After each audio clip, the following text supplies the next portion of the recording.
a mysterious youth, taken from Earth, amidst an ancient and formidable cosmic civilization in the vast expanse of interstellar space. When this once tranquil board is disrupted by human intervention, what kind of upheaval might ensue? Chapter 1. The Path Home. The silvery moonlight cascaded through the window, illuminating the face of a man whose steady breathing and relaxed posture seemed to attest to the pleasantness of his dreams. Yet, in an instant, the man jolted awake, his dark eyes clouded by a veil of purple haze. Lin Feng felt an excruciating headache, as if a tight curse had bin placed upon him, echoing the incessant recitations of a monk. Accompanying the intense pain that threatened to rend his mind apart were torrents of unfamiliar images and cacophonous sounds crashing into his consciousness. More than once, Lin Feng yearned to scrutinize these visions or listen intently to the voices within his mind. However, the agonizing sensation rendered him incapable of any action, leaving him to silently endure the torment. This time, there was no warning, he thought. Struggling to rise from his bed, Lin Feng attempted to retrieve a syringe from the nightstand. But the pain in his head significantly diminished his control over his body. Even the simple act of reaching out proved to be a daunting challenge. Bang! At that moment, the door to the room swung open, and a tall woman with flowing black hair entered. Observing Lin Feng's pale complexion and the throbbing veins on his forehead, her striking eyes narrowed with concern as she swiftly approached him.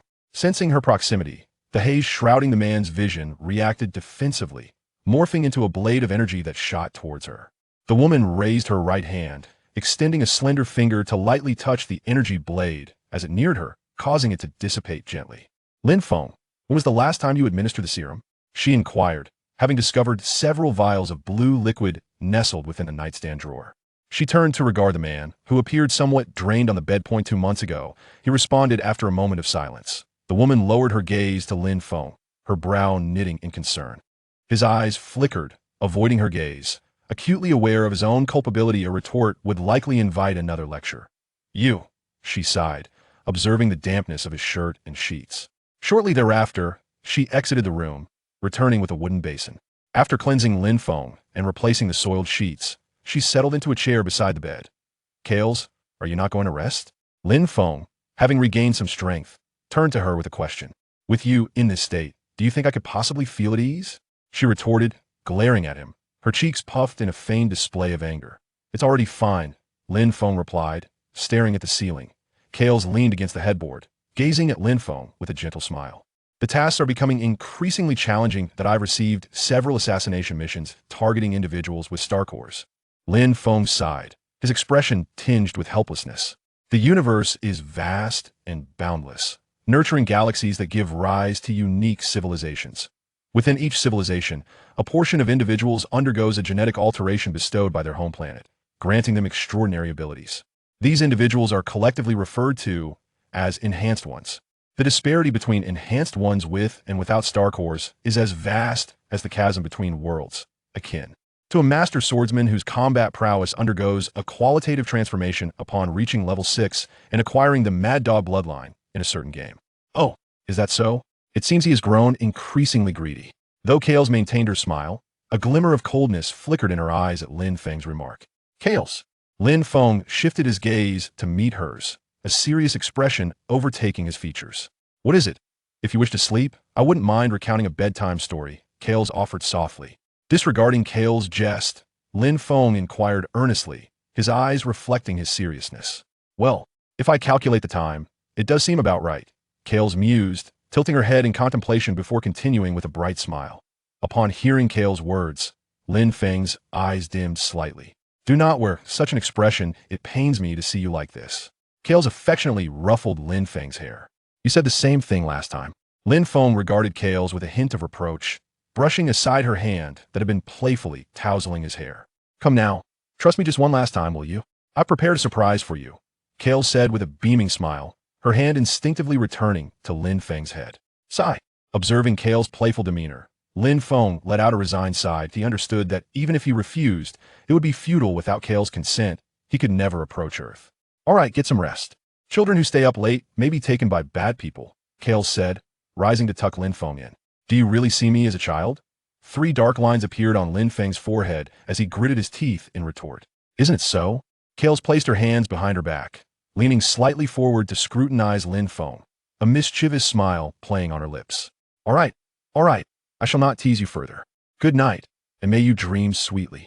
Noticing Lin Feng's increasingly gloomy countenance, Kale stifled a giggle behind her hand. Down in a bar, a place teeming with a myriad of individuals. Here, one can gather countless whispers of information previously unheard, and likewise, one may opt to engage in transactions that would be difficult in other settings. Click. Lin Feng pushed open the bar's door, surveying the assorted faces within before making his way toward a secluded corner. As Iris the employer, Lin Feng paused before a table, observing the hawk-nosed man who was engaged in jovial conversation with a group of women while holding a wine glass. Yes, indeed, the hawk-nosed man glanced at Lin Feng and nodded, signaling him to take a seat. However, during their brief eye contact, Lin Feng caught a fleeting expression of disdain in the man's gaze. Seated across from the hawk-nosed man, Lin Feng noted that the man showed no intention of engaging in dialogue, instead continuing to converse animatedly with a blonde woman. After a considerable interval, once the woman departed, the man reluctantly turned to Lin Feng, surveying his somewhat slender frame. You are the hunter recommended by Mr. North? With such thin arms and legs, can you really manage? It would be better for Mr. Andre to hire the hunter I suggested. The man regarded Lin Feng with evident scorn. Mission target information. Lin Feng extended his hand and spoke coolly. Is this your attitude towards your employer? Your manners are quite lacking, the man replied, crossing his arms and eyeing Lin Feng with evident dissatisfaction. Mission target information, Lin Feng repeated, his gaze slightly lowered in response to the arrogant individual before him. Damn! As the man observed Lin Feng's expressionless face, a surge of unbridled anger welled up within him. Clenching his fist around the glass, he forcefully splashed the remaining wine at Lin Feng. Clink! In an instant, the positions of Lin Feng and the man switched, and the wine splashed directly onto the man's face. You bastard! Aw! The man, now drenched, glared at Lin Feng, who had taken his original seat, his fury intensifying. Just as he was about to hurl a few insults at Lin Feng, he suddenly felt a searing pain in his hand, causing him to cry out in agony. Other patrons in the bar turned their heads at the sound of the man's scream. Their gazes first landed on the wailing man, then shifted to the dagger that had been driven through his hand onto the table, and finally rested on Lin Feng, who remained composed. Across from him that my apologies. My friend and I were discussing matters and may have caused a bit of a disturbance. That I appreciate your understanding. Lin Feng smiled as he addressed the surrounding crowd. However, the sight of the dagger-impaled hand and the palpable aura of menace exuding from Lin Feng belied his words. Yet, who would risk their lives for a stranger? Upon hearing Lin Feng's explanation, several individuals who had stood up resumed their seats and returned to their drinks, as if nothing had transpired. Now, it's time to address our business. Lin Feng refocused his attention on the man. You the man, overwhelmed by pain and fear, could scarcely utter a word. The person who hired me is Mr. Andre. Not you, a mere errand boy of Mr. Andre, named Myers. What gives you the right to adopt such a condescending attitude towards me? Lin Feng coldly regarded the man as he spoke. Under the oppressive aura of Lin Feng's murderous intent, Myers appeared utterly defeated. Now, can you provide me with the information? Lin Feng inquired once more. Here. Trembling, Myers fumbled in his pocket and produced a gold ring, which he handed to Lin Feng. Upon receiving the ring, Lin Feng infused it with energy, and a document of intelligence materialized in his grasp. Levi gas. Is it associated with the Svaya civilization? Lin Feng furrowed his brow as he examined the details inscribed on the document. Kales had mentioned this civilization during a casual conversation, describing it as one with exceptionally high physical attributes. Even those who had not become fitters possessed remarkable physical prowess. After swiftly scanning the intelligence, Lin Feng's brow slightly knitted together. If that is the case, this mission holds some intrigue. It appears to be my first encounter with a Svaya fitter. My apologies for any inconvenience caused. Lin Feng approached the bar counter, placing a silver coin on the table, addressing the bartender. Just a minor matter. The bartender smiled at the silver coin resting on the table. I kindly ask you to keep an eye on my friend. Lin Feng gestured toward Myers, who was slumped in a chair, emphasizing the words, keep an eye. Understood. Rest assured, we shall take good care of him. The bartender accepted the silver coin. After nodding with a smile at the bartender, Lin Feng turned and made his way out of the bar. Chapter 2. The Hunter. Star Domain 37750. This locale is a remnant of a once flourishing civilization, now reduced to ruins. The dilapidated walls and fragmented columns bear testament to the remarkable achievements this civilization once attained. A culture that should have illuminated the cosmos lies buried beneath the sands of time, forgotten by all but a few scholars with a penchant for historical inquiry. Suddenly, A blinding flash of white light and a crimson beam descended upon the desolate site. The red light settled in a flat area, and as the dust settled, a figure emerged from the depths of a crater. Crack! A loose stone tumbled from a column, striking the ground below. Such a minor sound evoked a significant reaction, highlighting the heightened tension within the atmosphere. Remarkably, despite the substantial loss of blood, the being from the Svea race exhibited an extraordinary resilience. Levi Gas, Lin Feng mused, observing the imposing giant who, unable to vocalize due to a throat wound, resorted to pounding the earth in a futile display of defiance. Levi Gas, a member of the Svea, had once single-handedly vanquished an entire nation. This intelligence, once deemed inconsequential, akin to a high school diploma among university degrees, had garnered Lin Feng's attention due to the significant bounty paired with Levi Gas's formidable prowess.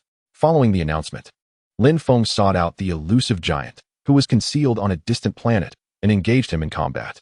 Heavy breaths escaped Levi Gas's nostrils as he began to sway unsteadily. The sheer volume of blood lost had induced dizziness. Truly, this physique was astonishingly durable. Lin Feng shook his head in silent appraisal. To him, Levi Gas, weakened and vulnerable, presented a myriad of openings. A single strike could easily seal the giant's fate. As the intense disorientation overwhelmed Levi Gas, his legs faltered, unable to support his robust frame, and he collapsed towards the ground.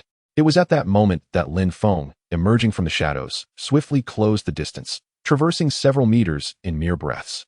Clang!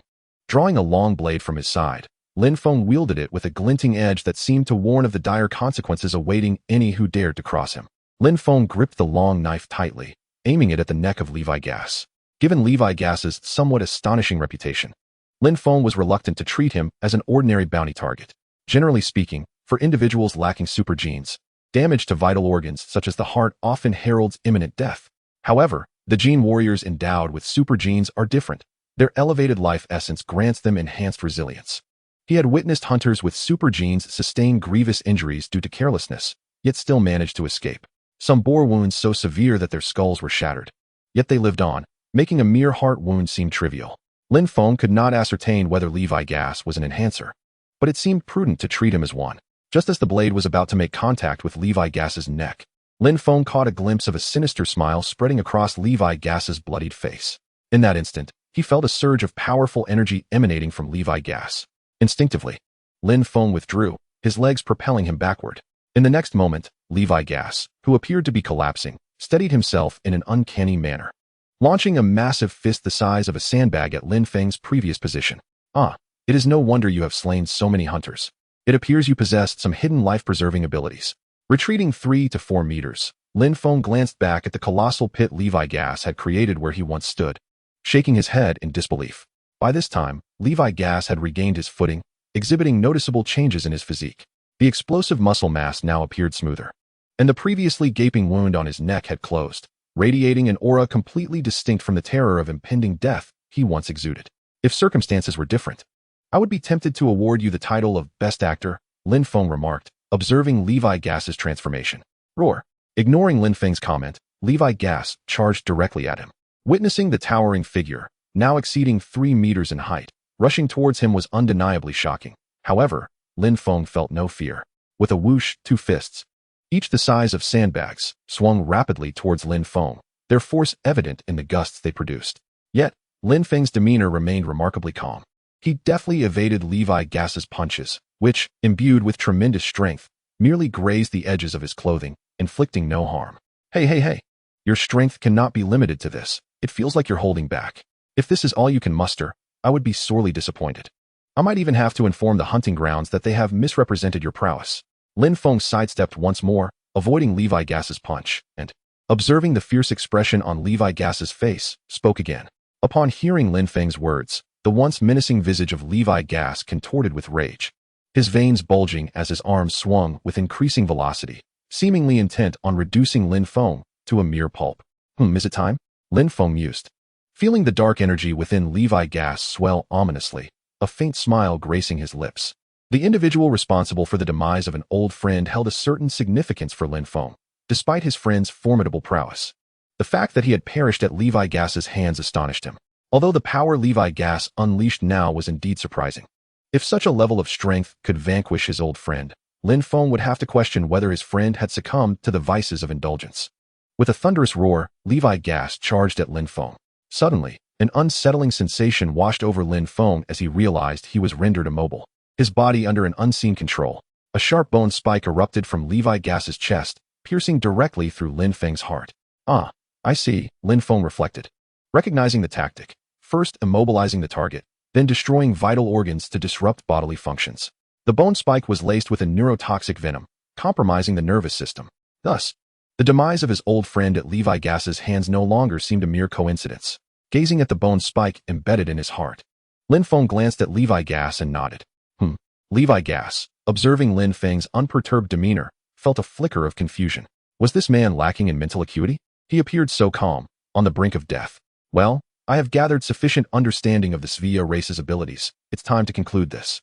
Lin Feng nonchalantly remarked as he stretched his neck, his hood gradually slipping away to reveal a youthful visage.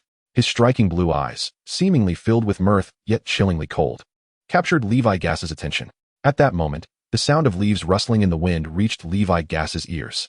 In this desolate expanse, where could trees possibly thrive? Just as confusion clouded his thoughts, Lin Feng abruptly vanished from sight. The bone spike that should have pierced his chest lay discarded on the ground, adorned with vibrant crimson maple leaves that drew the eye irresistibly. As if in a dance, maple leaves began to cascade from the heavens, swirling around Levi Gas. In that instant, he felt an acute tension. The fiery red leaves, though beautiful, carried an ominous scent of death. It is time to rest. Lin Feng's voice echoed ominously beside him. With a crisp snap of his fingers, the floating leaves encircling Levi Gas began to whirl menacingly. As one leaf brushed against him, a thin line of crimson appeared along his arm. With each subsequent contact with the leaves, the wounds upon his body multiplied. Roar! Levi Gas emitted a furious roar, subsequently waving his arms in an attempt to disperse the maple leaves that surrounded him. However, with each swing of his arms, more leaves clung to him, as if drawn by an unseen force. The sky rained down an endless cascade of maple leaves, continuously enveloping Levi Gas. The rustling sound filled the air. As the number of leaves accumulating on him increased, he began to struggle for breath, his movements growing sluggish. Rest in peace, the fallen. Lin Feng's voice echoed once more in Levi Gas's ears. Upon this utterance, Levi Gas's relentless struggles ceased, transforming him into a statue seemingly crafted from maple leaves, standing motionless. Done and dusted, Lin Feng remarked with a satisfied sigh. It seemed that the commission had been fully completed. With a wave of his hand, a blue, ethereal panel materialized before him, displaying the targets he had accepted in the hunting grounds. Each target was marked with a vivid red cross, prompting Lin Feng to nod in approval. Target: Levi Gas is deceased. Hunter Lin Feng has completed the mission. The bounty will be transferred to your account in 3 hours. Please check accordingly. A sweet female voice resonated in Lin Feng's mind. All my efforts have not been in vain, Lin Feng murmured after stretching lazily. Seemingly sensing a change in circumstances, he propelled himself into outer space, swiftly darting in a determined direction. Barely 5 minutes after Lin Feng's departure, a ripple in space heralded the arrival of several figures emerging from a wormhole. Have we arrived a tad late? Questioned a golden-haired man clad in silver armor, a formidable sword strapped to his back. He frowned upon noticing the remnants of maple leaves scattered on the ground ahead. Is this the work of that hunter again? A silver-haired girl behind him clenched her fists, her voice laced with indignation. It seems we must teach those nefarious individuals a lesson soon. The golden-haired man's gaze fell, revealing an unmasked chill in his eyes. Boss, should I continue to track the hunter's whereabouts?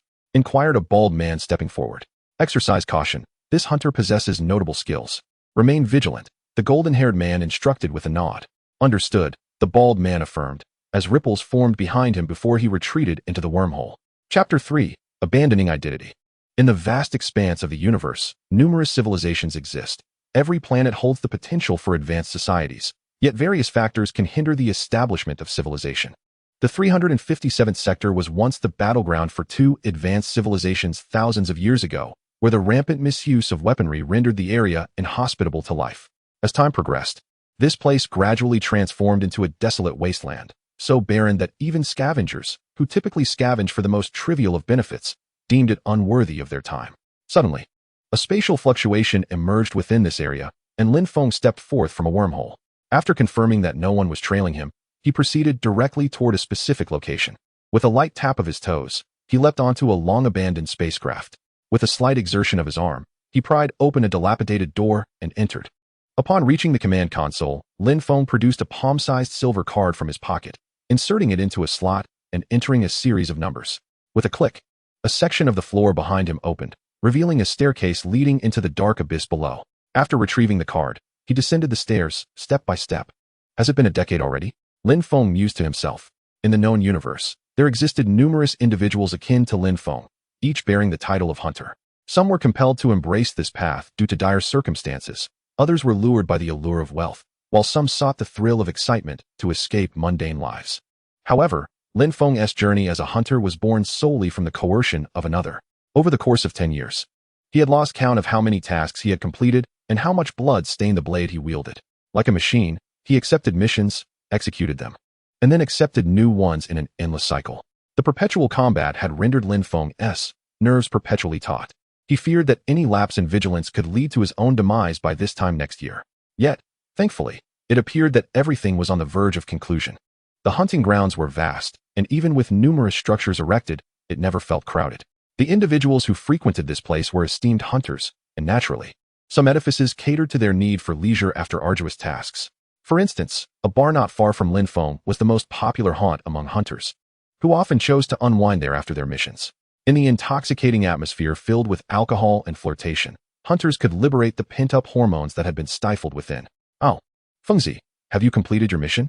A man emerged from the bar, embracing two voluptuous women, and greeted Lin Feng as he entered the vicinity. Yes, it's done. These individuals possessed some unique abilities, making them somewhat challenging, Lin Feng replied, nodding in acknowledgement. The man's eyes widened in astonishment upon hearing Lin Feng's words, and even his hands, which had been wandering over the women, came to a halt. Passers-by hunters, having overheard their conversation, cast curious glances toward Lin Feng, incredulous that he had managed to conquer such a recently elevated difficult task. Indeed, certain hunters gazed upon Lin Feng with envy and greed, motivated by the bountiful rewards of vengeance. Is there something amiss? Lin Feng inquired, feeling the scrutiny of those around him intensifying. Nothing, merely a sense of astonishment. The man replied, shaking his head with a smile. If all is well, I shall take my leave. Lin Feng nodded in acknowledgement and made his way towards the towering spire at the heart of the hunting ground. TSK, TSK, TSK, if only this bounty were mine. The man mused, his avarice becoming increasingly apparent as he watched Lin Feng's retreating figure. With a firm push, Lin Feng opened the grand door, where a woman clad in a black uniform promptly greeted him. Good day, Mr. Lin Feng. Mr. North is awaiting you in his office. Lin Feng responded with a nod, rapping gently on a wooden door. Come in, a hoarse voice invited from within. Lin Feng entered, revealing a modest office dominated by a desk and a nearby bookshelf. Seated behind the desk was a corpulent man, his black-rimmed round glasses perched on his nose, his excess flesh squinting his eyes into mere slits. Yet, Lin Feng could still discern the glint of greed in his gaze. You have indeed executed the task flawlessly, North remarked, scanning Lin Feng from head to toe before continuing. What are the items I requested? With a brief flourish of his hand, Lin Feng produced 2 eyeballs from Levi Gas, presenting them to North. Ah, this is a prized possession, North exclaimed, seizing the eyeballs and scrutinizing them closely. Boss, Lin Feng interjected after a moment of silence. Do you have any further matters to discuss? North lifted his gaze toward Lin Feng, his expression suggesting he had been momentarily disturbed, revealing a hint of displeasure. I have no desire to continue as a hunter, Lin Feng articulated slowly, disclosing the purpose of his visit. North's body stiffened momentarily before he settled back into his chair, fixing his eyes upon Lin Feng. May I inquire as to the reason? Nothing significant, Lin Feng shook his head.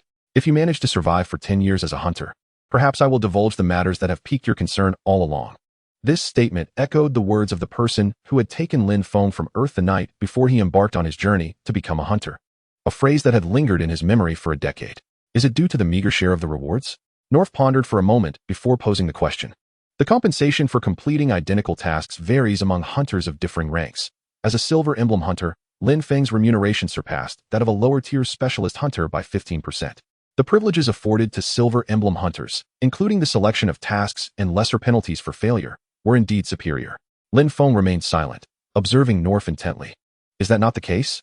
North continued after a brief contemplation. Or are you still yearning for that blade? North remembered that Lin Feng had inquired about a particular knife after he had completed several challenging tasks. The knife was an unremarkable piece in North's collection. Yet for some reason, Lin Feng had taken note of it. Boss, Lin Feng leaned slightly forward, his hands resting on the table as he gazed down at Norv with an imposing presence. Over the years, you have crafted my reputation into that of a silver badge hunter. And I suspect you have also taken a considerable portion of the bounty that rightfully belongs to me during my high-stakes missions. Lin Feng's words cut off Norv's lingering thoughts of persuasion. I had hoped we could be lifelong partners, Norv replied with a resigned smile. Mr. Norv, there is no banquet that does not eventually disperse. Please take a good rest today. I will handle everything and assist you in canceling your hunter status tomorrow. Norv stated to Lin Feng. Then I must trouble you, Mr. Norv, Lin Feng said as he stood, bowing slightly before making his way out of the office, closing the door behind him with a decisive click. As the door shut, the smile on Norv's face faded, replaced by a somber calmness as the office grew increasingly desolate. The warmth in his eyes turned icy. Bang! Norv slammed his palm against the wooden table, causing it to collapse with a resounding crash. How dare that barbarian refuse me? He seethed, his teeth clenched and eyes bloodshot. Without my guidance, would he have attained such a position? In a fit of rage, Norv hurled whatever he could grasp onto the floor. It was apparent that the universe was not limited to the hunter's realm for accepting assassination tasks. Norv had cultivated Lin Feng to attract more clients to the hunter's platform, thereby increasing his profits. Although Lin Feng claimed he no longer wished to be a hunter. What if he joined another assassination organization in the future? Was Norv's current course of action not tantamount to losing both his lady and his soldiers? Since you show no mercy, do not blame me for my lack of righteousness. Norv's gaze flickered as he retrieved a communication device from his pocket. A manic smile creeping onto his lips. Upon activating the device, a bald man's virtual projection appeared before Norv. Lord Charles, it has been a while. Norv greeted with an insincere smile. What do you want? The bald man asked, visibly displeased. Knowing that you have urgent matters, I came to provide you with intelligence. Norv replied. Oh, the old fox is willing to part with his trump card? Charles raised an eyebrow, clearly taken aback. It is our honor to provide intelligence to the sunlit civilization, Norv said, bowing slightly with a smile. Enough of your nauseating hypocrisy. What do you wish in exchange for the information? Charles's eyes brimmed with disdain. A protection quota from the sunlit civilization. Norv pushed up the glasses perched on his nose and spoke. Do you truly believe we would utilize this opportunity to protect a villainous scoundrel? Charles narrowed his eyes slightly and replied. Conversely, if you manage to keep me under your watch, would that not imply a significant degree of control over unfolding events? Norv maintained his smile as he responded. Do you consider yourself qualified to engage in this discourse with me? Charles's gaze turned icy. The choice lies with you, Norv stated. Unflinching. The atmosphere grew tense. Send me the location, Charles said coldly, fixing his stare upon Norv. In 2 minutes. The location, along with a small request of mine, will be dispatched to your communicator. May our collaboration be fruitful, Norv smiled at Charles. That is essentially how it stands. After I finalize the cancellation of my hunter status tomorrow morning, I shall depart from here. In a hotel room, Lin Feng sat on the bed and activated the communicator, saying, I see, then I must prepare a celebratory feast for you. Kale stood with his hands clasped behind his back, smiling at Lin Feng. Hey. Is that how we celebrate? Lin Feng replied, somewhat exasperated. We must find a way to commemorate your success, the woman said, gazing at Lin Feng with a smile, reaching out as if to pat his head. Although it was merely a projection and she could not physically touch him, her demeanor suggested an intimate gesture. That's enough. I am not a child anymore, Lin Feng retorted, though he did not resist her action. The woman smiled at Lin Feng's response and then severed the connection. Is this all coming to an end? Lin Feng murmured, lying on the soft bed and staring at the ceiling. Chapter 4, Ambush. Lin Feng sat by the window, gazing at the myriad stars above, momentarily lost in thought.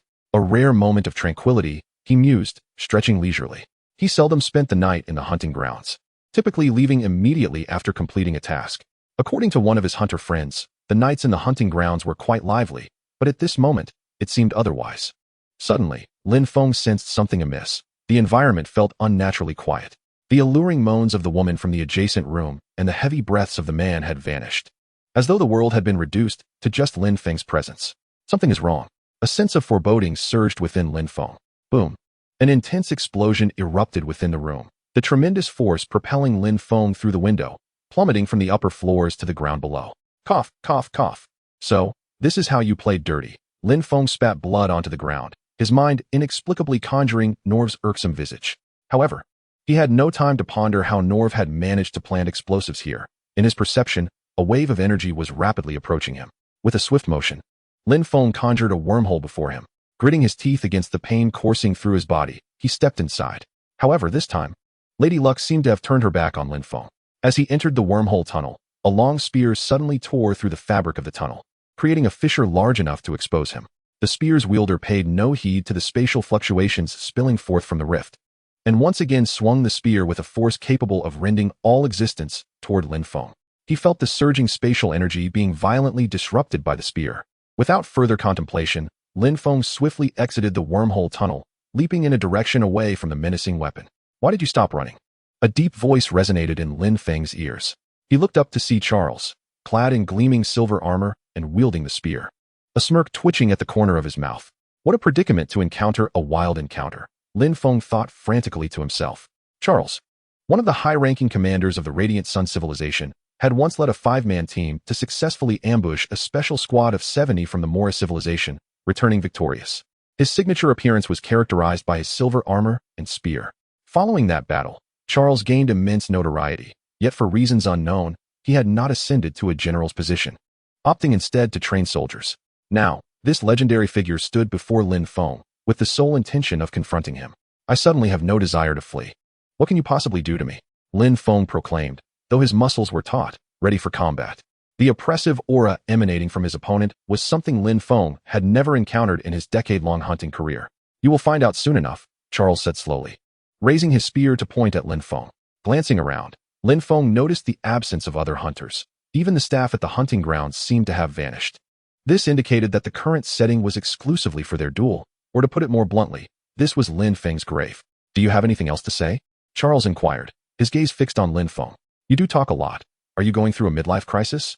Lin Feng replied with a smile. Whoosh. No sooner had he spoken than Charles vanished from sight, reappearing before Lin Feng in the blink of an eye, his spear lunging at him like a ravenous beast. Boom. Lin Feng drew his long knife, clashing it against the spear. The collision of their energies sent shockwaves that collapsed several nearby buildings.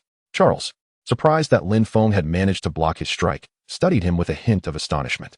Lin Feng felt a tingling discomfort in his wrist and gritted his teeth in response. Observing this, Charles raised his spear high above his head and, channeling strength through his arm, swung it down upon Lin Feng once more. Lin Feng could distinctly sense that he had been locked onto by Charles. With no other choice, he braced himself to block the impending attack. Clang! The sharp sound of metal meeting metal resonated, radiating outward from the two of them as the glass in nearby structures shattered into fragments. Charles maintained an impassive expression, seemingly unaffected by the force of the blow. Lin Feng found himself in a rather precarious situation, his hands gripping the hilt of a blade, causing the skin at the base of his palms to tear. Blood dripping down the weapon and pooling on the ground. His feet, used for balance, had already created depressions in the earth, and his slightly bent legs began to tremble uncontrollably. With a sudden gasp, Lin Feng expelled a mouthful of blood, feeling a slight alleviation in his condition. His strength was commendable. He had not yet succumbed to the ground. Charles, whose intent was to capture him, could not help but admire Lin Feng's resilience. "My apologies. I was not fully engaged earlier. Let us commence in earnest now," Lin Feng said, lifting his head to smile at Charles. Though his pupils had shifted from their original black to a pale blue, Charles, observing this transformation, narrowed his eyes and thrust his long spear toward Lin Feng's chest. The sound of rustling leaves filled the air around Charles. A maple leaf? Charles's attempt to grasp Lin Feng's collar fell short, and a single maple leaf landed upon the blade of his spear. Clang! A sudden gash appeared on Charles's chest plate. He furrowed his brow slightly, realizing that despite not sensing Lin Feng's presence moments before, the mark on his armor was indeed the result of Lin Feng's strike. Seemingly struck by an epiphany, Charles closed his eyes and began to regulate his breathing. Amidst the sound of rustling leaves, he faintly discerned the sound of Lin Feng's approach. The star core located at his chest began to rotate, a milky white energy enveloping the spear in his hand. As Charles swung the spear, a white dragon erupted from the blade, shredding the surrounding maple leaves. With pinpoint accuracy, the dragon surged forth, emitting a resounding roar as it charged towards Lin Feng. Crash! The white dragon clamped onto Lin Feng's waist, propelling him into the structures behind him, collapsing 5 or 6 tall buildings in the process. Emerging from the rubble, Lin Feng looked down at the fresh wound on his abdomen and then back at Charles, unable to suppress his sarcasm. "You detected me rather swiftly," he remarked. "Your abilities are formidable, manipulating the space around me to affect my senses, thus granting you the opportunity to strike." Charles regarded Lin Feng with admiration. Taking a deep breath to suppress the pain from his injury, Lin Feng resumed his offensive stance. "Let us go again." Charles readied himself for battle once more. The two became mere shadows, clashing incessantly. On a remote planet, halfway up a small mountain, a wisp of smoke rose gently above a wooden cabin. After adding salt, let it simmer on low heat for 10 minutes. a striking woman instructed. One hand holding a notebook detailing the culinary process, while the other added various spices to a steaming pot. "What brings you here?" she inquired, continuing her task. "I came to tell you that he is on the verge of being defeated by the Star Corps warrior from the dawn." At a table not far behind the woman sat a figure, shrouded in a voluminous trench coat and masked, their gender indiscernible due to a neutral tone of voice. "Since you have come this far, it indicates that he will be unharmed. Besides, he has yet to utilize what I have left for him," the woman spoke nonchalantly. "Cares? What do you intend to do?" inquired the masked individual. "First, prepare his celebration banquet, then attend to the mess he currently cannot resolve," the woman replied, her focus unwavering on the simmering pot before her. Though a faint smile adorned her face as she spoke, her words sent an unsettling chill down one's spine. Chapter 5. I Cannot Die Yet. The hunting ground once boasted a comprehensive and thriving urban system, but that could only be said until half an hour ago. Now, following the clash between Lin Feng and Charles, much of the hunting ground lay in ruins, reduced to crumbling walls and shattered pillars. With a clang, two figures collided midair before separating, landing on rooftops not far apart. "Your strength far exceeds my expectations," Charles remarked, observing the myriad of blade scars on his armor and the wound on his face from a lapse that Lin Feng had exploited. "Haha, to receive such praise from someone like you is my utmost honor," Lin Feng retorted, appearing far less disheveled than Charles. His trench coat had long been discarded for hindering his movements, and due to Charles's rapid approach, Lin Feng's unarmored body bore over a dozen wounds. "That should be your limit now, right? I can sense each of your strikes becoming increasingly rigid," Charles noted, gazing at the panting Lin Feng. "Yes, I believe I am nearing my limit," Lin Feng nodded, resting on the hilt of his long blade embedded in the ground. "Oh, are you pitying me?" Lin Feng said with a smile that dripped with sarcasm. "You cannot win," Charles declared. "You people just do not know when to stop." Lin Feng shook his head at Charles's demeanor. Charles frowned slightly at Lin Feng's words, unsure of their meaning, but sensing an ominous foreboding. Having endured for so many years, one more time mattered little. His body urged him to move. Lin Feng gritted his teeth, slowly raising his right arm, which was overwhelmed by lactic acid. "Hey, allow me to show you a magic trick," Lin Feng said, extending his right hand toward Charles. As Charles looked on in confusion, Lin Feng manipulated his palms, and soon a test tube filled with a purple reagent materialized in his grip. "Although I am so exhausted that I can barely lift a finger, I wish I could heed your advice and give up the struggle. However, I have unfinished business, and I must survive." Lin Feng gazed at the flowing violet liquid within the vial and spoke softly. Subsequently, amidst Charles's astonished gaze, Lin Feng pressed a switch atop the test tube, and a silver needle sprang forth from the bottom. With a swift motion, Lin Feng inserted the needle into the jugular vein of his neck and injected the entirety of the violet liquid into his system. A thunderous rumble echoed as Lin Feng's heartbeat intensified, and purple patterns gradually emerged upon his heart, radiating an alluring violet luminescence like a totem. Within Lin Feng's chest, a swirling void star core began to operate at an accelerated pace, releasing waves of energy that surged violently into his body. "You lunatic!" Charles exclaimed, noticing Lin Feng clutching his heart, his expression a mask of despair. He tightened his grip on his spear and charged towards Lin Feng, intent on swiftly dispatching him.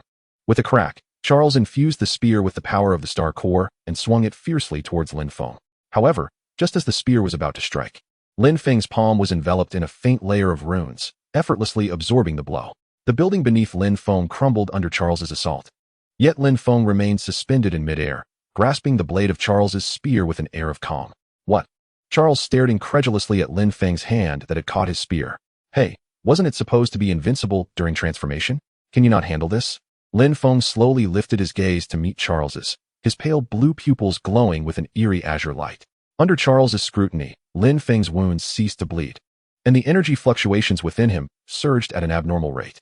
"Enough of this," Lin Feng remarked, a faint smile gracing his lips. A smile that sent a chill down Charles's spine. Placing his hand against Charles's chest, Lin Feng unleashed a tremendous force that crashed into him like a tidal wave, sending Charles hurtling backward. With a snap of his fingers, Lin Feng suspended Charles midair. Boom! With all his strength, Charles broke free from Lin Feng's control and charged at him. Lin Feng deftly evaded Charles's straight punch, countering with an elbow strike to Charles's abdomen, causing him to bend over like a shrimp, and followed up with a kick that sent Charles plummeting to the ground. Crash!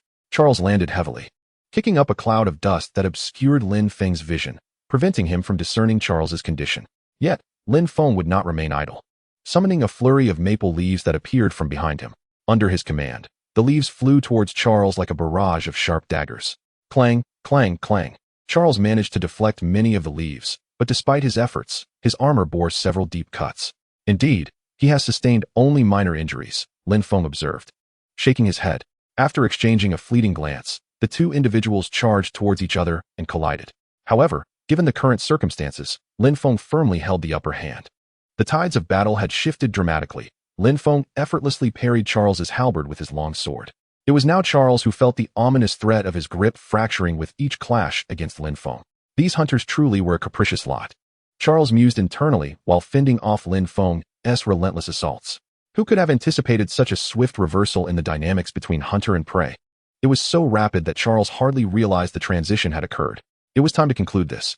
With a surge of strength, Lin Feng thrust his blade forcefully, severing the halberd's blade and decapitating Charles in one fell swoop. Was this truly the end?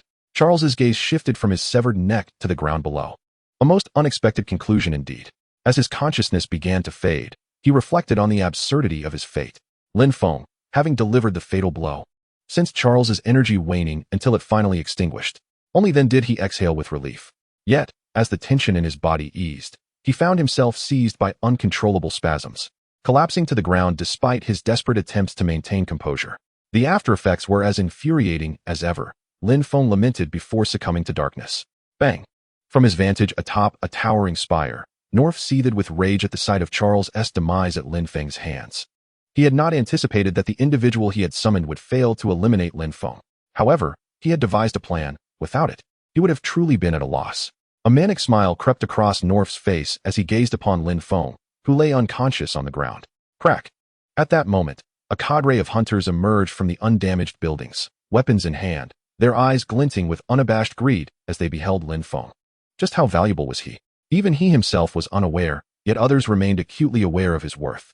Some had estimated that the bounty for Lin Feng's head, should he be slain, would be so astronomical that even a lifetime of extravagant spending would not suffice to exhaust it. Now, this golden opportunity lay unguarded before them. All they needed to do was be the first to claim Lin Feng's head to secure an unimaginable fortune from the owner of the hunting grounds. After exchanging glances, the hunters surged towards Lin Feng's position, fully aware that this was their singular chance to eliminate him. If they missed it, who knew when another opportunity would arise? Just as one hunter was about to close in on Lin Feng, a woman materialized from a wormhole, surveying the approaching hunters with a faint smile. I'm afraid he is currently resting and may not be able to discuss matters with you. Perhaps you should seek another opportunity to engage with him, she said. Step aside, don't impede my path to fortune, shouted the first hunter to approach Lin Feng, drawing his blade with the intent to dispatch the woman before claiming Lin Feng's life. Bang! Before the blade could make contact with the woman, the hunter's body erupted in a violent explosion, enveloping the surroundings in a mist of crimson. This gruesome spectacle momentarily quelled the fervor of the other hunters. Oh dear. I apologize for my excessive force. I merely intended to teach you a lesson, yet I seem to have overexerted myself, the woman remarked, her expression tinged with a semblance of remorse. She then turned her gaze towards the remaining hunters, maintaining her smile as she continued. Might you consider negotiating with him next time? Though her words appeared conciliatory, the hunters present grasped her true intent. She is but one, and we are many. Can we truly be outmatched by a mere woman? One hunter provocatively asserted, inciting his companions to take action. Indeed, our numbers should suffice to handle her, another echoed. Subsequently, over a dozen hunters, unable to resist the allure of confrontation, surged towards her. Oh dear, you call me so old while I am still so young. She lamented with a feigned pout. This has made me quite irate. You shall soon learn that a lady's wrath is not to be trifled with. Observing the approaching hunters, she sighed softly. With a graceful motion of her left hand, a pale blue longbow materialized within her grasp. Drawing the bowstring, she knocked an arrow composed of pure energy. With a swift release, the energy arrow soared skyward, akin to a playful sprite. Upon reaching its zenith, it detonated like a firework, scattering luminous sparks that descended like shooting stars. The ensuing cacophony echoed as the radiant fragments rained down, delivering catastrophic repercussions to all hunters, those advancing, those assessing the situation, and those lurking in the shadows, hoping to capitalize on the chaos. The protective armor that once shielded them crumbled like parchment, and the air was filled with anguished cries as severe injuries were inflicted within mere moments. I do hope that in the future, you might exhibit a touch more gallantry when addressing a lady, she gently admonished, her smile unwavering as she regarded the hunters groaning on the ground, nursing their wounds. A shiver ran down their spines as they beheld her serene countenance, which, despite its apparent warmth, radiated an unsettling chill. Lord Kales, I believe this to be a misunderstanding. Norf interjected hastily, emerging from the tower to stand before the woman. A misunderstanding, you say? Yet, it seems when he was embroiled in combat with a warrior of the Dawn civilization, you did not dispatch anyone to assist him, Kales replied, his smile unwavering as he regarded Norf. Such a confrontation is beyond the aid of other hunters. We merely provided a spacious arena for their duel, which is the utmost assistance we could render, Norf explained with a smile. You have reminded me, however, how did his coordinates become compromised? I recall that the hunting grounds are equipped with facilities to shield against external signal detection. Might Mr. Norf elucidate this matter for me? Kale smiled even more radiantly. Perhaps it was due to a minor malfunction? A bead of cold sweat appeared on Norf's forehead. Really? Kale slowly raised a hand, and a remaining star in the sky descended, obliterating a building in its wake. Norf wanted to say more, but Kales merely gazed at him. The continuous explosions behind him kept Norf alert. He understood that if he failed to provide a satisfactory explanation, the hunting ground would close for the day. I apologize. It was a failure in our management that caused all of this. We are willing to cover the necessary expenses, Norf stated. Expenses? Upon hearing Norf's words, Kales stroked his smooth chin, contemplating, then replied, in that case, let it be your life. Kales beckoned slightly with his finger, and Norf saw a star descending towards him. She truly wished for his demise. As Norf beheld Kales' smile, he felt paralyzed, unable to utter a word. Lord Kales, Norf exclaimed with all his might. Oh, is there something else? Kales halted the star right before Norf's eyes and inquired. I can use my available assets to offset the cost you require. Despite the near brush with death leaving Norf feeling utterly spent, he spoke up. Though he mourned his possessions, he realized that without his life, all those things would be useless. He needed to survive to enjoy the pleasures his wealth could bring. Is that so? Then bring forth that long knife to settle the payment, Kales suggested after some thought. This, although he had mentally prepared himself, Norf's heart skipped a beat upon hearing this. Is that not acceptable? Kales asked with a cheerful smile. Of course it is. Trembling, Norf raised his hand, and a long knife sheathed in crimson appeared in his grasp. Gritting his teeth, he handed the knife to Kales. Well, this will just about suffice to redeem your life. After accepting the long knife, Kales turned and lifted the unconscious Lin Feng from the ground. By the way, just as Kales was about to leave, he suddenly paused, turning back to face Norf. If you wish to live a little longer, I trust you know what you ought to do. Lord Kales, I understand. Norf managed a strained smile. That's good to hear. With that, Kales departed the nearly ruined hunting ground, carrying Lin Feng. Lin Feng, surely there will be times when you are alone. Don't let me catch you off guard. Otherwise, I will make you wish you were never born. Norf's eyes, filled with rage, glared at the direction Kales and his companion had taken, blood seeping from his clenched fists, yet he remained oblivious to the crimson droplets. Why did you not eliminate that individual? In a small wooden cabin, a masked figure inquired, observing Kales. He is still of use now, and will serve as an opportunity later, Kales remarked as he tucked Lin Feng under the covers while he lay in bed. You truly think ahead. The masked figure leaned against the wall and replied. Likewise, are you not much the same? Kales gazed at Lin Feng's slumbering face and gently stroked his head. Chapter 6, Birthday. My entire body aches. This was the first thought that crossed Lin Feng's mind as he awoke to the familiar ceiling above him. At present, he felt as if his limbs had been disassembled and reassembled. He had nearly zero control over his own body. The side effects are becoming increasingly severe. If this happens again, will I have to lie in bed for a year and a half? After lying in bed for a while, Lin Feng sighed. Taking a deep breath, he sat up. The sound of his bones cracking accompanied his movement, resonating like popping beans. Creak. The door swung open, and Kales entered. Oh, your recovery this time is significantly faster than before, Kales remarked with a smile as he scanned Lin Feng from head to toe. Indeed, the side effects are intensifying, but the speed of recovery is also improving. Lin Feng raised his hand to inspect the purple lines appearing on his arm, nodding before lowering his sleeve to cover it. How do you feel this time? Any new sensations? Kales inquired, observing Lin Feng closely. I sense a stronger connection with the star core, Lin Feng responded, feeling the feedback from the star core within him, turning to Kales as he spoke. It seems that your compatibility with this star core is quite high. I was initially concerned that if this star core could not continue to bestow its blessings after your limit breaking, I would have to find another for you. Kales tucked a loose strand of hair behind his ear. Upon hearing this, Lin Feng's brow furrowed slightly. Have you been lying here for 11 hours? Are you hungry? Kales assisted Lin Feng in rising from the bed, noting his somewhat gaunt appearance. Is there anything to eat? Lin Feng raised an eyebrow at Kales' words, sensing something amiss. Of course. I have been busy preparing a celebratory feast for you, Kales replied, his chin lifted with pride. Suddenly, I feel less hungry, Lin Feng said, his expression shifting slightly as he regarded Kales. That will not do. After all the effort I put into this, you must eat, Kales insisted, grasping Lin Feng's arm and leading him toward the dining table. Throughout his 10 years as a hunter, Lin Feng had faced countless life and death situations and believed few things could instill fear in him. Yet, as he beheld the steaming array of dishes prepared by Kales, he realized he was still rather young. Lin Feng still vividly remembers the day when Kales brought him away from Earth and prepared his very first meal. After consuming it, he felt the distinct honor of experiencing food poisoning for the first time in his life. Ever since that incident, Lin Feng would rather sample bizarre delicacies from other planets than indulge in Kales' cooking. Do taste it, or it will get cold, Kales urged.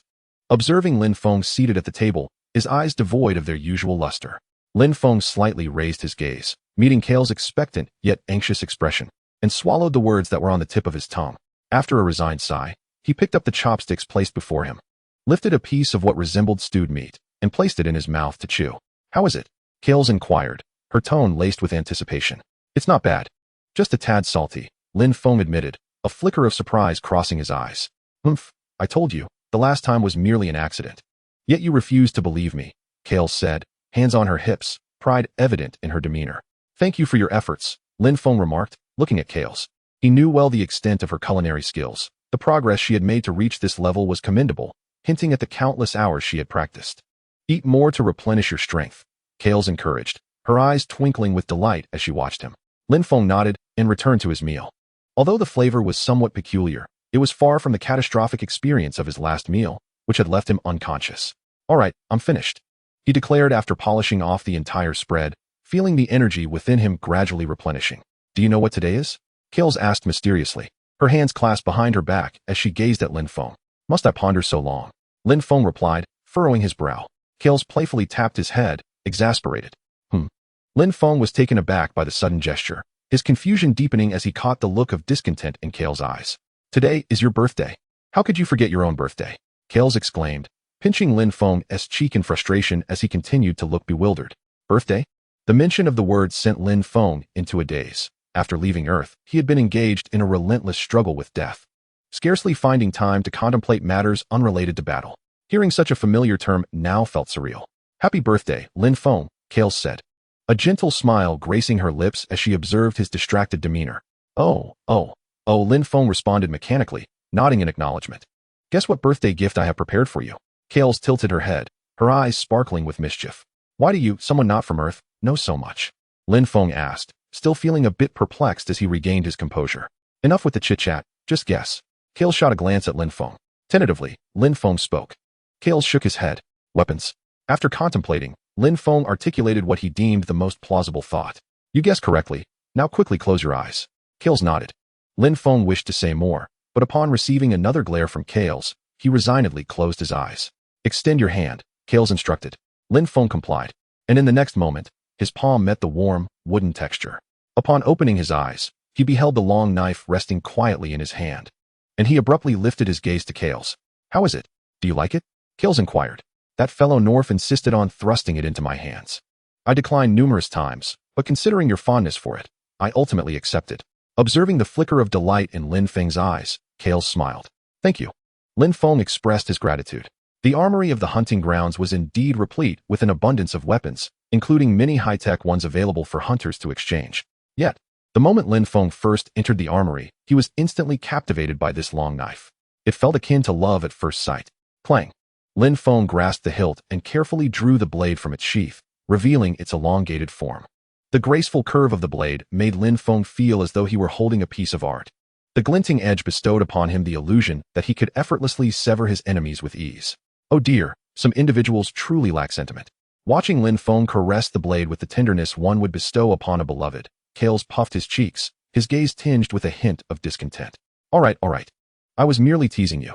I understand your fondness for this knife, and it is only natural to express such affection.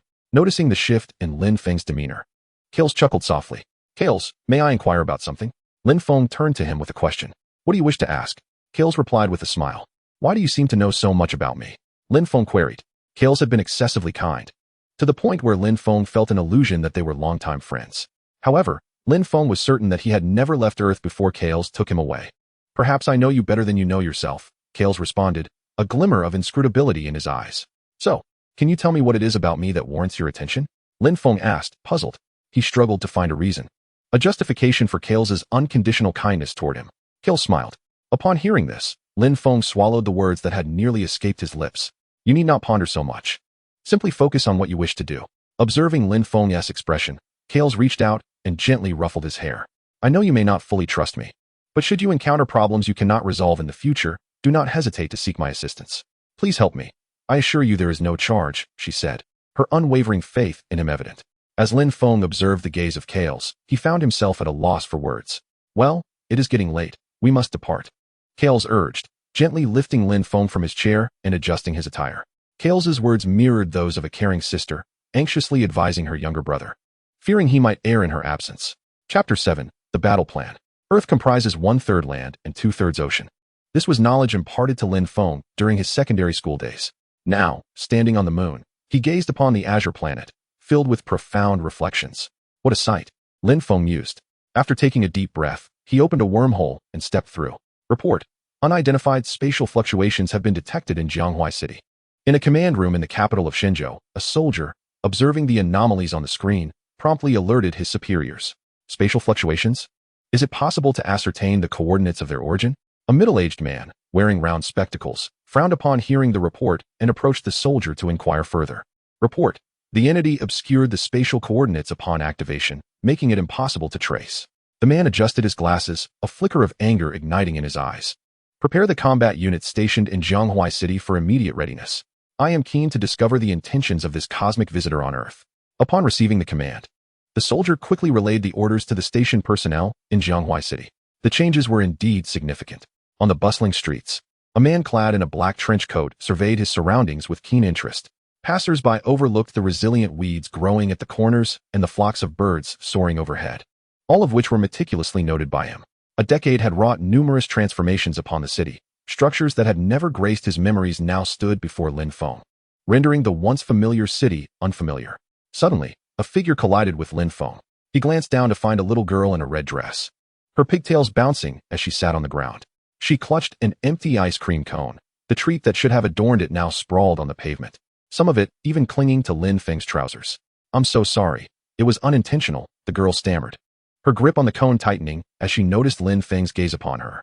Perceiving her nervousness, Lin Feng softened his expression, crouched down, and helped her to her feet. Are you hurt? Lin Feng inquired, a gentle smile gracing his lips. The sunlight bathed him, softening his previously aloof demeanor, and he exuded the warmth of a friendly older brother. No, I'm fine. Observing that Lin Feng did not blame her, the girl shook her head. When there are many people around, do not run too fast, or you might collide with others. I sincerely apologize for your ice cream. I left home in haste today and did not bring any cash, so I may not be able to buy you another one.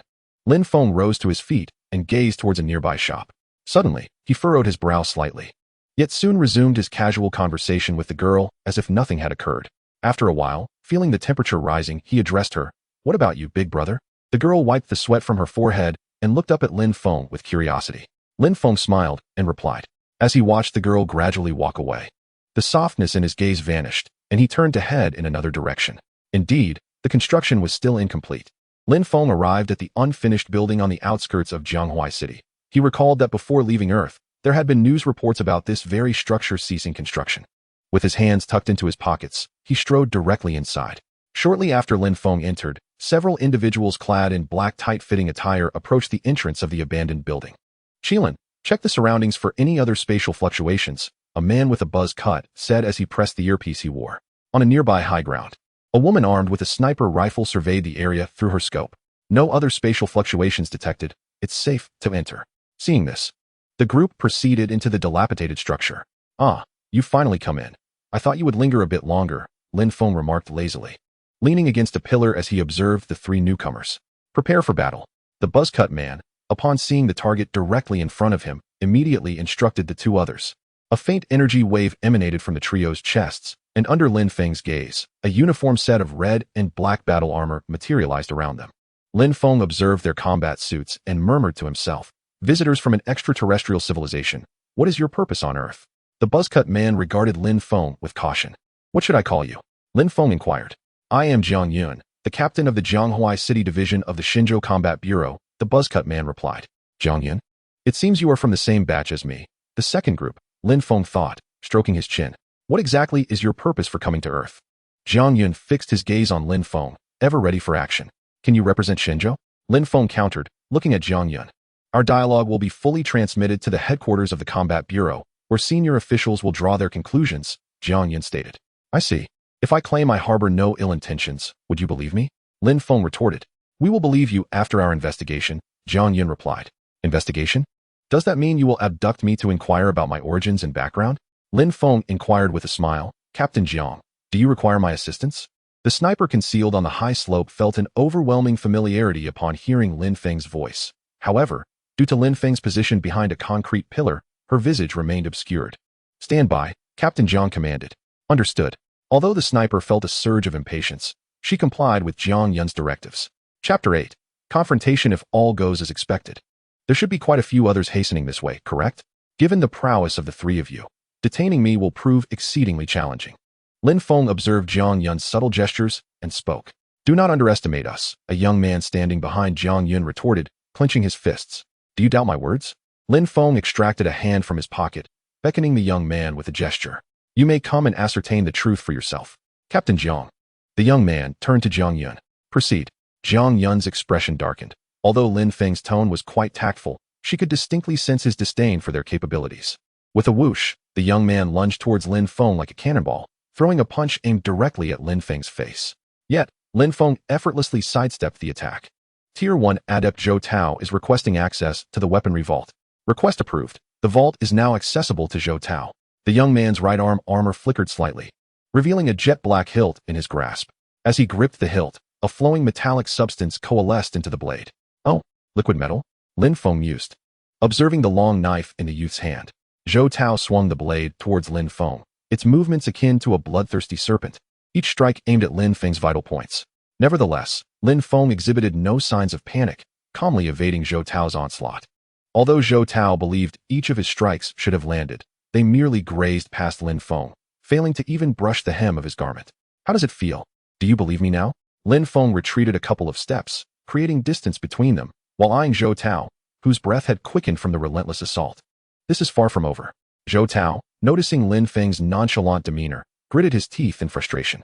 Suddenly, the long knife transformed into a handgun, and he began firing energy projectiles at Lin Feng. Today's youth truly lacks patience, Lin Feng remarked, deftly dodging Zhou Tao's shots. After years of engaging in high-level combat, Lin Feng was struck by the realization that facing someone of Zhou Tao's lesser caliber could be so deceptively effortless. Raising his hand, Lin Feng swatted aside two energy projectiles that he could not evade, and in the astonished gaze of Zhou Tao, he appeared directly before him. The potential is quite promising. However, the application of the star core leaves much to be desired. You should practice more, Lin Feng remarked as he effortlessly crushed the handgun in Zhou Tao's grasp. He then placed his hand upon Zhou Tao's chest, and, with a slight exertion, sent him staggering backward. Witnessing this, Jiang Yun immediately supported Zhou Tao from behind to prevent him from falling. When Jiang Yun glanced at Zhou Tao's chest, he noticed that the area where Lin Feng had made contact was already shattered. Such remarkable control over strength. Observing Zhou Tao, who appeared unscathed, Jiang Yun realized that Lin Feng had deliberately held back. Otherwise, the damage inflicted would have been far more severe. Captain Jiang, would you care to engage in a spar? Lin Feng inquired, fixing his gaze on Jiang Yun. Upon hearing this proposition, Jiang Yun's brow furrowed slightly. Their conversation could be overheard by the higher-ups of the Combat Bureau. Should he decline Lin Feng's challenge, it would not only be a loss of face for the Bureau, but it would also diminish his standing in the eyes of the commanding officers, potentially jeopardizing his future opportunities in similar situations. Very well. I shall seek to learn from the strength of an alien civilization. Jiang Yun finally acquiesced, taking a deep breath and nodding at Lin Feng. Shall we relocate? Lin Feng asked, surveying their surroundings. There's no need. This place will suffice, Jiang Yun replied, shaking his head. Subsequently, two silver wires extended from the armor at his chest to his arms. In his hands materialized two double-barreled pistols crafted from nanometal, uniquely featuring a blade extending outward between the barrels. With a subtle flick of his wrist, the barrels aligned with the grips, resembling an oddly shaped short sword. This weapon is rather uncommon, Lin Feng remarked, raising an eyebrow at the transformation of Jiang Yun's armament. After a moment of contemplation, he conjured a crimson scabbard into his left hand. Drawing a long blade from its sheath, the atmosphere shifted palpably. The trio facing him instantly sensed a transformation in Lin Feng's demeanor. While he had previously exuded a sense of languor and nonchalance, he now resembled a newly awakened wolf. His gaze fixated on others like a predator stalking its prey, instilling an air of trepidation. Jiang Yun, capable adept of the Combat Bureau, Jiang Yun inhaled deeply, steeling himself for battle. Lin Feng, Cosmic Hunter, Lin Feng stated as the scabbard vanished from his grasp. Cosmic Hunter? Zhou Tao and another girl standing behind Lin Feng exchanged glances, finding no prior knowledge of such a designation in their understanding. Though Lin Feng appeared dissimilar to the typical individuals associated with that title, Jiang Yun chose to trust his mentor's words, preparing for the worst. A gentle breeze wafted through the corridor, causing Lin Feng's clothing to flutter. In Jiang Yun's eyes, Lin Feng's stance bore numerous flaws ripe for exploitation, yet the cold glimmer in Lin Feng's eyes and the long knife he wielded compelled Jiang Yun to engage in careful contemplation. If you do not strike, I shall take action, Lin Feng remarked, observing Jiang Yun's tense demeanor, akin to facing a formidable adversary. At that moment, Lin Feng merely wished to spar with Jiang Yun to gauge his strength, yet the latter appeared convinced that Lin Feng intended to kill him. Upon hearing Lin Feng's words, Jiang Yun launched an attack. With his left hand gripping a short sword, he aimed for Lin Feng's abdomen, seeking to force him back. However, Lin Feng positioned his long knife horizontally before him, effectively intercepting Jiang Yun's assault. Unperturbed, Jiang Yun raised his other hand, targeting Lin Feng's exposed right shoulder. Lin Feng, discerning his intent, exerted force with his knife, deflecting Jiang Yun's strike aimed at his midsection. Subsequently, he lifted his right foot and delivered a sharp kick to Jiang Yun's left rib, sending him hurtling away. With a resounding thud, Jiang Yun transformed his two short swords back into their gun forms. Gritting his teeth against the pain radiating from his rib, he squeezed the trigger, unleashing a barrage of faint blue energy projectiles toward Lin Feng. With deft movements, Lin Feng swung his long knife, deflecting the incoming energy bullets before casting his gaze toward the fallen Jiang Yun and the weapon he held. Lin Feng hesitated momentarily before speaking. Could that possibly be the so-called gunfighting technique? He inquired with curiosity. He had previously only witnessed such a combination of shooting and martial arts in films and theatrical portrayals of resistance, where it had always struck him as visually impressive. Now, seeing Jiang Yun employ a similar method stirred long-buried memories within Lin Feng. Even now, he could not help but find it somewhat admirable. Who would resort to such inhumane contraptions? And please, refrain from coining ridiculous names. Jiang Yun's face flushed with embarrassment at Lin Feng's remarks, prompting him to unleash a torrent of playful banter. Observing the shift in Jiang Yun's expression, Lin Feng smirked, realizing that his jest had struck a nerve. Chapter 9, An Old Friend. After taking a deep breath to steady himself, Jiang Yun calmed his emotions. Following a few brief exchanges with Lin Feng, he concluded that Lin Feng possessed considerable combat experience, as evidenced by his responses to Jiang Yun's attacks. This also lent credence to Lin Feng's claim of being a hunter, rendering the current circumstances even more dire. It was imperative to exert his full strength. With narrowed eyes, Jiang Yun began to mobilize the energy within his star core. Oh, you are now utilizing your star core, Lin Feng noted, sensing the surge of energy emanating from Jiang Yun, and firmly grasped his long knife.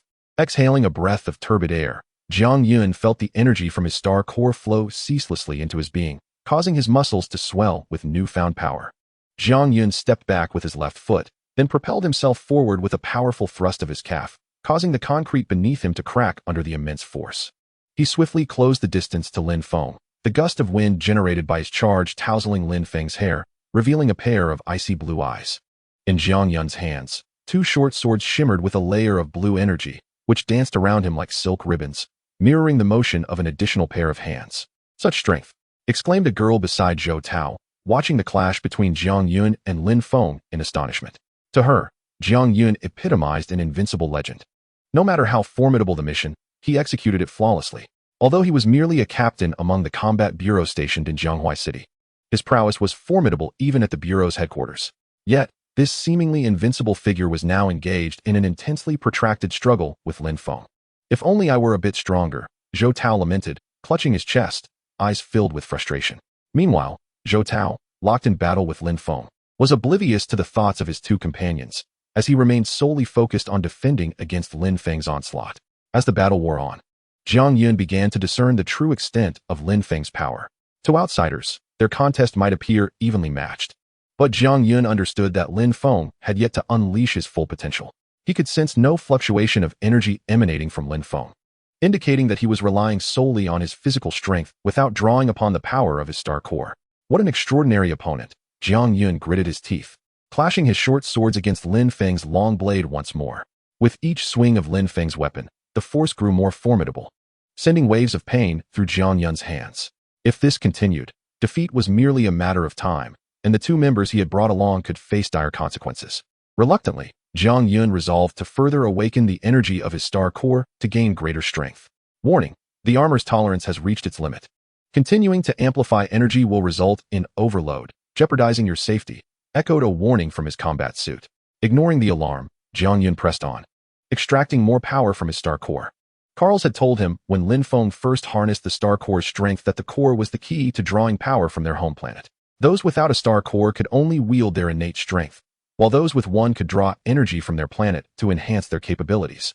The stellar core indeed possesses the capacity to bestow immense power upon an individual. However, the human body has its limitations. Should one surpass the threshold of physical endurance, the overwhelming force surging within would only become a burden. To wield the energy bestowed by the stellar core with finesse, transcending mere physical augmentation, is essential. Presently, Jiang Yun pays no heed to the constraints of his own body, relentlessly siphoning an endless stream of energy from the stellar core to enhance his physique. The protective armor, designed to safeguard his body from the rampant energy within, now flickers with electric sparks, a silent testament to the peril of his reckless actions. A sharp pain coursing through every cell compels Jiang Yun to clench his jaw tightly, the veins on his forehead bulging, and his bloodshot eyes betraying the agony he endures. Observing Jiang Yun's plight, Lin Feng's blade gleams ominously, prompting him to approach. Yet, as he prepares to take his first step, a piercing sound breaks the air. With a slight tilt of his head, a bullet narrowly grazes his nose. Alas, this is quite troublesome. Lin Feng gazes at the bullet embedded in the concrete pillar, shaking his head in resignation.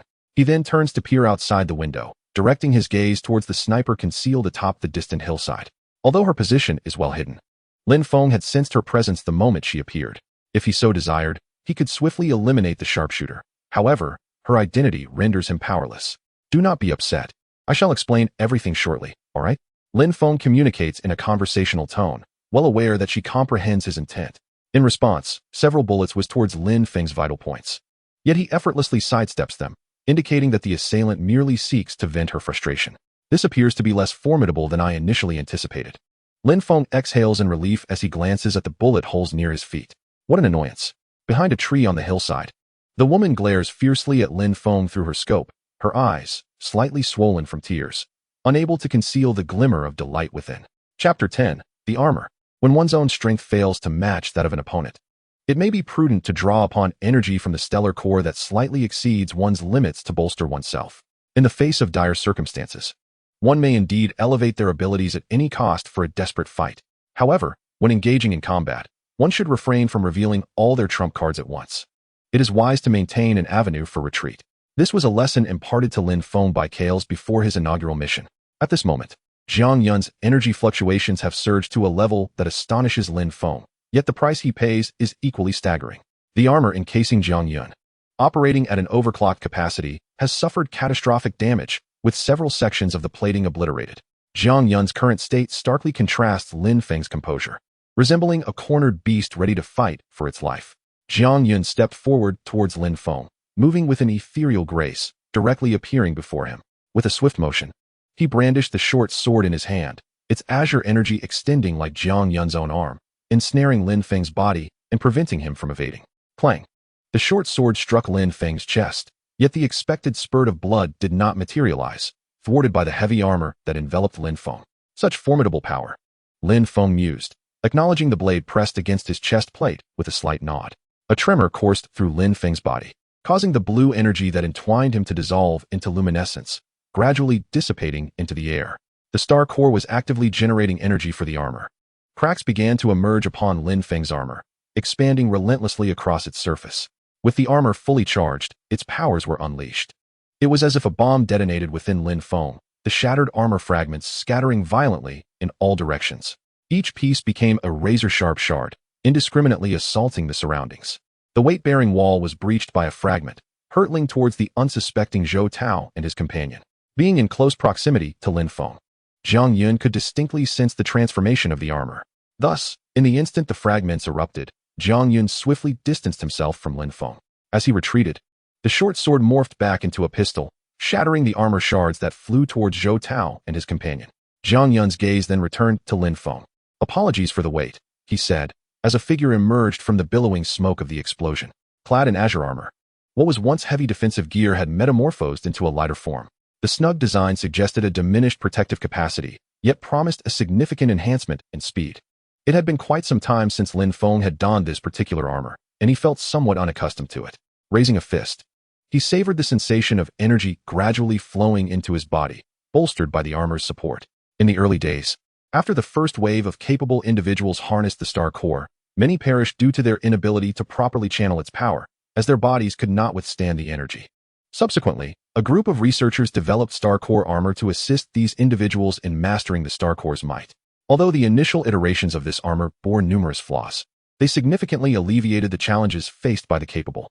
With continuous technological advancements, the star core armor technology possessed by modern civilizations has reached a state of relative completeness. While some civilizations may struggle to produce fully functional armor due to technological limitations, the fundamental ability to control star core energy remains achievable. The suit of armor adorning Lin Feng was acquired after he successfully completed several missions in the hunting grounds. Given that most of Lin Feng's tasks were of an assassination nature, this lightweight armor, primarily designed to enhance agility, was indeed well suited for his purpose. During his confrontation with Charles, Lin Feng had desired to don his armor. However, Charles's relentless onslaught left him no opportunity to do so. In desperation, Lin Feng had to rely solely on his physical prowess to manipulate the stellar core in his battle against Charles. After exchanging a glance with Charles, they both charged at one another. Lin Feng's long blade, infused with energy, began to emanate a faint crimson glow, and intricate patterns resembling droplets of water appeared along its length. Unbeknownst to Lin Feng, the unfolding phenomena concerning the blade went unnoticed by him. He merely felt an increasing familiarity with it, as if the weapon had seamlessly become an extension of his arm, despite their supposed period of adaptation. Bang! Bang! Bang! Jiang Yun unleashed a barrage of gunfire at Lin Feng, with 2 bullets burrowing into the ground upon firing. Meanwhile, bullets enveloped in a golden aura, under Jiang Yun's precise control, hurtled towards Lin Feng's vital points. To prevent Lin Feng from swiftly severing all the bullets, Jiang Yun intentionally varied their velocities as they approached their targets. Rustle. The sound of rustling maple leaves filled Jiang Yun's ears, and in a moment of unawareness, he found himself amidst a sea of fiery red foliage. He was surrounded by a flurry of brilliant maple leaves, sending an icy shiver down his spine. Clang! The bullets aimed at Lin Feng were intercepted by the swirling maple leaves, yet the cost was significant, as each bullet consumed over a dozen leaves. So, they are specialized armor-piercing rounds? That explains it, Lin Feng mused, observing the shattered leaves around him. Due to the unique composition of the stellar core armor, breaching it proved to be a formidable challenge, prompting various civilizations to devise distinct countermeasures. For instance, Charles, who had previously clashed with Lin Feng, wielded a long spear capable of effectively damaging the stellar core armor and disrupting its energy flow. It was likely that the bullets Jiang Yun employed were similarly designed to penetrate the armor. If that is the case, caution is imperative. Slowly, the maple leaves coalesced in Lin Feng's right hand, materializing into a long blade crafted from their essence. Unlike the methods employed by others to manipulate stellar core armor, Lin Feng, for reasons unknown to him, seemed to command the maple leaves in a manner that effectively targeted the armor's defensive systems. In a sense, to Lin Feng, those adorned in armor appeared as fragile as a mere parchment. Chapter 11, the finale. Thunderous roars echoed as the intensity of the battle between Lin Feng and Jiang Yun escalated, causing the dilapidated building to tremble under the weight of their confrontation, teetering on the brink of collapse. After Lin Feng deflected the 2 short swords in Jiang Yun's hands, he seized the opportunity presented by Jiang Yun's backward lean to deliver a swift elbow strike to his abdomen. The long blade, composed of maple leaves, gradually dissipated, while a single maple leaf adorned the blade held in his left hand. Suddenly, a ghostly blue flame ignited the maple leaf, which quickly burned away, the flames clinging to the blade. Under the fierce blaze, the water droplet-shaped engravings on the blade glowed with a crimson light. How could this cosmic hunter possess such formidable strength? Jiang Yun, clutching his abdomen, gazed at Lin Feng, his expression not only reflecting gravity, but now also tinged with a new emotion, fear. Humans are drawn to explore the unknown, relishing the thrill of conquest. However, when confronted with an unknown entity whose power far surpasses their own, the fear that arises is nearly insurmountable. The disparity between the two was glaringly evident.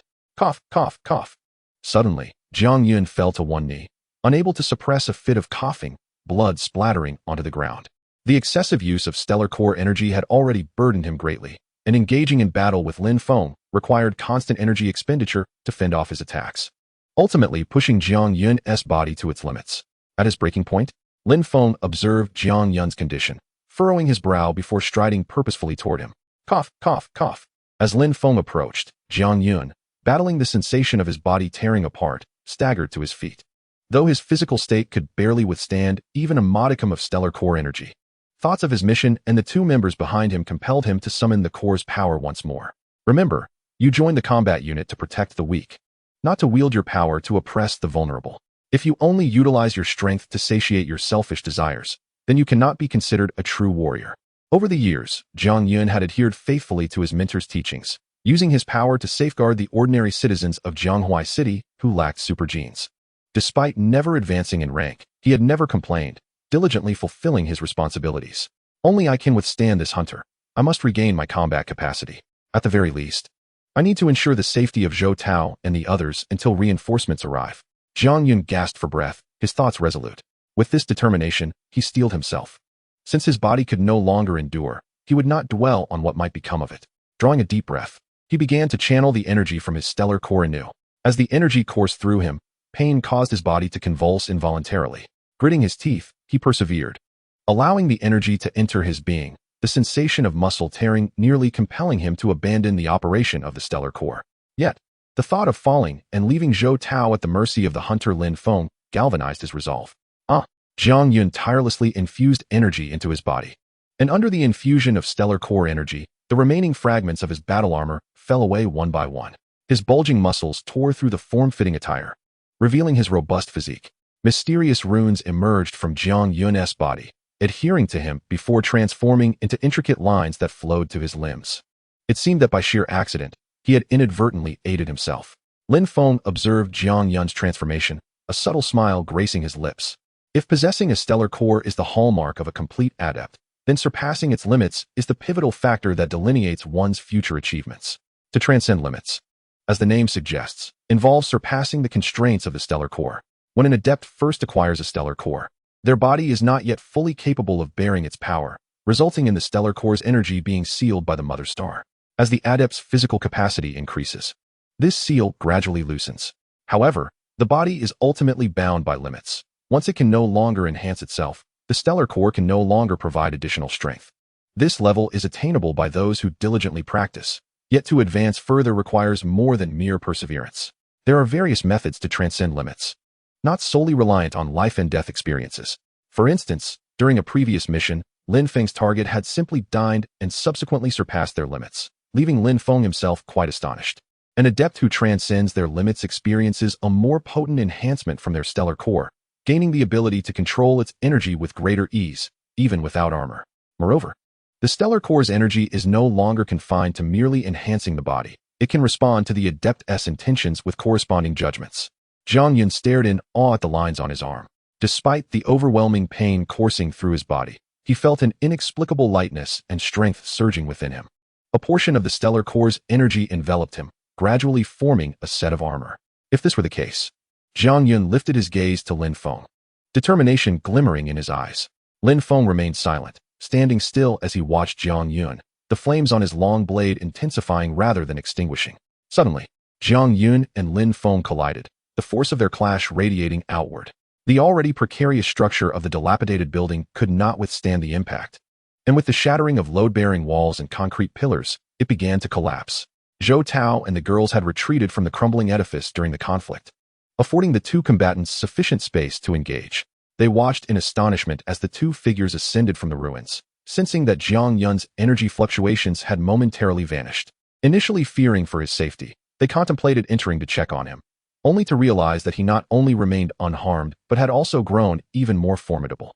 In Jiang Yun's hands, two short swords danced ceaselessly, sending waves of force slicing toward Lin Feng. Lin Feng raised the long blade he held, parrying each wave in succession. With every deflection, the flames atop his sword dimmed slightly.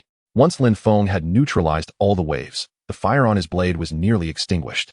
Indeed, The disparity between individuals was stark. Observing the fervent battle spirit radiating from Jiang Yun, Lin Feng shook his head slightly, recognizing that others could amplify their strength in combat. In the realm of web novels, this was undoubtedly the hallmark of a protagonist, while he himself was merely a villain destined to be humiliated. However, fate does not always align with one's desires. Lin Feng's azure eyes glimmered with renewed intensity as the flames atop his blade reignited. This time, unlike the previous ethereal blue flames, they blazed in a vibrant purple hue. A peculiar sound echoed, reminiscent of a phoenix's cry. Though the azure sky was devoid of any birds, let alone a mythical phoenix. With determination, Lin Feng gripped his long knife tightly and charged toward Jiang Yun, enveloped in flames that swirled around him. As he closed the distance, the fire gradually morphed into the shape of a purple phoenix. Jiang Yun felt the immense heat radiating from the manifestation, sending shivers down his spine. He attempted to move, but for reasons unknown, his star core could not summon energy, leaving him helpless as the purple phoenix loomed larger before him. With a thunderous impact, the purple phoenix collided with Jiang Yun, the overwhelming flames erupting outward in a catastrophic explosion. The intense heat triggered alarms on the battle armor of the nearby Zhou Tao and his companion, while the surrounding forest was instantly reduced to charred remnants. Jiang Yun's body swayed in the sky before it began to plummet to the ground. Just as he was about to crash, a figure darted forward and caught him. Finally, assistance had arrived. Lin Feng observed the individual who had caught Jiang Yun, then glanced at the over 100 capable individuals standing nearby, feeling a sense of relief. He descended gently to the ground, where a silver-haired, androgynous man was scanning Jiang Yun's condition with keen scrutiny. Jiang Yun's body was scorched black from Lin Feng's earlier strike, and a deep gash that exposed bone marred his chest. Rest assured, I held back, leaving him a breath of life, Lin Feng remarked dismissively, noticing the silver-haired man's piercing gaze, which radiated an air of cold menace. You, of all people, the silver-haired man turned to face Lin Feng, clearly incensed by his nonchalant demeanor. Suemo, you don't intend to challenge me, do you? Remember, you have never defeated me. Who are you? The silver-haired man's expression shifted from anger to shock as Lin Feng's words triggered long-buried memories to resurface in his mind. Lin Feng gazed at the silver-haired man, his face reflecting a long-awaited astonishment, a faint smile gracing his lips. He then stretched out his hand and gently pressed on his face a few times, before removing the mask that concealed his true visage. Do you still remember your father? Lin Feng observed the man's pupils constrict and the mirth in his eyes deepened. Chapter 12. Childhood friends seated in the rear of the car. Lin Feng rested one hand against the window, turning to admire the fleeting scenery outside. Don't look so shocked. Dear, I am indeed alive and quite authentic. Lin Feng turned his head, exasperated, to face Su Mo, who was fixated on him with disbelief. Is it really you, Fengzi? Su Mo inquired. If I weren't alive, would I be talking to you? Lin Feng retorted, irritation evident in his gaze. Noticing Su Mo's lingering skepticism, Lin Feng sighed softly and continued. Remember when we were 7 and sneaked behind the village to steal melons? Your mother gave me a good thrashing. And my father did the same to you. Or the time at 12 when we visited that internet CAF. You lost to me all night until, in a fit of rage, you shut off my computer just to win once. And throughout high school, you challenged me in exams, yet never managed to outscore me. Enough already. I know you're that foolish, Fengzi. Just keep that mouth of yours shut, Su Mo replied, his expression darkening as Lin Feng recounted their shared history. Through his actions, Lin Feng reaffirmed that he remained the same irritating figure Su Mo had always known. I've told you I am real. Yet words alone won't suffice to convince you, Lin Feng shrugged. After all these years, where have you been? Su Mo adjusted his expression, which was on the verge of unraveling, and asked. It's a long story, Lin Feng sighed. Then make it brief, Su Mo insisted, his gaze sharp upon Lin Feng. After a moment of contemplation, Lin Feng spoke. Have you resolved your issues? Is that concern I detect in your tone? Lin Feng teased. Just so you know, I won't be moved by such words, nor will you receive a hug or anything of that sort. Perhaps you should just stay out in the universe, Su Mo retorted, his facade of composure cracking once more. Enough with the aloofness. I know you too well. We practically grew up together. When you shift, I can anticipate your actions. Lin Feng regarded Su Mo with a hint of disdain, but then appeared to ponder something. He scrutinized Su Mo closely, a glimmer of insight in his eyes. You wouldn't have someone special in your life, would you? Now would be a perfect time to dispose of you and cast you into the cosmos. Su Mo's expression broke completely, his teeth clenched as he glared at his childhood friend. Regret washed over Su Mo. He lamented, revealing his surprise and joy upon Lin Feng's reappearance. Did this insufferable brat truly deserve such a display of emotion? Pray tell, which young lady has captured your fancy this time? Lin Feng nudged Su Mo with his elbow, his eyes sparkling with curiosity. What do you mean again? Do not conflate me with that scoundrel. You rogue. Suemo retorted sharply.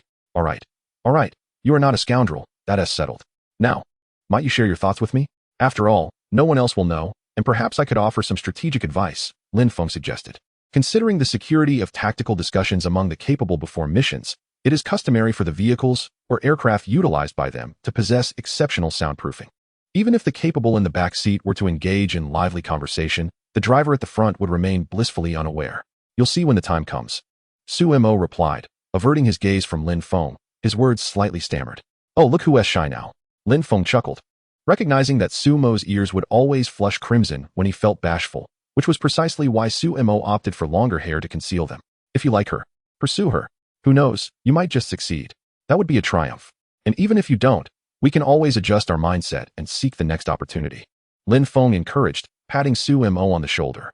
Huh, a lifelong bachelor like you dares to utter such sentiments? It seems your decade among the stars has brought you quite the fortune. I shall have to discuss this matter thoroughly with Qi Lin, Suemo scoffed, casting a disdainful glance at Lin Feng. Comrade Suemo, I trust you wouldn't want the girl you are currently pursuing to learn about your previous 5 or 6 romantic endeavors. Lin Feng remarked with a smile, giving Suemo's shoulder another pat. Where on earth did you learn such tactics? Come on, let us engage in some mutual torment. I might just face a greater challenge in my pursuit, but I'm curious to see how you plan to woo Qi Lin, Suemo said, feeling the pressure from Lin Feng's teasing. Just as their banter continued, the vehicle came to a halt. Lin Feng glanced outside and realized they had arrived at the Operations Bureau's branch in Zhonghua City. Has the Operations Bureau undergone a transformation? Have we garnered such prestige? Lin Feng inquired, turning to the now stoic Suemo. Do not ask. I am equally in the dark, Suemo replied, shaking his head. At that moment, a series of hurried footsteps echoed from within the Operations Bureau. Lin Feng looked up to see a woman clad in a white military uniform, adorned with rectangular glasses, striding towards him. Upon noticing Lin Feng, she approached him directly, surveying him from head to toe. A fleeting smile graced her frosty yet beautiful visage. Lin Feng inclined his head slightly. Good day, Director. Suemo, standing beside Lin Feng, stiffly saluted. Thank you for your efforts. The woman turned her gaze towards Suemo, her expression serene, as if the smile directed at Lin Feng had been nothing more than an illusion. Lin Feng observed Suemo before shifting his attention back to the woman, his eyes reflecting a contemplative demeanor. Come with me to the command room, she instructed. The woman, after addressing Lin Feng, turned and made her way towards the Operations Bureau.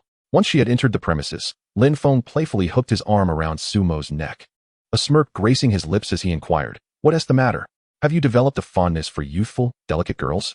I recall that you were rather indifferent towards the aloof and sophisticated type before. Mind your own business, Suemo retorted, casting a disgruntled glance at Lin Feng. Are you truly unaffected by this? Lin Feng countered with a mischievous grin. Suemo regarded Lin Feng with a complex expression, seemingly reaching a realization, and gritted his teeth before pleading, Foster father, please help me. Ah, my dear son, I shall certainly exert every effort to assist you, Lin Feng replied, pleased to hear what he longed for from Suemo. He then proceeded into the Operations Bureau. Chapter 13, Physical Concerns. Pardon me, coming through. Ignoring the curious gazes of the other personnel within the bureau, Lin Feng navigated through the crowd and opened a large door leading to the second floor. Who is that? He doesn't seem to be a first-time visitor, a man seated at a computer remarked, observing Lin Feng as he entered. You're new here, so it's understandable that you don't know him, a female colleague replied. Is he also an empowered individual? Yes, if my memory serves me correctly. He was part of the first batch of empowered individuals dispatched when the Zhonghua City Operations Bureau was established. She paused her typing, contemplating for a moment before continuing. Then why didn't I find his file when I checked the archives earlier?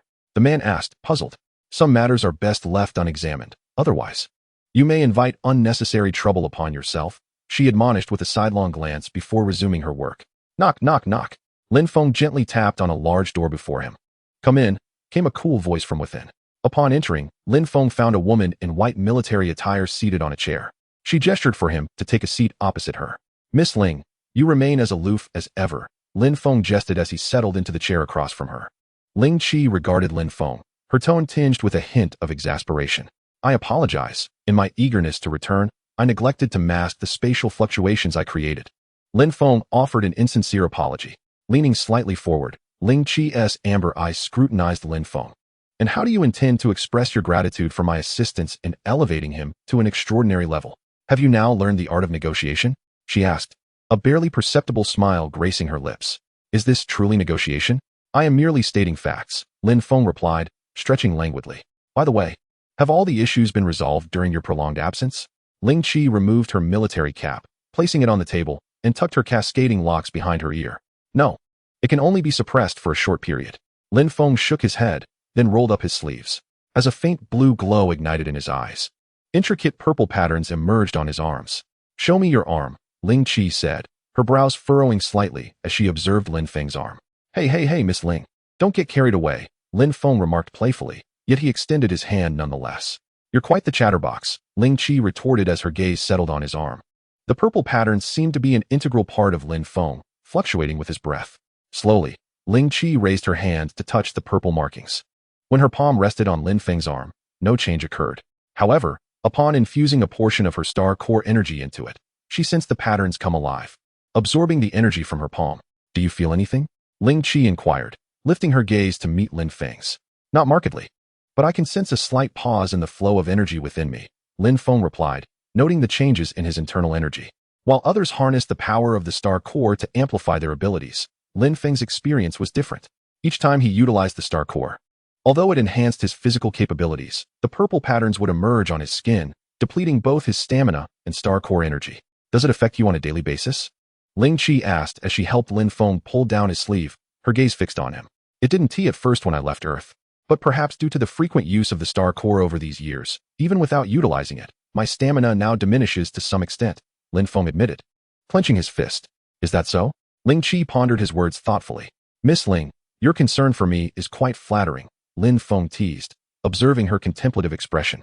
Since I'm so concerned, how about working under me? Ling Qi inquired, looking up at him. I think I'll pass. I'm rather lazy and don't wish to work for anyone else, Lin Feng shrugged, decisively declining. Will you still venture into the cosmos? Ling Qi asked, gazing at his relaxed demeanor. At her words, Lin Feng's smile faded gradually. After a moment of contemplation, he scratched his head and sighed before nodding. Though I prefer not to leave, my current physical condition is unstable, and staying on Earth poses its own dangers. I wouldn't want to face all of you, armed and tense, when my situation worsens. Ling Qi, taken aback by Lin Feng's nonchalant demeanor, found herself at a loss for words. Miss Ling, please don't worry. I'm not at that extent yet, Lin Feng reassured her with a smile. Beep, beep, beep. At that moment, a pale blue three-dimensional projection suddenly rose from the table before the two individuals. A middle-aged man clad in a deep green combat uniform, with a serious demeanor, materialized before them. Ah, old Ling, long time no see. It seems your gray hair has increased a bit, Lin Feng greeted, raising his hand in salutation. Your issues appear to remain unresolved, Ling Changfeng remarked, gazing intently at Lin Feng. Indeed, though I have managed to suppress them somewhat for the time being.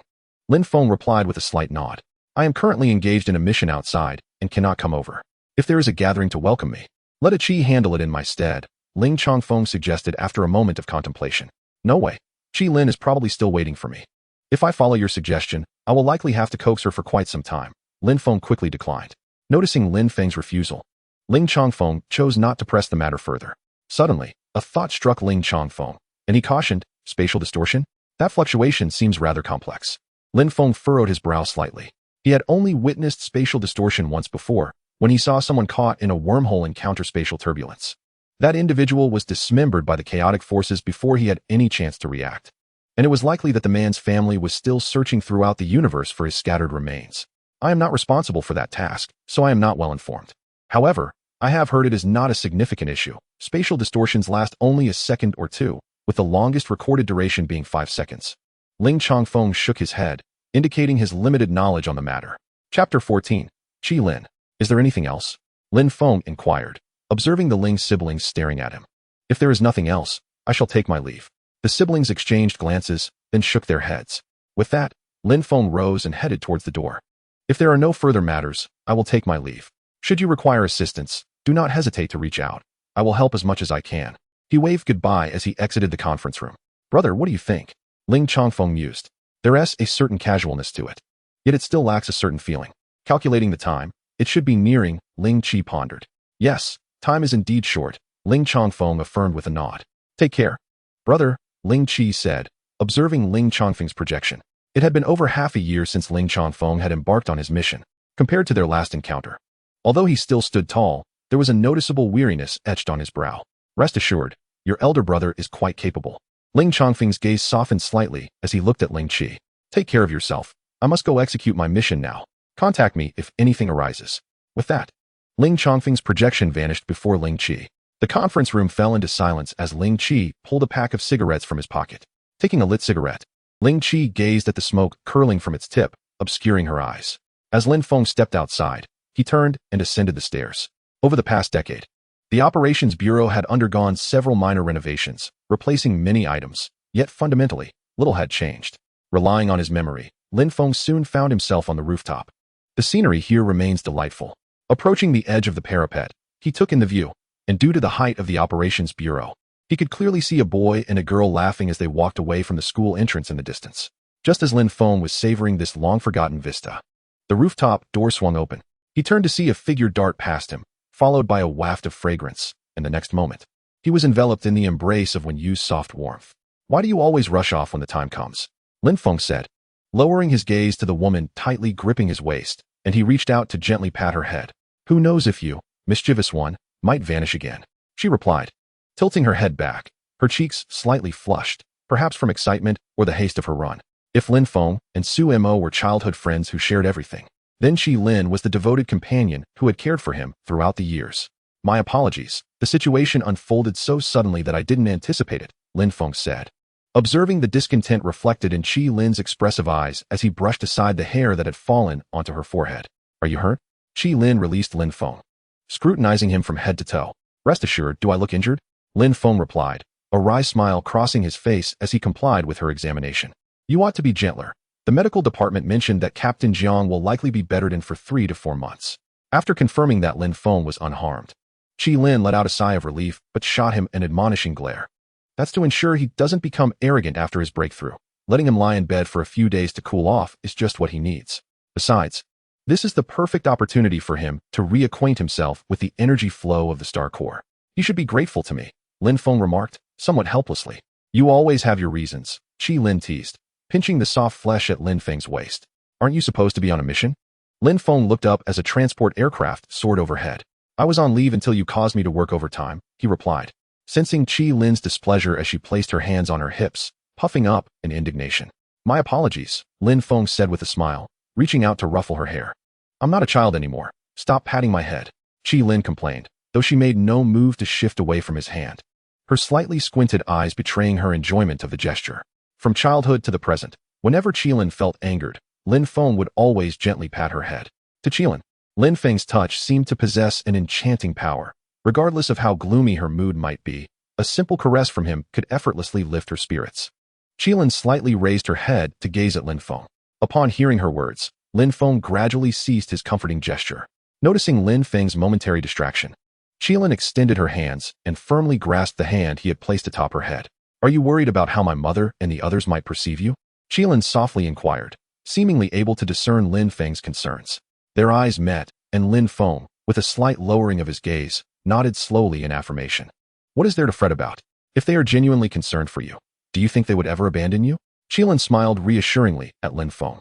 What on earth are you always pondering? Lin Feng, hearing her words, playfully tapped her head with his hand. Her statement eased his tension considerably. Chapter 15, Leisure. Suddenly, the door swung open. Come in. It's been ages since I last cleaned, so feel free to make yourself at home. Qi Lin tugged at Lin Feng's arm, leading him into her residence. Upon entering, Lin Feng began to survey the condition of the living room. He noted its relatively tidy state and turned to Qi Lin with a questioning glance. Qi Lin's parents, both police officers, typically spent their time at the station, but whenever they could, they would come by to tidy up for Qi Lin, who was not particularly fond of cleaning. Qi Lin picked up several jackets that were draped over the sofa. Is the situation quite serious? Lin Feng asked, his brow furrowing slightly. Qi Lin gently pushed Lin Feng onto the sofa. Xiaoyi has a day off tomorrow. How about I accompany you to pick her up, and then we can head to your place together? Qi Lin suggested, retrieving some snacks from the cupboard and placing them in front of Lin Feng. Thank you. Lin Feng nodded in agreement after considering Qi Lin's plan. Then why don't you stay over at my place tonight? I remember I just tidied up your room a few days ago. It just needs a little organizing. After contemplating for a moment, Qi Lin remarked, why not clean the living room as well? Lin Feng playfully tapped her forehead. Cleaning such a large room is exhausting, you know. Qi Lin shot him an annoyed glance for his incessant tapping. Is my helping you with the cleaning such an inconvenience? Lin Feng responded with a hint of exasperation. You wouldn't complain, would you? Qilin countered. For some inexplicable reason, Lin Feng had always perceived that Qilin had not developed the habit of keeping her belongings in order. Each time he visited her home, the first thing he would do was clean, while Qilin would listen to his advice on cultivating good habits, nodding with a cheerful smile, showing no intention of reform. One day, you might find yourself sleeping amidst a heap of clutter before you realize the importance of tidiness. Observing Qilin's self-assured demeanor, Lin Feng felt an immediate pang of headache. Regardless, you will assist me in tidying up, so what is there to fear? Qilin playfully stuck out her tongue at Lin Feng. Sigh. Lin Feng couldn't help but exhaled deeply. The waning sunlight filtered through the window, and the two, being skilled individuals, felt no discomfort from the heat of the day. By the way, it's getting late. I should prepare dinner. After chatting with Lin Feng for a while, Qilin glanced at the clock on the wall and promptly stood up. I'll handle it. Lin Feng grasped Qilin's hand, preventing her eager rush toward the kitchen. Do you doubt my culinary skills? Qilin turned to look at Lin Feng, her brows slightly raised. Indeed. Lin Feng nodded in admission. That was merely an accident in the past. After all these years, could my cooking skills have remained stagnant? Upon hearing Lin Feng's candid acknowledgement, Qilin's face flushed crimson. Tell me, how does one eliminate the gamey odor from lamb? Lin Feng inquired, gazing at Qilin. Ginger and scallions? You sit tight. I'll take care of it. Lin Feng resolutely pressed Qilin back onto the sofa, quashing her desire to showcase her culinary prowess. You rogue, how could you not believe in me? Qilin complained as she watched Lin Feng's retreating figure into the kitchen, though a smile slowly crept onto her lips. In the kitchen, Lin Feng stared at the neatly arranged utensils, momentarily lost in thought. A decade spent in the cosmos had left him with little time for leisure. His usual meals were hastily resolved, subsisting on whatever was edible as long as it wouldn't lead to his demise. It should be nearly ready. Before long, the delightful aroma of cooked dishes wafted from the kitchen. Qilin, seated in the living room, caught a whiff and quickly made her way toward the kitchen. What are you cooking? Qilin leaned against Lin Feng's back, resting her chin on his shoulder, curiously peering into the pot. Your favorite, tomato scrambled eggs. The plate beside it holds the already cooked dishes. If you're hungry, feel free to have a taste. Lin Feng slightly turned his head to look at Qilin. I want to eat tomato scrambled eggs. Qilin ignored Lin Feng's words, her gaze fixated on the pot. I haven't tasted it yet, so I'm unsure if the salt is just right. Lin Feng picked up a piece of egg with chopsticks, blowing on it lightly before offering it to Qilin. Just perfect. Qilin smiled and nodded after taking a bite. Go serve the rice. It will be ready in about a minute. Lin Feng pinched Qilin's cheek playfully. Qilin nodded and carried 2 bowls of rice toward the dining area. By the time Lin Feng brought out his cooked dish, Qilin had already filled her bowl and was seated at the table. Enough staring, let us eat. Lin Feng remarked as he noticed Qilin's eyes fixed on the tomato scrambled eggs in his hands, and reluctantly placed the dish on the table. Once Lin Feng sat down, Qilin eagerly began to eat. Lin Feng gazed at Qilin, who sat opposite him, indulging in her meal, a smile unconsciously gracing his lips as he picked up his own utensils to partake in the feast. How satisfying it was. Qilin leaned back in her chair, one hand gently caressing her slightly protruding abdomen. As long as she was full, that was all that mattered. Seeing that the dishes she had prepared were entirely consumed, Qilin nodded in satisfaction. Go take a good rest. I will tidy up a bit, Lin Feng said after clearing the table. Good luck. Qilin waved her hand at him. With a soft sigh, Lin Feng headed to the kitchen, where he washed the dishes and tidied up the space a little. Once he finished his tasks and stepped out of the kitchen, he noticed that Qilin had already curled up on the sofa, asleep. Honestly, she doesn't take care of herself at all, Lin Feng thought, feeling a sense of helplessness as he watched her. He gently moved Qilin to her bed in the bedroom, covering her with a blanket before exiting the room. Lin Feng's home was not far from Qilin's, so often when matters arose at his house, his father would send him to stay with her for a few days. This was the reason why there was a room for Lin Feng at Qilin's home. After pushing open the door, he entered the bedroom where he usually slept. To his surprise, the room was remarkably tidy. The sheets and duvet appeared to have been freshly changed. How thoughtful. Lin Feng sat on the bed, gazing out the window, where the moonlight streamed in, casting a gentle glow on the desk. In a moment of contemplation, Lin Feng found himself lost in thought while looking outside. For nearly 30 years, Earth seemed to flourish with the development of various civilizations. Yet beneath the surface, numerous events transpired that ordinary citizens could never fathom. During his time in the Combat Bureau, Lin Feng had participated in numerous missions against extraterrestrial invaders, and that was merely his experience in Shenzhou. It was said that neighboring superpowers paid a heavy price for each resistance against invaders. Throughout his decade in the cosmos, Lin Feng had encountered countless civilizations. Realizing that Earth's technological advancement still lagged behind, many advanced civilizations looked down upon Earth. However, the numerous invasions Earth had faced over the years indicated that it indeed attracted the attention of other civilizations. It was truly perplexing. Leaning back, Lin Feng reclined on the bed, slowly closing his eyes. Chapter 16, Siblings. Sunlight streamed through the window into the room, gently coaxing Lin Feng awake. Unbeknownst to him, he had fallen asleep the previous night, enjoying a restful slumber. Except for time to get up, he murmured, glancing down at Qilin, who had curled up like a kitten in his embrace, feeling quite helpless. Initially, Lin Feng had found comfort in their sleeping arrangement, but it wasn't long before Qilin, half asleep, opened his door. When she entered, he had woken up, watching as she casually lay beside him, continuing her slumber. It's still early, let us sleep a bit longer, Qilin mumbled, instinctively curling closer to Lin Feng to escape the sunlight. It is already 6:30, and the hour grows late. Do you not usually rise even earlier during training? Lin Feng gently arranged Qilin's flowing hair to prevent it from falling over her face. Today is still my day off. A little extra sleep is of no consequence. As if bothered by the glaring sunlight, Qilin furrowed her brows and nestled deeper into Lin Feng's embrace. Muffling her voice as she spoke, you should sleep, I'll prepare some breakfast. Lin Feng waved his fingers towards the curtains, which promptly drew shut, casting a shadow over the room. Don't. Upon hearing Lin Feng's suggestion, Qilin raised her long legs and draped them over him, refusing to let him go, resembling a sloth clinging tightly to Lin Feng. How old are we, yet you still act like a child? Lin Feng teased, observing Qilin's familiar antics. Yet he continued to stroke her back, ensuring she slept soundly. After a while, as Lin Feng calculated the time, he managed to slip away from Qilin's embrace, replacing himself with a pillow of equal height. How comforting it is to live like this. After stretching lazily, Lin Feng entered the kitchen to prepare breakfast. Each morning, the first thought that greeted him upon awakening was no longer the dread of impending perilous tasks. He was no longer dancing with death. This serene existence was precisely what Lin Feng craved. He desired not a life of tumult and grand adventures, but simply wished to live out his days in tranquility.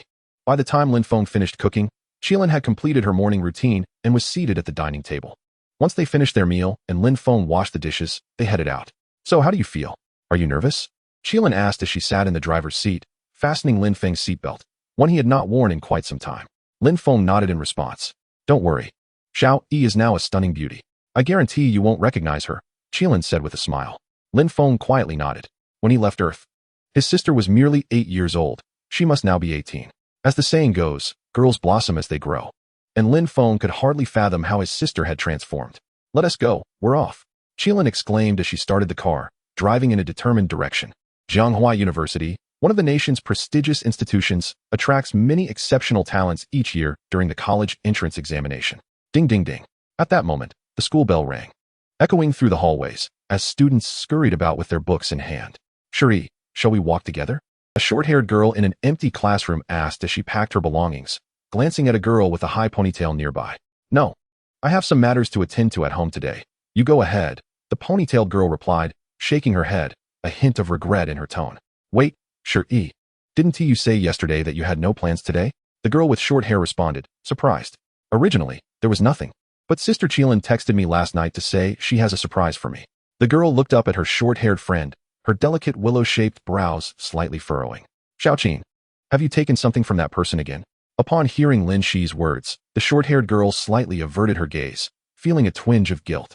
Oh, Shi, why are you so unwilling to give him a chance? I genuinely think Senior Huang Su is quite charming. The short-haired girl playfully linked her arm with Lin Shi's and gave it a gentle shake. I know Senior Huang Su is decent, but I'm not currently inclined to pursue a romantic relationship, Lin Shi replied, shaking her head. Could it be that your family disapproves? The short-haired girl speculated. No.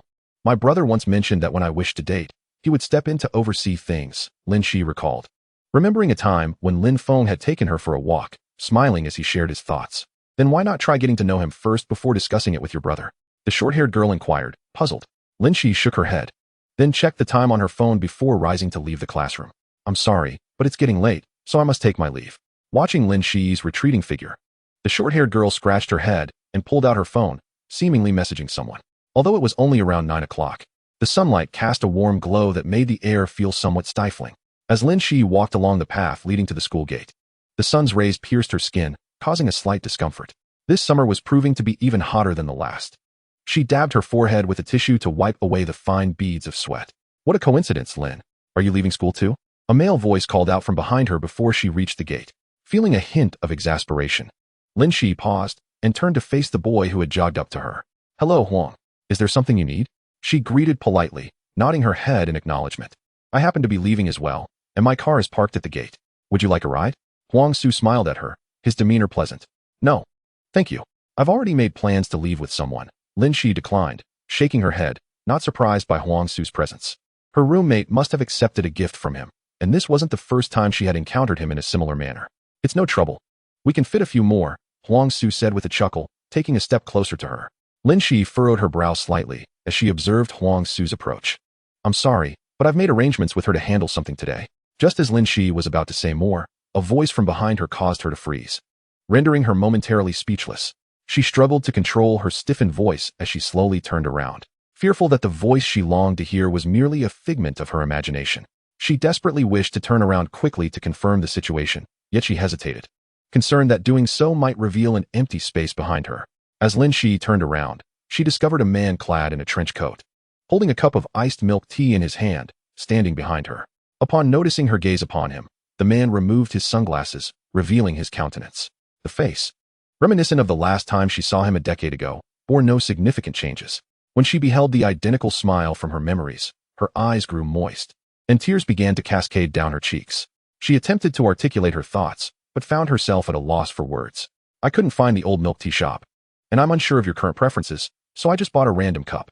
I hope you don't mind, Lin Feng said, extending the milk tea towards Lin Shi, gently wiping away the tears from her face. Lin Shi accepted the drink, her gaze fixed on Lin Feng with a dazed expression. Is there something on my face? Lin Feng inquired with a smile. Are you truly my brother? Lin Shi asked softly, her voice choked with emotion. Who do you think I am? Lin Feng replied with a gentle smile. In the warmth of Lin Feng's tender gaze, Lin Shi recognized the unique smile that once brought her joy, and she could no longer contain herself, leaping into his embrace. Her warm tears soaked the fabric of his shirt as Lin Feng caressed her back, allowing her to release her emotions. As he comforted her, Lin Feng remarked on how much Lin Shi had changed. She had transformed so dramatically that he initially failed to recognize her. The little girl who used to beg him to lift her high had blossomed into a breathtaking beauty. Yet in his eyes, she remained the same girl who delighted in seeking his affection. Not at all, Lin Shi murmured into his chest, fearing that if she let go, he might vanish. Standing nearby, Huang Su watched their intimate interaction with a scowl. Just as he was about to speak, his gaze met Lin Feng's, and he felt as if his innermost thoughts were laid bare before him. Lin Feng then lowered his head to inquire about Qilin. Lin Shi lifted her head, her eyes red, and nodded in response to Lin Feng. Subsequently, she linked her arm with his, and they made their way outside the school. Once they had left, Huang Su felt an immense weight lift from his shoulders. Who exactly is this guy? Despite the high temperature, Huang Su felt a cold sweat trickle down his back. Impressive indeed. He actually got into my alma mater. I told you I would get into your school, big brother, Lin Shi declared, lifting her chin proudly at Lin Feng's compliment. However, a moment of reflection dimmed her expression. Noticing her sudden change in demeanor, Lin Feng offered words of comfort. He instinctively raised his hand to pat Lin Shi's head, but hesitated, realizing that such affection might not be appropriate for someone who had grown up. His hand lingered above her head, caught in the moment. Lin Shi gazed at Lin Feng as he extended his hand above her head, instinctively narrowing her eyes. However, after a moment of waiting and feeling no familiar sensation atop her head, she opened her eyes to find that Lin Feng had halted his movement. Consequently, Lin Shi puffed out her cheeks in discontent and leaned directly against Lin Feng's hand. Chapter 17, Returning Home. How do you like this surprise? Lin Feng inquired as he brought Lin Shi before Qilin, who smiled and asked about the sight of Lin Shi tightly clutching Lin Feng's arm. Yes, Lin Shi replied with a smile, nodding at Qilin. Are mom and dad home today? Lin Feng turned to Lin Shi and asked. They are. They have a day off today, Lin Shi confirmed with a nod. Qilin tilted her head as she observed Lin Feng, who returned the gesture with a nod. When Qilin drove Lin Feng and Lin Shi to the entrance of Lin Feng's home, he stood at the door without knocking. What's wrong? Qilin inquired, puzzled by Lin Feng's hesitation. Should I buy something to take inside? Lin Feng turned to Lin Shi and Qilin, seeking their opinions. Upon hearing this, Lin Shi paused briefly before breaking into laughter and promptly knocked on her own front door. At that moment, a woman's voice resonated from within the house, accompanied by the sound of footsteps that grew louder in Lin Feng's ears. He instinctively stiffened, while Qilin gently squeezed his hand, signaling him to relax. With a click, the door swung open, revealing a middle-aged woman who bore a striking resemblance to Lin Shi, at least by 4 or 5 points. Lin Shi smiled at the affectionate expression on the woman's face and greeted her warmly. You've worked hard. Lin's mother smiled back at Lin Shi before shifting her attention to the other two. Auntie, I'm here to bother you again, Qilin said with a smile, waving at Lin's mother. How can you say you're bothering me? I'm delighted that you could come, Lin's mother replied, shaking her head with a smile as she turned to Lin Feng. And you are? Lin's mother initially failed to recognize Lin Feng due to his sunglasses, but he exuded an oddly familiar aura that she could not place. After Lin Feng removed his sunglasses, he looked at Lin's mother with a hint of guilt in his eyes. As Lin's mother examined Lin Feng's face, her pupils slightly constricted, and she reached out to touch his face, feeling his warmth. Lin Feng, significantly taller than Lin's mother, bent slightly to accommodate her. You've lost quite a bit of weight, Lin's mother remarked, caressing Lin Feng's cheek with a slight quiver in her voice. Not at all. I've actually gained quite a bit, Lin Feng replied with a smile. Lin's mother covered her mouth with her hand, her eyes shimmering with unshed tears. She ushered the three of them into the house, and as soon as they entered, Lin Feng spotted his father seated on the sofa, perusing a newspaper. Hearing footsteps behind him, Lin's father bore a slight smile. However, when he turned to see Lin Feng standing beside Lin Shi, his smile abruptly froze. Father, it's been a long time. Lin Feng gazed at his father, whose hair was tinged with gray, and waved his hand, saying, You two sit and chat for a while. I shall prepare dinner. After glancing at the time, he turned and made his way toward the kitchen. However, Lin Mu grasped Lin Feng's arm, gently pressing him back onto the sofa. Did you encounter any difficulties while on your mission? Lin Fu folded the newspaper in his hands and placed it on the coffee table. Challenges are inevitable. At times, the objectives are overly cautious, making it difficult to approach the target, Lin Feng replied, a hint of resignation in his tone. Qilin, seated beside Lin Feng, observed the exchange between him and Lin Fu, a slight smile gracing her lips as she watched Lin Feng animatedly recount his experiences. Lin Feng was not one to share his unpleasant experiences with others. In the presence of friends and family, he always wore a smile. A cheerful boy who enjoyed jesting with others. No one could fathom the trials he faced in silence, hidden from their view. He had previously confided in Qilin that he did not regard his family and friends as emotional dumping grounds. Rather, he believed in gradually processing his negative feelings alone, without burdening others. It's essential to complete the mission diligently, but equally important to ensure your own safety, Lin Fu advised. I am not in your line of work, so I cannot offer you substantial advice. But remember to maintain a calm demeanor while executing your tasks. Lin Feng nodded in agreement. Indeed, one must not allow emotions to cloud judgment. This was not merely a lesson imparted by his mentor during combat training. It was a principle he held close during his numerous assassination missions. He understood that succumbing to emotional turmoil could lead to missteps in his subsequent actions. While Lin Feng conversed with his father, Qilin and Lin Shi lent a hand to Lin Mu in the kitchen. You two should relax, watch television, or engage in conversation. I can manage things here, Lin Mu remarked, somewhat exasperated by their eagerness to assist. The more hands, the quicker the work, Auntie. You rarely have a day off. You shouldn't be burdened with all the tasks, Qilin replied as she placed vegetables on the cutting board and began chopping. You truly are a help, little Lin, Lin Mu said, her eyes sparkling with warmth as she watched Qilin. Having grown up with Qilin, Lin Mu cherished their enduring bond, which remained as strong as it had been in their youth. Little Lin, Lin Mu said with a smile. Yes, Auntie. What is it? Qilin turned to face Lin Mu. When do you and my little Feng plan to get married? Lin Mu inquired, glancing at Lin Feng engaged in conversation with Lin Fu before returning her gaze to Qilin.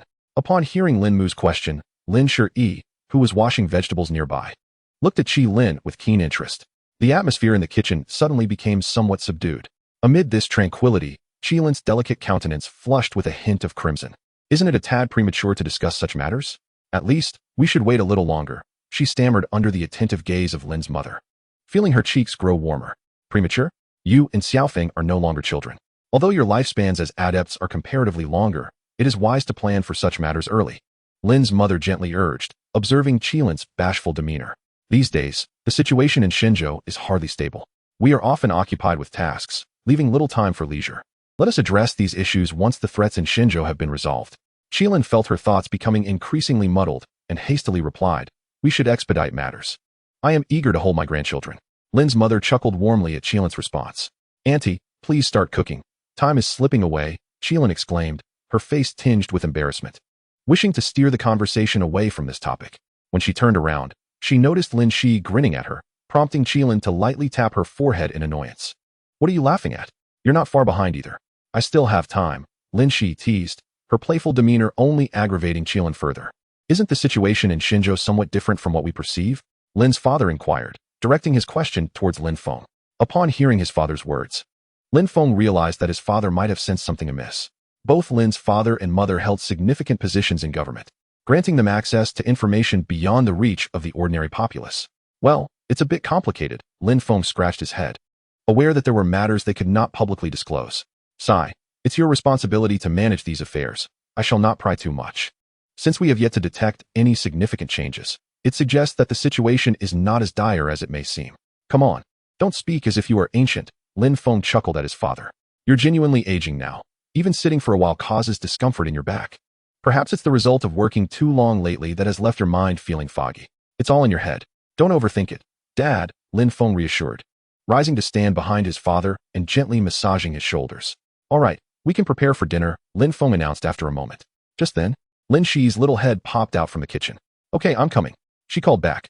At the dinner table, Lin Feng diligently served dishes to Lin Shi and Qilin, neglecting his own meal. You should eat as well. Don't just focus on serving us, Qilin remarked, bemused by the towering pile of food in her bowl. Sharing joy is far better than solitary happiness. Let us enjoy together, Lin Feng said, affectionately ruffling Lin Shi's hair. At that moment, Lin Feng suddenly turned his head to gaze out the window, the smile in his eyes vanishing. What is it? Qilin asked, observing Lin Feng's change with a hint of confusion as she lightly kicked his calf. Ah, it's nothing, just a fleeting illusion. Chapter 18, The Celestial Catastrophe. In a remote corner of the universe, a subtle spatial fluctuation was barely perceptible. If one were to discover it, they would unveil a concealed folding space.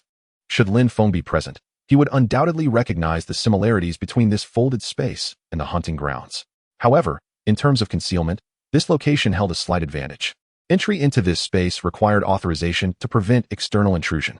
An aggressive assault would only result in being trapped within the confines of the space, unable to escape.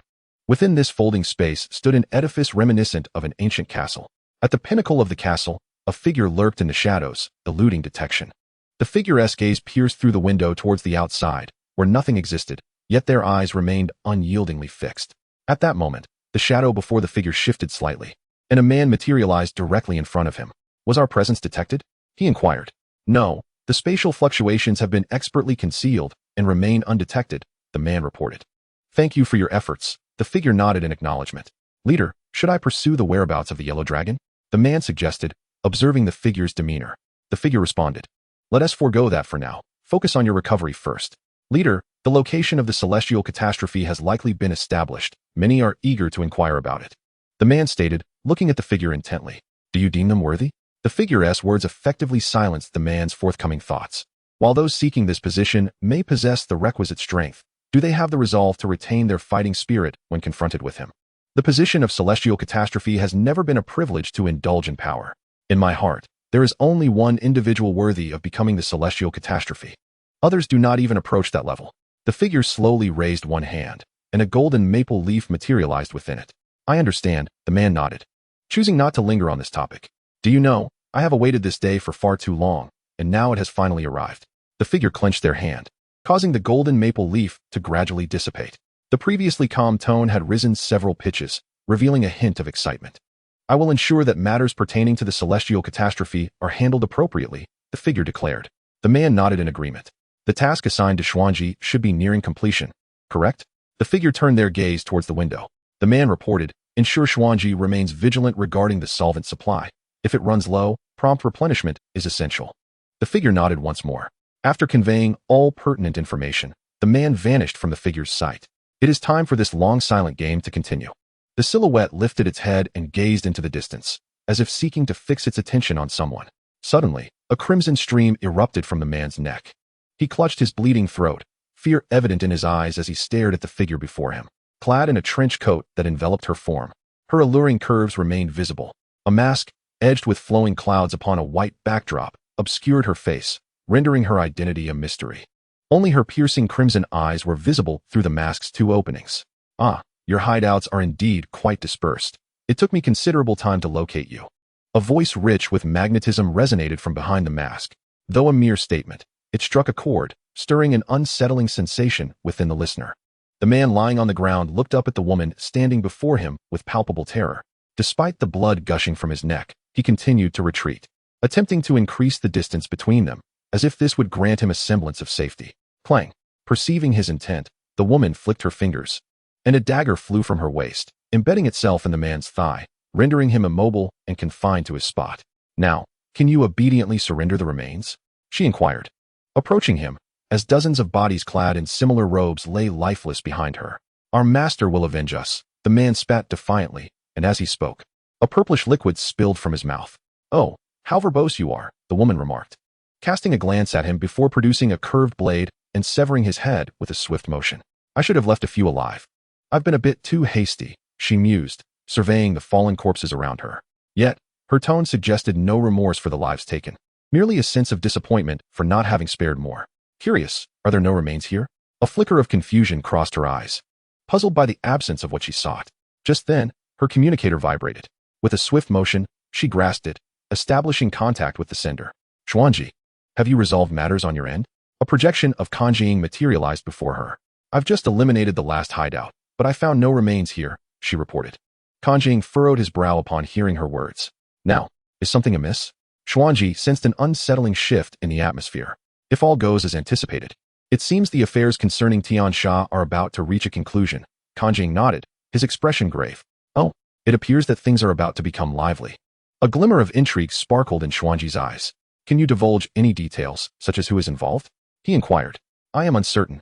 It appears to be a selection made by the leader himself, and I lack specifics regarding the candidates. Kanjing shook his head, indicating his ignorance of the matter. After severing all ties, the woman raised her hand and incinerated the surrounding corpses, subsequently scattering the ashes into the cosmos. Chapter 19. Strange happenings. The night in Zhanghuai City was devoid of the daytime clamor, as the bustling populace succumbed to slumber after a day of toil. On the streets, a police car was leisurely patrolling its designated route. Regardless of Zhanghuai City's weather, a police vehicle consistently traversed the streets, undeterred by rain or shine, ensuring the safety of its citizens. The man at the wheel sighed, remarking on the significant rise in crime rates over the past few months. Consequently, the frequency of nightly patrols had increased substantially.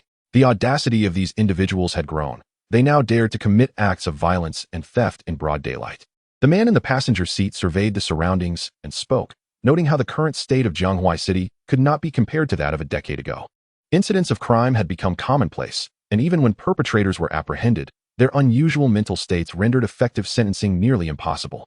Stop the car, the passenger exclaimed, having noticed movement in a nearby alley they had just passed. Exiting the vehicle, he hastened to the entrance of the alley, drawing a flashlight from his belt. He directed its beam into the shadows. There, a man crouched on the ground. Sir, what are you doing? The officer inquired, observing the man's back, though his serious demeanor betrayed a hint of trepidation. Was it yet another knife attack?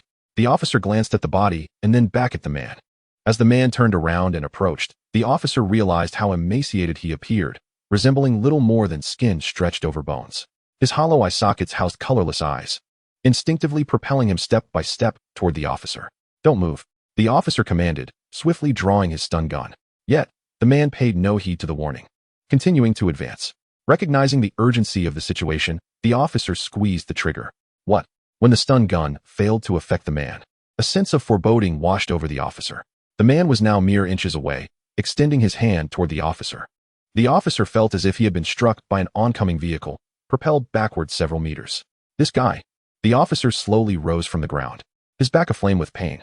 He understood that remaining down could spell disaster. But suddenly, the man who had been 5 or 6 meters away was now right before him.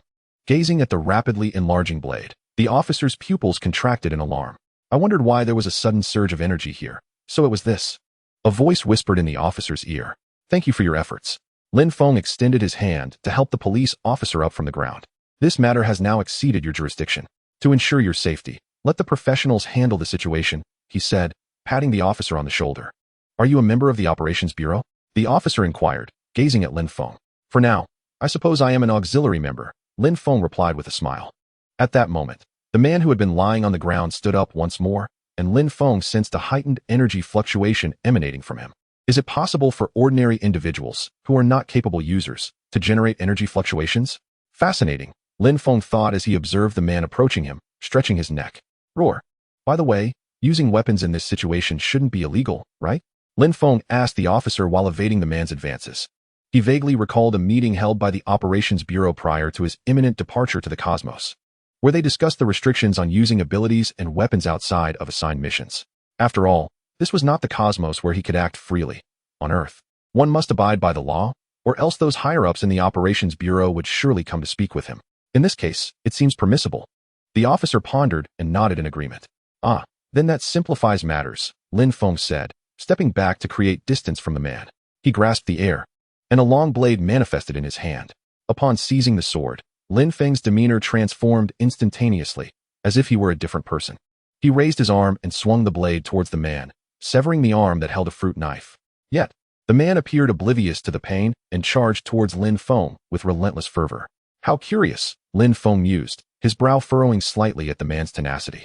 He conjured several maple leaves at his fingertips and hurled them at the man.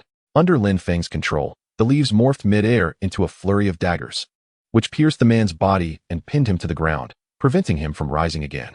Lin Feng approached the fallen man and crouched to assess the situation. As he placed his hand upon the man, an icy chill coursed through him.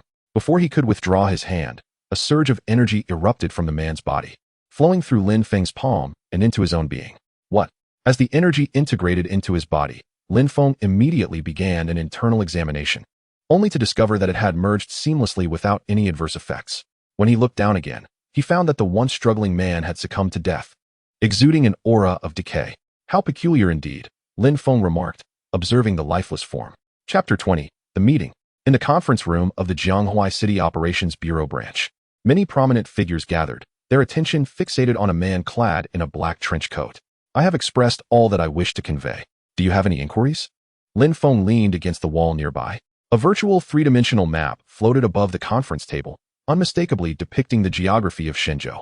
Numerous locations on the map were marked, with many regions highlighted in orange, while only Jianghuai City was marked in red. Are you suggesting that the recent criminal activities in Shenzhou are, in fact, the result of extraterrestrial civilizations? Queried a middle-aged man with graying temples, one of the founders of the Combat Bureau. Upon learning that Lin Feng had critical matters to elucidate, he had taken a night flight from the Bureau's headquarters to Jianghuai City. To begin with, the emergence of spatial turbulence on Earth is a profoundly thought-provoking phenomenon. From my extensive experiences in the field, I can assert that for a planet to cultivate an ecosystem capable of sustaining life, the surrounding space must achieve a certain stability. Unless the planet is nearing its twilight phase, it is exceedingly rare for spatial anomalies to manifest. Over the past few days, I have perused the archives, categorizing various incidents that have transpired over the last decade based on their impacts. Pointing to the virtual map, Lin Feng continued. You can observe that in the course of these 10-plus years, incidents related to psychological issues account for 32 of the total missions. Notably, the proportion of missions concerning these issues has surged in the past 3 to 4 years, a most unusual statistic indeed. The physical condition of the capable individuals has been enhanced by stellar cores, rendering their mental resilience far superior to that of ordinary people. However, in recent years, numerous capable individuals have exploited their abilities for nefarious purposes due to psychological issues. If even the minds of the capable can be influenced, might it not be possible for ordinary individuals to be affected as well? So, do you now have a suspect in mind? Ling Qi inquired after reviewing the cases compiled by Lin Feng, raising her gaze to him. How could I possess such extensive knowledge? I merely proposed a hypothesis. Besides, do you truly believe that if I knew who was responsible, I would still be here? Upon hearing Ling Qi's remark, Lin Feng shrugged. Among advanced civilizations, it is not uncommon for lower civilizations to be treated as experimental zones. Whenever a higher civilization develops something new, it necessitates testing. Using individuals from one's own civilization is hardly the most prudent approach, as it poses significant risks in case of failure. But with lower civilizations, due to their technological backwardness, they remain oblivious to the circumstances. Should an experimental product fail, insights can be gleaned from the reactions of these lower civilizations, guiding further improvements. What advanced civilizations research department would refuse such a cost-free experimental zone? Though they may not vocalize it, they tacitly engage in such practices. Although there exist peaceful organizations in the cosmos opposing such occurrences, what recourse do they have if the advanced civilizations insist on proceeding? They may feign compliance, but behind the scenes, they continue as before, entirely unaffected. Since you believe it was an extraterrestrial civilization at work, could you provide any tangible evidence? Asked a bespectacled woman seated at a distance from Lin Feng. Her role was notably significant, as she served as a secretary to a national leader. She was always present to listen in on major meetings of the Operations Bureau, later relaying discussions to the leader and ensuring any necessary decisions were communicated promptly. That footage you all viewed a few days ago, Does it strike you as peculiar? Lin Feng surveyed the conference room. Is there anything particularly unusual about it? At this moment, another man inquired. If this video were the sole piece of evidence, perhaps there wouldn't be much to astonish you. Observing the puzzled expressions of those around him, Lin Feng promptly summoned another image, placing it adjacent to the surveillance footage. Now, you should be able to discern the issue at hand. The video resumed, and alongside it, a line resembling an electrocardiogram began to extend. When the man approached the police, brandishing a fruit knife, the line abruptly spiked, albeit slightly, eliciting gasps from the audience. Is this real? The bespectacled woman lifted her gaze to Lin Feng, her tone tinged with skepticism. The others in attendance turned their eyes towards Lin Feng, seemingly sharing the same sentiments. Do you believe I would gain anything from deceiving you? Lin Feng gradually shifted his gaze, making eye contact with the individuals in the room. Are you certain he is not an adept? Ling Qi inquired, looking at Lin Feng. I have thoroughly verified that he lacks any characteristics of an adept, and I have traced his lineage back 18 generations, eliminating any hereditary possibilities. Lin Feng affirmed with a nod.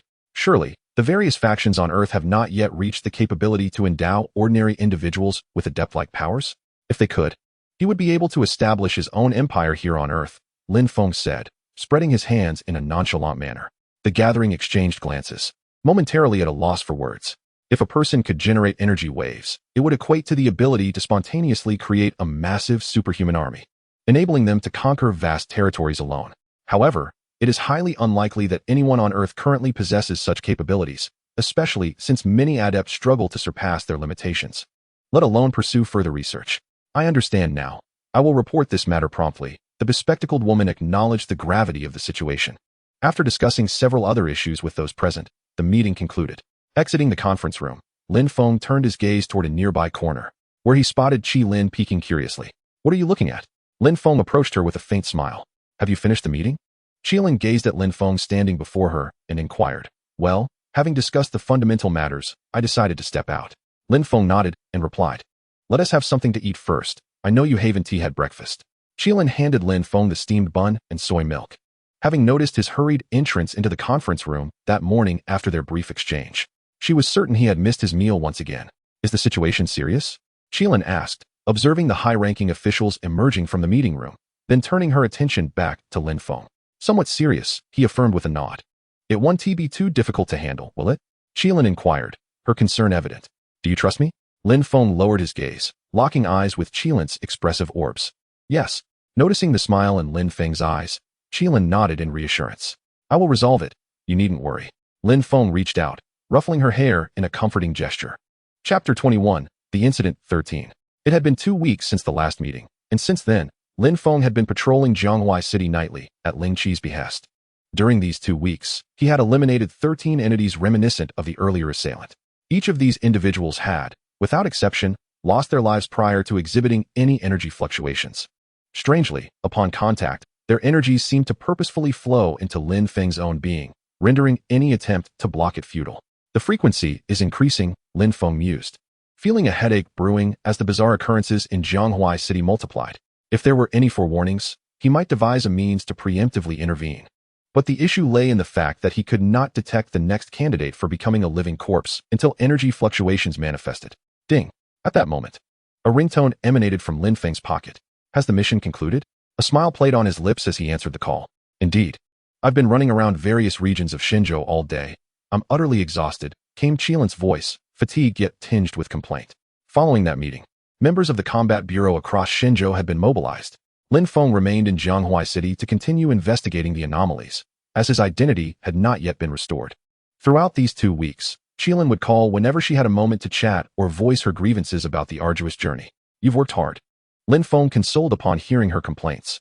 On the other end, Qi Lin, now resting in bed after her evening routine, felt a smile gradually form on her lips at his words.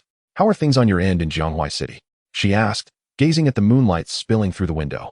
Not too bad. At least it remains within manageable limits. Lin Feng marked his current location. Make sure to rest and take care of yourself, all right? Qi Lin reminded him from the other end of the line. Yes, I will. Lin Feng nodded in acknowledgement. After exchanging a few more words, the two ended the call. Qi Lin had an important mission to undertake early the next morning, and rest was essential.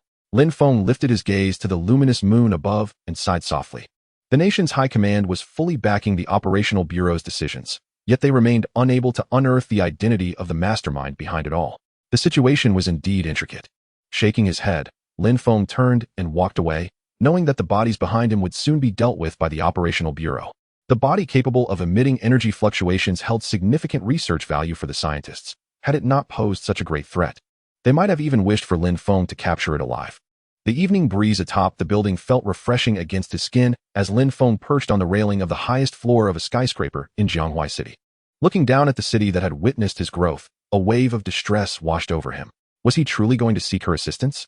Taking out his communicator, Lin Feng hesitated as he scanned through his contacts. After much contemplation, he resolutely decided to reach out to her. Within a few breaths, a woman's projection appeared beside him. "Oh, you remembered to contact me. I thought you had forgotten your sister." Kale stood with her hands clasped behind her back, a cheerful smile gracing her face. In Lin Feng's memory, Kale's always bore a smiling demeanor, seemingly untouched by the turmoil of the world. She surveyed the surroundings before refocusing her attention on him. "Still awake at this hour? Do you need your sister to soothe you?" Kales extended her hand, playfully attempting to pinch Lin Feng's cheek. Hey. Lin Feng looked at Kale's antics with exasperation. "All right, I won't tease you anymore. What brings you to seek your sister at such a late hour?" Noticing the helpless expression on Lin Feng's face, Kales inquired further. With a sigh, Lin Feng briefly recounted the events unfolding in Jianghua City. Ordinary people generating energy fluctuations? Upon hearing Lin Feng's words, Kales stroked her chin, deep in thought. "Any leads?" Lin Feng asked, observing her contemplative demeanor. "Not at the moment. But there is something I feel compelled to warn you about," Kales continued, her gaze serious. "You must understand that enabling an ordinary person to generate energy fluctuations is not something that can be achieved in a short span. As you have seen, those who have exhibited such fluctuations have all perished. It is not solely due to their bodies being unable to withstand it. It may also be that certain entities require the absorption of materials to convert them into energy." Upon hearing Kale's words, Lin Feng felt a sense of alarm wash over him. To ensure that the generated energy did not cause an ordinary person to explode, a prolonged adaptation process would be necessary.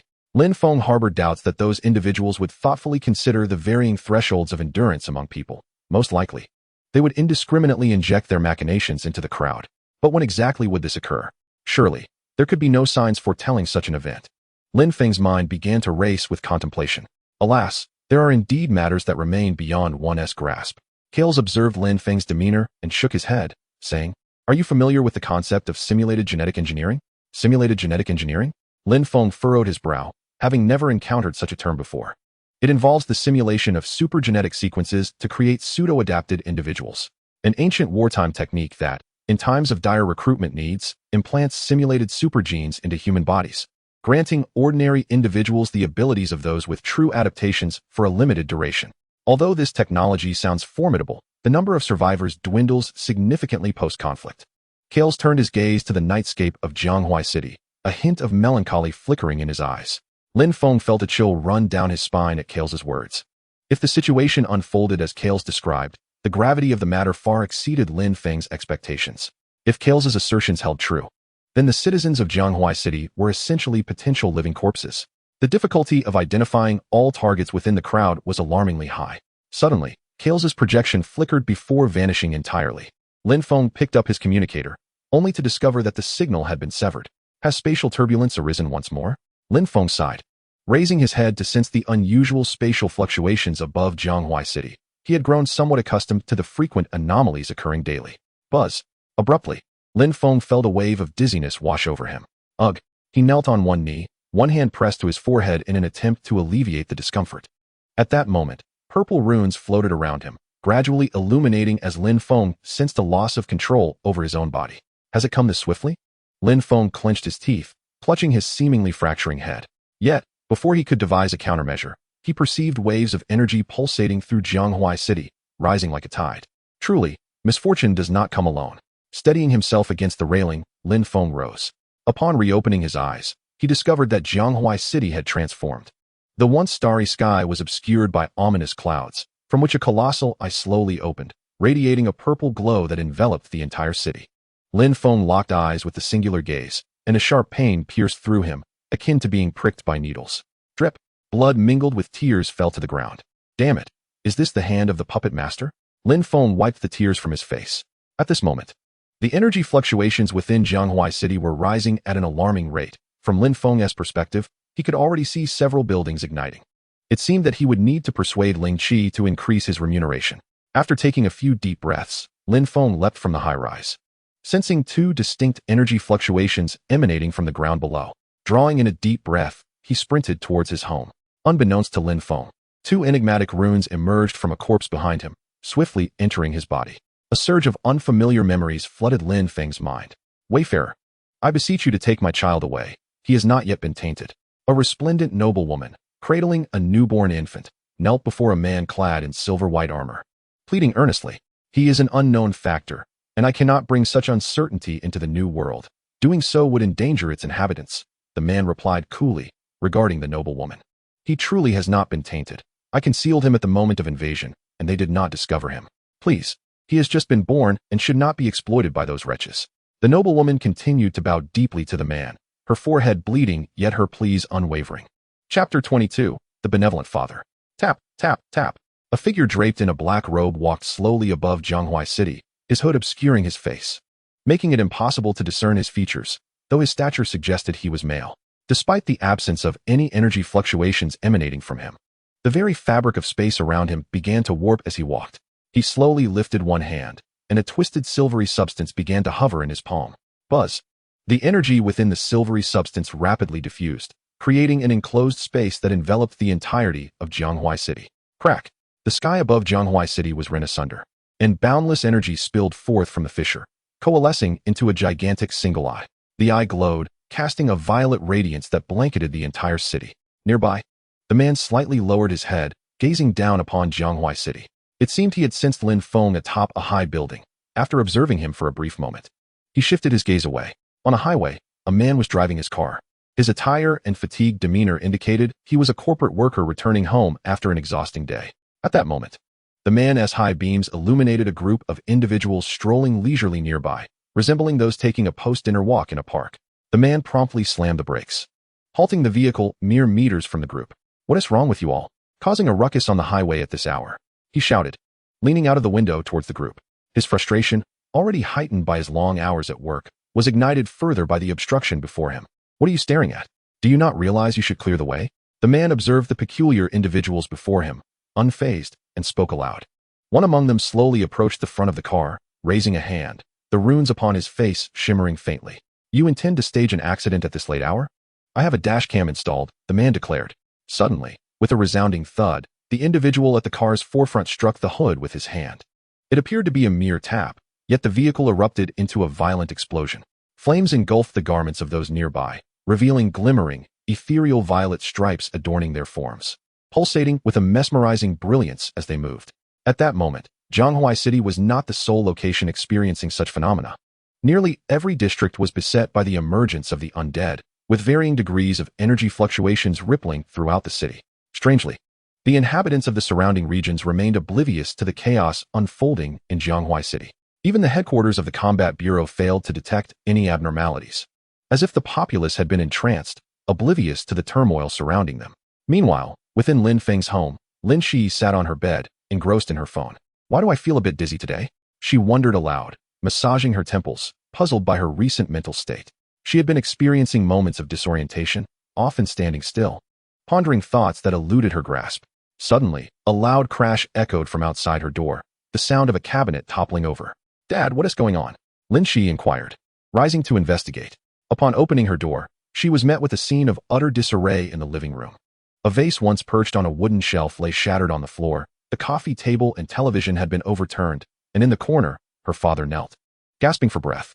Don't come any closer. Upon hearing his daughter's voice, Lin Qi's father regained some focus in his dazed eyes. Dad, what happened? Where's Mom? She asked, concern lacing her tone as she noted his labored breathing. Quick, find your brother. Only he can handle this situation, he urged, tendrils creeping up his neck, his expression twisting into something grotesque. At that moment, the front door of the Lin residence burst open, and several burly men entered slowly. As they advanced toward Lin Qi, her father summoned his remaining strength to rise, staggering toward the intruders. Shut your eyes, girl, came Lin Feng's voice from behind her, as he gently covered her eyes with his hand. Brother, Lin Qi exclaimed, taken aback. Listen, just do as I say, and keep your eyes closed. Lin Feng's tone remained gentle, yet carried an air of authority that brooked no dissent. Just then, as Lin Shi contemplated questioning him further. A sound akin to tearing flesh pierced her ears, followed by a faint metallic scent wafting into her nostrils. "Brother, what has happened?" Lin Shi asked, fearfully tugging at Lin Feng's sleeve. "Listen to me, don't ask for now." Lin Feng's gaze was fixed on their father, who was mercilessly tearing several men apart. His left hand, gripping the long knife, tightened instinctively. At this moment, he could sense an energy emanating from his father, far more potent than that of others. He had become a living dead. Should he take action now, Lin Shi would undoubtedly be in peril. Yet, could Lin Feng truly bring himself to strike his own father? The tension in his grip and the uncertainty in his eyes revealed his inner conflict. Turning to face Lin Feng and Lin Shi, their father was drenched in blood and entrails, appearing as a terrifying demon from the depths of hell. However, Lin Feng noticed that unlike the other living dead, his father's eyes held a glimmer of love rather than the vacant stare typical of their kind. "Dad," Lin Feng spoke softly, gazing at his father's visage. "Xiaofeng, take care of Xiaoi. I must go find your mother," his father replied, offering a faint smile that, despite his gruesome appearance, conveyed warmth to Lin Feng. After scrutinizing Lin Feng and Lin Shi, their father's left hand began to glow before he plunged it into his own chest. Ugh!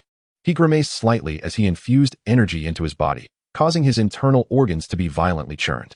"Dad," as Lin Feng observed the diminishing energy fluctuations from his father, a tide of fury surged within him. Yet, he understood the necessity of maintaining composure, ensuring Lin Shi's safety was paramount. Chapter 23, The Choice of Weapons. "Brother," Lin Shi said, her worry evident as she watched Lin Feng's back.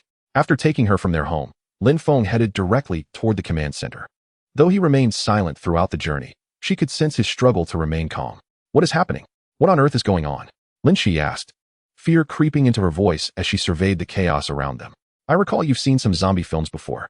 Just think of it as entering a bioweapon crisis. Unlike those movies, if you encounter these beings, you won't turn into one. Rather, you might die instantly," Lin Feng explained thoughtfully in a manner she could grasp. Upon hearing this, Lin Shi comprehended the dire nature of their situation. She also began to realize the horrors Lin Feng had shielded her from earlier.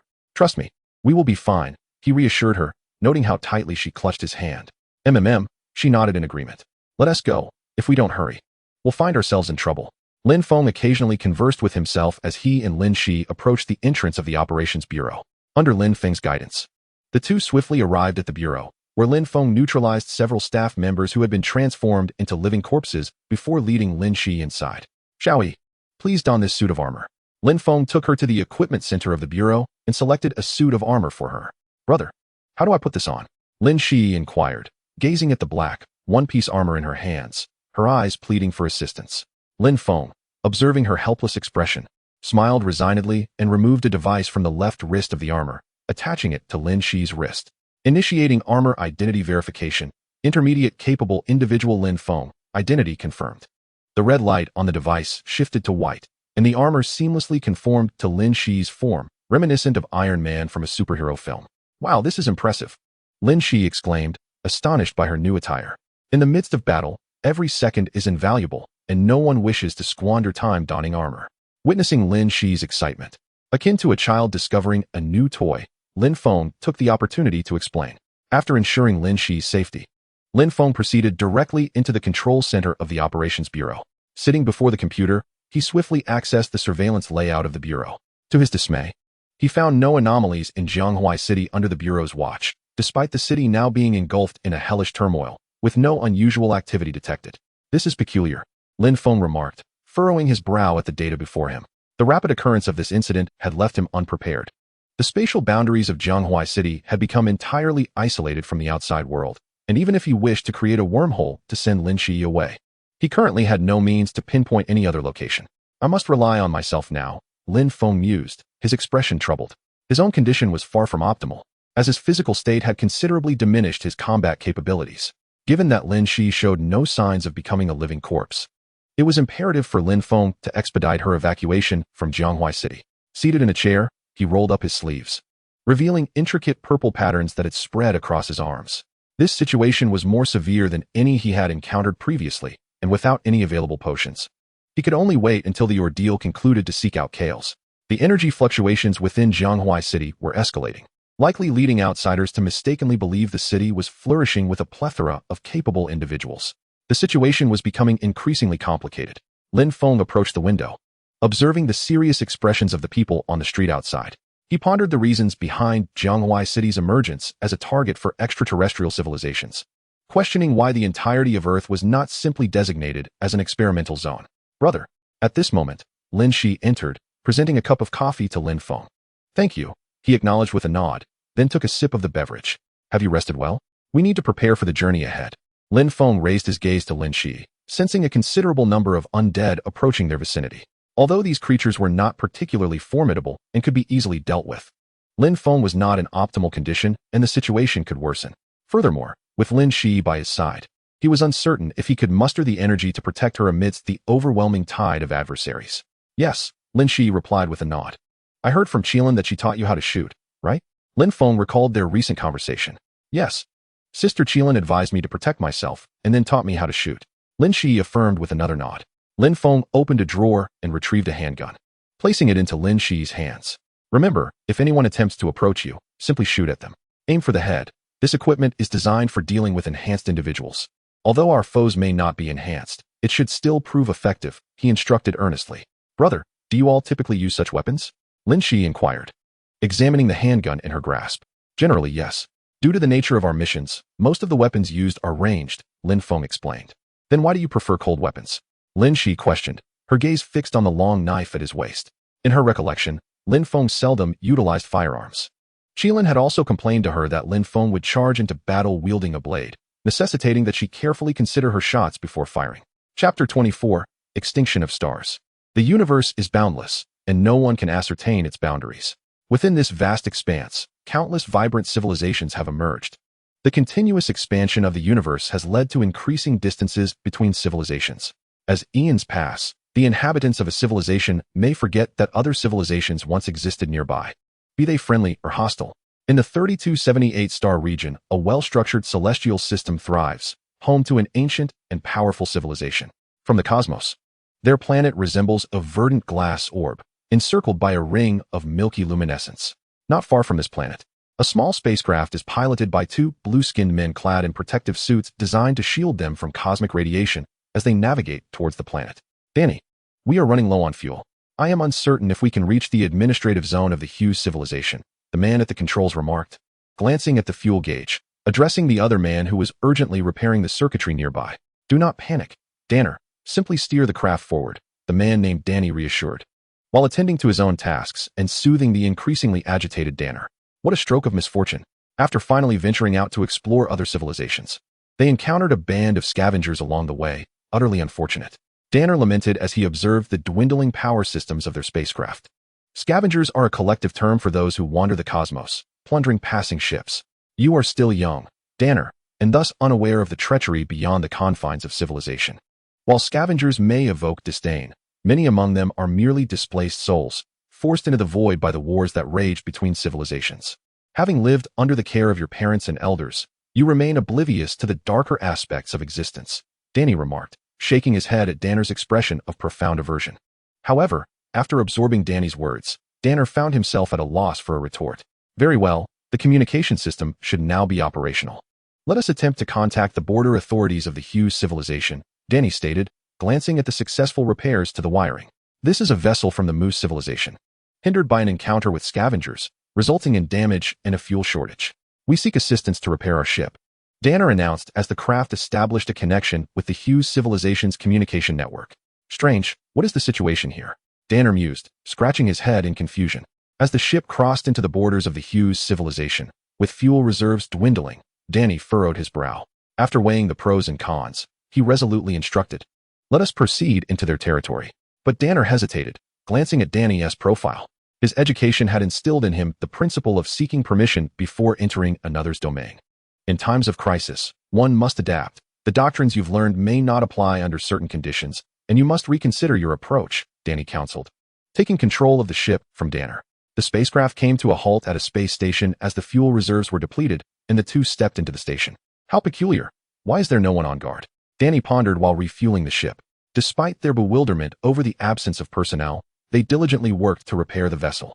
The space station comprised two levels. The lower level served as a docking area for ships, allowing travelers to replenish necessary supplies, while the upper level housed a lounge for rest. Upon reaching the second floor, they discovered the lounge devoid of occupants. Truly strange, Danny remarked, observing a steaming beverage on a table and the impressions left on several sofas, suggesting recent use, further deepening his sense of unease. Not long ago, many individuals must have lingered in this place, yet upon my arrival, they inexplicably vanished into thin air. At that moment, Danny heard a muffled sound from Daniel. Turning to see him seated on the sofa, one hand pressed against his forehead, eyes closed. "Are you feeling unwell?" Danny inquired, regarding Daniel with concern. "A bit dizzy, perhaps due to the prolonged duration aboard the spacecraft. I should be fine after some rest," Daniel replied, shaking his head dismissively. After hearing his words, Danny refrained from further conversation. After resting for a while in the lounge, Danny rose and made his way downstairs. Observing this, Daniel attempted to rise and accompany him. "You should rest a little longer. The next journey will be even more arduous," Danny advised. Upon reaching the first floor, Danny inspected the areas of the spacecraft that had been malfunctioning, now repaired by the machinery. Ascending aboard the vessel, he noted that the fuel had been adequately replenished and was about to call Daniel to depart. However, at that moment, Danny suddenly sensed an invisible force constraining him, rendering him immobile, while a sharp pain surged through his head. "What is happening?" Danny muttered through gritted teeth, collapsing into a chair. The space station's vantage point allowed for a complete view of the verdant planet inhabited by the Hughes civilization, and it was then that Danny witnessed a profoundly shocking spectacle. Above that emerald world appeared a pair of colossal purple celestial bodies, their luminescence cascading down like gossamer, gradually etching 5 purple lines upon the planet's surface. To Danny's astonishment, those 5 violet lines resembled fingers grasping a glass orb, and as they became increasingly distinct, he discerned peculiar symbols upon them. With a sudden flash of violet radiance, the planet shattered as if it were a mere glass sphere crushed in a hand. This was not a figment of Danny's imagination. The reality unfolded before him. As the planet succumbed to destruction, its core energy leaked, triggering a cataclysmic explosion. Yet, contrary to expectation, this celestial body literally disintegrated and vanished into the cosmos. In that fleeting moment, an icy chill coursed from the crown of his head to the soles of his feet. As an ancient and formidable civilization was obliterated before his very eyes, the entire ordeal transpiring within a mere 3 minutes. "Daniel, hurry down. We must leave this place immediately," Danny urgently called through the dark channel.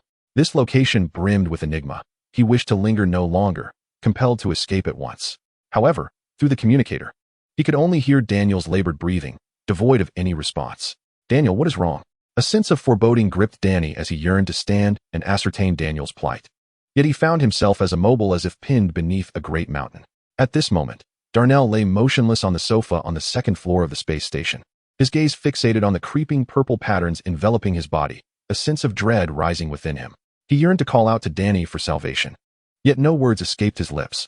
Suddenly, Darnell felt his body temperature rising, accompanied by a creeping weakness. He began to lose sensation in his limbs. Crack! Darnell's heart raced as he noticed a fissure appearing on his fingertip, extending ominously toward his arm. Crack! Soon, his limbs were riddled with cracks. Bang! His fractured limbs fell to the ground, and as Darnell watched them disintegrate before his eyes, an overwhelming terror surged through him, causing his body to tremble uncontrollably.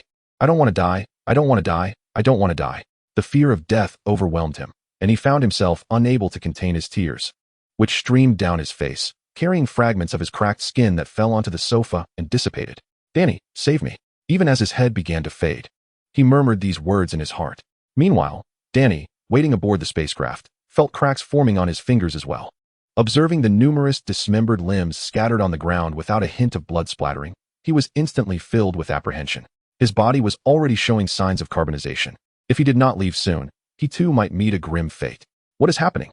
As the pressure around him began to dissipate, Danny turned to face the violet celestial bodies, feeling as though he was locking eyes with them. Once Danny piloted the spacecraft away from that starry domain, a figure floated silently above the space station, watching the purple celestial bodies in the sky. Chapter 25, The Behemoth. With a swift stroke, Lin Feng cleaved a living corpse in half, then delivered a powerful kick to another, sending it and several others behind it sprawling. "How bothersome," Lin Feng muttered, glancing at the hundreds of living corpses encircling him and Lin Shi. Emerging from the combat zone, Lin Feng and Lin Shi sought paths less traveled, yet inexplicably found themselves relentlessly pursued. In less than half an hour since their departure, they had already been intercepted 8 times. Lin Feng's condition was deteriorating. He sensed his focus waning increasingly. Several times, living corpses approached him, and had it not been for Lin Shi's timely gunfire, he would have surely faced dire consequences. Embrace your fate. Do not resist. This is your destiny. A soft, haunting melody echoed in Lin Feng's ears.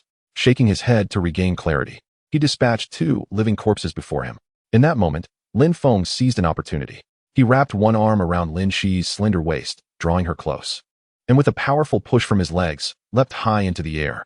In the midst of the air, Lin Feng utilized the towering walls on either side to execute a series of agile leaps, swiftly clearing the throngs of people and landing on a flat expanse. "Are you unhurt?" Lin Feng inquired, releasing Lin Shi and gazing at her with concern. "I'm fine," Lin Shi replied, tidying her somewhat disheveled hair and shaking her head. Aside from the initial fright when Lin Feng had propelled her upwards, she was otherwise unscathed. The energy fluctuations generated now seemed to encompass the entirety of Jianghuai City, which indicates that we are currently surrounded by enemies. Lin Feng raised his gaze to the sky, where a singular eye loomed, explaining their precarious situation to Lin Shi. "Brother." Lin Shi tugged at Lin Feng's somewhat cold hand, her worry evident. "What is it?" Lin Feng lowered his head to meet her gaze. "Brother, you really don't need to worry so much about me," Lin Shi spoke, sensing her brother's unease. She could tell that, although Lin Feng was in a somewhat precarious state, if he were alone, escaping would pose no challenge. However, out of concern for her safety, he had to temper his pace, expending extra effort and attention to shield her from the onslaught of the undead. "Foolish girl," Lin Feng said, ruffling her hair affectionately upon hearing her words. "Do not fret. I am your brother, and it is my duty to protect you. If I cannot even safeguard you, then all my years of training would be in vain." At that moment, a fissure appeared in the eye above, and a colossal figure emerged from within. With a thunderous crash, the being landed, collapsing several buildings beneath its weight. As the dust settled, its true form was revealed. Measuring approximately 50 meters in length and standing 10 meters tall on all fours, it was predominantly crimson, with long brown spines adorning its tail. Its orange-yellow vertical pupils surveyed the surroundings, seemingly hunting for prey, and its exposed sharp fangs appeared capable of piercing any object with ease. With a deafening roar, the creature sent the surrounding undead sprawling to the ground. Energy from these beings flowed into it, causing its previously gaunt muscles to swell, appearing as if they were embedded like rock within its limbs. "Ah, another new entity?" Lin Feng frowned at the monstrous figure in the distance, sensing an unsettling aura emanating from it. The energy fluctuations it exuded were alarmingly high, far surpassing that of the undead. As Lin Feng scrutinized the beast, it too took notice of him. Slowly turning to face Lin Feng, the creature's orange-yellow eyes gleamed with malevolence, its muscles coiling tightly, as if it were a hunter fixated on its prey. "Have you set your sights on me?" Lin Feng discerned the predatory glint in its gaze, taking a deep breath to steady himself. "Brother," Lin Shi said, inching closer to her sibling, fear evident in her demeanor as she regarded the unknown beast. "Do not be afraid. I am here," Lin Feng reassured her. "A moment ago, that fellow let out a tremendous roar, effectively dispatching most of the surrounding undead. Find a place to hide. I will slay it, and then we can resume our journey," Lin Feng said, gently pinching Lin Shi's cheek with a smile. Once Lin Shi had concealed herself, Lin Feng redirected his gaze towards the colossal beast, now prepared to unleash his full strength in combat. With a thunderous roar, the beast directed its fury at Lin Feng, sending shockwaves from its mouth that shattered the glass of nearby buildings. "Thank you. That has cleared my mind a bit," Lin Feng remarked, his hair tousled by the force, revealing his cold, piercing eyes. The giant creature charged directly at Lin Feng, its massive form causing the ground to tremble with each step. Lin Feng slowly advanced to meet the beast, undeterred by the intimidating display of power. As the beast closed in, it opened its enormous maw to bite down on him. Lin Feng pushed off the ground, leaping to evade the creature's jaws, simultaneously swinging his long knife towards its head. Clang! Upon contact, a black, hardened shell emerged at the point of impact on the beast's head, effectively nullifying his strike. Lin Feng noted the anomaly at the point of his attack, furrowing his brow as he distanced himself from the beast. With a roar of anger, the creature bellowed at Lin Feng, now perched atop a high building. "Armor reinforcement? This will complicate matters," Lin Feng mused, flexing his wrist that gripped the long knife as he began to devise a counter-strategy. The beast's size dwarfed him immensely. A direct confrontation could send him flying. Thus, he resolved to seek an advantage in speed, waiting for an opening during the beast's assault to strike back. Chapter 26. The danger decreases. The beast charged towards Lin Feng's building, its massive bulk and thick scales rendering it impervious to the consequences of its own collision. Crash! The concrete structure, composed of steel and cement, crumbled before the beast like mere foam, unable to withstand the onslaught. "Ah, this truly is troublesome," Lin Feng thought, plummeting alongside a chunk of concrete. As he fell, a brilliant blue battle armor manifested around him. Pushing off the debris, he propelled himself toward the beast, his long knife becoming a blur as it sliced through the air, raining down strikes upon the creature. Clang, clang, clang. Sparks erupted where Lin Feng's blade made contact, and the beast's hide began to transition to a darker hue. Goodness, this hide is remarkably tough, Lin Feng remarked, observing the faint white scars left by his strikes on the beast's skin. Enraged by Lin Feng's assault, the beast swung its tail menacingly in his direction. Lin Feng executed his old trick, leaping towards the heavens just in time to evade the sweeping tail of the colossal beast. However, as the beast's tail swept past the spot where Lin Feng had originally stood, the spikes atop the tail shot straight at him. With no time to evade, Lin Feng swiftly crossed his arms and curled his body, attempting to protect his more vulnerable areas from the impending attack. Boom! Upon striking Lin Feng, the spikes erupted in a violent explosion, enveloping him in a cloud of black smoke. Suddenly, from within the smoke, Lin Feng emerged, wielding a long blade wreathed in violet flames, his blue-tinged eyes fixed intently on the beast. Bang! Lin Feng's fist connected with the beast's cheek, forcing it to stagger back several paces before halting. What are you roaring about? Does it make you feel powerful? Lin Feng remarked, landing gracefully and cracking his neck while observing the creature before him. In an instant, Lin Feng vanished from the beast's sight. Before it could react, circles of purple flames ignited around it, accompanied by the sound of blades slicing through the air. Large chunks of the beast's thick, black protective scales fell to the ground, some even oozing with a greenish liquid. With a swift step, Lin Feng stood atop the beast's snout, a droplet of the green fluid dripping from his blade. Numerous gashes appeared across the beast's body, and its lengthy tail abruptly severed, crashing to the ground. The beast emitted a mournful cry, trembling in agony. Oh, no more cries? Lin Feng mused, gazing down at the beast's massive form as he slowly raised his blade once more. The blade ignited with purple flames, which extended along its length to a full 10 meters. With a powerful swing, Lin Feng cleaved the enormous creature in two. Exhaling, Lin Feng observed the lifeless beast, a sigh of relief escaping his lips. However, as he relaxed, his complexion paled significantly, a troubling omen indeed. Shedding the armor from his arm, Lin Feng noticed that purple patterns had spread across much of his limb. As Lin Shi rushed towards him, he hastily donned his armament again, steadying his breath to feign nonchalance as he approached her. Yet, as he took a step, an overwhelming force struck him, sending him hurtling through the air. He crashed into countless buildings before skidding to a halt several dozen meters away. Coughing, Lin Feng lay on the ground, blood trickling from the corners of his mouth as his chest rose and fell. He could feel numerous fractures throughout his body, pain radiating from every inch. Brother, Lin Shi called, sprinting towards the direction from which Lin Feng had been launched. At that moment, Lin Feng heard footsteps and, upon focusing, noticed a man descending from the sky, emerging from a single eye and approaching Jianghuai City step by step. Impressive, indeed. You managed to take a blow and yet remain standing. The man observed Lin Feng, who lay on the ground, and clapped his hands. His long, shoulder-length white hair, coupled with a crimson mark between his brows, imparted an air of wicked allure. His gray eyes, devoid of any emotion, resembled those of a venomous serpent. Fixated on Lin Feng, clad in an opulent purple robe, he exuded an aura of nobility. Brother, are you all right? Lin Shi helped Lin Feng up from the ground, her gaze falling upon the blood at the corner of his mouth, concern etched on her face. Xiao Yi, quickly retreat. This individual is formidable, Lin Feng replied gravely. His eyes locked on the man hovering above, though he could not perceive the energy fluctuations emanating from him. The fact that a single strike had inflicted harm upon him indicated that this opponent was indeed superior.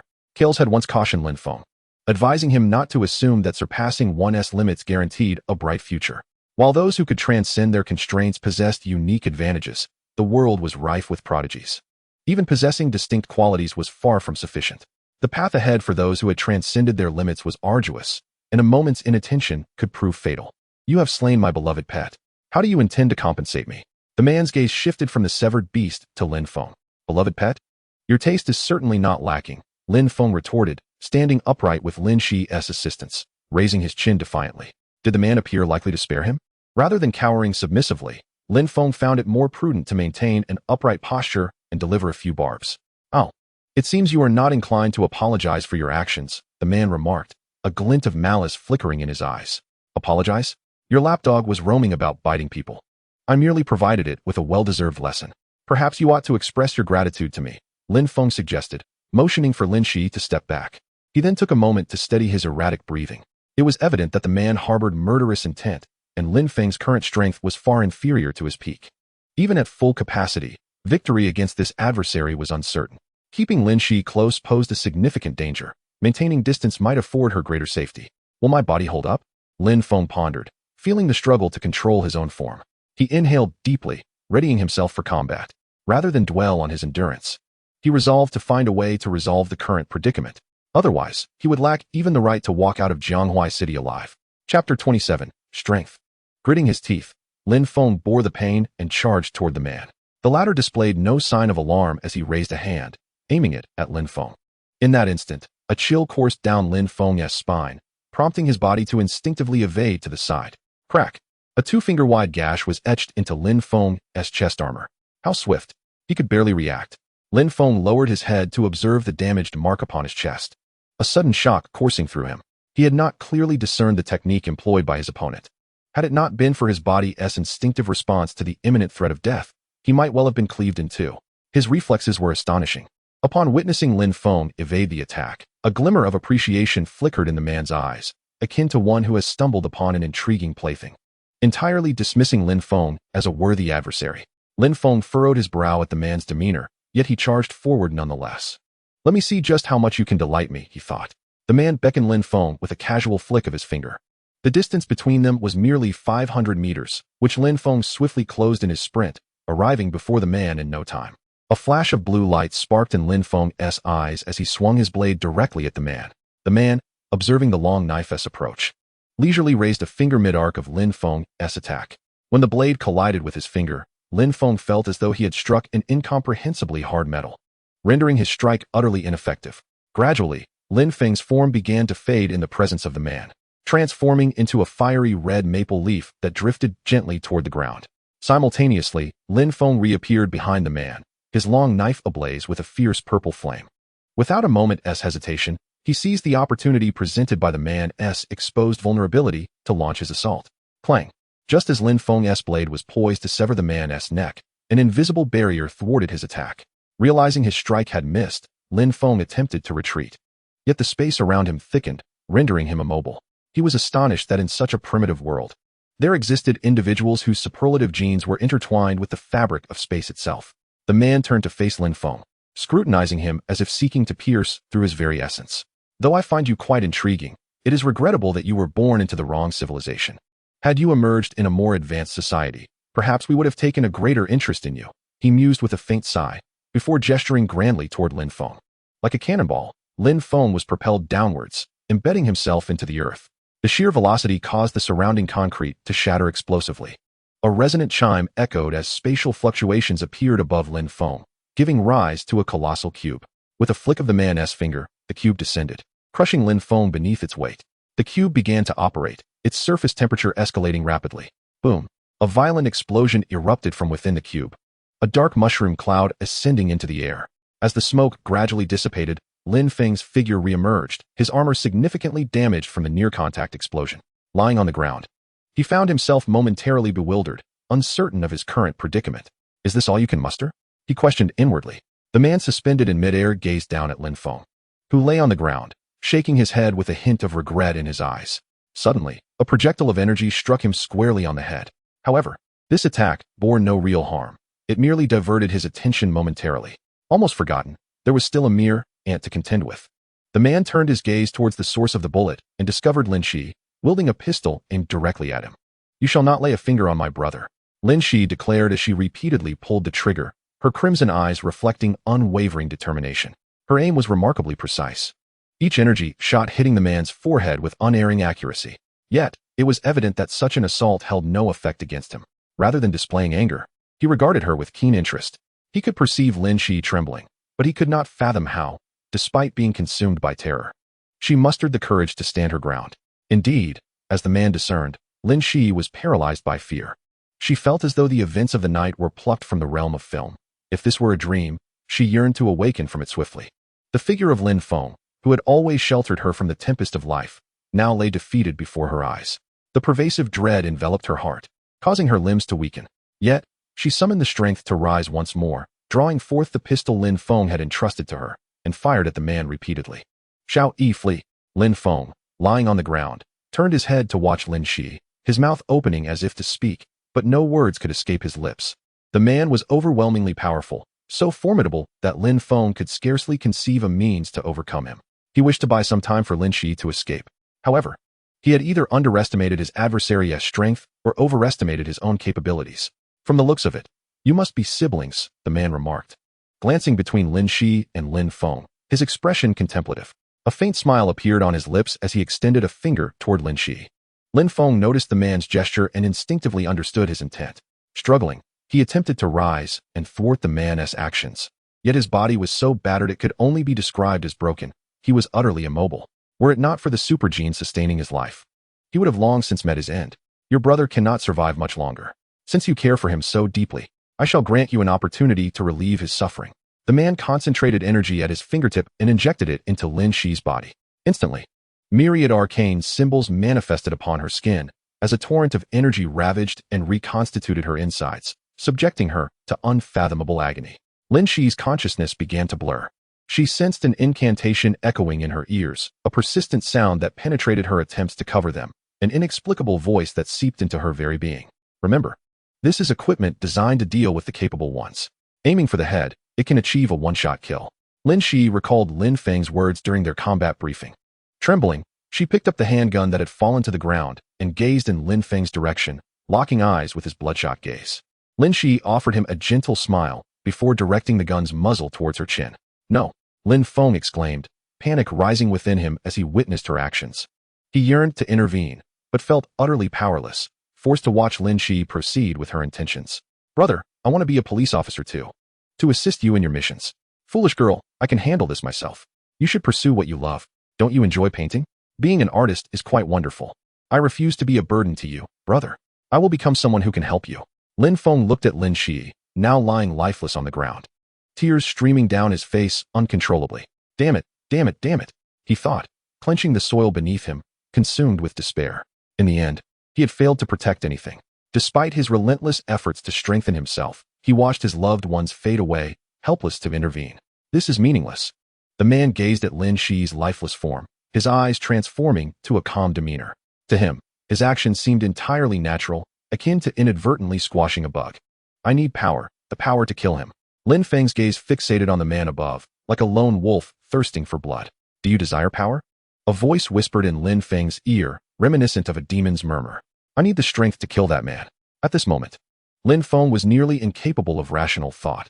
The intense stimuli left only the desire to slay the man in his mind. Accept me, accept my power, cease your resistance. You know we are one. The voice echoed again, while Lin Feng's ethereal star core began to take shape. Energy surged from the core into Lin Feng's body, repairing his shattered form. Oh, you're still alive. It seems I can have a bit more fun with you after all. The man observed Lin Feng's resurgence with mild surprise. Lin Feng lifted his head, his expression betraying nothing of the anguish that had just consumed him, aside from the reddened eyes and tear-streaked face. Snap! The man snapped his fingers, and miniature wormholes appeared behind him. Then do your utmost. Let me feel some amusement. With a wave of his hand, black spikes shot forth from the wormholes towards Lin Feng. Gazing at the multitude of sharp projectiles hurtling towards him, Lin Feng exhibited no trace of alarm. With a snap of his fingers, the incoming spikes abruptly halted, the nearest one merely a millimeter from his eye. Raising his arm, he formed a grasping motion with his fingers, causing all the spikes to dissipate into nothingness. Indeed, this was the essence of the moment. The man suspended in midair observed Lin Feng's actions with growing excitement, as though Lin Feng had ignited his enthusiasm. The man clenched his left fist, causing the very space around Lin Feng to collapse. Simultaneously, a colossal cube materialized above him, plummeting towards Lin Feng. Surveying the situation, Lin Feng raised his long blade and executed a decisive slash. The collapsing space was cleaved apart, and the descending cube was split in twain, erupting into a magnificent explosion. The whirlwind generated by the blast tousled Lin Feng's somewhat disheveled hair, while the violet flames emanating from his brow released energy that enveloped his form, shielding him from the blast's aftermath. Now this is more like it. This is how one truly revels. The man suddenly materialized before Lin Feng, seizing his head and propelling him into the looming skyscrapers. The impact with countless structures was unfathomable, as the man forcefully drove Lin Feng into the ground. After leaping high into the air, he hurled a spear down at Lin Feng. Rising from the ground, Lin Feng extracted the spear that had pierced his abdomen. With a slight exertion, he crushed the spear, then lifted his gaze to confront the man. How intriguing indeed. You have brought me an abundance of surprises, prompting me to personally escort you on your journey. The man burst into boisterous laughter at Lin Feng's expression, only to abruptly revert to his serene demeanor. With a swift motion, Lin Feng charged towards the man, his long blade in hand, his eyes betraying neither joy nor sorrow. Behind the man, tendrils emerged from a miniature wormhole, surging towards Lin Feng under the man's command. As Lin Feng advanced, he noticed the oncoming tendrils, which were soon engulfed by violet flames as he unleashed a devastating strike. Following the inferno, Lin Feng reached the man, pivoting swiftly to deliver a powerful kick to his face, sending him crashing towards the ground. Before the man could touch down, Lin Feng had already anticipated his landing, striking with his blade at the man's chest with such force that he was launched away. A low hum resonated as the intricate patterns on Lin Feng's left arm shimmered momentarily, allowing the surrounding energy to flow into him, gradually mending the wound on his abdomen. As the energy coursed through him, Lin Feng's ebony pupils began to transition into a gradient of violet. You truly possess remarkable prowess. I never anticipated such gains from my visit here. The man emerged from the rubble, landing approximately 50 meters in front of Lin Feng, his robe dust-laden and his appearance somewhat disheveled. However, he remained unfazed, his gaze fixed intently on Lin Feng, resembling a predator observing its prey. Chapter 28, Defeat. Lin Feng stretched his neck, facing the man whose expression was somewhat grotesque, yet he refrained from uttering a word. The flames atop his blade blazed ever more fiercely, and the blue light in his eyes overflowed. From the miniature wormhole behind the man emerged several silver-gray, floating cannons, while a layer of purple radiance coiled around the man's wrist. Lin Feng regarded the floating cannons hovering above the man's shoulder with a contemplative glint in his eye. However, before he could take further action, the floating cannons unleashed an assault directly upon him. A relentless barrage of energy projectiles rained down, compelling Lin Feng to abandon his offensive intentions and instead resort to evasive maneuvers. Suddenly, Lin Feng sensed something amiss. The energy projectiles that missed him vanished into the wormhole after he dodged them. A fleeting glimpse of a sinister smile tugged at the corners of the man's mouth caught Lin Feng's attention, and an unsettling feeling washed over him. As Lin Feng landed from one of his evasive maneuvers, a blast from the wormhole struck him squarely on the back. The force of the close-range explosion left Lin Feng momentarily paralyzed, and he was subsequently bombarded by a myriad of energy projectiles. When the smoke cleared, Lin Feng reappeared before the man, his body showing minimal damage despite the onslaught. The singed and charred flesh from the bombardment began to slough off, revealing fresh tissue beneath. Lin Feng glanced down at his attire, now reduced to tattered strips from the explosions, and he tore them off, discarding them onto the ground. He had always donned long sleeves, even in the sweltering summer, wrapping himself in fabric. Even Shi Lin had only seen him in short sleeves a few times during high school. Now, shedding his upper garment, he revealed a shocking array of wounds that covered much of his torso. Lin Feng lowered his gaze to the purple patterns that almost enveloped his body, his expression devoid of any emotion. The purple markings on his skin began to glow, and he surged toward the man at an astonishing speed. The floating cannons on the man's shoulder once again opened fire, yet this time, not a single energy projectile found its mark. Lin Feng continued to close the distance between himself and the man with remarkable agility. When only 50 meters separated them, a wormhole abruptly opened before him. A concentrated energy cannon was launched directly at Lin Feng's face, but this time he extended his hand toward the cannon's mouth. The energy wave struck his palm, beginning to disintegrate his arm, yet the surrounding energy continuously surged into his limb, aiding in the restoration of the disintegrated portions. Lin Feng grasped the energy wave that threatened to engulf him, and with a sudden flicker, he appeared before the man, slamming the energy wave into his face. Before the energy wave could explode, he swiftly swung his blade, striking the man, and finally delivered a kick that sent him flying to avoid the ensuing blast. Boom! A column of light erupted from the explosion, soaring into the heavens and dispersing the ominous clouds overhead, revealing the twinkling stars. Not far in front of Lin Feng lay an unfathomable pit, formed in the wake of the recent blast. As he took a step forward, fissures appeared on his left arm. Glancing at his arm and clenching his fist, he noted that the injury did not significantly hinder his ability, prompting him to dismiss it. Suddenly, a gust of wind stirred, causing Lin Feng's hair to flutter. The sound of bodies hitting the ground echoed in his ears, while he sensed the energy pervading Zhanghuai City converging towards him.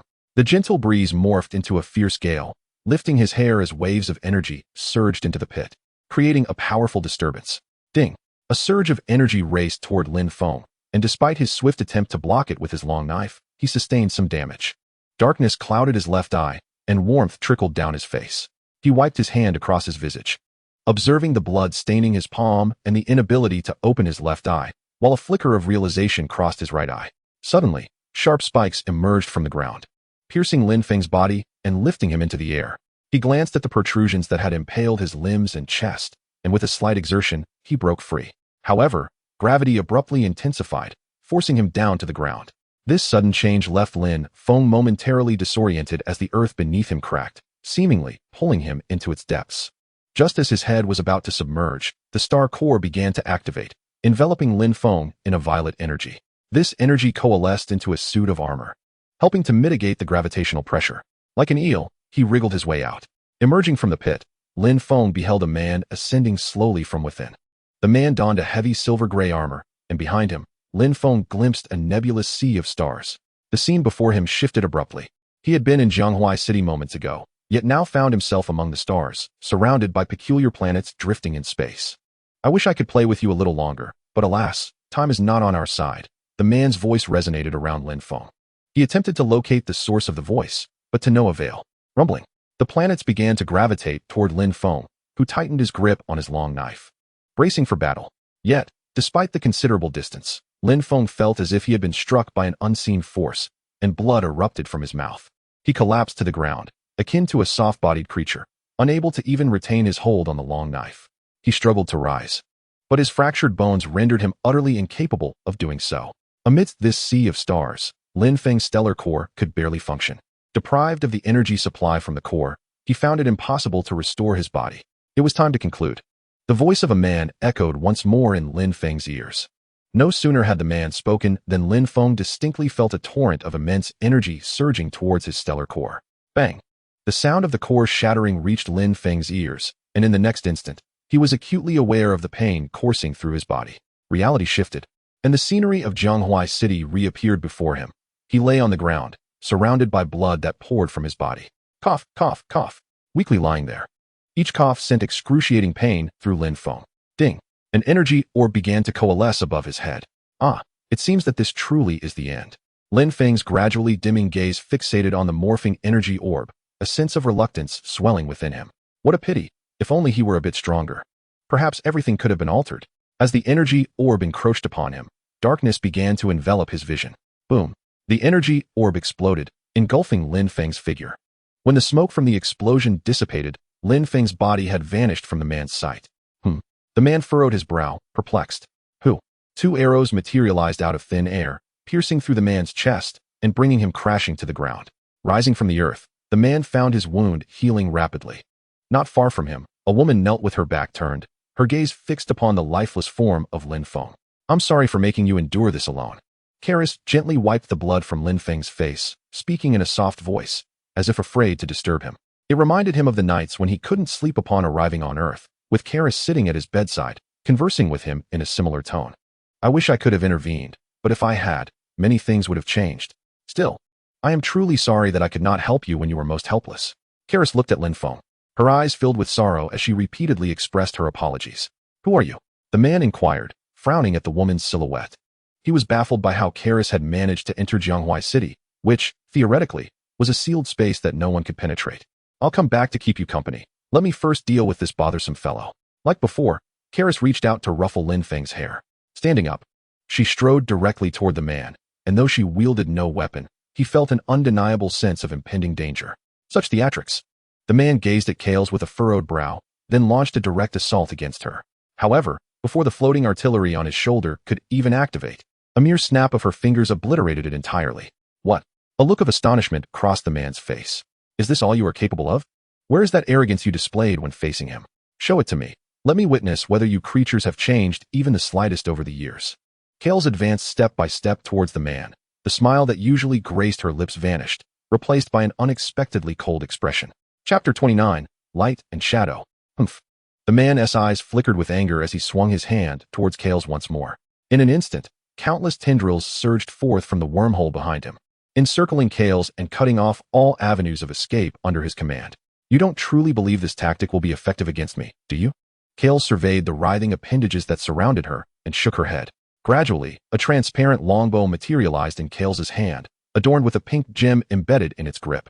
The gem radiated a soft luminescence, and as the light touched the tendrils, they turned to ashes. How is this possible? How could you possess such an artifact? The man trembled uncontrollably at the sight of the gem on Kales's bow, fear evident in his eyes as he stammered. His gaze mirrored that of a person who has encountered their deepest fears, devoid of any inclination to resist. What is the matter? Why do you hesitate to strike now? Have you become nothing more than a coward who preys on the weak? Kales continued her deliberate approach toward the man. Her strides bore no difference from a leisurely post-meal stroll, yet each step felt as though she was treading upon the man's very heart, causing his body to tremble incessantly. What's wrong? Are you still too overwhelmed to move? Were you not the one who proclaimed yourself the foremost among the unshackled? Surely, after all this time, you haven't even brushed against the threshold of the forbidden, have you? Kales mocked, observing the man's pale visage. At her words, he stiffened. As if recalling a significant memory, his gaze fixated on her. It's you. It can't be. You're alive. The fusion of Kales's visage with his memories resurrected long-dormant recollections. It seems you have finally remembered. Had you not, I was prepared to offer a friendly reminder. As she noted the man's expression, akin to one who has encountered a ghost, satisfaction gleamed in Kales's eyes. Impossible, absolutely impossible. That device was operational. How could you have survived? This is inconceivable. The man retreated step by step, attempting to distance himself from Kales, his mind spiraling into incoherence, his speech becoming disjointed. TSK. It appears some truly believe that everything had changed to their liking. However, I must express my apologies. Certain matters are destined to be disseminated by others. Do you truly believe that time can erase the sordid deeds you have committed? If that were the case, it would be profoundly unjust for us and for them. Kales raised his hand and placed it on the bowstring, releasing an arrow directly towards the man. The dazed man was pierced through the chest by the arrow. Yet he felt no pain, only a chilling sensation in his limbs. This is impossible. They all assured me it was resolved. Since she still lives, could those people? The man lowered his gaze to the gaping wound in his chest, murmuring to himself. What is the matter? Has the heir of the Makaran family lost the courage to fight me? Kales continued to approach the man. How dare he, a mere lowly soldier, speak to me in such a manner? The man, provoked by Kales' words, gritted his teeth and charged at him. Unfazed by the man's advance, Kales sidestepped the punch, using the longbow in his grasp to strike the man's face, sending him flying. Subsequently, a rain of arrows descended, enveloping the man's body. What is the matter? Are you resorting to bullying an over-limit adept with your half-baked abilities? Have you allowed your thoughts to decay after lingering there for so long? Kales gazed at the man, now pierced by countless arrows, and continued to speak. Damn it! The man rose from the ground, blue-gray liquid oozing from his wounds. Unlike his battle with Lin Feng, these wounds did not heal swiftly. Something seemed to impede their recovery. How is it that I am not a match for such a lowly race? The man clenched his fists tightly, his heart filled with resentment. Simultaneously, an emotion known as fear began to envelop him. He met Kales' mocking gaze, aware that Kales would not spare him. As he observed the energy emanating from Kales' weapon, he felt a stinging sensation on his skin. How dare you underestimate me? Enraged, the man frantically absorbed the energy from the corpses in Jianghuai City, and once again, a nebulous sea of stars materialized behind him. How laughable, after all these years. You are still at the level of mere unsealing. TSK, how embarrassing. Kales watched the starry illusion encroach upon him, a mocking smile curling at the corners of his lips. The bow and arrow in Kales' hands vanished, his arms resting casually behind him. In that moment, he bore no resemblance to the gentle older sister Lin Feng remembered. Instead, Kales radiated the cold, lethal intent of a warrior on the front lines. Boom. As the sea of stars fully enveloped Kales, the energy that erupted from behind him tore through the celestial expanse. Behind Kales, a celestial map emerged, distinctly clearer and more vibrant than the man's ethereal form. The oppressive aura it exuded was exponentially more formidable than that of the man. Is this the extent of your power? Now it is my turn, Kales remarked, gazing at the man who was spitting blood from the rift in the celestial map. Despite the man's relentless resistance, he found himself ensnared by Kales' starry expanse.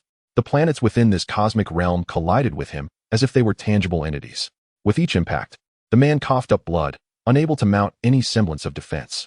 His body resembled a deflated balloon, battered by the relentless onslaught of celestial bodies. Suddenly, a glimmer caught the man's eye. A star was hurtling toward him. Struggling to muster his energy, he sought to resist. Alas, the star struck him with a violent force, tearing flesh and sending blood flying. The man lay on the ground, barely clinging to life, his appearance mirroring that of Lin Feng. How does it feel to be met with your own tactics? Kales inquired casually, observing the man's plight. Flee, the word echoed in the man's mind. Kales' power dwarfed his own, and remaining here would surely lead to his demise.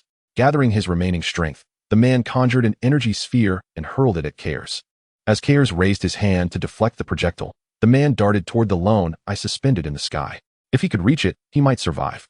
Channeling all his energy into speed, he lacked the courage to continue battling Cares. With gritted teeth, he surged forward, feeling his taut muscles gradually relax as he closed the distance to the solitary eye.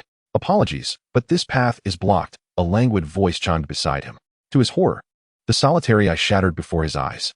No, he cried out in despair, his hand nearly brushing against it. Yet, it vanished, extinguishing his final hope. Who did this? He seethed, his gaze ablaze with wrath. Oh, what's the matter? Why not keep running? Cares floated leisurely behind him, intrigued by the man's turmoil. You wretch, the man snarled, his bloodshot eyes fixed on Cares. Are you already in a frenzy? How did you treat those who perished at your hands? I merely return your actions to you. Why are you so undone? Cares scrutinized the man, unfazed by his rage. You will all meet a grim fate. The man spat, pointing an accusatory finger at Cares. I must express my apologies. Compared to one who sells their empire for a chance at survival, I believe I would meet my end with far more dignity. In a swift motion, Cares drew a long sword and effortlessly severed the man's head from his body. It was indeed a gruesome sight. As Cares observed the lifeless form plummeting to the ground, he raised his hand, igniting the corpse in a fierce blaze. Once the remnants were reduced to ashes, Cares descended gracefully to the earth and made his way towards the spot where Lin Feng lay. My apologies for the wait, Cares murmured softly beside Lin Feng, as if they had arranged a meeting and he was merely apologizing for a few minutes of tardiness. Kneeling beside Lin Feng, Cares tenderly used a towel to wipe away the blood and dirt from his face, his movements gentle, akin to caring for a delicate masterpiece. In a short while, Lin Feng's visage was cleansed, yet the sight of his battered countenance filled Cares with sorrow. If only it were possible, I would spare you from enduring all of this. These trials were never meant for you. You deserve a life of your own. Yet, regrettably, the present circumstances compel you to partake in this scheme. Cares caressed Lin Feng's cheek softly. He then placed his hand upon Lin Feng's forehead, channeling energy to mend the shattered bones, a consequence of lacking a star core. At that moment, sunlight broke through the clouds, illuminating Lin Feng's frail form. Observing his emaciated state, Cares embraced him, striving to warm Lin Feng's cold body with his own warmth. Cares, Lady of Shadows, Lord Ying has sent me. Emerged a figure from the shadows, clad in a black robe and adorned with a blue and purple mask, bowing respectfully before Cares. Please grant me a few more moments. Cares replied, holding Lin Feng tightly, not lifting his gaze. The masked individual stood by in silence, instead focusing on the devastation surrounding them. Astonished by how the city of Jianghuai had been reduced to ruins due to the conflict among a mere handful of individuals, Cares gently lifted Lin Feng and handed him to the man beside him. As Lin Feng's body shifted from the sunlight into the encroaching darkness, Cares' eyes dimmed slightly. Wait. Cares instructed the man. Is there something else? The man inquired, informing to take good care of him. Otherwise, the trouble that ensues may extend beyond just myself. Cares said, waving his hand to pass Lin Feng's blade to the man, who nodded in acknowledgement before vanishing from Cares' sight, carrying Lin Feng with him. Cares lifted her gaze to the sunlight filtering through the clouds. A warmth that should have been comforting now felt unsettling. I'm sorry, she murmured, her eyes fixed on the radiant beams. The man spoke, reporting in a measured tone. Yes, bring him along with me. Shadow nodded slightly and turned to lead the way. Accompanied by the man, Shadow transported Lin Feng's lifeless body to the research facility, a vast expanse filled with hundreds of cultivation pods. Over 100 researchers clad in white lab coats hurriedly moved between the pods, occasionally jotting down data. Lord Shadow, what brings you here? One researcher inquired, stepping forward. Ensure he receives meticulous care in this area. Should he perish, your lives will be forfeit, Shadow instructed, handing Lin Feng over to a lab technician. As if the numerous researchers were merely cold statistics. Lord Shadow, this may prove challenging. He has completely lost all vital signs. Reviving him is akin to attempting to create an antidote for paraquat using steam-era technology, the researcher replied, concern evident in his tone. That is not my concern. You shall bear the consequences should he fail to revive, Shadow said coolly before departing with the man. Sighing, the researchers exchanged glances, clearly accustomed to Shadow's outrageous demands. More overtime awaits us, they lamented, gazing despondently at the cultivation pod housing Lin Feng's body. Chapter 30. None shall survive. Qilin experienced a harrowing nightmare. Witnessing Lin Feng collapsed on the ground, his eyes brimming with despair, his body marred by countless injuries that left her horrified. Above him, an array of warships aimed their main cannons at Lin Feng, and as energy coalesced in the cannons, a chill ran down Qilin's spine. She called out to Lin Feng, urging him to escape, but he lay motionless, seemingly devoid of the will to survive. Desperate to reach him, Qilin attempted to run forward, only to be halted by an invisible barrier that kept her from approaching Lin Feng. As the warships prepared to unleash their energy projectiles, Qilin jolted awake just before the blast could strike him. She moved to the window, gazing at the luminous moon above, taking a moment to regain her composure. Habitually, she retrieved her phone to dial Lin Feng's number, as she always sought him out after waking from a nightmare. The number you have dialed is currently unavailable. Knock, knock, knock. A sudden rapping echoed at her door. Who is it? Qilin called out. Qilin, we urgently need to convene a meeting. A young man's voice responded from the other side. All right, I'll be there shortly. Nodding, Qilin donned her combat attire and headed towards the meeting room. Feeling an ominous foreboding about the gathering at such an inauspicious hour, when Qilin arrived at the conference room, she discovered that most of those present were powers from Jianghua City. Have they all arrived? Then the meeting may commence. Ling Qi observed as Qilin found a seat and surveyed the room, taking a deep breath. Director, is there something of great significance? One of the attendees inquired. Gazing at Ling Qi. First, please examine a series of photographs, Ling Qi instructed, pressing a button on the table, causing images to appear on the screen behind her. The photographs depicted a desolate ruin, with severed limbs and bloodstains narrating the tragic events that had transpired. Director, is there an urgent mission that requires our attention? One of the powers, after scrutinizing the images, asked with a furrowed brow. No, this time I am not here to assign a task. Rather, I aim to prepare you psychologically, Ling Qi replied, shaking her head. What do you mean? The room erupted in murmurs. Qilin closely examined the images, her expression paling as a realization dawned upon her. Silence, Ling Qi commanded, tapping the table impatiently. Observing Ling Qi's agitation, the attendees quieted down. Firstly, I must clarify that the location where these photos were taken is none other than Jianghua City. As her words echoed, many were momentarily stunned before they began to comprehend. Initially believing Ling Qi was jesting. I understand that you are reluctant to accept this reality, but it is indeed true. Just 20 minutes ago, I received a report from the headquarters of the Operations Bureau, stating that at 3:50, the energy fluctuations in Jianghua City plummeted to zero. Attempts to contact the Jianghua City branch were met with silence. Consequently, the nearest Operations Bureau branch dispatched personnel to investigate, resulting in the photographs you now see. Ling Qi explained, taking a deep breath to suppress her rising anger. To add, after a thorough sweep, there were no survivors found in Jianghua City. As her words sank in, the conference room fell into a profound silence. Many struggled to process Ling Qi's statements, their expressions frozen in shock. Suddenly, a loud thud resonated through the room. Several young women, unable to withstand the emotional toll, collapsed to the floor. This cannot be true. It must be a lie. A few younger men exclaimed, panic evident in their eyes as they stood up, pleading with Ling Qi for a different response. Yet, Ling Qi remained resolute, offering no comfort. Speak. Why the silence? The youths shouted, their voices tinged with desperation. Regulation 21 of the powers, Ling Qi calmly addressed the agitated youths. Upon hearing Ling Qi's words, the young individuals found themselves at a loss for words, their thoughts lodged in their throats. What is the matter? Have you all forgotten what your mentors imparted to you? Ling Qi spoke once more. One must always exercise control over their emotions. The youth sank into their seats. And as the words escaped, tears began to flow uncontrollably. The conference room was filled with soft sobs, which gradually intensified, leading many to cover their faces and weep bitterly. Prior to learning of this unfortunate event, they had not encountered significant hardships. Ling Qi was astonished that they had not succumbed to utter chaos. Ling Qi sat quietly in her chair, observing as the crowd released their pent-up emotions, recognizing that sometimes the expression of feelings allows one to be more receptive to counsel. You have 2 hours to gather your emotions. After approximately 5 minutes, as the attendees regained their composure, Ling Qi addressed them. If tears alone were effective, this world would not witness so many lives lost. Rather than languishing in negativity, you should seize the opportunity to enhance your abilities. From the incident in Jianghua City, do you not see the vast chasm between yourselves and others? If you do not strive to improve, you may find yourselves unable to avenge your loved ones when the time comes. With that, Ling Qi turned and exited the conference room. Qilin sat in her chair, momentarily lost in thought. When Ling Qi mentioned that no one survived in Jianghua City, a chill enveloped her from head to toe. Unlike the others in the room, Qilin was aware that Jianghua City was under the command of Lin Feng. She was not fully cognizant of Lin Feng's strength. But Ling Qi's decision to withdraw all capable individuals for a mission spoke volumes. The Ling siblings were astute and never acted recklessly.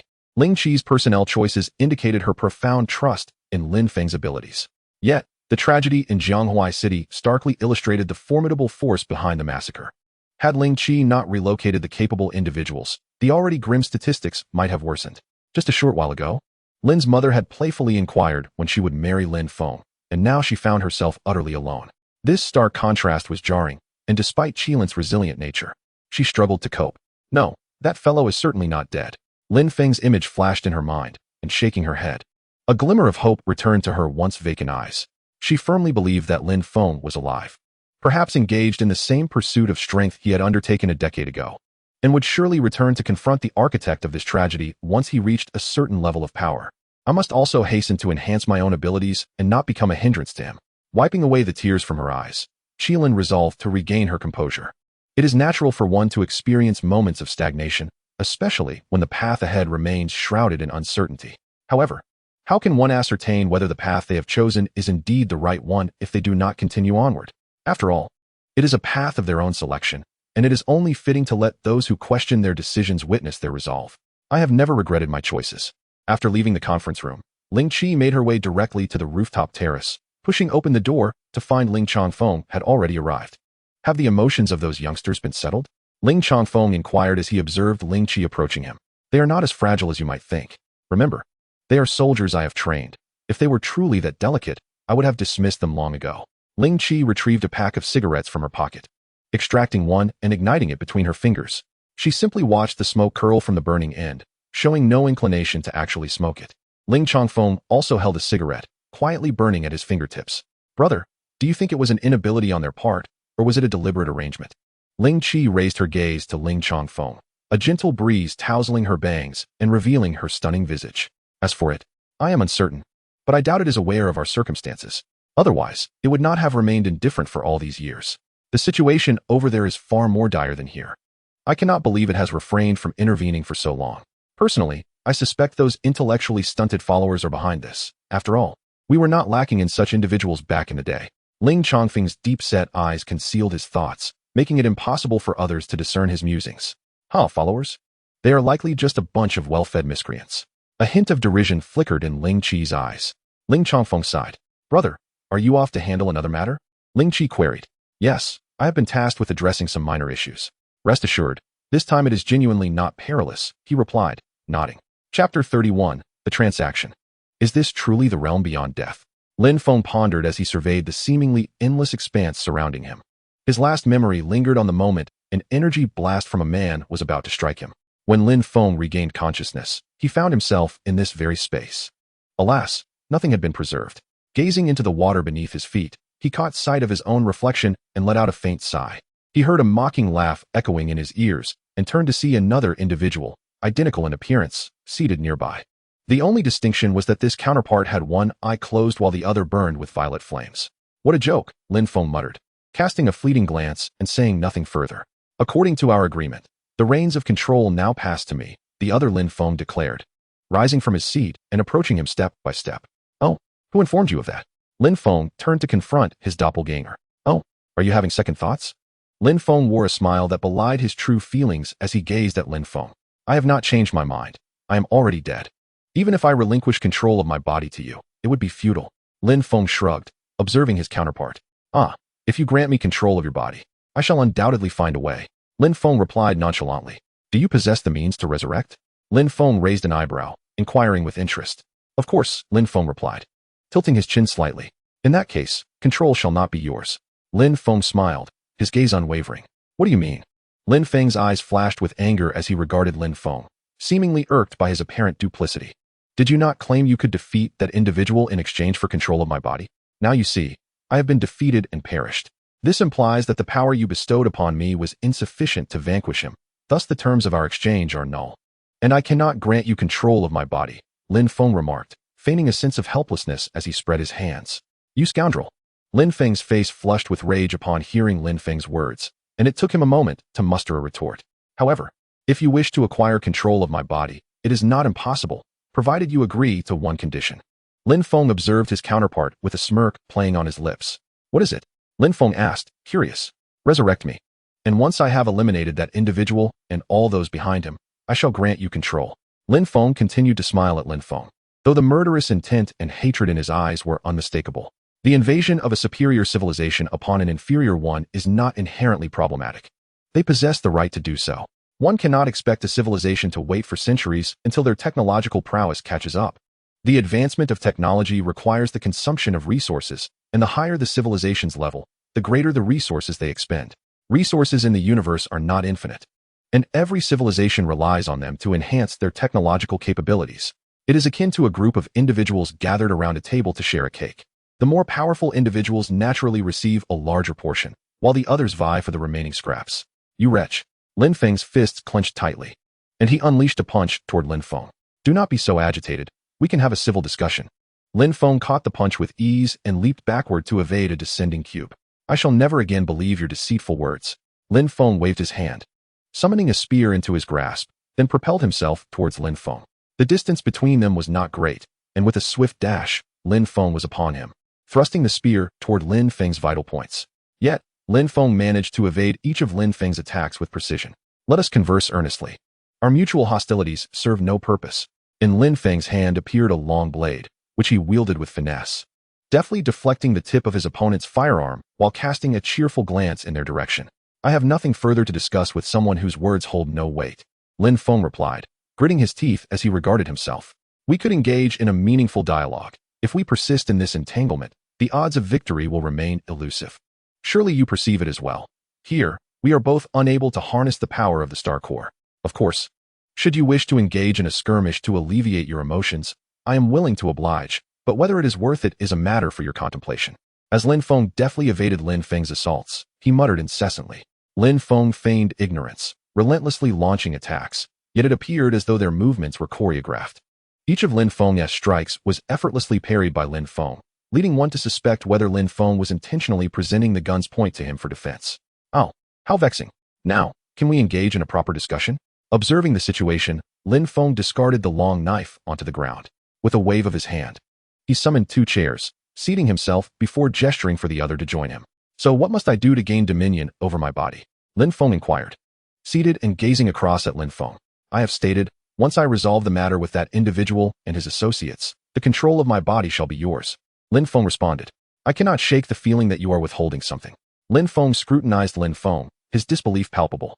Do I have any reason to deceive you? If I desire resurrection, I require your abilities, do I not? If I were to lie to you, wouldn't you possess the power over life and death? Should you suspect my honesty, you have every right to bring about my demise. Lin Feng fixed his gaze upon Lin Feng for an extended period before finally extending his hand. Within his palm, a purple star core floated, emanating a soft glow. Your star core has undoubtedly shattered, has it not? I would prefer not to inhabit a body rendered useless. Lin Feng tossed the star core to Lin Feng, crossing his arms. Thank you kindly. Lin Feng grasped the star core and nodded in acknowledgement. Chapter 32, Awakening. Tick-tock. A sound seemed to penetrate the slumbering Lin Feng's consciousness. What is making such a racket? Is there no peace for sleep? Lin Feng inwardly grumbled. He felt utterly exhausted, as though he had just run a marathon, and being roused from slumber so abruptly would sour anyone's mood. Just as Lin Feng hoped for a moment of reprieve, a cacophony erupted nearby. Hurry, hurry. Life signs detected. Swiftly administer the serum. Damn it. Do not assist haphazardly. What are you injecting? And you, what is the meaning of holding an adrenal gland? Do you wish to end his life? Are you perhaps spies sent by another civilization? Hasten to inject the remaining reagents as well. It seems one cannot find a moment's respite. Lin Feng's eyes subtly twitched at the corners, exhausted to the point of being unable to open his eyes. He could only imagine that he was in a place bustling like a marketplace. Alas, it is truly vexing to be in such a warm environment, perfectly suited for slumber, yet unable to sleep. He murmured to himself that he needed to rest soon, for a patrol awaited him the following day. What day of the week is it tomorrow? Lin Feng pondered silently, feeling a twinge of resignation at the thought of continuing to assist Ling Qi in overseeing Jianghuai City. Suddenly, Lin Feng realized something was amiss. Jianghuai City appeared to be in ruins. It seemed he had not deceived himself. He had indeed returned to life. A faint smile crossed his mind. Though his current state was rather dismal, at least he was alive. Only by living does one earn the right to pursue their desires. Although he had yet to regain control over his body, he could feel that his battered form was gradually mending. He couldn't linger here any longer. He needed to leave at once. While remaining here allowed for some recovery, it was hardly beneficial for Su Mo, who was unfamiliar with this place. There were numerous matters requiring his attention, and time was precious. He had to depart. Attempting to sense his limbs, he found it utterly impossible. His body was beyond his control. He could only feel his body without being able to command it, an exceedingly frustrating predicament. Perhaps it would be best to wait until he could control his body before contemplating further actions, he thought with resignation. Despite his myriad plans, being hardly distinguishable from a vegetative state made such aspirations seem fantastical. Lord Ing, he has regained vital signs, yet the recovery appears to be quite poor. A researcher within the Grand Hall reported to Ing, who sat upon a high platform. Indeed, that is sufficient. Now that the little one has regained vitality, preparations must commence. You have all worked diligently. Proceed to the Merit Hall to receive your due rewards, Ing said, gazing down at the researchers with an air of authority. Watching the researchers depart, Ying's expression remained eerily calm. It was time for this civilization, accustomed to peace, to experience the tumult of war, he murmured. Lao Luo, you are on duty today. Please check the status of the cultivation chambers in all areas. A group of researchers instructed another young scientist. Understood, Lao Luo replied, adjusting his glasses with a nod. Once the researchers had left, the already sparse area grew increasingly ominous. Were it not for the flickering lights of the instruments and the sound of liquid flowing, one might mistake it for a mortuary. As he traversed the various sectors, Lao Luo meticulously examined the conditions of the surrounding incubation pods. Each experimental subject represented an investment of immense resources by the shadow stream, and thus, there could be no room for error. For this reason, diligent inspections by personnel like Lao Luo were conducted almost daily. Upon entering the final area to be inspected, a sense of relief washed over Lao Luo. After performing the same routine hundreds of times, anyone would inevitably feel a tinge of frustration. The vital signs are improving quite rapidly. They've already regained half their baseline. Stealing a glance at Lin Feng's data, Lao Luo was astonished to discover that Lin Feng, who had barely been stabilized and was still teetering on the brink of death that morning, had now remarkably recovered to such a state. At this rate, he would be fully restored in no time. Truly, a small monster indeed. As Lao Luo continued to muse quietly, an unsettling sensation crept over him. He felt as if something were watching him. Looking up, he was nearly startled out of his wits. Lin Feng, who had previously been with his eyes closed, suddenly opened his singular eye, coldly fixing his gaze upon Lao Luo, reminiscent of a lone wolf eyeing its long-sought prey. With a swift motion, Lin Feng pierced the glass cover intended for monitoring the occupants of the incubation pod with his arm, his fingers tightening around the neck of the nearby researcher, preventing any escape. Where's this place? Lin Feng rasped, his voice sounding foreign to him, as if his vocal cords had begun to atrophy from disuse. You are in the research department of the Shadow Stream, Lao Luo stammered, his face reddening as he struggled to articulate a complete sentence while being throttled. Shadow Stream? Lin Feng's brow furrowed slightly. He recalled having heard the name only a few times in passing and could not quite grasp its specifics, though it seemed akin to an organization related to hunting grounds. Suddenly, a sharp pain surged through Lin Feng's head, unleashing a torrent of emotions within him. Damn it! He found himself unable to suppress the burgeoning, inexplicable urge to kill. As if a primal instinct stirred within him, yearning for release. In Lao Luo's gaze, Lin Feng's exposed skin began to be ensnared by purple patterns, and his fingers were gradually enveloped by a layer of sharp exoskeleton, suggesting an evolution towards the identity of a predator. Kill! Lin Feng emitted a guttural roar akin to that of a beast, slowly lifting his head to fix his gaze upon Lao Luo. It was then that Lao Luo noticed the bloodshot veins within Lin Feng's singular eye, which gleamed with a fervent bloodlust. Chapter 33, The Hunt. Ding, ding, ding. Alarms blared throughout the research department of the Shadow Stream, abruptly rousing the slumbering researchers, who hastily donned their garments and rushed toward the department. What is happening? Why has there been a sudden incident? A crowd of bewildered researchers gathered at the entrance of the research department, confusion etched upon their faces. As they opened the door to the research department, a pungent scent of blood assaulted the senses, causing the researchers to grimace involuntarily. The once meticulously arranged precision instruments lay in ruins, emitting faint sparks. All the life forms that had been carefully nurtured within the incubation chamber were now lifeless, their blood-tainted culture medium spilling onto the floor through the damaged openings. Where is Lao Luo? He was supposed to be on duty, and yet he has managed to conjure this calamity? The lead researcher, gazing at the flowing nutrient solution on the ground, felt a pang of anguish in his heart. Director, it appears that Lao Luo has perished, remarked a bespectacled man, pointing in a certain direction. The group followed his gesture and discovered Lao Luo, impaled against the wall by a bone spear, his limbs brutally torn asunder and carelessly discarded on the ground. Sigh, he was never one to play nice. Inform Lord Ing that the subject has awakened and seems to be in good condition. Also, activate clone number 329 of Lao Luo and ensure his memory chip is properly installed. The researcher, referred to as the director, shook his head in resignation and then addressed a nearby colleague. Everyone else, hurry and assess whether the incubation chamber can be salvaged. If it can be, make the necessary repairs. If not, document everything meticulously, accounting for all losses so we can request funding from Lord Ing. He then directed the rest of the team. Knock, knock, knock. At that moment, someone rapped on the door of the research department, and a masked man appeared before the researchers. Please be mindful of your safety. It is currently unsafe within the shadow stream. I advise against any solitary actions. The man spoke slowly, the bloodstains on his mask and the tattered fabric of his shirt lending authority to his words. Have you received the mission? I hear there's a safety hazard that needs to be investigated, and the reward is quite generous. In a narrow alley within the shadow stream, two men strolled, engaged in discussion. The personnel at the shadow stream headquarters have all received urgent assignments. Initially, many thought an intruder had breached our defenses. But upon learning that the task merely involves reconnaissance throughout the shadow stream, coupled with the enticing reward, several have already set out. This mission is quite lucrative, remarked the red-haired man, stretching leisurely, perceiving the task as a perk from headquarters. Still, we should exercise caution. This task seems too easy. And I doubt it is as straightforward as it appears, the white-haired man cautioned, furrowing his brow.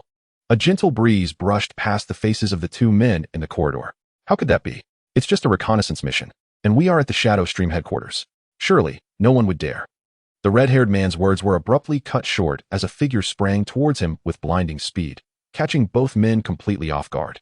A shadowy figure lunged directly for the neck of the crimson-haired man, simultaneously delivering a powerful kick to the chest of the silver-haired man, propelling him over 10 meters away. With a resounding crash, the shadow seized the neck of the red-haired man and forcefully slammed him against the wall, tightening its grip until the neck was audibly snapped. The white-haired man, after being kicked away, managed to stabilize himself mid-air. Upon raising his gaze towards the shadow, he noticed that its hand had released the crimson-haired man's lifeless neck, droplets of blood dripping from its fingers under the dim light. Strands of scattered hair obscured half of the shadow's face, preventing the white-haired man from discerning its features. However, judging by the ferocity of its attack and its lack of clothing, he surmised that this figure had escaped from the research division. It appeared that this individual was indeed the target of his mission. Casting a glance at the lifeless body of the red-haired man, the white-haired man's brow furrowed slightly.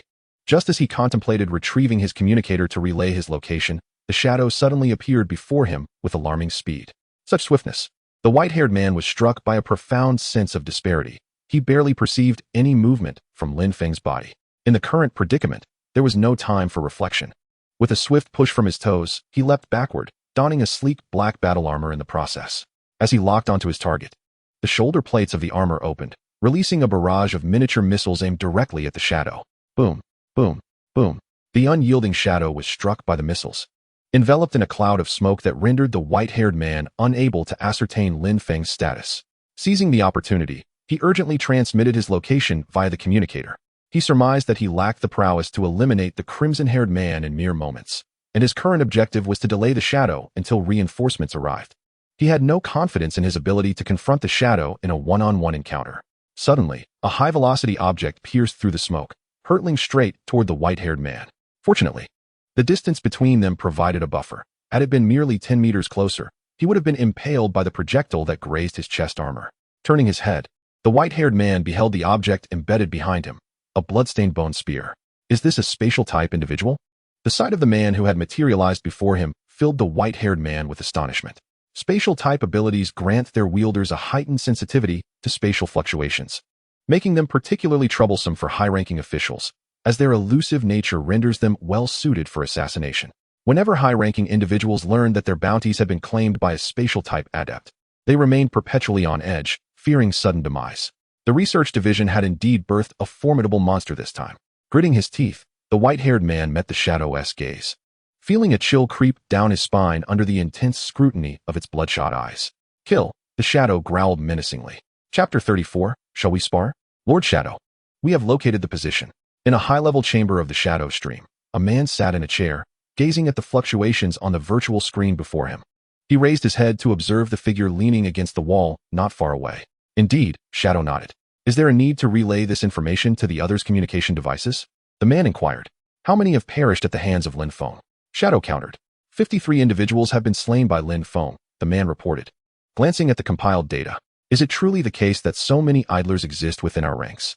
Had it not been for this unforeseen incident, I might have remained oblivious to the number of idle souls at headquarters, Shadow remarked, his tone noticeably chillier than before upon receiving the report. It is my oversight. I shall rectify this matter and ensure all are accounted for, the man said, lowering his head slightly. There's no need for concern. Such trivial matters should not be repeated in the future. Shadow waved his hand dismissively. Boss, should I confront this fellow? At that moment, from the shadows, Song Ying emerged, looking at Shadow with a hint of excitement.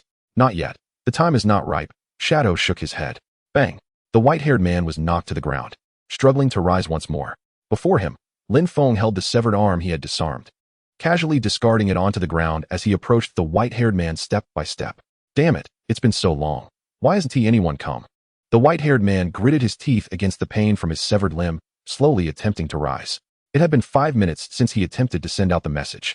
In the realm of the capable, 5 minutes could yield a multitude of actions. For instance, Lin Feng had spent that time reducing the white-haired man's battle armor to scrap metal while effortlessly removing one of his arms.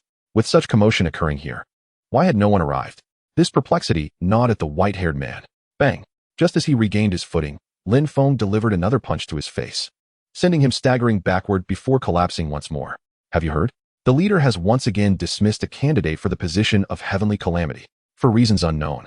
These words suddenly surged in the white-haired man's mind. In a moment of clarity, he fixated on Lin Feng, recognizing the uncanny coincidence of his appearance. Just as Shadow had eliminated a significant number of candidates for the Heavenly Calamity, Lin Feng had appeared. The Shadow Stream was not an organization that permitted outsiders to wander freely. The last individual who boasted within its ranks now had grass nearly 3 meters high atop their grave. Yet here was Lin Feng, brazenly hunting members of the Shadow Stream, while Shadow appeared utterly indifferent to his rampage. Was this reasonable? It was anything but. Ha! The white-haired man could not help but laugh, his mirth tinged with despair. No wonder the reward for this task was so substantial. No wonder the personnel were so scattered. No wonder even after disseminating the coordinates for so long, no one had come. The silver-haired man fixed his gaze upon Lin Feng. Everything has been meticulously prepared for you, all aimed at facilitating your ascent. His fists clenched tightly in determination. How many yearn for the coveted position of Tian Sha? Anyone who lingers within the shadow flow for even a brief moment would inevitably harbor thoughts regarding the unexpected power that this position can bestow. Even the silver-haired man himself had privately fantasized about becoming Tian Sha. In light of this, it appears that we are indeed inferior to you. The silver-haired man found himself grasped by the throat, lifted by Lin Feng, his brain gradually succumbing to oxygen deprivation, causing his vision to darken. Yet he persisted, fixating on Lin Feng as he spoke each word with intensity. We have battled for so many years, brushing shoulders with death countless times, all in pursuit of gradual elevation. Yet you, upon your arrival, ascended in a single bound, rendering our years of struggle a mere farce. It is truly disheartening. As Lin Feng tightened his grip, the man felt his consciousness begin to fade. Suddenly, a metallic sound sliced through the air, prompting Lin Feng to release his hold on the silver-haired man. Remarkably resilient, he did not plead for mercy. In the dim light, a figure approached, step by step. Coughing, the silver-haired man gasped for breath, trying to alleviate the suffocating sensation brought on by the lack of oxygen. When he finally lifted his head to regard the approaching figure, his pupils contracted slightly, the pain from his severed arm momentarily forgotten. Lord Kanjaying. The silver-haired man gazed in surprise at the man before him, never expecting such a personage would come to his aid. Well done. Kanjaying cast a glance at the silver-haired man and extended a hand towards him. No, it's nothing. Merely doing what is expected. With Kanjaying's assistance, the silver-haired man rose to his feet once more. You should attend to your injury at the research department shortly. Kanjaying patted the man's shoulder as he spoke. Understood. The silver-haired man nodded, a flicker of excitement in his eyes. Rest assured, this time you may not have contributed much, yet your efforts are recognized. While it may not guarantee you a union with a wealthy beauty, a promotion and raise are certainly within reach. After speaking, Kanjaying shifted his attention to Lin Feng. Would you care to engage with me? Why bully them when I am far superior? I guarantee your satisfaction. Kanjaying smiled, addressing Lin Feng. Lin Feng scrutinized Kanjaying, curiosity and interest flickering in his eyes, emotions he had never exhibited before. Clearly, Kanjaying's proposition had struck a chord. He now surveyed Kanjaying like a hunter, seeking any weakness to exploit before striking swiftly. Yet Kanjaying remained motionless, displaying no inclination to make the first move. Chapter 35, Mission Accomplished. Lin Feng charged directly towards the shadowy figure, the purple patterns on his body faintly glowing, and his speed increasing once more. Ah, this lad is quite astute.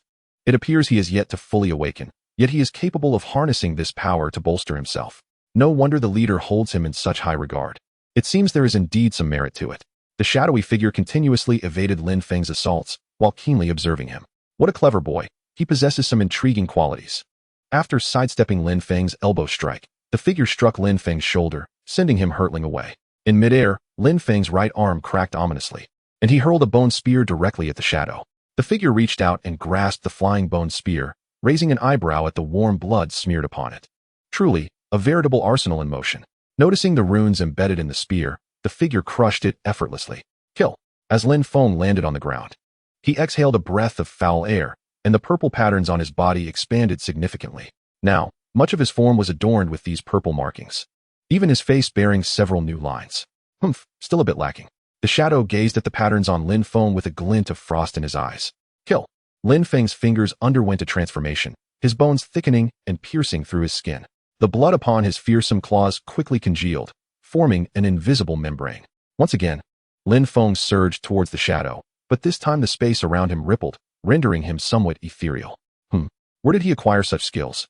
The shadow frowned slightly, realizing that Lin Feng should not be capable of utilizing the star core at this moment. However, the current circumstances defied their expectations. Lin Feng could wield the star core, yet he remained in a state of semi-consciousness. The situation had shifted, the patterns on him had reached their limit, and there was no need to delay further. The next step could commence. A voice echoed from the communicator, revealing that it was not this lad controlling his body. The shadow observed Lin Feng as he approached with an elbow strike and shook his head slightly. If that is the case, it is time to conclude this.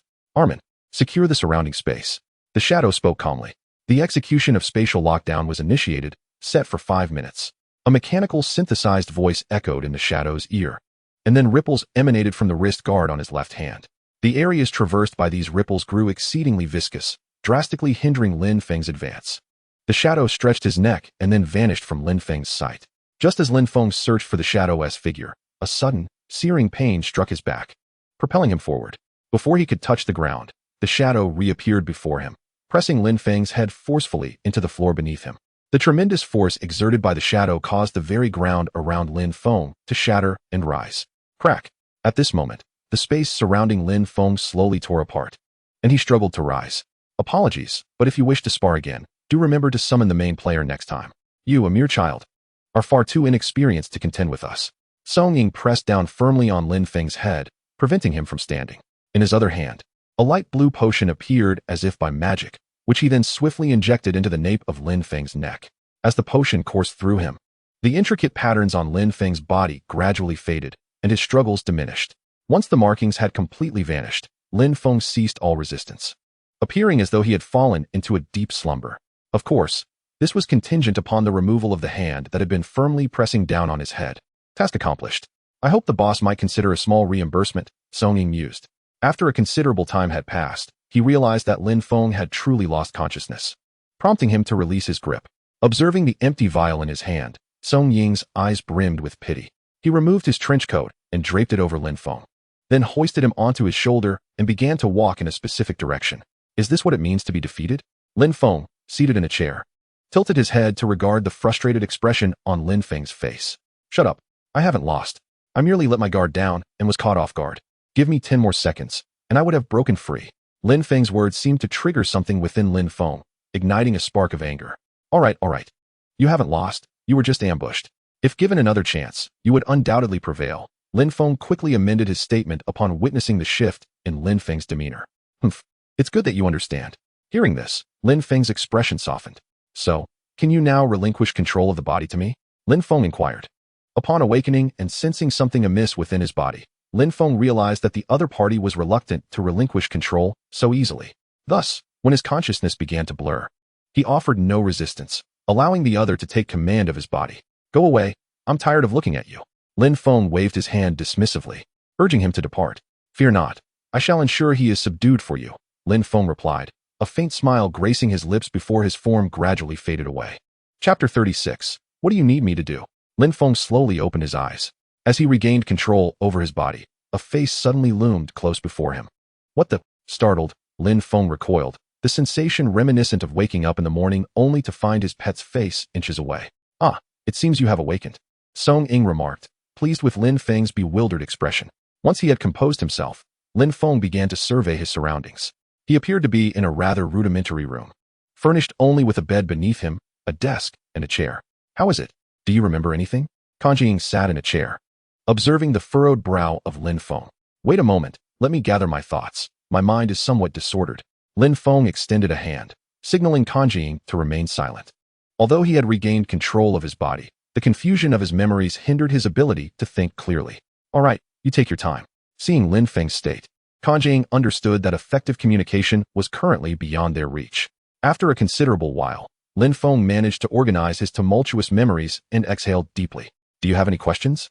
Kan Jing inquired, looking at Lin Feng. Lin Feng met Kan Jing's gaze and nodded slowly. Go ahead and ask. Kan Jing prompted. Could you fetch me a set of clothes? Lin Feng said, glancing down at his naked body beneath the trench coat, his expression calm. To be honest, Lin Feng had never experienced the sensation of running around naked. However, since he had already assisted in that exploration, he preferred not to revisit it. He hoped Kan Jing would ensure that everyone who witnessed his nudity was dealt with, or else he would be left to reckon with each memory individually. After a while, Lin Feng, now dressed in a well-fitted outfit, let out a long sigh. So, where exactly am I? He asked, directing his question towards Kan Jing. You should have heard of the shadow stream, Kan Jing replied. Ah, the shadow stream. Then there is no cause for concern. However, what was the purpose of reviving me? Surely, you do not intend for me to do your bidding? If that is the case, your efforts seem rather futile. Lin Feng rubbed the back of his head, which throbbed lightly. Whether it is worthwhile, I cannot say. However, our leader instructed us to do this, and if you have any questions, you might want to approach the leader directly. We are merely following orders. And there are aspects we are not privy to. Kan Jing shrugged, passing the responsibility onto the leader, ensuring Lin Feng would not glean any useful information from him. How many years have passed since I awoke? Lin Feng asked, his curiosity piqued. Approximately 10 years, Kan Jing pondered before answering. Only 10 years. That is a relief. It has not been too long. Upon hearing this, Lin Feng slowly exhaled in relief. Had he awakened after 1 or 2 centuries, it would have truly been disastrous. Would you like to meet our leader? There are matters you might find better clarified by him, Kan Jing suggested, noting Lin Feng's relief. Yes, that would be helpful. Lin Feng nodded in agreement. Lin Feng followed Kan Jing through the expansive hall, where few individuals were present. He was acutely aware of who was responsible for this situation, thus refraining from excessive inquiries. However, upon sensing the murderous intent in the gazes directed at him, Lin Feng felt no fear. Although it was Lin Feng who had committed the acts of violence, they shared the same body, and thus he bore the weight of the consequences.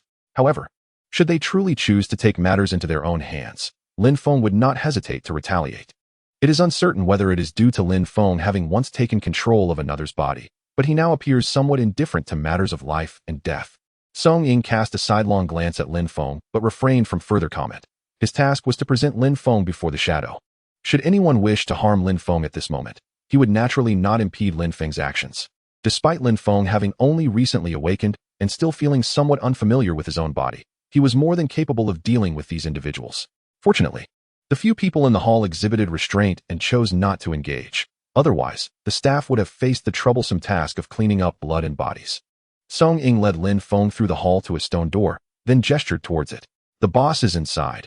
I shall not enter, but will keep watch for you. Song Ying stated. Knock, knock, knock. Lin Feng rapped on the door.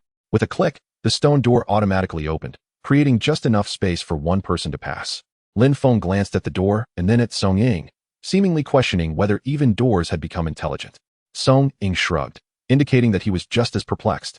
With no other choice, Lin Feng stepped inside, only to feel the world spin before him, and he found himself in a study. Rather than a study, it was more a space designated for the storage of books and documents. Towering stone bookshelves surrounded Lin Feng, filled to the brim with countless tomes. At the very center of this space stood a desk, behind which sat a masked individual. Have you arrived?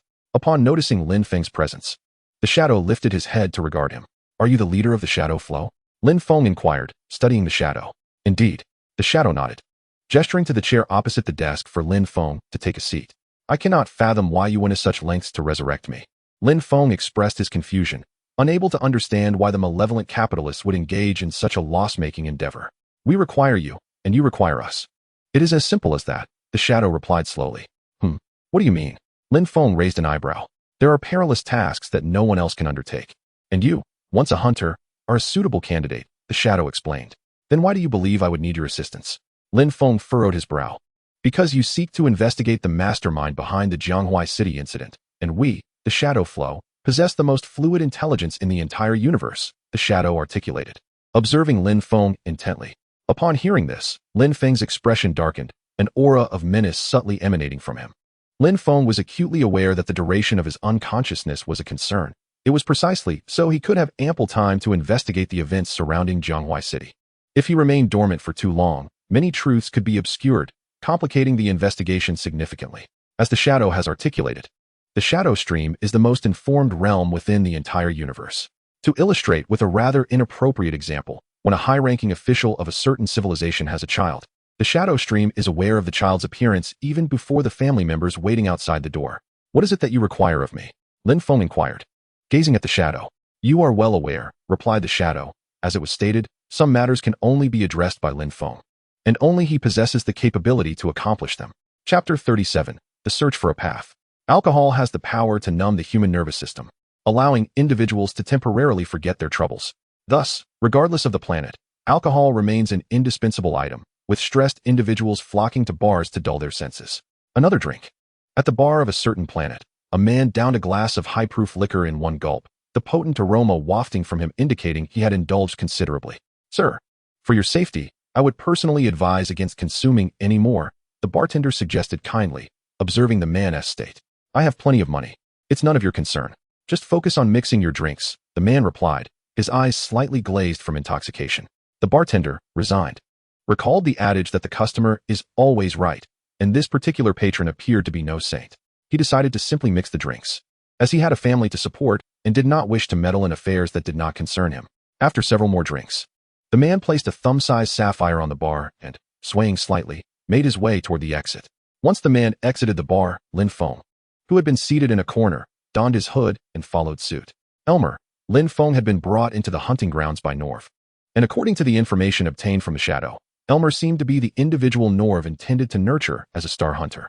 Previously, Lin Feng and Kales had wreaked havoc in the hunting grounds, prompting Norv to alter the entrance to that realm. As a result, Lin Feng found himself at a loss and decided to target these hunters. After Lin Feng's experiences, Norv was reluctant to place his trust in other hunters.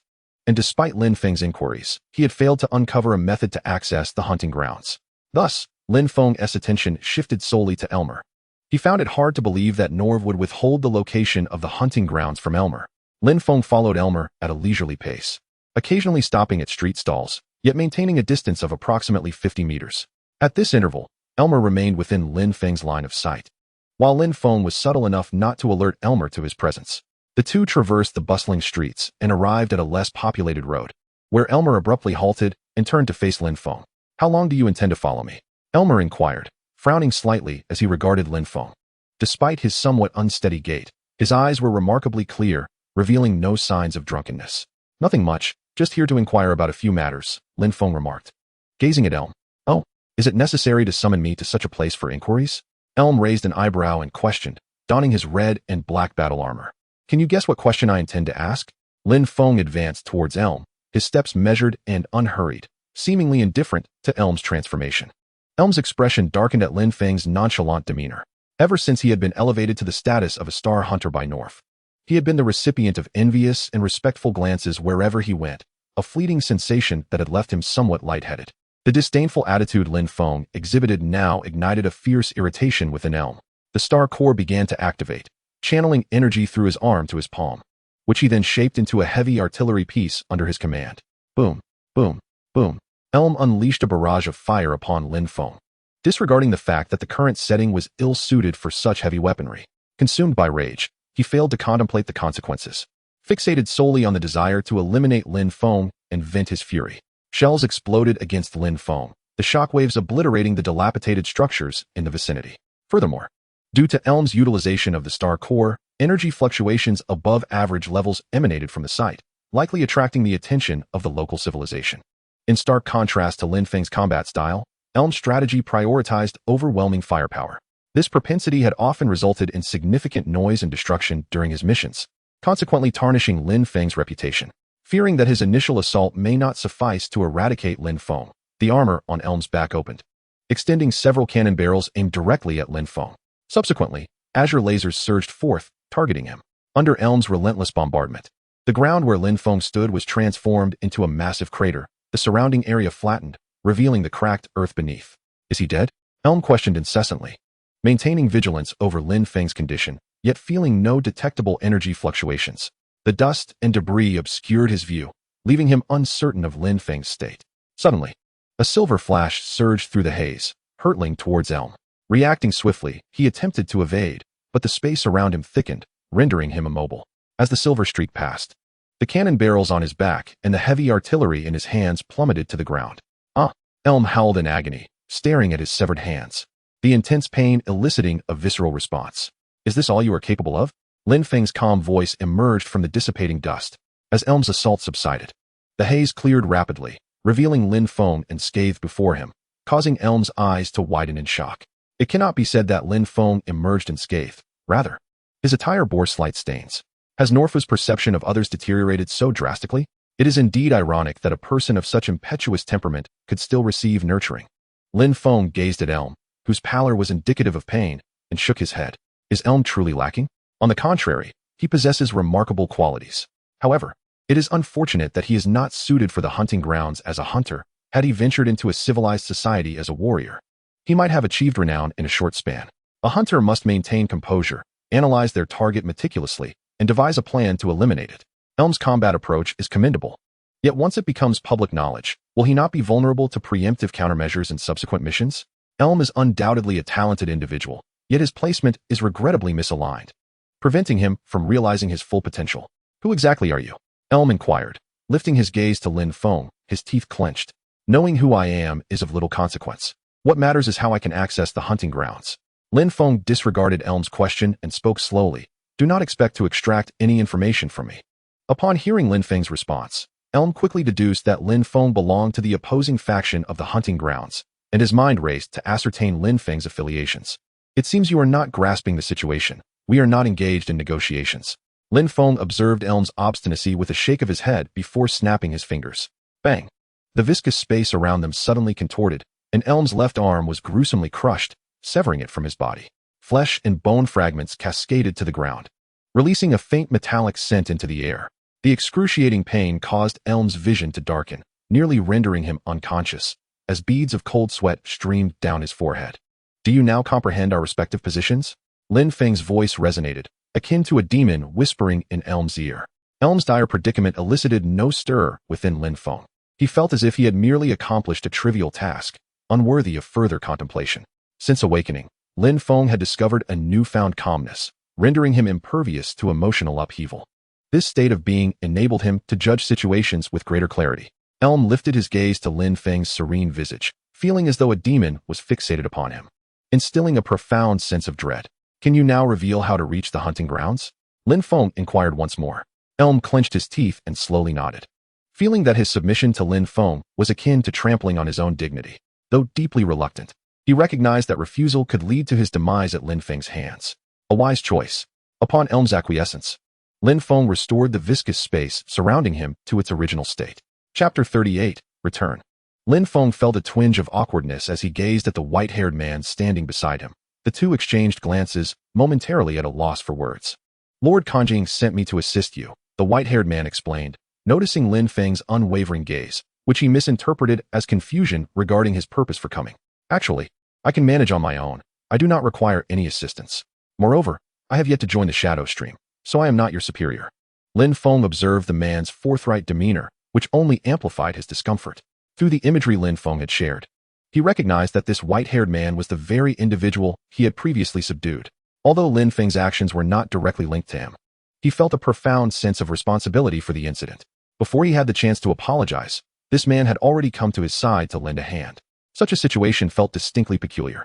Lord Kanjing mentioned that this task poses no challenge for you. Your joining the shadow stream is merely a matter of time. The white-haired man continued, disregarding Lin Feng's insistence that he did not need assistance. What is your name? Lin Feng inquired, realizing that persuading the man to leave was futile. Kane, the white-haired man replied. Once we enter, follow my lead. The layout of the hunting grounds differs from that of the shadow stream. If we attempt to force our way in, it will trigger an alarm, revealing our positions to the hunters within. Therefore, it is imperative that you heed my instructions. Understood. Kane nodded in agreement. With Kane's acquiescence, Lin Feng turned his attention to the space before him. According to Elm, this was the designated location for the new coordinates of the shadow stream. To ensure Elm's credibility, Lin Feng had meticulously confirmed that this could indeed serve as a point of attack. Prepare for battle, Lin Feng urged, casting a glance at Cain. Cain nodded and promptly donned his combat armor. Phyllis, if you do not pay your rent soon, I will have no choice but to evict you from the headquarters of the hunting grounds, the middle-aged man stated sternly, gazing at the girl who stood with her head bowed. Boss, could you possibly extend the deadline by 2 weeks? I assure you we will find a way to gather the funds, the girl pleaded, raising her tear-filled eyes to him, appearing utterly pitiable. Phyllis, I have already granted you a 2-month extension. This time, there can be no further delays. Honestly, the rent I charge is not exorbitant. You simply need to undertake a task. It was evident that this tactic was not the girl's first attempt at persuading the middle-aged man, yet he resolutely rejected her plea. But with my current abilities, taking on a task is akin to courting death, Phyllis lamented, her face cast in despair. Suddenly, before the middle-aged man could utter another word, the space above the hunting grounds was violently torn asunder. In an instant, the hunters in the hunting grounds received urgent communications, all lifting their gazes towards the sky. Through the torn fabric of space, 2 men gracefully stepped forth. Cain, surveying the hunting grounds from above, felt a twinge of curiosity. Having been entrenched in the shadows for so many years, this was his first encounter with the hunting grounds. Were it not for Lin Feng's guidance, Cain might never have glimpsed the true nature of this place in his lifetime. Lin Feng, looking down upon the expanse, felt a chill rising in his heart. Cain, Lin Feng spoke. Boss, what are your orders? Cain replied. Let us make our move. If we delay any longer, we risk others swooping in to seize the opportunity. Lin Feng asserted. Understood, Cain nodded, his battle armor locking onto the unsuspecting hunters below before launching an assault. Miniature missiles erupted from his shoulder-mounted armor, hurtling precisely toward the designated targets. Boom, boom. The hunting grounds erupted in a cacophony of explosions, with numerous weaker hunters meeting their demise in the chaos. Damn it, invaders. Attack. The sound of explosions jolted the hunters into action as they surged toward Lin Feng and Cain. Alas, after all these years, it seems no one here has made any notable progress in strength, Lin Feng lamented, recognizing several familiar faces among the advancing crowd. From the moment Lin Feng realized he was to be groomed into a star hunter by North, he had surmised that the hunting grounds might be on a downward trajectory. Why cultivate star hunters?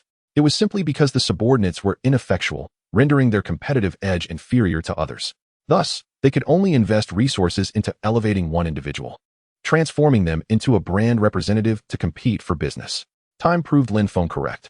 Once he was established as a star hunter, the more challenging tasks in the hunting grounds were left unpursued, all burdened upon him alone. Over time, the hunters grew complacent, unwilling to risk themselves in the pursuit of their duties. As Cain observed the throng of hunters charging towards Lin Feng, he intervened to eliminate several. However, outnumbered, Cain found himself overwhelmed by a multitude of assailants. Meanwhile, a group of seasoned hunters quickly drew their weapons, encircling Lin Feng and leaving him no avenue of escape. Haha. How amusing that there are still those foolish enough to attempt a brazen breach of the hunting grounds. Are you tired of living? One hunter, wielding an energy gun, jeered at Lin Feng.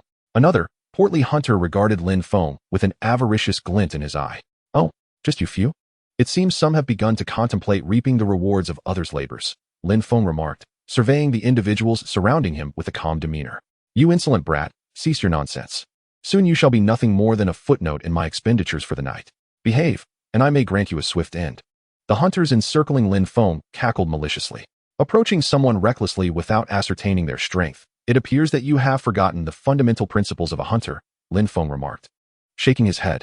What nonsense are you spouting? One hunter attempted to push Lin Feng, but before his hand could make contact, a flash of silver light appeared before him, resulting in a swift and gruesome end. Drip. A droplet of pale blue liquid cascaded from the blade in Lin Feng's hand. Since you are so eager to meet your demise, I shall oblige. Lin Feng spoke slowly, his tone laced with an icy chill. Chapter 39, The Monster. The office of North was in disarray, shards of porcelain and scattered books littering the floor, leaving no place to tread. Why?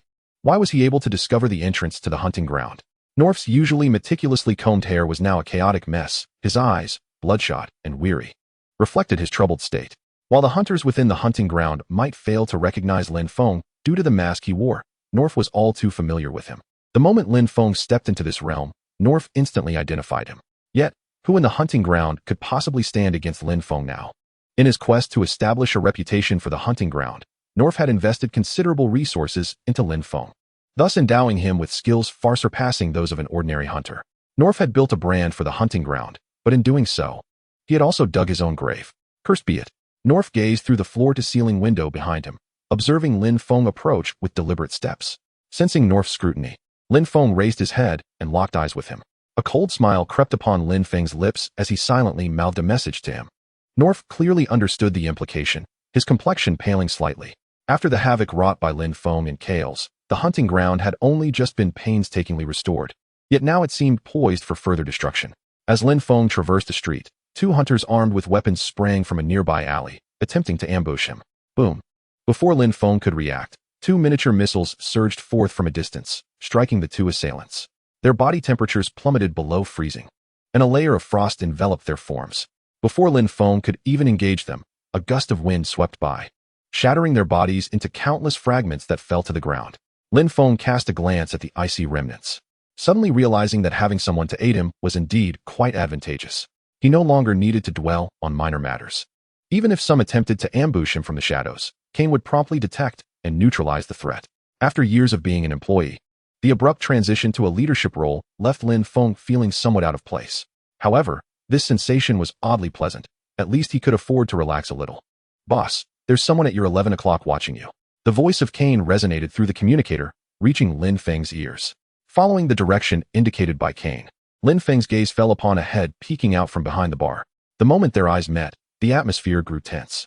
Lin Feng scrutinized the pair of blue eyes before him, his brow furrowing slightly. Have even children taken to becoming hunters due to the scarcity of life? It appeared that the individual before him was still underage. A mere child had ventured into the realm of hunters. Lin Feng couldn't help but reflect on the passage of time. Just a few years prior, he had been led away from Earth by Carl shortly after celebrating his 18th birthday, and now, he found himself on the cusp of 40. Though the capable possess super genes that extend their lifespan far beyond that of ordinary individuals, their mindset inevitably shifts with the passage of years. Please, I surrender. Do not kill me, Felice exclaimed, realizing Lin Feng had noticed her. She hastily raised her hands in a gesture of surrender, terrified that if she hesitated even a moment longer, Lin Feng would place his blade against her throat. Having witnessed Lin Feng effortlessly dispatching those who surrounded him with his long knife, Felice understood that her meager skills would be utterly inadequate against his pursuit. Rather than face certain death at his hands, she deemed it wiser to surrender first, hoping to deprive him of the motive to strike her down. So resolute. Lin Feng arched an eyebrow, clearly taken aback by Felice's words. Those who become hunters typically possess some unique skills, and those residing within the hunting grounds headquarters even more so. Yet here was Felice, devoid of any intent to engage in combat. Lin Feng began to question whether her surrender was a tactical retreat or if she genuinely lacked any desire to fight. After scrutinizing Felice's blue eyes for a considerable time, he discerned that she bore no murderous intent, confirming that her surrender was sincere. Having surrendered, you wouldn't harm me further, would you? Felice inquired tremulously, feeling Lin Feng's unwavering gaze upon her. You should find a safe place to hide. The hunting grounds are somewhat perilous at present. It would be best to seek refuge, as I cannot guarantee that the ensuing battle will not affect you. Lin Feng lowered his hand from the hilt of his knife and spoke calmly. Oh, understood. Felice nodded vigorously, relieved to have been spared by Lin Feng. Boss, do you require me to keep an eye on this individual? Kane's voice echoed in Lin Feng's ear. There's no need. She is merely a child. Besides, even if she were to attempt an attack, I would be able to react in time, Lin Feng replied, shaking his head dismissively. As Lin Feng approached the spire tower, few dared to obstruct his path. Those who attempted to attack or impede him were swiftly dealt with by the long knife in his hands. Along the way to the spire, countless bodies lay strewn across the ground. Lin Feng had not bothered to count them, nor did he care. Among these individuals, there may reside former friends. However, since the battle with Charles left him in a state of unconsciousness, those who once claimed to be Lin Feng's close brothers have shamelessly sought to claim his head for a bounty. Upon learning of this from Carl's, Lin Feng regarded those so-called friends as inconsequential. If they did not come to trouble him, he had no desire to waste time seeking out such scoundrels. Yet, since they have presented themselves at his doorstep, Lin Feng found it necessary to accept the heads they had so laboriously delivered. Pushing open the grand door, he strode directly into the hall, where the staff, upon witnessing his menacing entrance, turned pale, their bodies trembling involuntarily. These Hunter's Arena employees possessed little combat capability. If they were capable of undertaking tasks, who would willingly endure the whims of hunters with such diverse temperaments? A single ill-tempered hunter could easily bring about their end. Where's Mr. Norf? Lin Feng sensed the energy fluctuations around him, detecting no trace of Norf. Just as the staff member under Lin Feng's gaze began to articulate a response, the ground trembled violently beneath them. Lin Feng perceived a surge of immense energy rising rapidly from the depths below. With a thunderous roar, the earth heaved, and a colossal figure emerged from the ground. Despite the spaciousness of the hall, the presence of this figure rendered it seemingly constricted. As the being continued to rise, the entire structure appeared to be on the verge of collapse. With a resounding crash, the spire toppled, and the enormous silhouette loomed within the hunting grounds. Has he transformed into such a monstrosity? Standing atop a high building, Lin Feng felt the familiar energy fluctuations of Norf emanating from the colossal being, his brow furrowing slightly. As the proprietor of the hunting grounds, it was implausible for Norf to lack any capabilities. Although he often presented himself as avaricious and lecherous, Lin Feng was convinced that someone who could wield control over such a vast territory must possess extraordinary skills. Let us rewind time by 5 minutes. Norf swung open the door to his office and promptly descended into the depths via his private elevator. Hurry, he urged, glancing anxiously at the descending depth. With a chime, the elevator doors slid open, and Norf entered a chamber filled with treasures he had amassed. Within this room, one could even find numerous artifacts deemed ancient by various civilizations. In former times, Norf might have leisurely admired these treasures, but now he brushed them aside, focusing solely on his objective, fully aware that time was of the essence if he wished to survive. Upon pushing through a wooden door, Norf entered a narrow room. At the center stood a crucifix upon which lay ominous white bones. At the heart of the skeletal figure, a floating ruby pulsed with a faint glow, seemingly beckoning Norf to pluck it from its resting place. Remember to safeguard this item with utmost care. Any misfortune regarding it could lead to grave peril. The words spoken by Norf's father during his dying moments surfaced in his mind. Father, whether I can survive this ordeal is in itself a question, so perhaps I need not contemplate further. Breathing heavily, Norf gazed at the ruby and murmured to himself. As he reached out, his trembling hand grasped the ruby, which immediately emanated a brilliant light. Simultaneously, his hand became firmly affixed to the gem, resisting all attempts to detach. The ruby's radiance gradually enveloped Norf's body, and as time passed, the crimson glow coalesced into an egg-like formation, encasing his corpulent figure. A roar resonated from within the egg, and a colossal silhouette burst forth, launching itself towards the surface. Chapter 40. The purple dragon incinerates the heavens. Lin Feng observed Norf's current form and shook his head, commenting, "What a grotesque creature."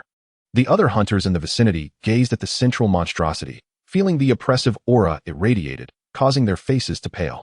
It was as though a malevolent individual stood before them, exuding a murderous intent that rendered them immobile. Truly, it was rather repugnant. Lin Feng regarded the transformed Norf with a slight shake of his head. Suddenly, a tentacle shot towards Lin Feng at an unimaginable speed, the seemingly supple black appendage demolishing the skyscraper beneath him. Lin Feng leaped into the air, drawing his long blade, and severed the tentacles that sought to ensnare him. However, upon being cut, the tentacles rapidly disintegrated, only for new ones to sprout forth in their place. This is troublesome, Lin Feng thought as he quickly distanced himself from the encroaching tentacles. Yet Norf was evidently determined to prevent Lin Feng from escaping. The tentacles lunged at him once more, this time adorned with numerous protrusions that erupted into smaller appendages. "Ah, so you wish to entangle me, do you?" Lin Feng mused as he witnessed the multitude of tentacles advancing towards him. Flames of violet ignited upon his blade as he swung it towards the encroaching limbs. Yet the anticipated scene of severing them did not materialize.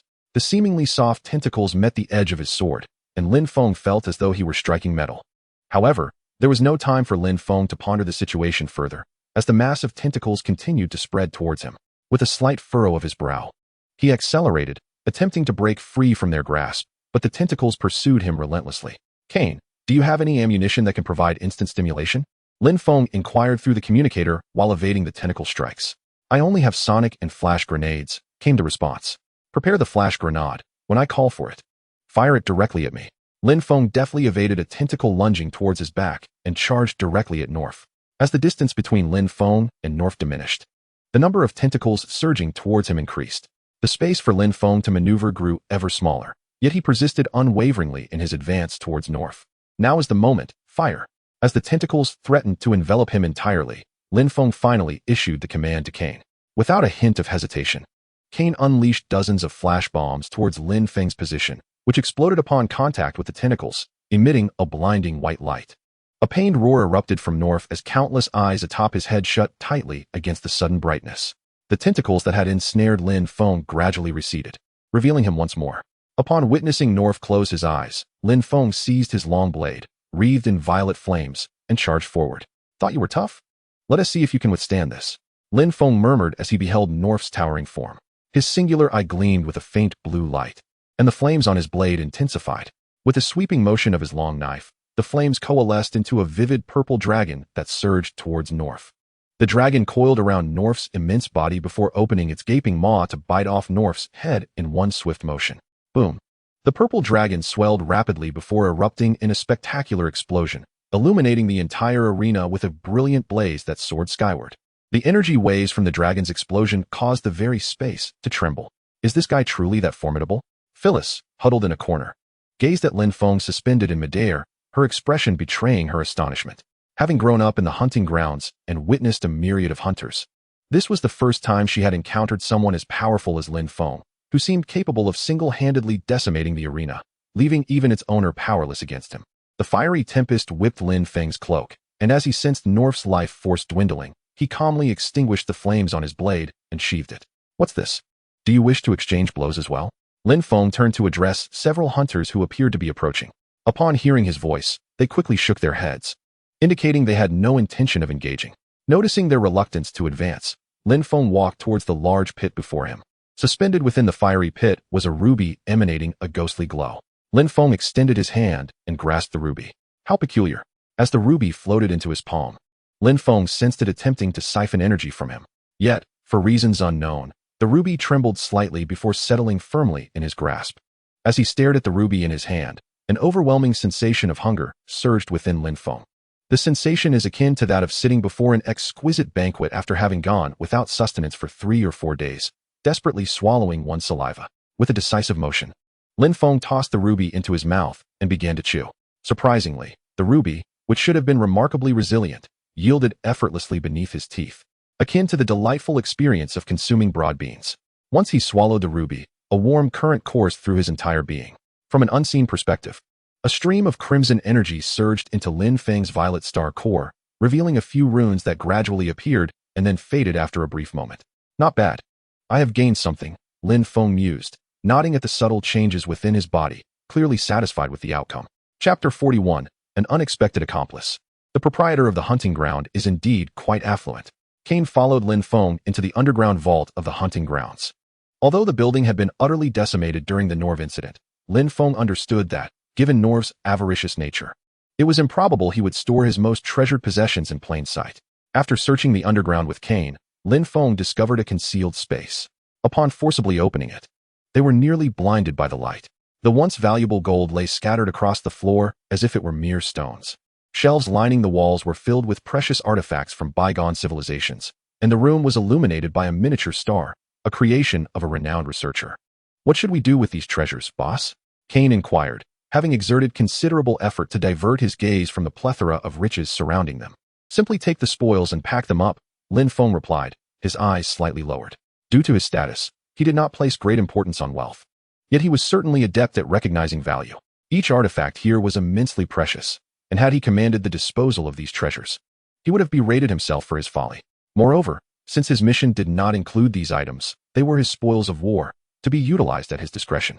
At that moment, a faint sound of footsteps reached their ears from behind. Before Lin Feng could utter a word, Cain dashed towards the source of the noise. Approximately 10 seconds later, he returned, holding Phyllis aloft, as if she were a cat. Hello, I was merely passing by. Do you believe me? Phyllis said awkwardly, glancing at Lin Feng before extending her hand in greeting. What brings you here? Lin Feng asked, recognizing the girl he had recently encountered. I was just wandering about. Phyllis murmured, her gaze shifting slightly as she spoke. A melodious sound echoed within Phyllis's ears as she beheld Cain grasping a sharp dagger in his other hand. Let us discuss matters amicably. There's no need for violence. I assure you I will explain everything. Phyllis's complexion turned ashen as she glanced at the glimmering silver blade, hastily altering her words. Lin Feng inquired once more, a flicker of intrigue dancing in his eyes.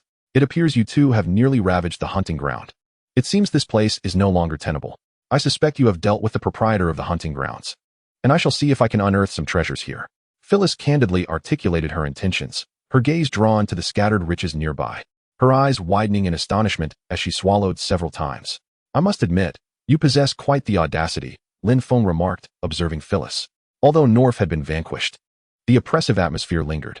Those of timid disposition would scarcely muster the courage to step into this realm. Yet Phyllis had chosen to accompany the duo to this subterranean locale, the closest point to the energy surge. Oh no, I am rather timid, Phyllis quickly countered, misinterpreting Lin Feng's implication, shaking her head vigorously. Her hair, now disheveled from her movements, gave her a somewhat comical appearance. Go ahead and select a couple of items. They should sustain you for quite some time, Lin Feng suggested, gesturing for Kane to release her. Phyllis stumbled unsteadily as she was set down, feeling a bit lightheaded upon hearing Lin Feng's words. Having spent her life in the hunting grounds, where laws were nearly non-existent, her circumstances had been dire, necessitating petty thefts to scrape by. Yet now, amidst a pile of treasures where she could choose freely, she felt overwhelmed by the dazzling array of items, uncertain of their worth but instinctively aware they must be valuable. Can I truly take this? Phyllis turned her gaze towards Lin Feng, a hint of apprehension in her eyes, uncertain if he was deceiving her. Indeed, Lin Feng affirmed with a nod. He did not urge her to hurry her selection, even if he were to delve into the trove himself. He surmised he would take considerable time contemplating his choices. Upon receiving Lin Feng's confirmation, Phyllis began to deliberate earnestly, yet after several minutes, she found herself squatting on the ground with a forlorn expression, realizing she was utterly unable to decide. Each item was a novel curiosity to her, and she was reluctant to relinquish any of them. However, Lin Feng had clarified that she could only select a few, not the entirety of the collection. As if struck by a sudden inspiration, Phyllis's eyes sparkled.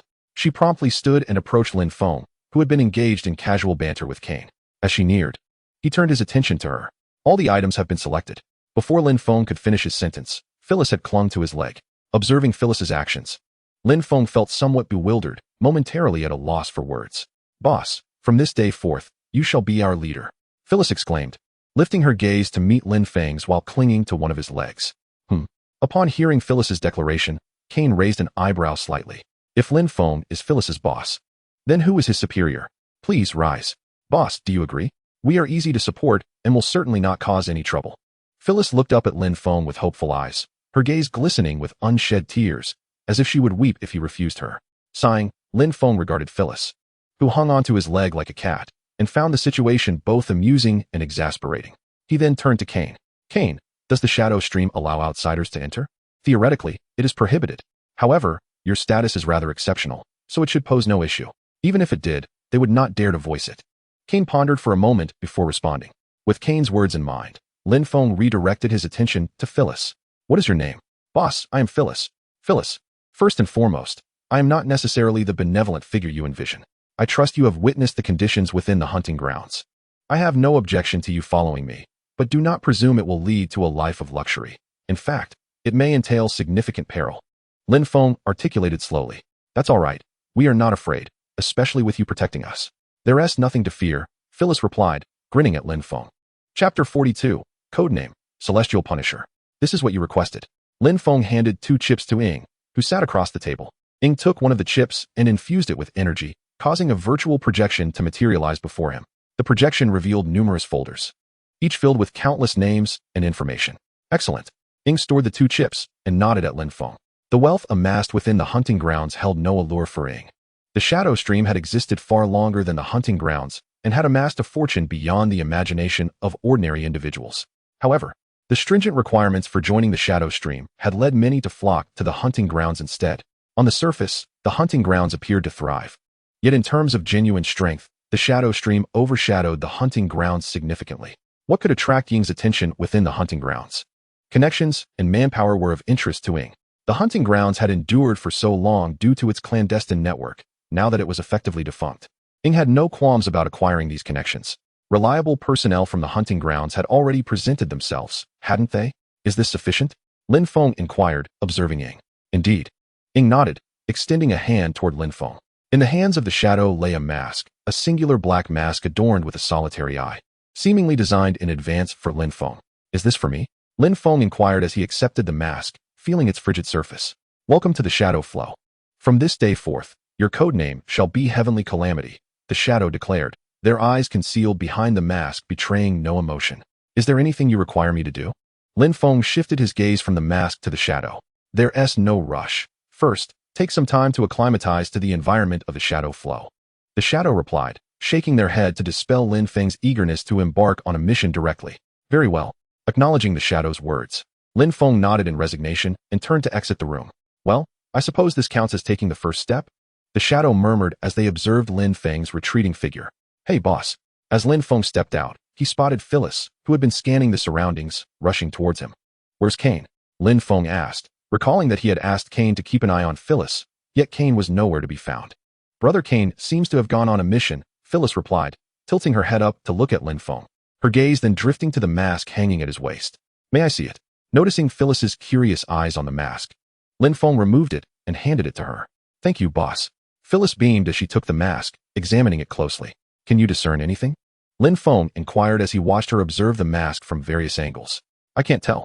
Having found nothing of interest, Phyllis returned the mask to Lin Feng. For you, it may merely be an ornament, yet this mask serves a specific purpose. It conceals the fluctuations of energy emitted when the stellar core releases its power, rendering your energy undetectable to others, thereby facilitating effective assassinations. Lin Feng reattached the mask to his waist, offering an explanation to the intrigued Phyllis. Boss, why don't they have masks? Phyllis questioned, glancing at a few individuals nearby with a puzzled expression. Well, Lin Feng opened his mouth, but found it challenging to articulate a suitable explanation. Despite his prolonged tenure in the shadow flow, there remained many matters he was not entirely clear about. Masks are reserved for those with considerable strength, as they are tasked with perilous missions. To prevent identity exposure, such individuals are provided with masks. Others lack masks simply due to insufficient strength, rendering them incapable of undertaking dangerous assignments. At that moment, Lin Feng heard a male voice beside him. Turning, he discovered Song Ying had appeared at his side without notice. What brings you here? Lin Feng asked Song Ying.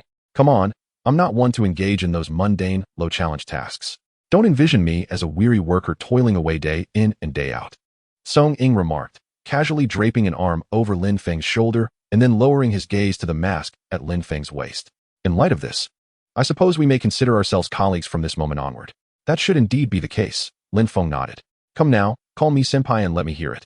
Song Ying grinned at Lin Feng. Get lost, Lin Feng replied irritably, removing Song Ying's hand from his shoulder. Song Ying's overly familiar demeanor left Lin Feng feeling somewhat helpless. Despite having interacted only a few times, Song Ying acted as though they were long-lost friends. Oh, is this the little psychic you mentioned? Song Ying remarked, addressing Phyllis. Greetings, my friend, he added amiably. Observing the apparent camaraderie between Song Ying and Lin Feng, Phyllis returned the greeting politely. Would you like me to show you both around some areas of the shadow stream? Song Ying inquired. Yes, please, Lin Feng nodded in response to Phyllis's eager expression. First, this is the main hall of the shadow stream, where personnel typically receive their assignments.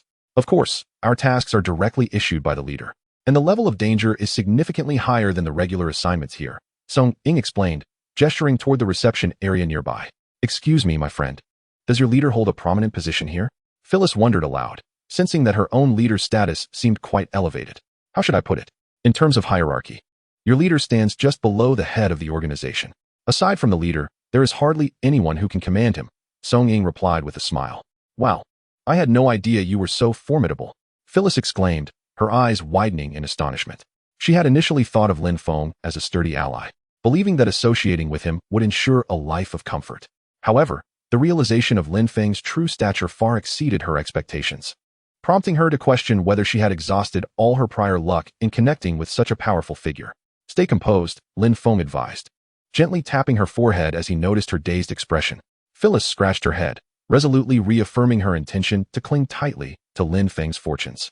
Chapter 43, Theory of Evolution. In the experimental area, Lin Feng lay on a cold operating table, his bare torso connected to several tubes, while several researchers efficiently conducted their tasks at a nearby station. This is truly astonishing. One researcher marveled at the data displayed on the testing apparatus. Has there been any change? Lin Feng turned his head to inquire. Change. This is beyond mere alteration. Your bodily structure is nothing short of monstrous. The researcher gazed at Lin Feng with an expression reminiscent of an infatuated admirer, sending a shiver down Lin Feng's spine. What do you mean? Lin Feng asked, struggling to suppress the urge to retaliate against the researcher. Are you familiar with the theory of biological evolution? The researcher pressed a button on a device before addressing Lin Feng. Shouldn't the subject of biological evolution be species? If I were to apply this concept to myself, would it not be somewhat inappropriate? Upon hearing such remarks from the experimenter, Lin Feng furrowed his brow. You must understand the concept of survival of the fittest, correct? Without acknowledging Lin Feng's query, the experimenter continued to inquire. I am indeed aware of that. Noticing the experimenter disregarding his intent, Lin Feng could only comply and continue the discourse. Your comprehensive physical report was stored in the Shadow Stream database upon your arrival. I have just compared your previous reports with the latest one and discovered that your bodily functions are enhancing at an astonishing rate, the experimenter remarked, gazing at the report before him. Is there something amiss? Indeed, during the awakening of super genes, the original genes within the body begin to be gradually replaced, leading to a restoration and enhancement of bodily functions, bringing the individual closer to becoming an adept. The experimenter nodded in agreement with Lin Feng's assertion. However, you must understand that an enhancement in bodily functions does not imply a change in your physical structure. The experimenter narrowed his eyes, his demeanor becoming serious. What? Upon hearing this, Lin Feng's composure faltered. Yes, you heard correctly. Your physical structure has indeed undergone certain changes. After pressing several buttons on the device, the experimenter presented a series of virtual scan images before Lin Feng. This is the report from when you first entered Shadow Stream and underwent a physical examination. According to the report, your body appeared entirely normal without any anomalies. The experimenter leaned against the corner of the control panel, pointing to the leftmost scan image. He then gestured towards the middle image, continuing. This one was taken after you completed several tasks. The most apparent change is a qualitative leap in your bodily functions, along with a significant enhancement in skin elasticity. However, what astonishes me the most is the increase in the number of your neural cells and the heightened activity of your neurons. While it is true that gene awakening can enhance neuronal activity, witnessing a continued improvement in someone like you is unprecedented for me. I have examined many individuals in the past, yet none have exhibited such a condition. The experimenter then pointed to the final image, adding, after reaching adulthood. The human body typically consists of 206 bones. However, following the recent scan, it appears your bone count has risen to approximately 273, with the potential for further increase. Presently, it seems that your vertebrae and the bones in your arms have undergone some changes, albeit imperceptible to the naked eye, while your muscle fibers have also significantly increased. After listening to the experimenter's words, Lin Feng couldn't help but frown, sensing that this development had surpassed his expectations. He sensed that his strength was steadily increasing. Yet he was taken aback by the substantial changes occurring in his body unbeknownst to him. These issues aren't significant, are they? Lin Feng inquired, gazing at the researchers.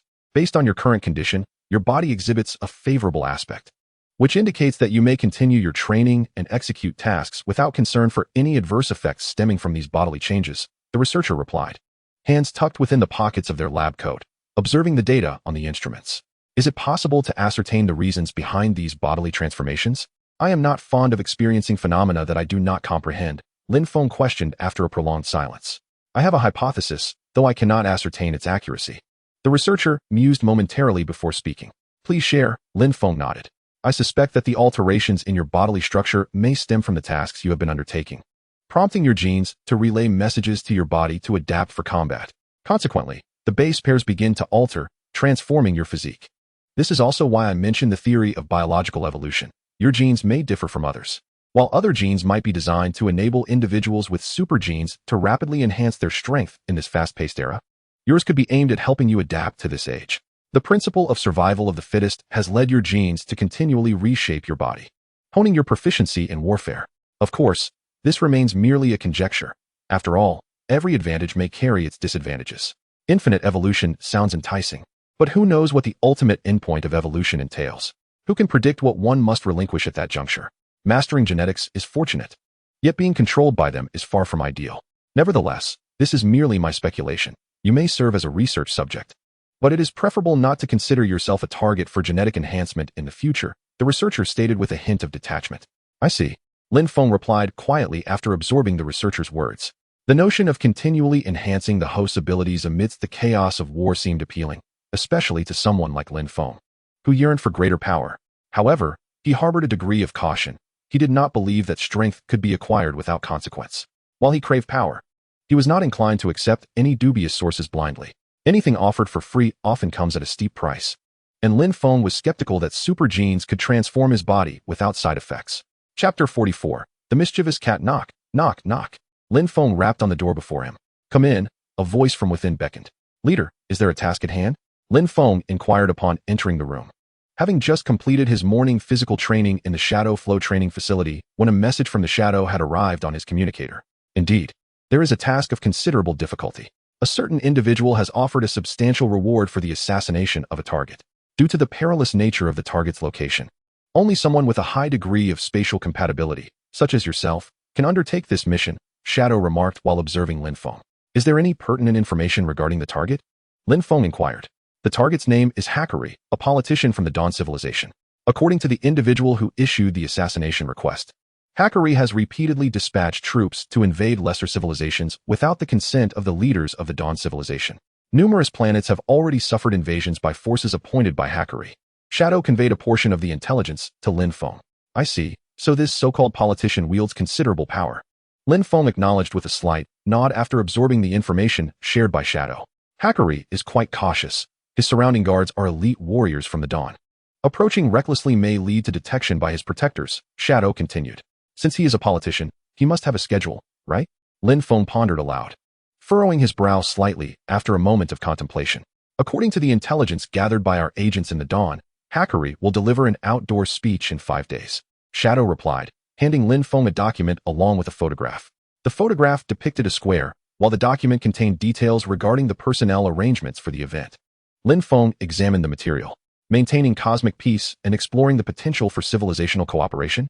The title is indeed reminiscent of a speech by a virtuous individual, he remarked, raising an eyebrow at the title of Hakari's forthcoming address. Had he not been privy to the intelligence provided by Shadow, he might have mistaken Hakari for a benevolent figure. People often require a facade of hypocrisy to disguise themselves, whether for others or for their own sake, Shadow commented as he observed Lin Feng. Lin Feng set the document aside and inquired, is there any further requirement?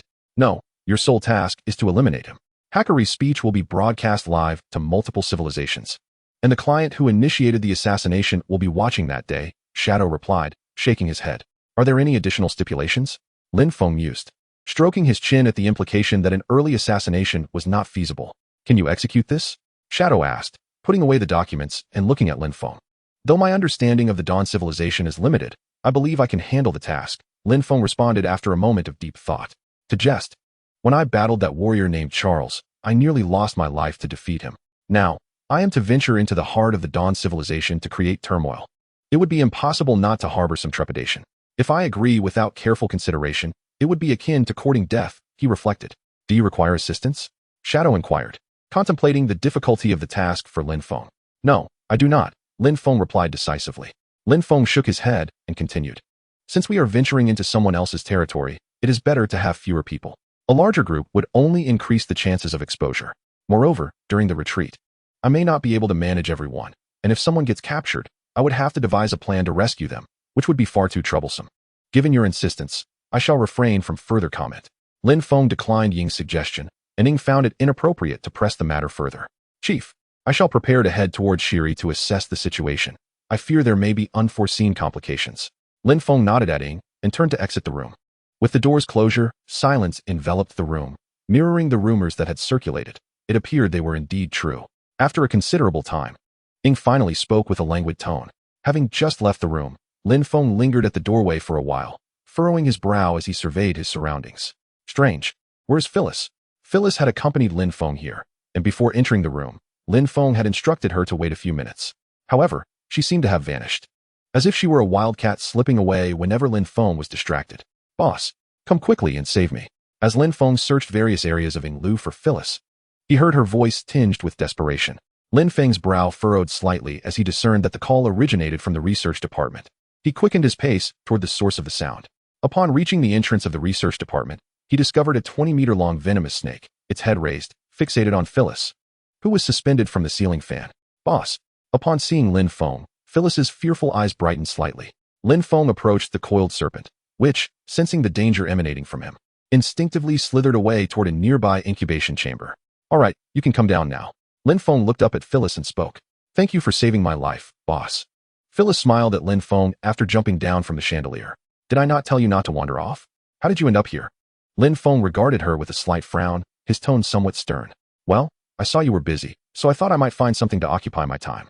Phyllis explained, lowering her head and scratching her head sheepishly. Perhaps due to a difficult childhood, Phyllis had developed a fondness for shiny, seemingly valuable trinkets, and enjoyed wandering about in search of items others deemed unnecessary. Even though she no longer needed to worry about basic necessities while accompanying Lin Feng, this habit remained unchanged. The research department has always been a focal point of observation for Phyllis. However, since the items Phyllis pilfered were of little value, coupled with Lin Feng's current status, they chose to turn a blind eye. At that moment, a crisp metallic sound caught Phyllis's attention, and instinctively, she lifted her gaze to see Lin Feng tossing two gleaming golden coins into the air. "Do you want them?" Lin Feng inquired, noticing Phyllis's eyes tracking the coins. Phyllis nodded affirmatively. Lin Feng then articulated his request. "Rest assured, boss, we won't stir up any trouble," Phyllis confidently declared, patting her chest. Lin Feng handed one coin to her, fully aware that after so many years, altering Phyllis's habits would be nearly impossible. Fortunately, her actions remained within the realm of Lin Feng's control, as long as she didn't overstep her bounds. Nonetheless, this did not alleviate Lin Feng's concerns. He planned to have Cain keep an eye on Phyllis to prevent her from falling prey to the schemes of some old adversaries from the Shadow Stream. Chapter 45. Delicate matters. Is it sufficient to enter through here? Lin Feng stood before a device resembling a grand archway, turning to inquire of a nearby staff member. Indeed, while you could create a wormhole for spatial jumps, this destination is an advanced civilization. Without proper operation, it could induce spatial fluctuations, leading to a cascade of unnecessary complications. The researcher explained while manipulating the apparatus. "I see. Then I appreciate your assistance," Lin Feng acknowledged with a nod. "Please stand here," the researcher directed, indicating the center of the device. Following the guidance, Lin Feng donned a synthetic facial mask. Without some degree of disguise, he risked exposure. As his distinct single eye would easily attract attention in a crowd. "Are you prepared?" the researcher asked, looking at Lin Feng. "Yes," Lin Feng confirmed, pressing the mask to ensure it was secure before nodding. "The coordinates have been established for you. However, due to the considerable distance, there may be some deviation. Upon arrival, please be vigilant of your surroundings," the researcher emphasized. The fundamental principle of wormhole traversal involves pre-establishing the destination's coordinates and subsequently creating a spatial tunnel between the 2 points. If the area is spatially chaotic, it could destabilize the tunnel. In more severe cases, it might lead to the tunnel being torn apart by spatial turbulence, endangering those traversing it. Lin Feng had experienced the sudden rupture of a spatial tunnel when crossing through a tumultuous area and was grateful for his quick reflexes, which had spared him from being shredded by the chaotic forces. As the instrument activated, Lin Feng sensed the surrounding spatial fluctuations gradually stabilizing, and soon he was enveloped by the space, vanishing from the sight of the researchers. The boss has left. Nearby, around a corner, Phyllis watched Lin Feng fade from her view, a faint smile curling her lips. A glimmer of contemplation flickered in her azure eyes, as if pondering her next course of action. "The boss has departed. Do you have any plans?" At that moment, a man's voice emerged from behind Phyllis. With the boss gone, we can explore this vast treasure trove with peace of mind. Finally, we can add more artifacts to our little collection. Is that so?" Cain observed Phyllis's exuberant demeanor, silently nodding in agreement. Suddenly, as if realizing something, Phyllis's body tensed up. The smile on her face faltered as she gradually turned to face Cain's calm gaze. They locked eyes in silence for a prolonged moment, until Phyllis's expression shifted. "Brother Cain, what I said earlier was just in jest. Please don't take it to heart," Phyllis hurriedly clarified, seemingly eager to prove that the one who had worn that smug smile was not her. "Oh," Cain nodded, then turned and walked away into the distance. "Brother Cain, you mustn't misconstrue my words. Let me explain. It isn't as you think."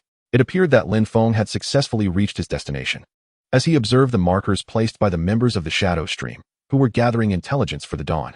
Emerging from the alley, Lin Feng walked alongside the crowd, continuously observing this formidable civilization. Towering buildings, each with a distinct artistic style, reached towards the clouds. Above the streets, drones glided along predetermined paths, projecting virtual screens that displayed discussions among high-ranking officials. Along the sidewalks, some bionic robots assisted pedestrians, offering refreshments to alleviate their thirst. It seemed that preparations for this speech had been quite thorough on the Dawn's part. As Lin Feng moved slowly with the throng, he discreetly surveyed his surroundings. Within the crowd, he sensed several enhanced individuals seemingly patrolling, scrutinizing their vicinity for suspicious figures. The drones hovering above appeared to merely broadcast videos. Yet Lin Feng discerned that each drone possessed scanning capabilities, aiding the patrolling enhanced individuals in apprehending any dubious persons. The bionic robots, while seemingly polite, smiled and nodded at passing pedestrians. However, their pupils contained surveillance devices that scanned the faces of those who walked by. The difficulty of this mission was proving to be greater than anticipated, Lin Feng mused inwardly. Originally, it was believed that Hackley's speech would merely impose stricter regulations within the venue. However, it now appears that the entire Radiant Day is enveloped in a state of heightened vigilance, rendering Lin Feng's situation somewhat challenging. Chapter 46. The Church. Drip, drip. A light rain began to fall from the sky. To ensure the success of his reconnaissance mission, Lin Feng donned a light blue hoodie. With the hood pulled over his head, he leisurely strolled down the street, outwardly resembling a traveler from another civilization on an exploratory visit. The sky darkened, indicating that time was slipping away. As the lights of the city flickered to life, Lin Feng raised his gaze, observing the gradual dimming of the heavens. Unbeknownst to him, he had wandered into a cluster of buildings that appeared rather antiquated compared to the glamorous skyscrapers he had previously encountered. Among these structures, he noticed a church rising prominently. Could it be that even advanced civilizations hold faith in such relics? Lin Feng found himself puzzled by the sight of the church. He had presumed that planets of higher civilizational status would be devoid of such religious edifices, yet it seemed he had underestimated the reality. As he turned to leave, he suddenly sensed a peculiar vibration from his star core. Stopping in his tracks, he remained motionless for a considerable time before turning back to scrutinize the church with a more serious demeanor. There was something strange. Lin Feng furrowed his brow slightly and made his way toward the church. "Young man, do you also bear burdens upon your mind?" As he approached the church's entrance, a frail voice called out from the side. Lin Feng turned to find an elderly gentleman, nearly in his 70s, leaning on a cane and smiling gently at him. "Sir, what do you mean by that?" Lin Feng inquired, sensing an air of refined elegance about the elderly man despite his advanced age. "Oh, so you are a traveler from another planet? No wonder you are unaware," the old man remarked, eyeing Lin Feng with curiosity. "My apologies, sir. I hail from another world." Exploring diverse cultures across various planets, Lin Feng explained to the elder. "I see. It is quite normal for you to be unfamiliar with the nuns." The elder nodded in understanding. "Could you share with me the history of this church?" "I find myself intrigued," Lin Feng requested. "The church has a very long history. I remember my grandfather telling me that it was established during the early days of the Radiant Day civilization. Back then, due to the frequent wars, many soldiers plagued by psychological scars sought solace within the church, looking for nuns to help heal their wounds. However, as the Radiant Day civilization progressed, the frequency of wars diminished, and fewer people visited the church. This should have been a positive development, yet 50 years ago, some newly elected politicians proposed the church's demolition. Although vetoed by the leader of the Dawn, discerning individuals can clearly perceive the relentless oppression exerted by these politicians over the years in this region, all to compel us to submit willingly to the demolition agreement. The old man sighed and spoke. "Indeed, it is no easy matter." Upon hearing the elder's lament, Lin Feng nodded silently. Such circumstances are utterly commonplace for politicians. However, for the ordinary populace, it is akin to a slow demise. The elder's cane rhythmically struck the ground. "Have you not reported this matter to the higher authorities?" Lin Feng inquired with a hint of confusion. "Alas, those of us living here are merely relics of the past. We are not well versed in the use of advanced technology, and we habitually seek out the local management personnel. Yet, the management has long been replaced by harlots' confidants, rendering our grievances unheard by the upper echelons." The elder sighed once more, then looked at Lin Feng, a smile returning to his face. "As one ages, one tends to ramble on. I apologize for taking up your time. The nuns should be in the church now, so I shall not detain you any longer. I hope your matters can be resolved satisfactorily." Lin Feng gave a slight bow to the elder and proceeded toward the church. The youth of today truly possess vigor. The elder mused, watching Lin Feng's retreating figure with a faint smile. Standing before the grand black wooden doors of the church, Lin Feng extended his hand and pushed them open. With a creak, the doors slowly parted, and he stepped inside. "Thank you for taking the time to visit me amidst your busy schedule, Ilukro." Even before Lin Feng could fully enter, a hollow yet raspy voice echoed in his ears. "No need for thanks. After all, you provided me with much assistance back then." Another voice, somewhat cool, reached Lin Feng as well. "Someone has arrived, Senior Ariana. I shall take my leave now. I will visit you again next time." A woman with cascading blue hair donned a hat, bowed slightly to the woman before her, and then turned to depart. As she brushed past Lin Feng, she turned to make way for him, offering a subtle smile, before continuing on her path. Lin Feng, taken aback by the fleeting smile of the blue-haired woman, was left perplexed, unable to discern its meaning. "Greetings, visitor. Do you have any troubling matters to discuss?" The hollow voice resonated again in Lin Feng's ears. "Hello, esteemed nun. No, we must be meeting for the first time, correct? Your gaze resembles that of one reminiscing about a departed soul." "Esteemed nun?" Lin Feng cautiously queried. "I apologize, I have lost my composure." The nun placed her hands over her abdomen and bowed slightly to Lin Feng. Ariana gazed at Lin Feng and remarked, "Well, right from the start. Your tone bears the hallmark of an old mystic. This is indeed a genuine nun, not an impostor." Ariana is remarkably tall, rivaling even men in stature. Lin Feng, who considers himself relatively tall, finds that Ariana stands before him at nearly the same height. Her radiant golden hair cascades neatly down to her waist, and even clad in a voluminous nun's habit, her alluring figure is impossible to conceal.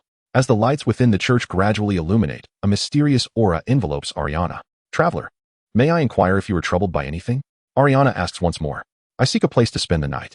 Might you be able to offer me shelter for one evening?" Lin Feng replies. Strangely, he senses a shift in Ariana's tone compared to their initial encounter, as if the distance between them has lessened. "Of course, a safe haven will always welcome every traveler." Ariana nods affirmatively. "Thank you, Ariana," Lin Feng responds, acknowledging her kindness with a nod.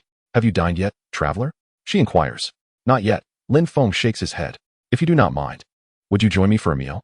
Ariana proposes, though it seems more of a gentle insistence than a suggestion. "Very well, then I shall accept your offer." Lin Feng concedes, touching his nose in thought before nodding again. "Please, follow me," Ariana says, turning to lead him deeper into the church. Ariana guides Lin Feng to a dining area within the church, and after a short while, she emerges from the kitchen carrying 2 plates. "Please enjoy," she offers, placing 1 plate before Lin Feng. The plate contains a piece of bread, a small dish of vegetables, and a bowl of soup. "Thank you," Lin Feng expresses, not finding the food lacking in quality. To him, all sustenance serves the purpose of satiation, devoid of distinctions in worth. Chapter 47. The Children. As sunlight streams through the window, Lin Feng awakens. The previous night, he had rested in a small alcove of the church, which Ariana had tidied for him. After a brief wash, he makes his way to the church's main hall, only to discover Ariana already engaged in prayer, kneeling with her eyes shut tight. Her fingers interlocked at her chest, her delicate lips part slightly, as if whispering unuttered words. The morning sunlight filters through the window, casting a warm glow upon Ariana, imbuing her with an air of sanctity that inspires reverence. "I apologize for making you wait, traveler," Ariana says, opening her eyes and noticing Lin Feng seated on a nearby bench. "It is no trouble. I have only just arrived. However, you rise quite early, Ariana. I did not perceive your movements at all." Lin Feng shook his head and then curiously inquired. His room was situated near the staircase, and logically, he should have been able to swiftly detect anyone passing by. However, when Eliana passed his room, there was no sound at all, which led Lin Feng to begin questioning the extent of Eliana's abilities. The divine had once said, "Do not let your own troubles affect others. There is no need for others to harbor emotions that should not arise because of me." Eliana smiled gently at Lin Feng and spoke. "Traveler, do you have any plans for today?" "Not at the moment," Lin Feng replied truthfully. Before coming to the church, he had already surveyed the location where he was to deliver a speech at Harkley.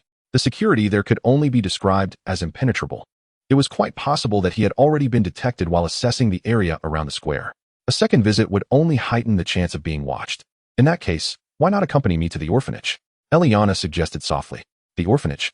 Eliana, are you still taking care of the children?" Lin Feng looked at Eliana, feeling somewhat incredulous. He lamented how challenging every profession had become. As an assassin, he had to be proficient in various fields, while a nun was now also expected to care for children. Such fierce competition in every line of work. Children are innocent. The mistakes of their parents should not be borne by these pure souls, Eliana said slowly. "I hope I won't frighten them."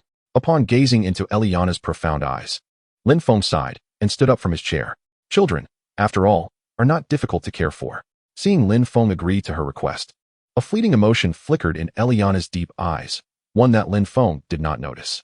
After exiting the church, Lin Feng followed Eliana down a narrow path. The people on the street smiled and greeted Eliana warmly. Even a group of burly individuals, who appeared intimidating, stood straight and greeted her with solemnity. "Eliana, you are quite popular here," Lin Feng remarked as he walked behind her. "I am nothing special. I simply treat everyone equally," Eliana replied, shaking her head.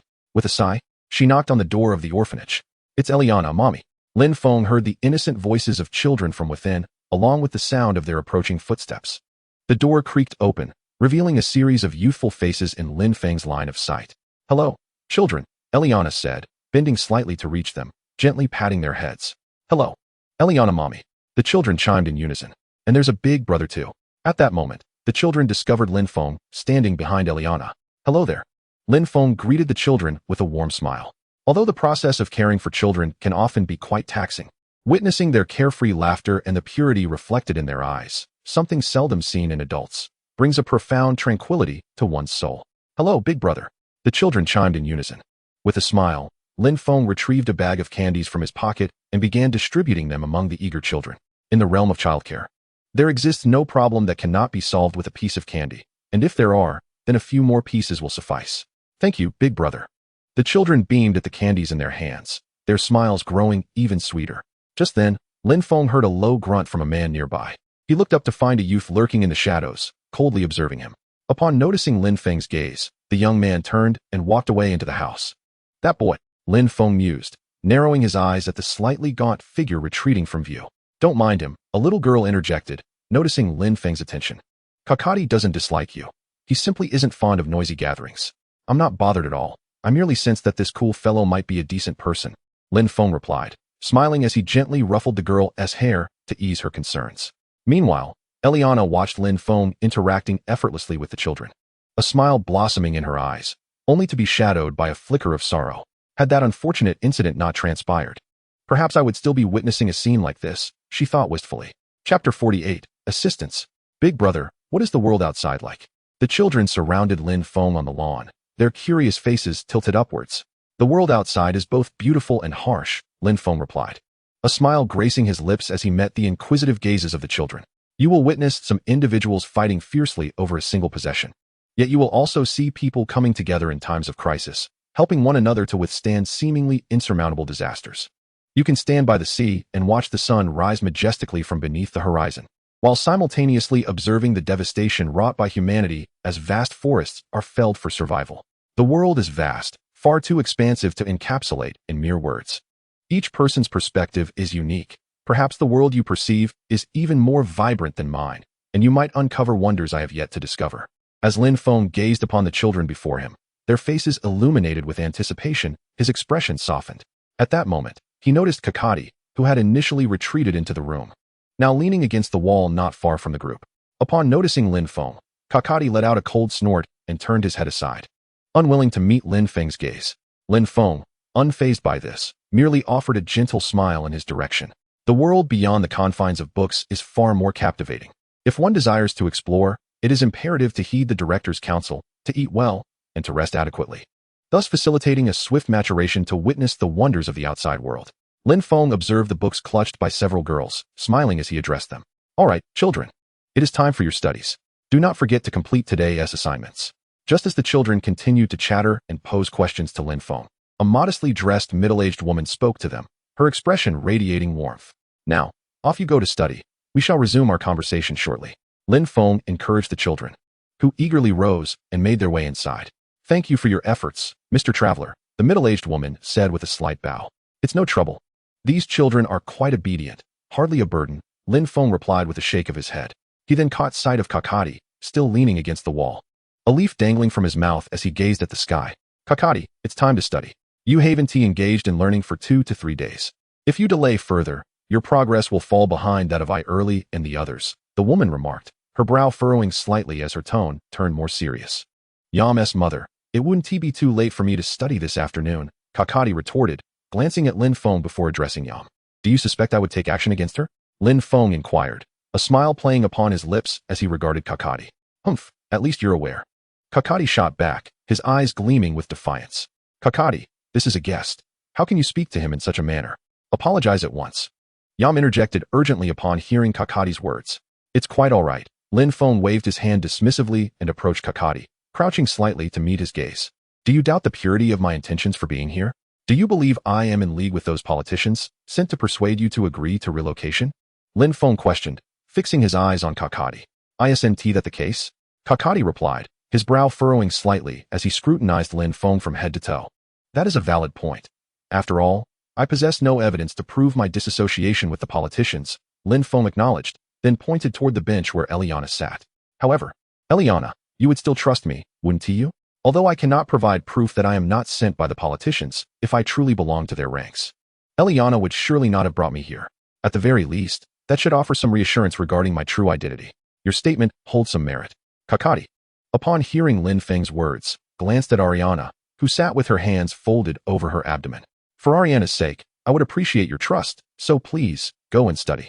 A faint smile graced Lin Feng's lips as he regarded his interlocutor. Humph, should you dare to act, you shall face dire consequences. Kakati gritted his teeth and shot Lin Feng a glare before striding into the room. I apologize, esteemed traveler.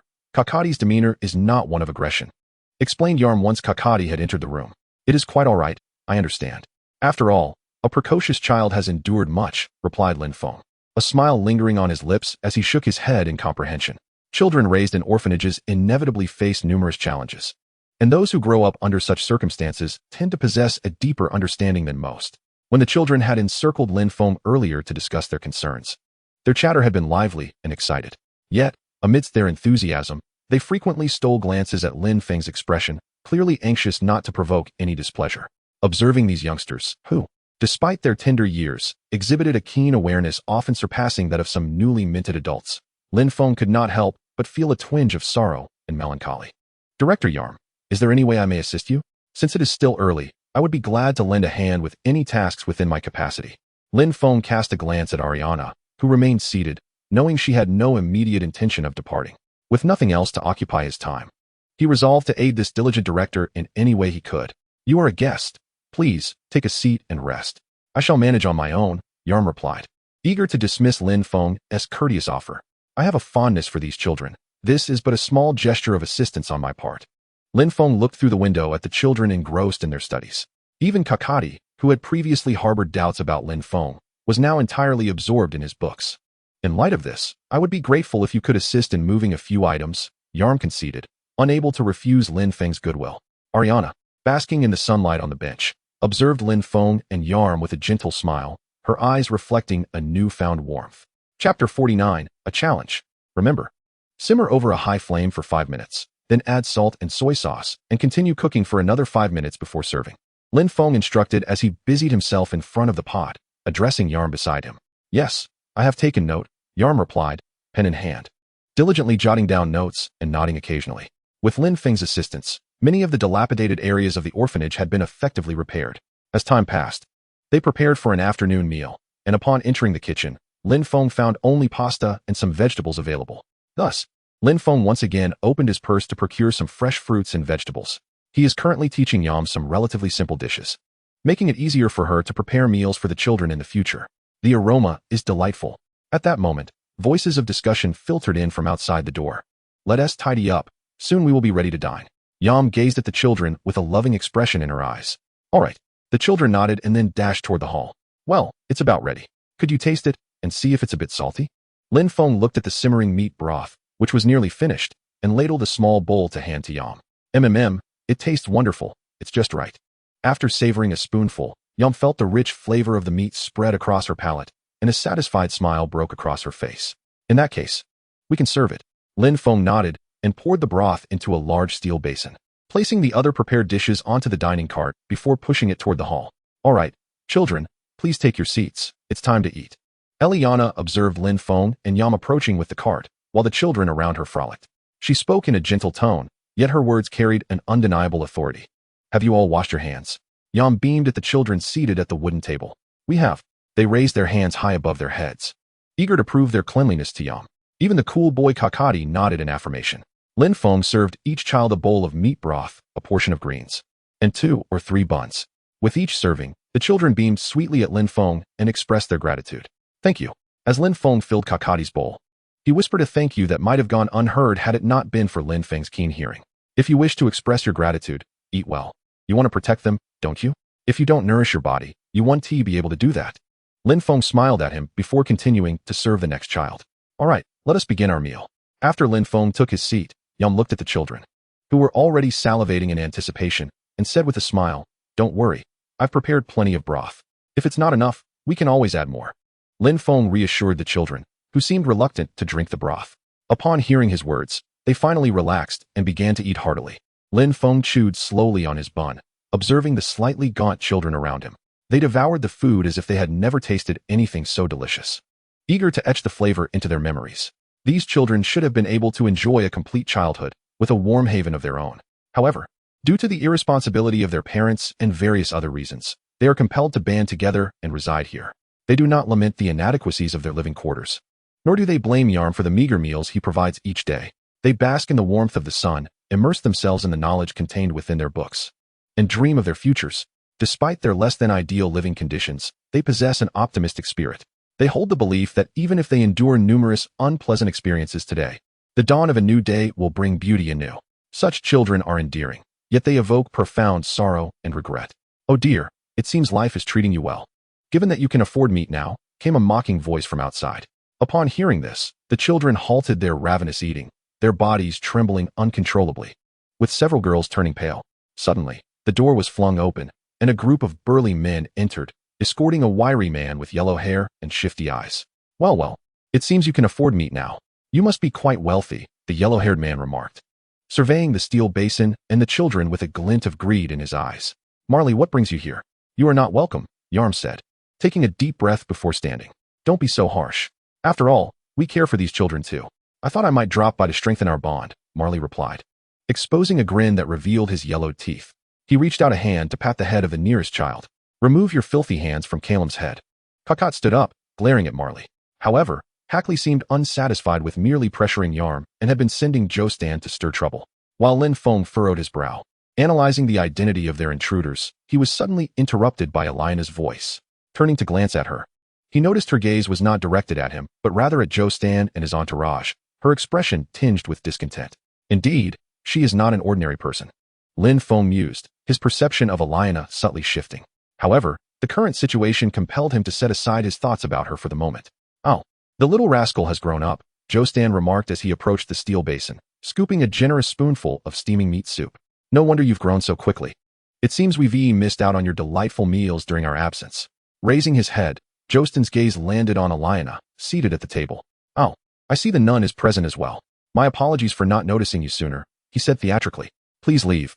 I do not appreciate your presence here," Alina replied slowly, her tone calm and unhurried. "Please, do not speak so. I hold you, sister, in high regard. Perhaps we could find a quiet place to engage in a more profound conversation?"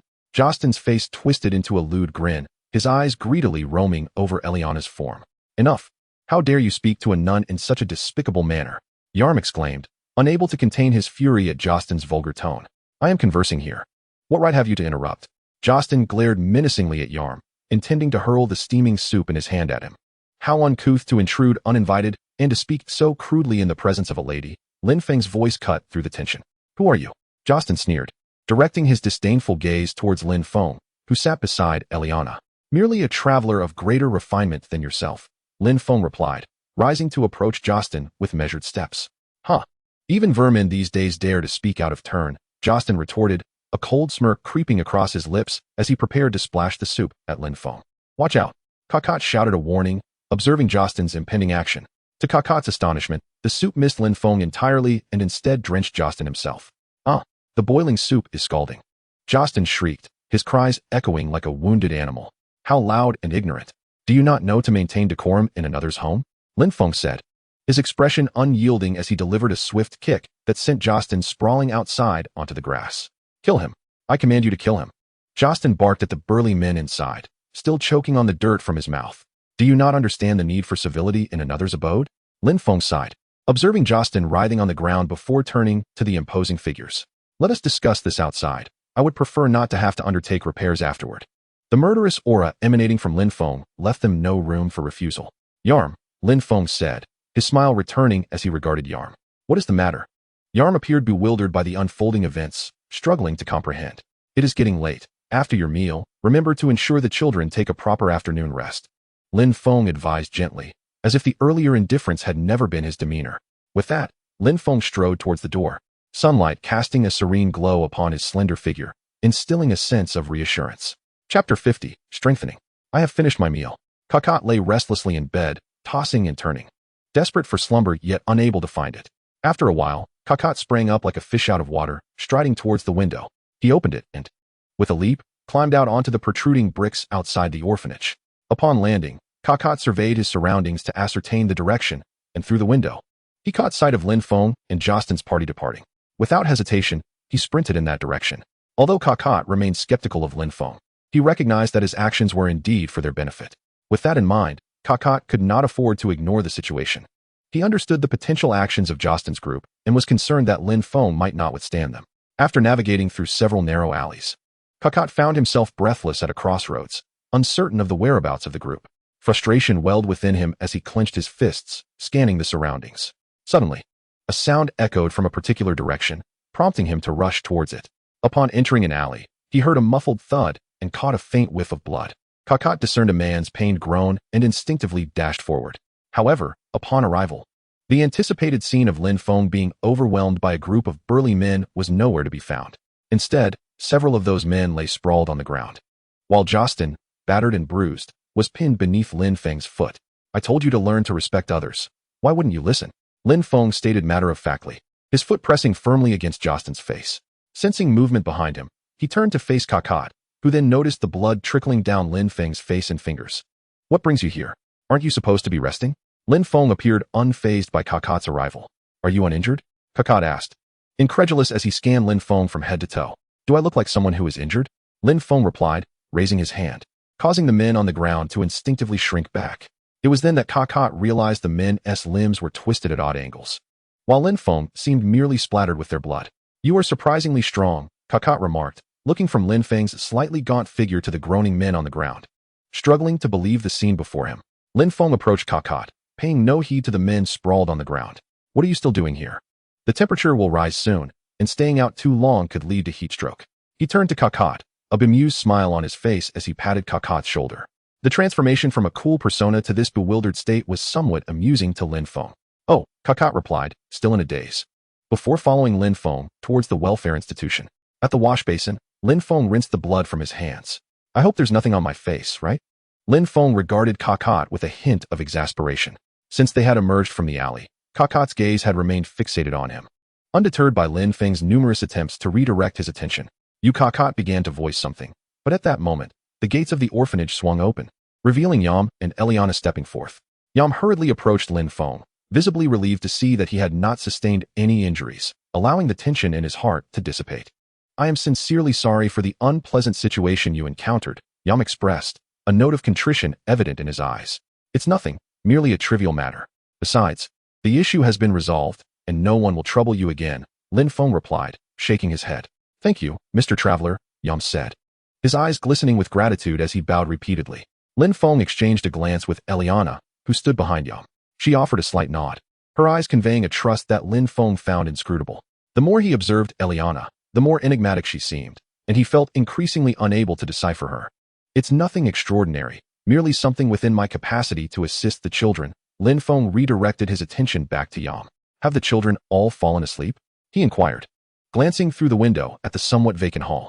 "Yes, they seem to be lost in delightful dreams, their lips curling into smiles even in slumber." Yam replied with a smile. "I may remain here for another 3 days. Should you require any assistance, do not hesitate to let me know," Lin Feng stated, subtly casting a glance at Kakat.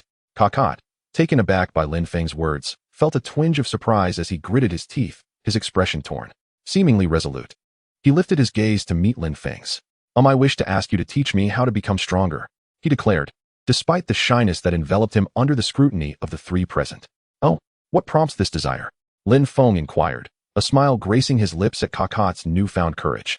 Kakat held Lin Feng's gaze and responded earnestly. "Kakat." Yam, standing nearby, momentarily paused at Kakat's request, then regarded him with a look of tender affection. Kakat was the first child Yam had taken in after assuming responsibility for the orphanage. During casual conversations, Yam had shared with Lin Feng the troubling history of Kakat, detailing how he had endured physical abuse from his biological parents. After squandering the family fortune on gambling, his parents had contemplated using Kakat to settle their debts. Upon learning of this, Kakat fled from home, eventually finding refuge in the orphanage after a series of tribulations. "Having such aspirations is commendable. It signifies that you are becoming a responsible young man," Yam remarked. Lin Feng nodded in satisfaction upon hearing Kakati's words. "However, have you truly prepared yourself to bear the weight of power?" Lin Feng inquired, gazing intently at Kakati. "What do you mean?" Kakati responded, somewhat perplexed. "Do you possess the heart capable of withstanding such power?" Lin Feng gestured toward his own heart as he continued. "The human heart is insatiable once one possesses something. The desire for more inevitably arises. It is akin to a bottomless pit, forever unfilled. Power resembles a Pandora's box.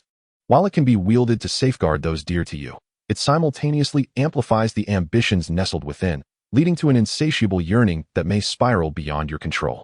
Can you assure me that, upon obtaining power, You will not engage in actions that betray your original intentions?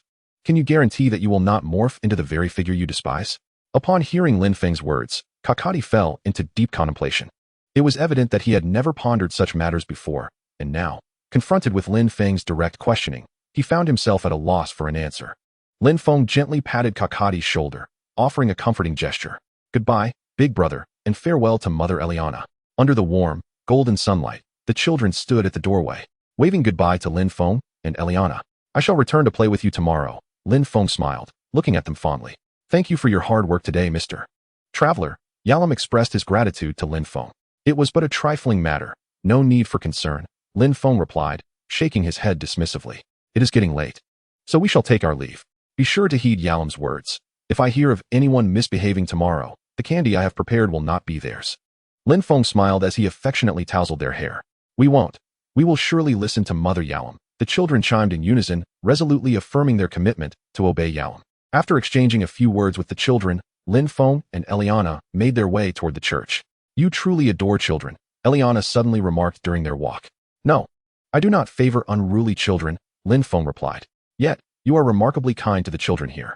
It is evident that your kindness comes from the heart. Eliana said slowly. These children have wonderful natures. With appropriate guidance, they could grow into exceptional individuals, Lin Feng replied.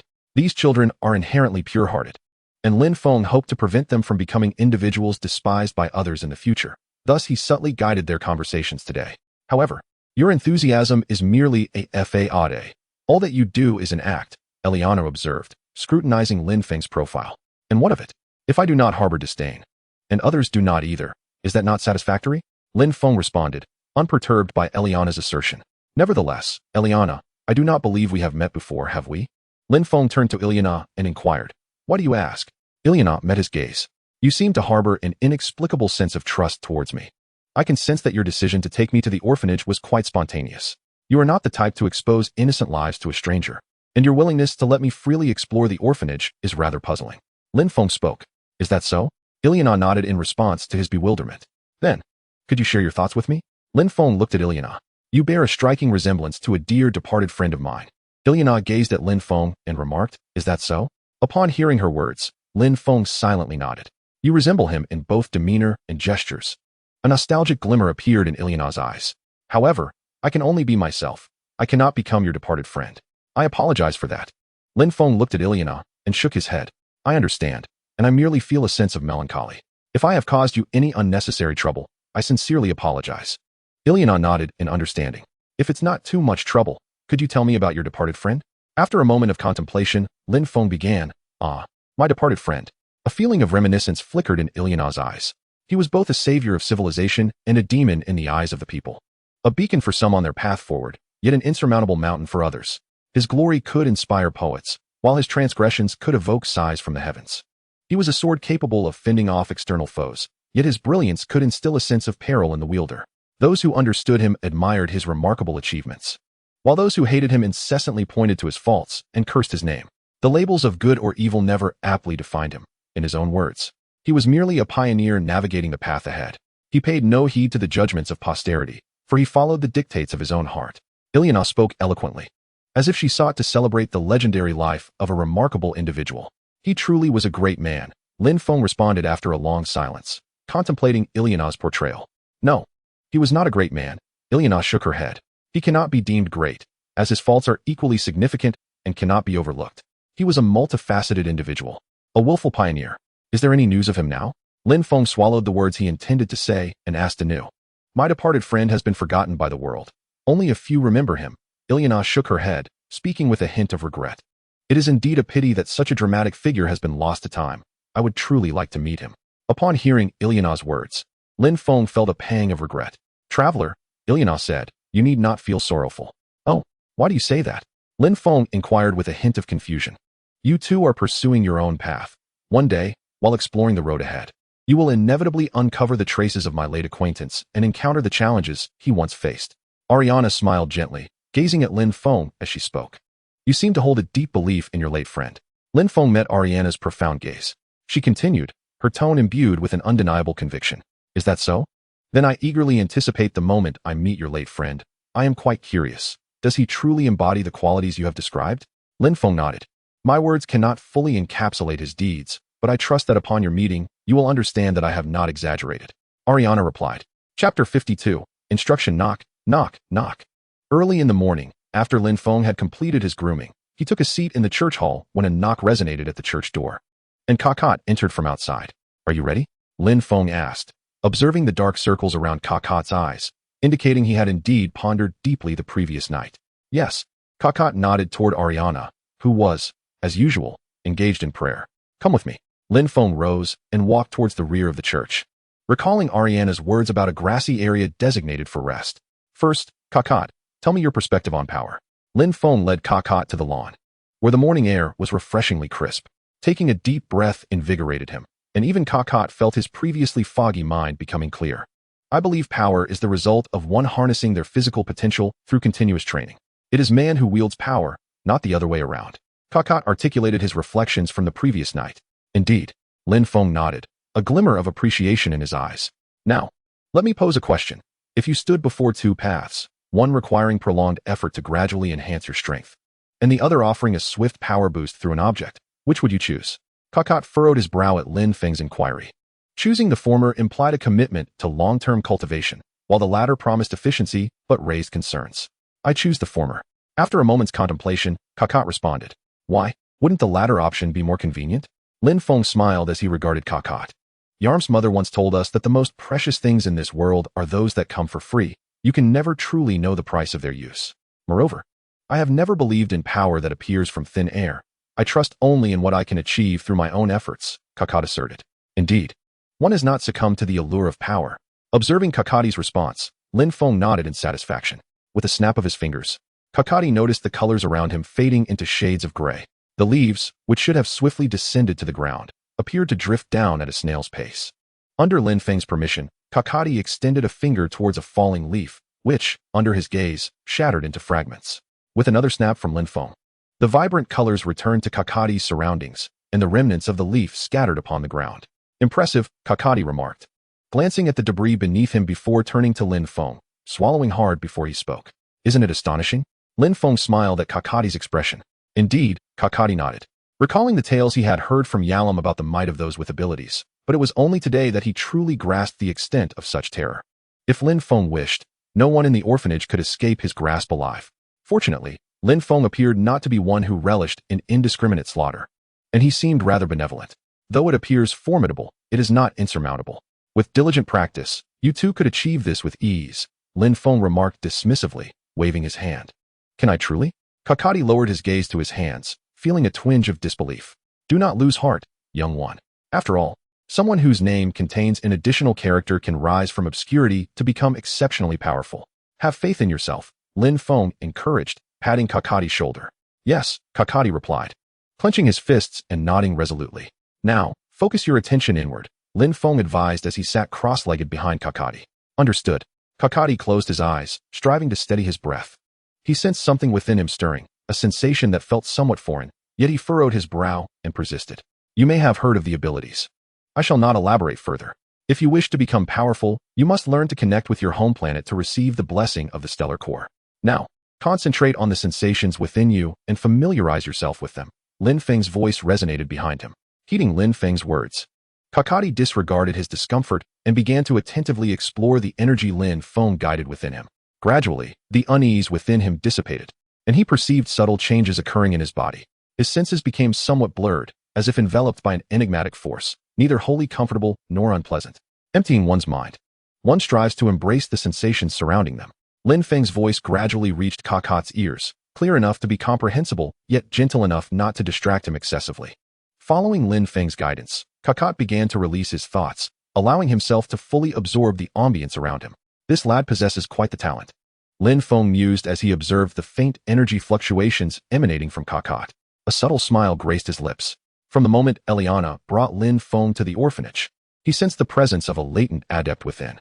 Upon meeting Kakat, he could confirm that the energy waves indeed originated from him. It was merely a matter of time before Kakat would become an adept. However, whether he would attain a stellar core remained uncertain. Why did Lin Feng wish to assist Kakat? To be honest, he was unsure himself. Perhaps it was Kakat's words that resonated with him. Or perhaps he saw a reflection of his own past in the young man. Regardless, Lin Feng ultimately chose to help Kakat, aiming to gently steer him away from straying down the wrong path, at the very least, to prevent him from repeating his own mistakes. Chapter 53, Rectification. The morning sun filtered through the gaps in the leaves, casting its warmth upon Kakat, who appeared as serene as if in deep meditation. Were it not for the gentle rise and fall of his chest, one might mistakenly think he had entered a state of sudden enlightenment. This sensation is rather delightful. Kakat murmured to himself as he glanced at his hands. Leaning against the tree trunk, Lin Feng observed Kakat and offered a word of encouragement. I understand now, Kakat remarked, suddenly springing to his feet and casually swinging his fists. Satisfied with the afterimages created by his punches, he nodded approvingly before turning his gaze to Lin Feng. What is this? Do you wish to spar with me? Lin Feng noted the eager gleam in Kakat's eyes, a smile playing at the corners of his mouth. Is that permissible? Kakat inquired. Certainly. It will provide you with a concrete goal, Lin Feng replied, stepping forward to position himself 5 meters away from Kakat. You may attack in any manner you prefer. Rest assured, I will refrain from employing any extraordinary techniques. Simply give it your all. Understood, Kakat nodded slowly, aware that his current abilities would hardly make an impact against Lin Feng. His desire to spar stemmed from a wish to gauge his progress. After stretching his limbs, Kakat assumed a combat stance. Despite its youthful awkwardness, Lin Feng could discern the traces of training in his posture. Very well, I shall make my move, Kakat declared. Proceed. Lin Feng encouraged, nodding in affirmation. In the next moment, Kakat planted one foot firmly on the grass, his calf muscles tightening with determination. As Kakati exerted force through his calves, he charged directly at Lin Feng. He unleashed a straight punch aimed at Lin Feng's chest, but Lin Feng deftly sidestepped the blow. Realizing his initial strike had missed, Kakati swiftly lifted his foot and aimed a kick towards Lin Feng's ribs. While his instinct for attack was commendable, the force and speed fell short and required further training. Since we are engaged in friendly sparring, there is no need for you to hold back. Unleash your full strength. Do not concern yourself with the possibility of injuring me when the time comes for you to truly wield this power. Will you still ponder over the well-being of your opponent? Lin Feng extended his hand and tapped Kakati's calf, altering the trajectory of the attack so that it failed to connect. Hearing Lin Feng's somewhat serious words, Kakati gritted his teeth and launched another assault, this time with noticeably increased speed and power. Inside the church, Eliana observed the two sparring on the lawn with a gentle gaze. If others were to witness this, they would surely be astonished that the typically composed Eliana displayed such an expression. When throwing punches, do not fixate solely on straight jabs. If executed carelessly, they may leave you vulnerable to injury. If you lack confidence, refrain from relying too heavily on leg techniques, as this can destabilize your stance and provide your opponent with an opening for attack. The power behind your kicks could be intensified. Are you deliberately going easy on your future adversaries? Or do you still harbor compassion for those who have harmed the people and things you hold dear? Why do your strikes lack vigor? Are you intentionally displaying weakness to your opponent? Though Kakati was the aggressor, he was nearly drenched in sweat. He felt his arms and legs growing heavy, as if he might struggle to lift them for another strike. Yet, upon hearing Lin Feng's voice, he gritted his teeth and continued to attack as instructed. Despite Lin Feng's stern demeanor, Kakati understood that he was pointing out mistakes he had never recognized. He realized that failing to rectify these errors could prove fatal. Lin Feng could have simply defended against Kakati's attacks. However, he persistently highlighted Kakati's flaws, seemingly anxious that Kakati might stray from the right path. Given Lin Feng's dedication to his improvement, Kakati had no reason to cease his assault. All right, let us conclude for today. Continuing any further would be counterproductive, Lin Feng said as he positioned his hand to block Kakati's attack. After hearing Lin Feng's words, Kakati's legs buckled, and he sank to the ground, breathing heavily. The intense exertion had left his limbs aching, and he felt utterly drained, unable even to lift a finger. How do you feel? Have you gained any insights? Lin Feng inquired as he handed Kakati a cup of warm water. After Kakati laboriously accepted the cup of water, he drank it in one go, feeling the warmth spread from his abdomen, alleviating his bodily aches. He had come to understand the extent of his current strength and had corrected numerous errors. Nodding slightly, Kakati remarked, gaining insights is indeed a positive development. Thus, today has not been wasted. Lin Feng smiled and nodded in agreement before extending his hand to pull Kakati up from the ground. Thank you, really, Kakati said, looking at Lin Feng with a serious expression. No need for thanks, it's merely a trifling matter. If you truly wish to express your gratitude, then focus on your training and protect Yermu and the others well, Lin Feng replied, smiling warmly at him. Chapter 54, The Mission Begins. Big brother, are you leaving? At the entrance of the church, a throng of children surrounded Lin Feng, gazing up at him with reluctant eyes. Yes, I have been here for quite some time. And it is time for me to embark on my journey again, Lin Feng said, gently patting the children's heads with a smile. Is it because we haven't done well enough that you chose to leave? The children clung to Lin Feng's legs, unwilling to let him go. Not at all. You have all been very obedient and are wonderful children. Lin Feng knelt down, looking at them with a twinkle of joy in his eyes. Then why must you leave? Isn't it wonderful here? The children remained puzzled, a few even teetering on the brink of tears, as if they might burst into sobs at any moment. Each person's path is different. I wish to explore the civilizations across various planets in the universe, and for that, I must keep moving forward, Lin Feng said, wiping away the tears from the corners of the children's eyes, continuing with a smile. You all are amazing. If I could, I would love to live with you. However, as you can see, my dreams have yet to be realized. How could I possibly stop now, right? How about we make a promise? Lin Feng proposed, looking at the children. What promise? Upon hearing Lin Feng's words, the children's eyes lit up with curiosity. With Lin Feng's words, the children nodded eagerly, their eyes sparkling with hope. Standing behind them, Yermu glanced at the children and then at Lin Feng, who was comforting them, revealing a hint of a wry smile. In the eyes of the children, everything appeared beautiful. I do not mind weaving a few benevolent lies to help them preserve this beauty.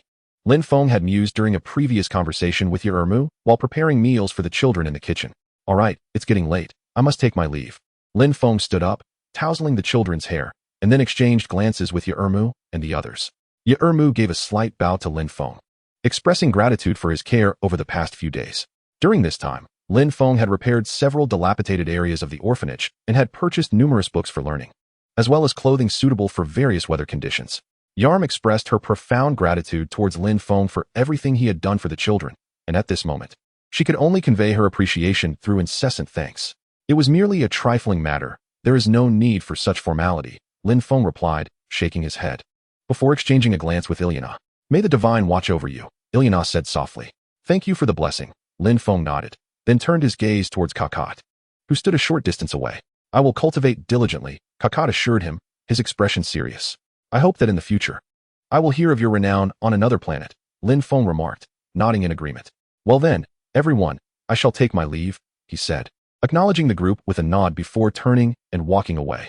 Big brother, please be careful on your way, the children called out, watching Lin Feng's receding figure.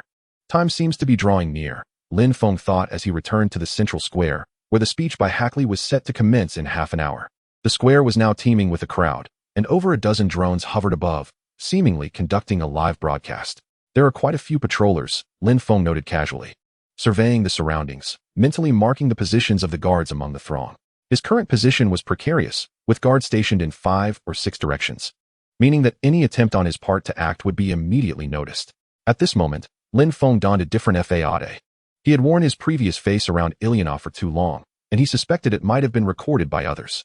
To avoid causing her unnecessary trouble, he deemed it prudent to adopt a new appearance for the task at hand. Excuse me, pardon me, he heard a guard say as he retreated against the flow of the crowd on Lin Feng's left. What is happening? Lin Feng furrowed his brow, sensing that something was amiss. According to the intelligence provided by the shadow flow operatives stationed here, the guards embedded within the crowd had been predetermined.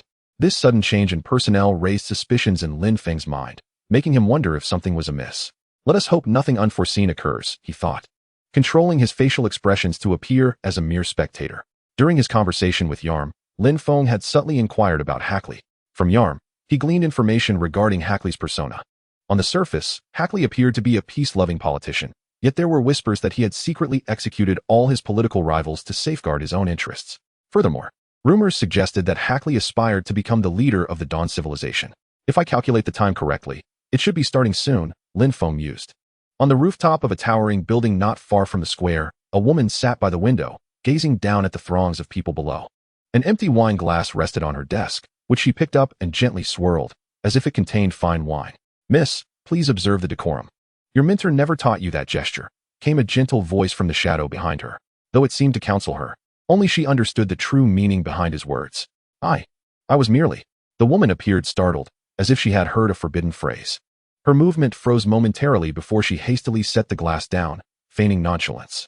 You invoke my mentor against me again. I was young then, and my mentor forbade certain actions. Now that I have matured, surely he would not mind? She spoke with a hint of uncertainty. Chapter 55. Your words are excessive. Time ticked by, and the lights in the square dimmed slightly. I apologize for the wait, announced a man who had just appeared on the central platform of the square. drawing the attention of the crowd. To ensure that those at a distance could see his face clearly, a massive virtual screen beneath a hovering drone displayed his image. The man stood approximately 6 feet tall, his attire meticulously arranged for the occasion, accentuating his lean figure. His raven black hair was impeccably styled, and his features were strikingly handsome. However, there was one imperfection. His eyes, obscured by warm-toned glasses, still conveyed an unsettling sense of being watched by a venomous serpent. This man is formidable. This was Lin Feng's first impression of Hackley, who exuded an aura of danger. If he were a citizen of the Dawn civilization, he would certainly wish to avoid any association with Hackley. A smiling tiger was the most fitting epithet for him. Such individuals are the most challenging to navigate, and a moment's inattention could lead to dire consequences. Is everything proceeding normally on site? Meanwhile, on the other side of Dawn, a group of individuals watched the square's events unfold through projections. Their matching combat uniforms indicated they were warriors of the Dawn civilization. Their mission was to ensure that Hackley's speech concluded without incident, a task for which they had conducted numerous simulations and checks. As Hackley commenced his address, the atmosphere seemed devoid of any extremist threats. Yet, it was precisely in such moments that vigilance was paramount. Until Hackley completed his speech, they had no opportunity to relax. Why must we protect such scum? On a narrow path not far from the square, 2 fully armed soldiers stood ready for unforeseen troubles. The wait seemed excessively tedious, prompting one soldier to speak up. Now is not the time for such discussions. A warrior, wielding a fully charged energy gun, spoke with a calm demeanor. Rest assured, I have severed the communication between us and headquarters. No one will know of our discourse. The soldier brandishing a handgun gestured with his communication device. You ask how I know? It is truly nauseating that such scum would dare to assume a hypocritical facade, observing that their conversation went unheard.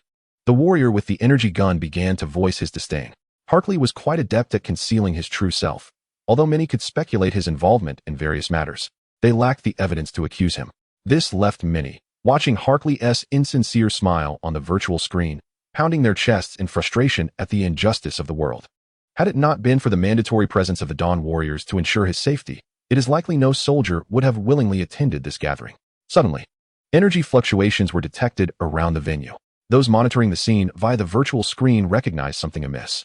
Quickly, notify Harvest and the others to investigate the situation. A soldier commanded urgently. Report. We are unable to establish contact. Their communication seems to have been disrupted. We cannot reach them, another soldier reported, furrowing his brow. Damn it. Head to the square. The group hastily rose and rushed towards the square. Well, my speech is nearing its conclusion.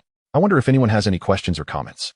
Hackley scanned the crowd with a smile, yet wherever his gaze fell, people averted their eyes, unwilling to meet his stare. Despite their disdain for Hackley, they felt powerless to confront him. However, when Hackley's gaze landed on Lin Feng, he was taken aback to find Lin Feng calmly meeting his eyes. It had been years since he had encountered someone daring enough to do so. He recalled the last instance being when he first entered the political arena. Sir, do you have any questions? Hackley inquired, looking at Lin Feng. Me?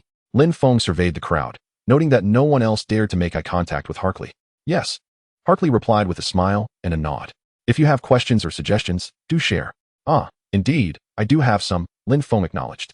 Oh, please, do enlighten me. I shall see if I can provide an answer. Hackley's eyes sparkled with interest, eager to hear what Lin Feng had to say. Allow me a moment to gather my thoughts, Lin Feng said, stroking his chin. Take your time. You have ample opportunity to reflect, Hackley encouraged, his smile growing more pronounced. To be frank, your speech has been exceedingly tedious. I cannot fathom how you could ramble on for so long with such drivel. Furthermore, I hope in your next life, you might strive to become a better person and refrain from spewing such nonsensical chatter. Lin Feng raised his head and spoke to Hackley in a calm tone. As his figure vanished before Hackley, suddenly, Hackley let out a muffled groan of agony. At that moment, the attention of the crowd shifted from Lin Feng's original position to Hackley, revealing a long blade embedded in his chest as he knelt in pain on the ground. Before Hackley stood an individual clad in a black trench coat, wearing a single-eyed mask, looking down upon him with an air of indifference. The coldness in his gaze suggested that Hackley's suffering was utterly inconsequential to him. It's the shadow flow. It's someone from the shadow flow. Someone quick, seize him. A voice among the crowd recognized the origin of Lin Feng's mask and shouted out. Chapter 56. Taking action. The upper echelons of the Dawn had anticipated that Hackley's speech could incite significant turmoil, yet they had not foreseen the magnitude of this upheaval. Hackley had been assassinated right before the eyes of the onlookers, and this speech, at Hackley's behest, had been broadcasted to numerous civilizations surrounding Dawn. Although they had immediately severed communications with other civilizations upon Hackley's assassination, Many attendees from those civilizations had already witnessed the event. Now, it was impossible to contain the spread of this news. The only way to mitigate the damage was to capture the assassin from the shadow flow. Where is that shadow flow assassin? The warriors of Dawn who had just arrived on the scene understood precisely what needed to be done. He has already fled. Issue the order to seal off the surrounding space of the planet. Activate signal tracking and search for the recent energy fluctuations. Time had not elapsed long. He could not have gone far. The remaining warriors were instructed to gradually tighten the encirclement while remaining vigilant for any attacks from the assassin. An elder warrior surveyed the chaotic scene with a furrowed brow, his mind racing as commands were systematically articulated. Though the warriors harbored a deep disdain for hackery, it did not justify allowing someone to brazenly assassinate him. Now, the warriors of the Dawn civilization had been mobilized, and the residents, witnessing the fully armed soldiers, understood that a grave incident had occurred, retreating into their homes to avoid complicating matters for the warriors. There are indeed many people. In the shadows of a building, Lin Feng lifted his gaze towards the Dawn warriors passing overhead, shaking his head slightly.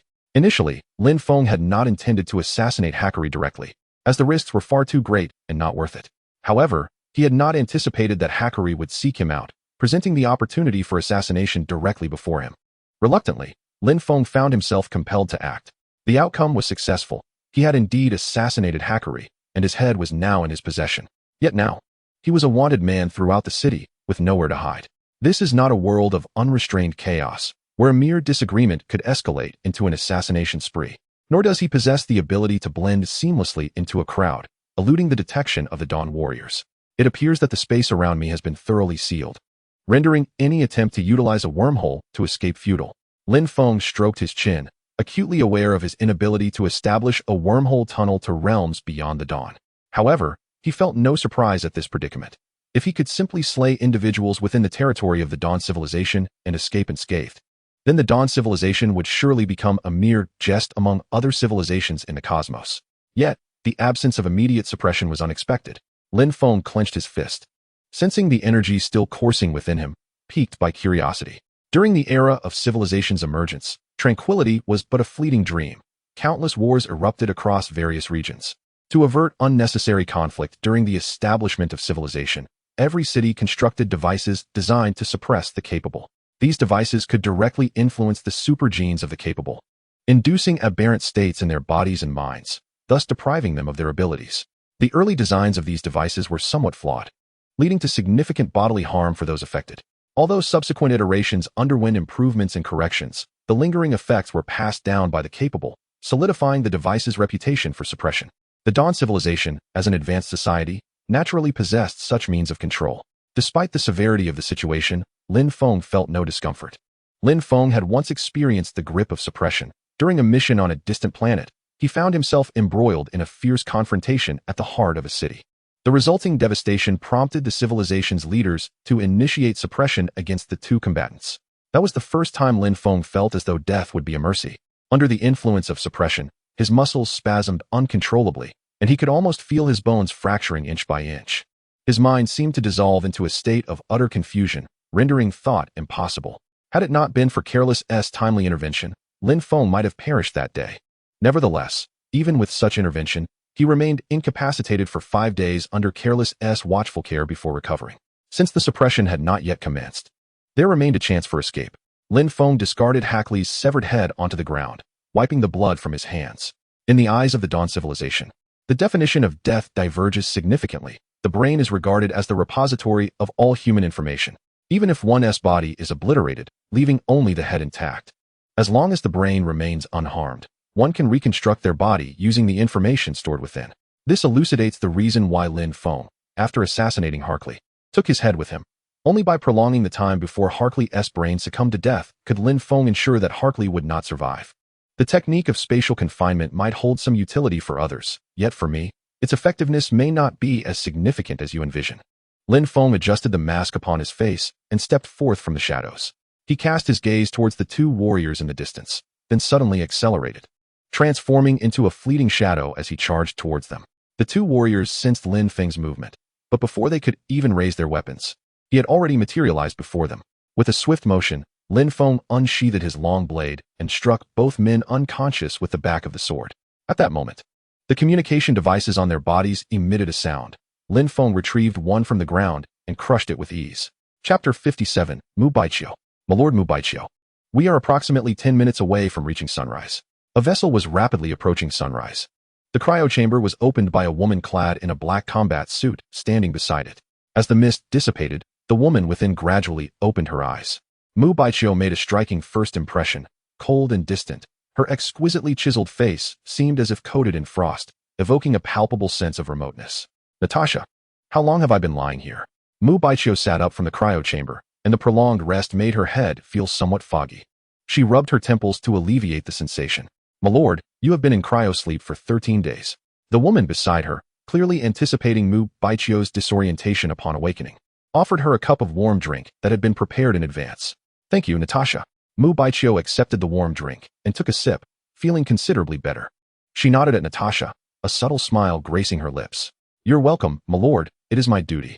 Natasha shook her head in modesty. Beep.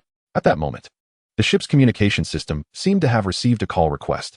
My lord Mubaichio, it is a communication from Lord Alukalu. Natasha glanced briefly at the screen before reporting to Mubaichio, who was seated nearby. Connected. Mubaichio nodded, and with a chime, a virtual projection appeared before Natasha and Mubaichio. Greetings, it has been a while. Lord Alukalu smiled as he addressed the two. Hello, Lord Alukalu. Natasha bowed respectfully. I have mentioned it numerous times, Natasha, yet you still do not heed my words. Alukalu observed Natasha with a hint of exasperation in his bright eyes. My lord Alukalu, it is merely my personal habit. I hope it does not trouble you. Natasha offered a faint smile in response. My lord Alukalu, is there a particular matter that brings you to seek us? Feeling the dizziness dissipate, Mubaichio rose from his chair and gazed at the projection of Alukalu, inquiring with a hint of concern. Harkley is dead, Alukalu stated bluntly, observing the two. Really? That person is dead? Mubaichio's eyes narrowed slightly upon hearing Alukalu's words, clearly taken aback by the news. Though it may be hard for you to believe, Harkley was assassinated half an hour ago by a killer from the Shadow Flow. When his severed head was discovered and retrieved, the brain had already surpassed its survival threshold. To prevent the assassin's escape, the vicinity of the Dawn has been completely sealed off. Numerous warriors have already lost contact due to ambushes, and we are still unable to locate the assassin. It seems he possesses an item that conceals energy fluctuations, rendering us incapable of predicting his position in advance. Alukalu elucidated the current situation. What are your orders, Lord Alukalu? Mubaichio inquired, looking at her attentively. I need you to intercept that assassin. Do not allow him to continue his reckless actions. Alukalu's gaze was serious. Her beautiful eyes filled with resolve. Understood, I will stop him, Mubaichio nodded, affirming his commitment to the task. Additionally, I require Natasha's assistance. After glancing at Natasha, Alukalu addressed Mubaichio. Oh, Lord Alukalu, do you also need my help? This must be quite serious. Natasha remarked softly upon hearing her name mentioned. Natasha, what I need you to do is a different task, albeit related to this matter, and only you can execute it effectively. Alukalu replied with a smile directed at Natasha. Since you say so, Lord Alukalu, I will do my utmost to succeed. Natasha nodded in agreement. Once you arrive at Dawn, I will relay the mission objectives to you. Natasha, I have matters to attend to, so I will terminate the call for now, Alukalu said, her voice lowered as she surveyed her surroundings. Lord Alukalu, you're not secretly communicating with us, are you? Natasha teased, a smile curving her lips as she observed Alukalu's cautious demeanor. How could that be? I would never need to communicate with you in secret, Alukalu responded, straightening her posture, attempting to appear unperturbed. Why are you hiding here again, Lord Alukalu? Before Alukalu could maintain her composed facade for 3 seconds, a gentle male voice interrupted, causing her to display a look of panic. I have matters to attend to, so I must hang up now. We'll be in touch. Alukalu hastily informed Mubaichio and Natasha before abruptly severing the communication. Sigh, after all these years, Lord Alukalu remains in this state, Mubaichio lamented. Isn't this quite good? At least Lord Alukalu has not been swayed by those individuals, Natasha remarked with a smile. We should be nearing Shiri, right? Mubaichio observed the planet before him, which was steadily growing larger. According to the navigation, it seems we will arrive at our destination in approximately 3 minutes, Natasha stated. I shall prepare then. Mubaichio nodded and turned towards the rear of the spacecraft. Lord Alukalu, why have you come to this place again? A man with gold-rimmed glasses sighed as he gazed at Alukalu, who was pretending to study at the desk. I am merely reading and learning, can't you see? Alukalu flipped a page in the book and looked up at the man. Just a reminder. Your book is upside down, the man replied helplessly. Alukalu hurriedly turned the book around, her cheeks slightly flushed as she looked at the man. Come now, Lord Alukalu. You have many matters yet to attend to today, the man said. but handling affairs every day is exhausting. I need rest too. Ilukulu protested. Your father seems unaware of your escapade last week. Do you not think? The man adjusted his glasses and spoke slowly. No, I understand. I will accompany you. Ilukulu said as she set down her book and approached the man, seemingly irked, and playfully kicked his calf. Chapter 58, Confrontation. What is the location of the assassin? I have no information. Damn it. There is still no word from Gnarl. The nearby team should go check the situation. Within the communications channel of the Shiri warriors, voices were urgently conversing. Because of Lin Feng, the Shiri warriors throughout the city were compelled to be in constant motion. Though their spirits were taut, Lin Feng continually found opportunities to strike. As of now, over 7 teams, comprising more than 20 individuals, had lost contact. Yet, even at this juncture, they had still not uncovered Lin Feng's whereabouts. Each time they reached the last known location of a missing comrade, Lin Feng had already departed to another location, waiting for the opportune moment to act. Truly, the warriors of advanced civilizations adapt remarkably quickly, Lin Feng mused, observing the vigilant demeanor of the Shiri warriors from the shadows. Initially, Lin Feng could exploit their positioning mistakes to strike through their blind spots. However, as his attacks increased, the Shiri warriors began to rectify their positioning, leaving Lin Feng with little opportunity to act. Ding! At that moment, a streak of silver light shot swiftly towards him from the horizon. And by the time Lin Feng noticed, the light was nearly upon him. Boom! The warriors of the dawn, alerted by the commotion, turned their gazes towards the source of the sound. Before them lay a ground that had sunk over a meter deep, shrouded in swirling dust that obscured the scene. As the haze gradually settled, they beheld a long spear embedded in the pit, emanating a radiant light akin to twinkling stars. Their astonishment swiftly transformed into elation. Wonderful! General Mu has arrived, they exclaimed with excitement. General Mu? Lin Feng brushed the dust from his attire, furrowing his brow as he gazed at the spear in the pit. Just then, a sound of landing echoed from atop a nearby building, and Lin Feng looked up to meet a pair of piercing eyes. The newcomer was Mu Baiqiu, though she now appeared markedly different from the languid figure who had awakened from slumber. Her shoulder-length hair was tied into a high ponytail, exuding an air of efficiency, while her white battle armor imbued her with a warrior's vigor. It seemed this individual was the assassin spoken of by Lord Alukro. This person is formidable, Lin Feng pondered, sensing an undeniable aura of threat emanating from Mu Baiqiu. Her prowess was on an entirely different level compared to the other Dawn warriors, and if he were to approach her with the same demeanor he reserved for them, he would likely meet his demise. Do not resist any further. Surrender your weapons and accept judgment, Mu Baiqiu stated calmly, leveling the spear towards Lin Feng. A smirk crept across Lin Feng's face beneath his mask as he drew his long blade from his waist. Recognizing that Lin Feng would not capitulate, Mu Baiqiu understood the futility of surrender. With a swift motion, she propelled herself toward him, her speed generating a sonic boom. As the mightiest warrior of the dawn, she was certainly not to be underestimated by any mere assassin. With Mu Baiqiu choosing to engage, it was evident that this assassin was left with no recourse. The Dawn warriors watched in excitement as Mu Baiqiu charged at Lin Feng. Boom! The clash of blade against spear unleashed a surge of energy that knocked several warriors to the ground. How is this possible? They gasped, scrambling to their feet.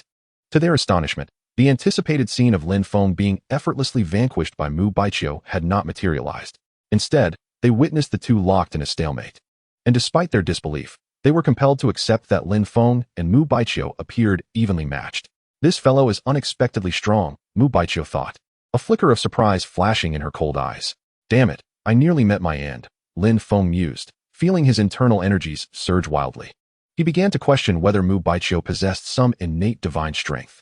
He had sensed that she had not unleashed a significant energy wave, whereas he had to channel a portion of his own energy just to withstand her assault. Given this revelation, it seemed prudent to take the matter more seriously. Mu Baiqiu's expression grew serious, as a chilling aura began to emanate from the white armor she donned. The gravity of the situation was apparent. There could be no room for negligence. Lin Feng's gaze darkened, and he tightened his grip on his weapon, as he summoned his stellar core. A set of dark silver armor materialized around him. The previous suit he wore had been rendered useless during the incident in Jianghuai City, and this was a transitional armor prepared for him by Yang. Due to the limited data regarding Lin Feng's physique, the scientific department was unable to produce a perfectly fitted suit for him in a timely manner, and thus, he was temporarily provided with this basic set of armor. Was Lin Feng accustomed to using it? If not for the necessity of focusing his mind to confront Mu Baiqiu, he would have preferred to avoid this armor altogether. While others might experience some enhancement from their suits, Lin Feng was undoubtedly at a disadvantage. However, in the current circumstances, he had no choice but to accept it. As long as it did not overly restrict his combat capabilities, he could settle for this armor, at least to a minimal extent. Step back, you might get hurt. Mu Baiqiu warned the nearby Sun warriors after observing their surroundings. Following their earlier brief exchange, she understood why the Sun warriors struggled to locate Lin Feng. He indeed possessed means to obscure his energy fluctuations. When he struck, she had not sensed any surge of power. Yet, upon the clash of their weapons, she distinctly felt the energy radiating from the blade. Lin Feng's prowess and combat experience far surpassed that of the Sun warriors, and it appeared he had conducted meticulous reconnaissance of the area, selecting evasion spots that were not immediately considered by the Sun warriors. But now, all of that was about to change. Mu Baiqiu assumed a combat stance against Lin Feng, determined to subdue him to fulfill the mission entrusted to her by Iluklu. Chapter 59, The Destruction of Heaven. Boom, boom, boom. The air was occasionally filled with the deafening clang of metal colliding. Though the Sun warriors could hear and see the ripples caused by sonic booms in the air, they were unable to glimpse the two figures engaged in battle above. The combatants moved with incredible speed, such that even the more adept among the Sun warriors could barely discern the afterimages left in their wake. Despite the intensity of their clash, both fighters seemed to tacitly agree not to extend their battle into the residential areas.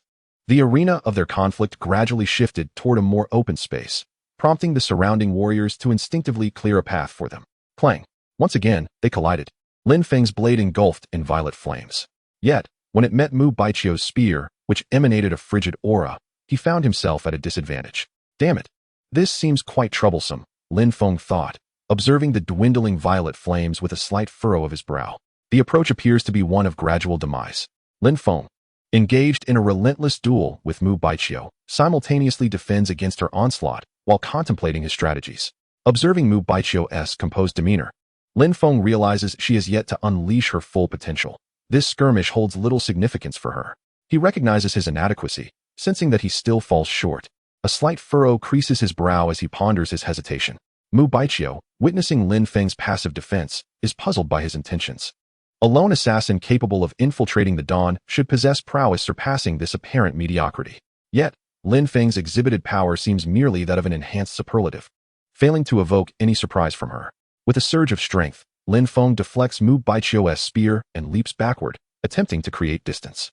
However, she discerns his plan, conjuring a serpent of ice that hurtles toward him. Lin Feng is swiftly engulfed by the icy creature, granting Mu Baiqiu the opportunity to advance. But suddenly, sensing a dramatic surge of energy from within the ice serpent, she halts her charge. Cracks begin to form on the serpent's surface, culminating in a violent explosion that sends shards of ice scattering in all directions. She deftly shatters the fragments, her gaze drawn to a nearby ball of violet flames.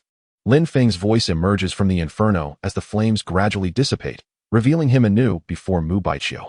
His appearance has transformed, the battle armor has vanished, and his black trench coat seems to flicker with flames, the edges dancing with fiery tongues. His dark hair stands on end, swaying in the breeze like embers, while purple markings extend along his arms to his hands, where 10 distinct, unmarked runes adorn his fingers. The blue glow emanating from the singular eye of his mask flickers like a flame, and the energy radiating from him now is strikingly different from before. Is this your true strength? Mu Baiqiu questions, reassuming her combat stance. True strength? Perhaps, as I remain uncertain of my current capabilities, Lin Feng replies, extending a hand to clench a fist, feeling the unceasing power surging within him. Yet, even so, you stand no chance of victory, Mu Baiqiu asserts seriously. How can one know without trying? Lin Feng retorts, flexing his left hand, which grips the long blade. Regardless of the number of attempts, some truths remain undeniable. Mu Baiqiu charges directly at Lin Feng. Come forth, he exclaims, his voice tinged with excitement as he meets her advance. A rune materializes along the blade of his weapon as he swings it toward Mu Baiqiu. The flame unleashed by the blade transformed into a ferocious tiger, its bloodied maw lunging directly at Mu Baiqiu. With a light scoff, Mu Baiqiu effortlessly shattered the beast. Yet Lin Feng seized the opportunity presented by her strike to swiftly position himself at her side, aiming a lethal blow with his knife. Surrounding Mu Baiqiu, an aura of frost coalesced into a shield, successfully parrying Lin Feng's assault. The tip of her weapon pivoted, targeting Lin Feng with renewed fervor. Press on. Lin Feng's voice echoed with a hint of madness. His current offensive approach was reckless. He forsook all defensive maneuvers, relentlessly attacking while disregarding his own injuries. Although the stellar core energy would aid in healing his wounds, it demanded time to take effect. There was something unsettling about him, Mu Baiqiu noted, observing Lin Feng, who seemed to be spiraling into a frenzied state. If the Lin Feng who had previously fought her was composed and strategic, the one before her now was nothing short of a battle maniac, entirely fixated on venting his martial fervor. His strikes grew increasingly wild, energy surging forth without regard for the safety of others. It would be prudent to conclude this swiftly. Furrowing her brow, Mu Baiqiu executed a sweeping motion that sent Lin Feng staggering back, then ascended gradually into the air. Why create distance? Come at me, Lin Feng shouted, tilting his head back to gaze at Mu Baiqiu. Humph. A glint of murderous intent flashed in Mu Baiqiu's eyes as she regarded him. Behind her, a clear expanse of the starry sea gradually materialized. To the untrained eye, it might easily be mistaken for a genuine galaxy. The energy emanating from her escalated to a level that made one's legs tremble with trepidation. Annihilation. A fierce determination flickered in Mu Baiqiu's gaze as she hurled her spear towards Lin Feng. The weapon surged forward with an unstoppable momentum, distorting the very fabric of space in its wake. The sky dimmed, as though a divine miracle were descending upon the world, rendering everything devoid of brilliance. At last, you reveal your true power. Boom. The spear struck Lin Feng's vicinity, a brilliant light ascending toward the heavens, yet under Mu Baiqiu's exquisite control. It refrained from spreading to other areas. Is he dead? As the radiant light faded, Mu Baiqiu surveyed the deep crater before her, her brow slightly furrowing. General Mu, just before your attack was about to take effect, we detected a rift in the spatial closure. Accompanied by the emergence of a wormhole, came the voice of a soldier through Mu Baiqiu's communicator. Damn it, have I been played? Mu Baiqiu's gaze shifted skyward, her brow furrowing deeper. Next time, you shall not escape. Have you completed your mission, Lady Mu? Natasha emerged from a narrow alley, fortuitously encountering the visibly perturbed Mu Baiqiu as she approached. No, I was outmaneuvered by that assassin. He managed to escape. Mu Baiqiu shook her head, a hint of regret evident in her gaze. She should have anticipated Lin Feng's intentions during their confrontation. Lin Feng's prowess far surpassed that of the warriors from the dawn, and had he chosen to, the soldiers searching for him would have faced dire consequences. However, Lin Feng refrained from harming those soldiers. Only after inquiring among the dawn warriors present did Mu Baiqiu learn that the missing soldiers were not dead, but merely incapacitated due to damaged communication devices. Lin Feng's continuous assaults on the searchers, yet sparing their lives, were likely a tactic to draw out the more formidable members of the Dawn. Given Lin Feng's current strength, breaching the spatial barrier of the Dawn civilization posed a considerable challenge. Furthermore, should he attempt to forcibly augment his energy, the Dawn would promptly initiate suppression, resulting in his downfall. Thus, to penetrate the spatial blockade, Lin Feng would need to rely on external assistance, preferably from someone within the Dawn. As the number of missing Dawn warriors increased, the higher-ups would undoubtedly seek to dispatch stronger reinforcements. Hackery was not favored among the Dawn personnel, as evidenced by the lack of earnestness exhibited by some warriors while searching for Lin Feng's location. This indicated that as long as Lin Feng refrained from excessive actions, he would not encounter insurmountable difficulties. Moreover, Mu Baiqiu's demeanor confirmed Lin Feng's suspicions. She had not unleashed any overwhelming techniques upon their initial encounter, allowing Lin Feng to escape the Dawn's territory unscathed. Lady Mu Baiqiu, do not be overly hard on yourself. The assassin's willingness to come alone implies his confidence. You merely made an error in judgment. There is no need for excessive concern. Simply avoid repeating the same mistake in your next encounter. Natasha offered a reassuring smile to Mu Baiqiu. Natasha, have you completed your task? Mu Baiqiu inquired, noting that Natasha was still clad in her combat attire, reminiscent of her appearance upon leaving the ship, piquing her curiosity regarding Natasha's mission. I'm afraid I cannot divulge that information just yet. But you will soon understand my purpose, Natasha replied, shaking her head, her smile taking on a hint of intrigue. Is that so? Observing Natasha's reluctance to elaborate, Mu Baiqiu nodded, refraining from further inquiries. With a click, the two stood before a towering edifice as the grand entrance swung open. A bespectacled man regarded Mu Baiqiu and Natasha. Ladies, the meeting has commenced. Lord Aluklu instructed me to await your arrival here. Please follow me, he stated, revealing his identity. Very well, please lead the way, Mu Baiqiu responded with a nod. Following the man, Mu Baiqiu and Natasha proceeded in a specific direction, while Natasha discreetly observed the throngs of people bustling on either side. Some individuals paled upon spotting the two, and although they quickly adjusted their expressions, Natasha silently committed their reactions to memory. The designated location for this meeting has been established. A man halted a short distance from the entrance, turning to address Mu Baiqiu and Natasha. I appreciate your assistance. After nodding in acknowledgement, Mu Baiqiu proceeded with Natasha towards the conference room. Old fool, do you intend to continue hiding at this juncture?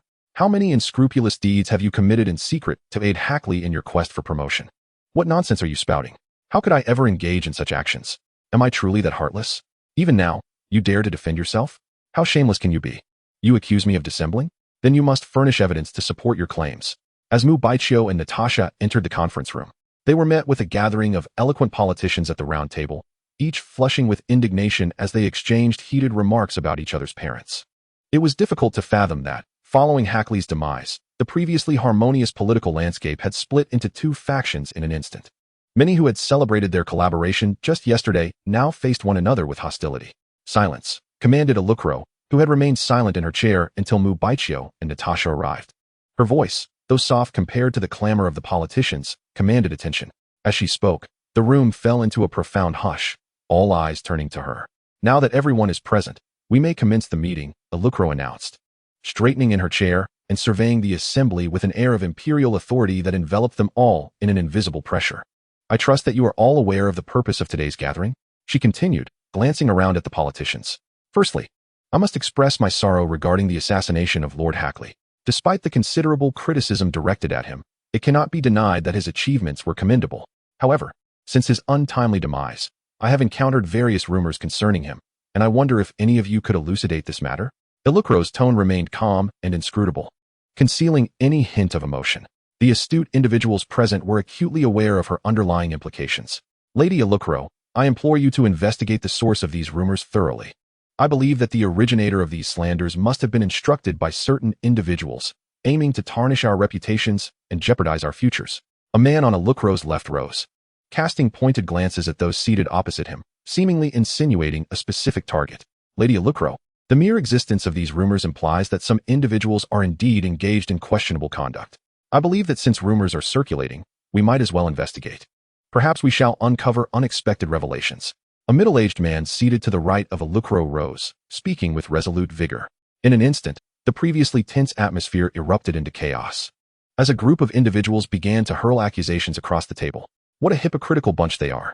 Mu Baichio, standing beside Ilukro, shook her head in annoyance at the renewed quarrel. She had little fondness for dealing with politicians, understanding that they were primarily a self-serving lot. After Mu Baichio decisively vanquished a multitude of Sun warriors, numerous politicians had sought to ingratiate themselves with her, both openly and covertly, but she had resolutely refused their advances, focusing instead on her cultivation. Even now, she recalled the words of her mentor, who had cautioned her, if someone with whom you have had no prior dealings suddenly extends a gesture of goodwill, it is wise to suspect ulterior motives. One must tread carefully in such situations. Ilukro spoke, her tone unwavering, yet everyone understood that refusal was not an option. Natasha, have you located the item I requested? Ilukro turned to face Natasha, who stood beside her, and inquired gently. Lord Ilukro, I have retrieved the item you sought. There was some contention over it, but I have resolved the matter satisfactorily, Natasha replied, taking a step forward to place a silver cube on Ilukro's table.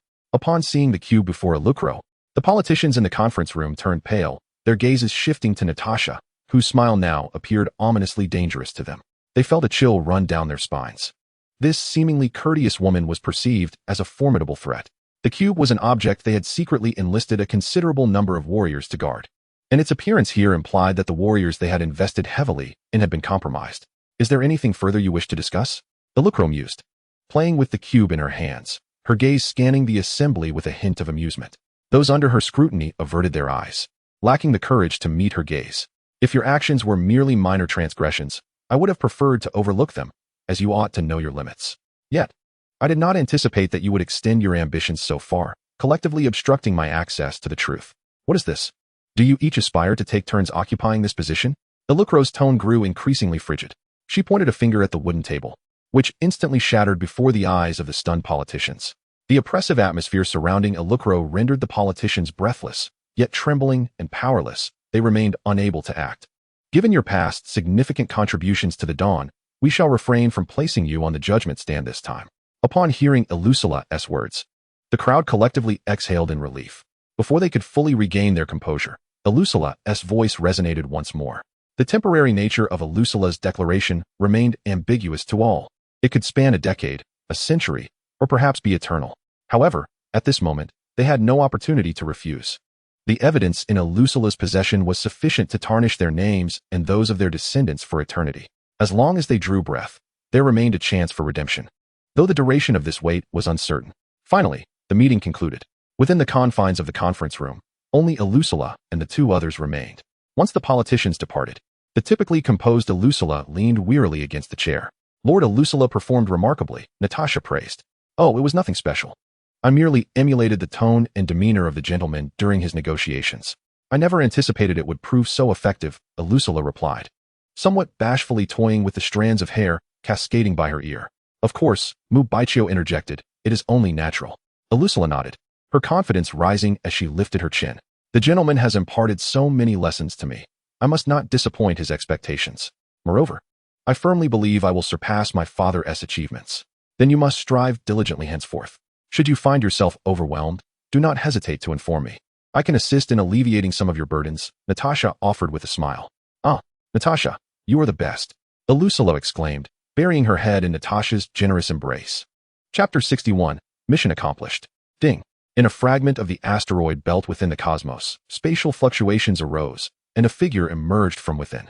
Phew, despite my mental preparation. That impact truly stings, Lin Feng muttered, glancing down at the gaping wound on his abdomen, a hint of resignation in his voice. Thankfully, Mubaichio's instantaneous surge of energy had torn a fissure in the space that had long been sealed by dawn, allowing Lin Feng to exploit this gap to escape through a wormhole. Although he had successfully fled, the radius of Mubaichio's strike was still overwhelming. Even though Lin Feng entered the wormhole at the earliest opportunity, he was still struck. Annihilation? What a formidable technique, Lin Feng observed, watching the blood flow from his wound as he took a deep breath. He could envision that had he been fully hit by that strike, he would unquestionably have succumbed. Just as the name suggested, Lin Feng sensed that when faced with such an attack, his very cells felt an uncontrollable urge to submit to Mubaichio. At present, I am not her match. I require more time to catch up. Compared to Mubaichio, Lin Feng's combat experience and adaptability could only be described as a vast gulf between the adept and the novice. On several occasions during their exchanges, Lin Feng nearly faced defeat due to his misjudgments. Had it not been for Mubaichio's ignorance of Lin Feng's true intentions, she would have approached their confrontation with greater caution. Given her strength, had she decided to exert her full power from the outset, Lin Feng might well be languishing in prison now. After surveying his surroundings to ensure he was not being followed, Lin Feng promptly opened a wormhole leading directly to the Shadow Stream headquarters. Buzz. The space before Lin Feng warped, presenting a kaleidoscope of shifting realities. When his vision finally settled on something familiar, he found himself within Shadow Stream. Ah, you enjoy these extravagant tricks, don't you? Lin Feng remarked, observing Song Ying, who was clad in the uniform of a staff member. He inhaled deeply, suppressing the urge to voice his sarcasm. How do you like it? Surprised? Song Ying grinned, placing a hand on Lin Feng's shoulder. Not at all. I'm merely taken aback that you've managed to survive in Shadow Stream for so long. Lin Feng shook his head, removing his mask and tucking it at his waist, revealing a pale, somewhat weary visage. Looks like this mission was quite challenging, Song Ying noted, scrutinizing Lin Feng's ashen face and the unhealed wound on his abdomen. An unexpected individual showed up, but the mission proceeded smoothly according to my plan. Albeit with a few surprises, Lin Feng briefly recounted the events involving Mubaichio. Mubaichio? Ah, the girl hailed as the strongest warrior of the Dawn civilization. If I recall correctly, I encountered her during a previous mission. What do you think of her strength? Lin Feng inquired, looking at Song Ying. She's quite diligent, reputedly dedicating over 20 hours a day to her training. Song Ying replied with a shrug. Is your assessment of her so simplistic? So, are you quite brave then? Lin Feng raised an eyebrow, regarding Song Ying with a peculiar gaze. Of course, I'm exceedingly brave. Song Ying chuckled nonchalantly. By the way, where's the leader? After exchanging a few light-hearted remarks, Lin Feng asked, the leader? Are you still considering taking on more missions? What are you thinking? Go rest properly, Song Ying retorted, rolling her eyes before pushing Lin Feng toward his room. After changing into a fresh set of clothes, Lin Feng emerged once more. Wait, where's Phyllis? Lin Feng furrowed his brow, sensing something amiss. Sighing, he decided to check what that girl was scheming. He shook his head and made his way to the research department. Have all the data been recorded? Inside the research department, a group of scientists clustered around a device, diligently documenting data. Unbeknownst to them, a petite figure was cautiously approaching the area where the weapons were stored. These items. Phyllis gazed at the gleaming metallic objects displayed on the metal surface, their luster captivating her, compelling her to reach out and touch them. However, Phyllis suddenly realized that she seemed to be growing increasingly distant from the metallic objects, while her field of vision inexplicably expanded. Did she desire these items? At that moment, a calm voice resonated in her ears. Oh, startled by the familiar tone, Phyllis jumped as if struck by lightning. Hey boss, what a coincidence. You're here too. Phyllis stiffly turned her head to meet Lin Feng's gaze. Feeling a twinge of guilt as if she had been caught in the act, beads of cold sweat appeared on her forehead. Lord Tiansha, a group of researchers, noticing the situation, respectfully greeted Lin Feng upon his arrival. You may continue with your tasks, Lin Feng replied with a nod. Boss, Phyllis hesitated, casting a shy glance at Lin Feng. These metals are here because their purity is insufficient. They are laden with too many impurities. Lin Feng, holding Phyllis in his grasp, glanced at the metal on the platform and inquired, is that so? I thought these shiny objects were quite valuable. Phyllis scratched her head. They aren't worth much, collectively. They are worth less than that golden coin I previously gave you. Lin Feng picked up a piece of substandard metal and remarked, so, this trinket holds such value? Phyllis retrieved the golden coin from her pocket, suddenly feeling its weight increase dramatically. Clink. Suddenly, another golden coin fell into Phyllis's hand. Boss, what is this? Phyllis looked up at Lin Feng, disbelief etched on her face. Lin Feng explained, yay? Phyllis joyfully leaped onto Lin Feng, exclaiming, thank you, boss. Phyllis was quite light. Even as she clung to Lin Feng, he scarcely felt her presence. All right, get down now, Lin Feng said, ruffling her hair with a hint of exasperation. Chapter 62, Request for a Meeting. Buzz. Just as Lin Feng was deftly maneuvering in midair to evade the violet phoenix, a ripple in space materialized before him. In the next instant, a purple dragon burst forth, its gaping maw aimed directly at Lin Feng. Unfazed by the impending peril, Lin Feng's right eye transformed from black to blue. With a whoosh, Lin Feng's form gradually became ethereal, replaced by fiery red maple leaves. Boom! The violet phoenix and the purple dragon collided, unleashing a wave of intense heat and energy that rapidly spread outward. The training room, spacious enough to accommodate dozens of individuals simultaneously, felt constricted at that moment. The extreme temperature caused the metallic surfaces within the room to glow red, while powerful energy waves relentlessly battered the walls, threatening to tear them apart. Warning! Warning! Training Room 37 is experiencing abnormal conditions. Emergency protocols activated. The training room was filled with mechanical sounds, followed by a flickering red glow within. Suddenly, a miniature wormhole materialized inside the chamber. As the wormhole opened, the heat and energy fluctuations within the room began to plummet rapidly. Approximately a minute later, the training room returned to its original state. Yet, the results remained unsatisfactory. As a maple leaf drifted by, Lin Feng reappeared within the training space. He stood bare-chested in the center, a slight furrow in his brow indicating his discontent with the session. With no other options, Lin Feng persevered in his daily regimen, diligently honing his physique. However, as time passed, he noticed a decline in his training efficacy. Today, his reflexes were inexplicably slower than usual. In combat, such a deficiency could prove fatal.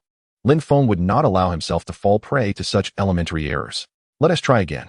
Taking a deep breath, he resolved to repeat the previous process. Just then, the door to the training room swung open. Lin Feng distinctly remembered locking it. He wondered who would be so idle as to intrude at this moment. Hey, isn't this enough? Training for such long hours daily is taxing on the body. Song Ying leaned against the doorframe, observing Lin Feng. What brings you here? Lin Feng frowned. If it were Song Ying, he certainly had the time. Yet Lin Feng could not fathom the purpose of his visit. I came to see you. Did you think I would be here to amuse myself by opening the training room door, just to bother you? Song Ying shrugged nonchalantly. Does the leader have a task for me? Lin Feng relaxed his furrowed brow. Please, I'm still human. Can't we take a break from incessantly thinking about training and missions? Isn't it possible to indulge in some leisure activities? Song Ying exclaimed, exasperation evident in his tone. The identity of Tiansha held considerable weight within the shadow flow. In a feudal context, it would be akin to that of a prince.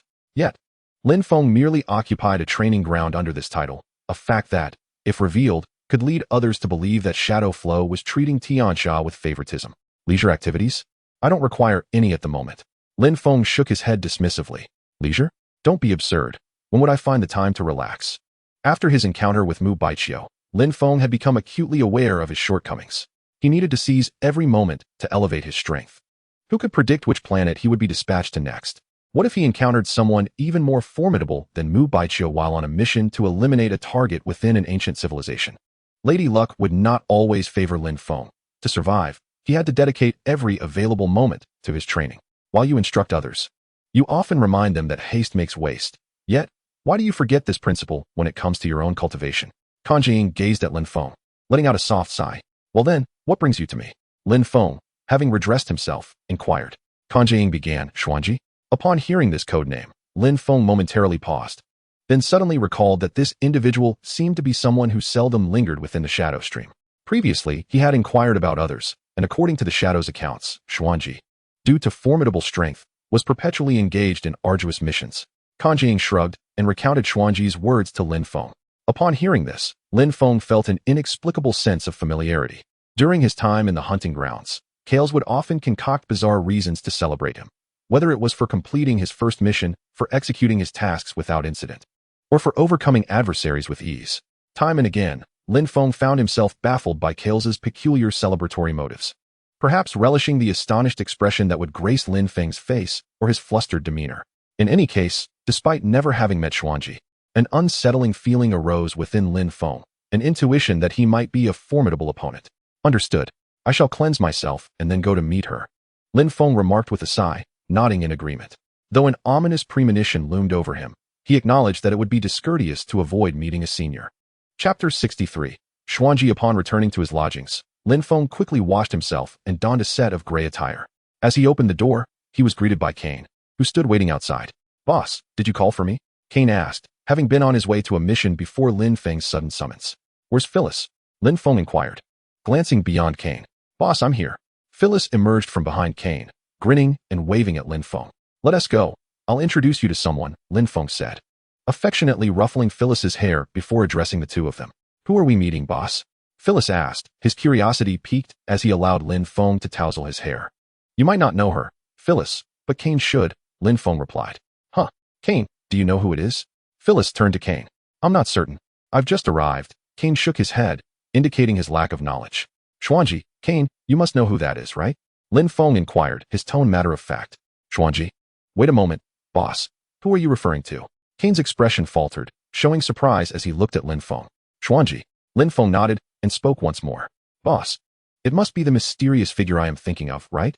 Kane's expression was nothing like his usual composed demeanor at that moment. He resembled an ardent fan who had just learned they would meet their idol, his face radiating an uncontrollable blend of shock and joy. Surely, there cannot be another individual within the shadow stream bearing the codename Mysterious? Lin Feng observed Kane and calmly inquired, Boss, should I arrange my attire? Kane glanced down at his clothing, suddenly feeling it was somewhat inadequate for the occasion. It's fine. We merely need to have a brief meeting, Lin Feng replied, shaking his head, and then led the two of them towards the conference room of the shadow stream. Boss, do I truly not need to change into something more appropriate?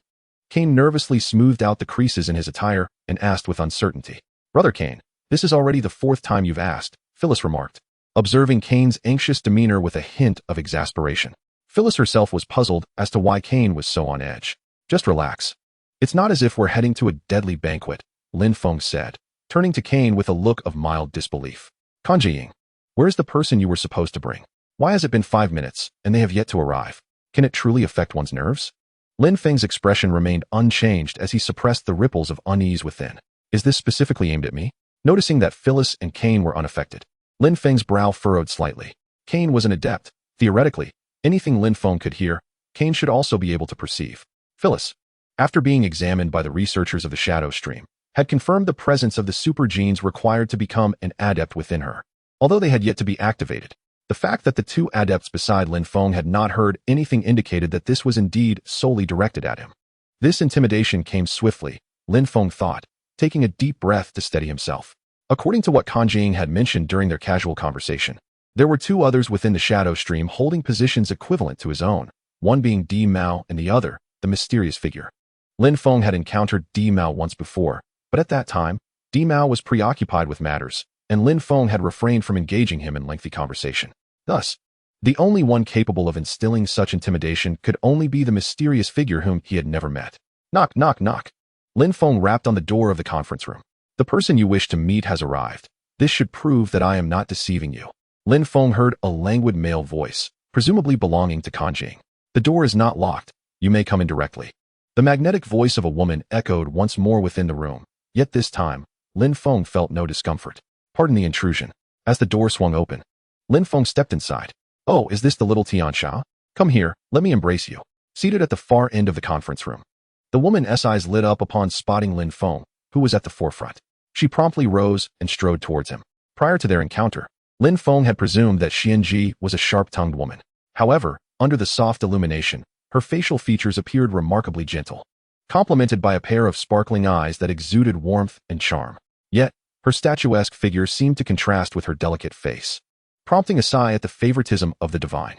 As Xianji approached, Lin Feng instinctively stepped back a few paces. To his surprise, Xianji moved with such swiftness that she reached him almost instantaneously.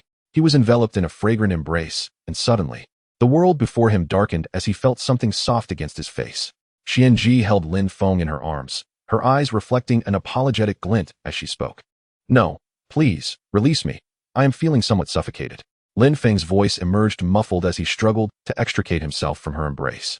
Yet, inexplicably, Xianji's seemingly frail arms possessed an unexpected strength, rendering his attempts futile. "What's the matter? Does little Tiansha not enjoy this?" Xianji inquired, observing Lin Feng's futile writhing, tightening her grip to prevent his escape. "All right, Xianji, if you wish to continue teasing Tiansha, it would be prudent to find a more discreet location in the future. For now, let us focus on our business," Song Ying interjected, shaking his head at Xianji's playful demeanor. Chapter 64, A New Type of Medicament. "Little Tiansha, are you truly so apprehensive of your elder sister?" Xianji smiled at Lin Feng, who sat opposite her.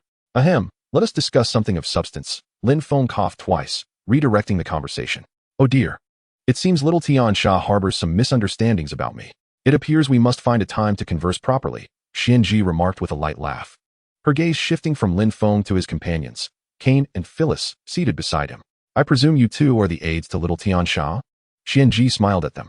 "Not at all. We have always been under the care of the boss. As long as we don't cause him trouble, that suffices." Phyllis replied, a touch of bashfulness evident as he scratched his head. "Greetings, esteemed Xianji," Cain said, somewhat awkwardly addressing Lin Feng. "You must assist little Tiansha diligently." Xianji encouraged them with a warm smile. "I will strive to support the boss," Cain nodded earnestly. Xianji then turned her attention to Phyllis, noticing him glancing at her wrist. Lowering her gaze, she realized he was admiring the bracelet she wore.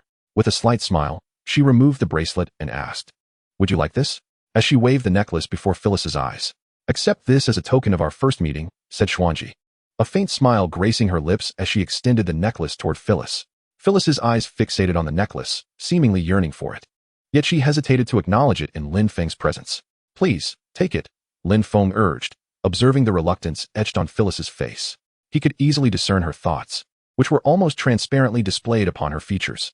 Initially, Lin Feng had envisioned nurturing Phyllis toward the path of an assassin, but it became apparent that she lacked the requisite aptitude, prompting him to abandon that notion. The reason Lin Feng chose to keep Phyllis by his side might stem from the monotony of daily life, as her presence infused a semblance of amusement into his routine. Although her penchant for collecting small treasures often led to situations that left Lin Feng feeling both exasperated and amused, they were ultimately trivial matters that posed no significant concern for him. "Thank you, Lord Xuanji." Upon hearing Lin Feng's concession, Phyllis eagerly accepted the necklace and flashed him a goofy smile as she carefully stowed it away. "Now it's time for little Tiansha." Xuanji directed her gaze toward Lin Feng. "Gentlemen, I require assistance with a few matters. I wonder if you are available?" At that moment, Kanjing, leaning against the wall, gently patted the shoulders of Cain and the others, smiling in inquiry. Cain understood that Lin Feng had brought them along to demonstrate to Xuanji that they were his subordinates, hoping for future assistance in times of need. With their objective achieved, Cain deemed it unnecessary to linger further, given their status. It might be inappropriate for them to overhear the forthcoming conversation, so he promptly lifted Phyllis and followed Kanjing out of the conference room. "Is there something you wish to discuss with me?" Lin Feng inquired, looking at Xuanji seated across from him.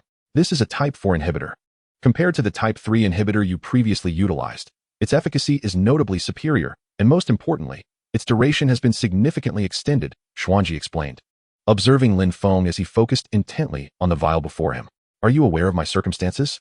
Lin Feng's brow furrowed slightly at the sight of the pale purple liquid, which stirred a sense of agitation within him. "I'm not entirely certain myself. It was merely a request from someone to pass this along to you," Xuanji replied, shaking her head. "Is it Kales?" Lin Feng's mind conjured the image of Kales. "That individual?" "No, indeed. As you know, if it were her, she would have delivered it to you directly without intermediaries," Xuanji clarified. Kales's affection for Lin Feng bordered on favoritism, although she was exceedingly demanding regarding his training, refusing to tolerate even the slightest error. Her attentiveness to his daily life and other matters was nothing short of meticulous. On the eve of a crucial mission, Lin Feng found himself unable to sleep. In an effort to soothe his restless mind, Kales would engage him with light-hearted jokes to help him relax. When Lin Feng lay weakened in bed due to his physical condition, Kales tended to him selflessly and without complaint. Whenever Lin Feng harbored doubts about a certain civilization, Kales would personally venture to the civilization he mentioned, immersing himself in the experience before assisting Lin Feng with his inquiries. Although Lin Feng could not comprehend the depth of Kale's kindness towards him, he sensed that Kale's emotional investment was devoid of ulterior motives, an exceedingly pure sentiment. "Can you tell me who it is?" Lin Feng inquired, lifting his gaze to Xuanji. "I am truly sorry, although I wish to inform the charming little misfortune. The individual who entrusted me with the potion has forbidden me from revealing his identity," Xuanji replied, her expression innocent as she leaned slightly forward. "He expressed a desire for you to seek him out on your own. He has matters he wishes to discuss with you, as well as some items you desire." "Is that so? Then I shall let it be," Lin Feng responded, realizing that he would not glean any useful information from her at that moment. "Do not be disheartened. Dear little misfortune, the boat will naturally reach the bridge. Every problem has a solution. Let us not rush, but take our time," Xuanji encouraged, gently pinching Lin Feng's cheek with a smile. Chapter 65, Arrangements. "This is the information regarding the upcoming mission," Ying said, sliding a document across the table to Lin Feng, who sat opposite him. A reconnaissance mission?" Lin Feng observed the contents of the document, surprise flickering in his eyes. "Indeed," Ying nodded in affirmation. "The universe is perpetually expanding, as you must already be aware. Recently, a new planet has emerged. According to investigators, this planet exhibits exceptionally strong energy fluctuations. Due to the insufficient strength of the investigators, there were concerns about potential life-threatening risks should they attempt to enter forcefully.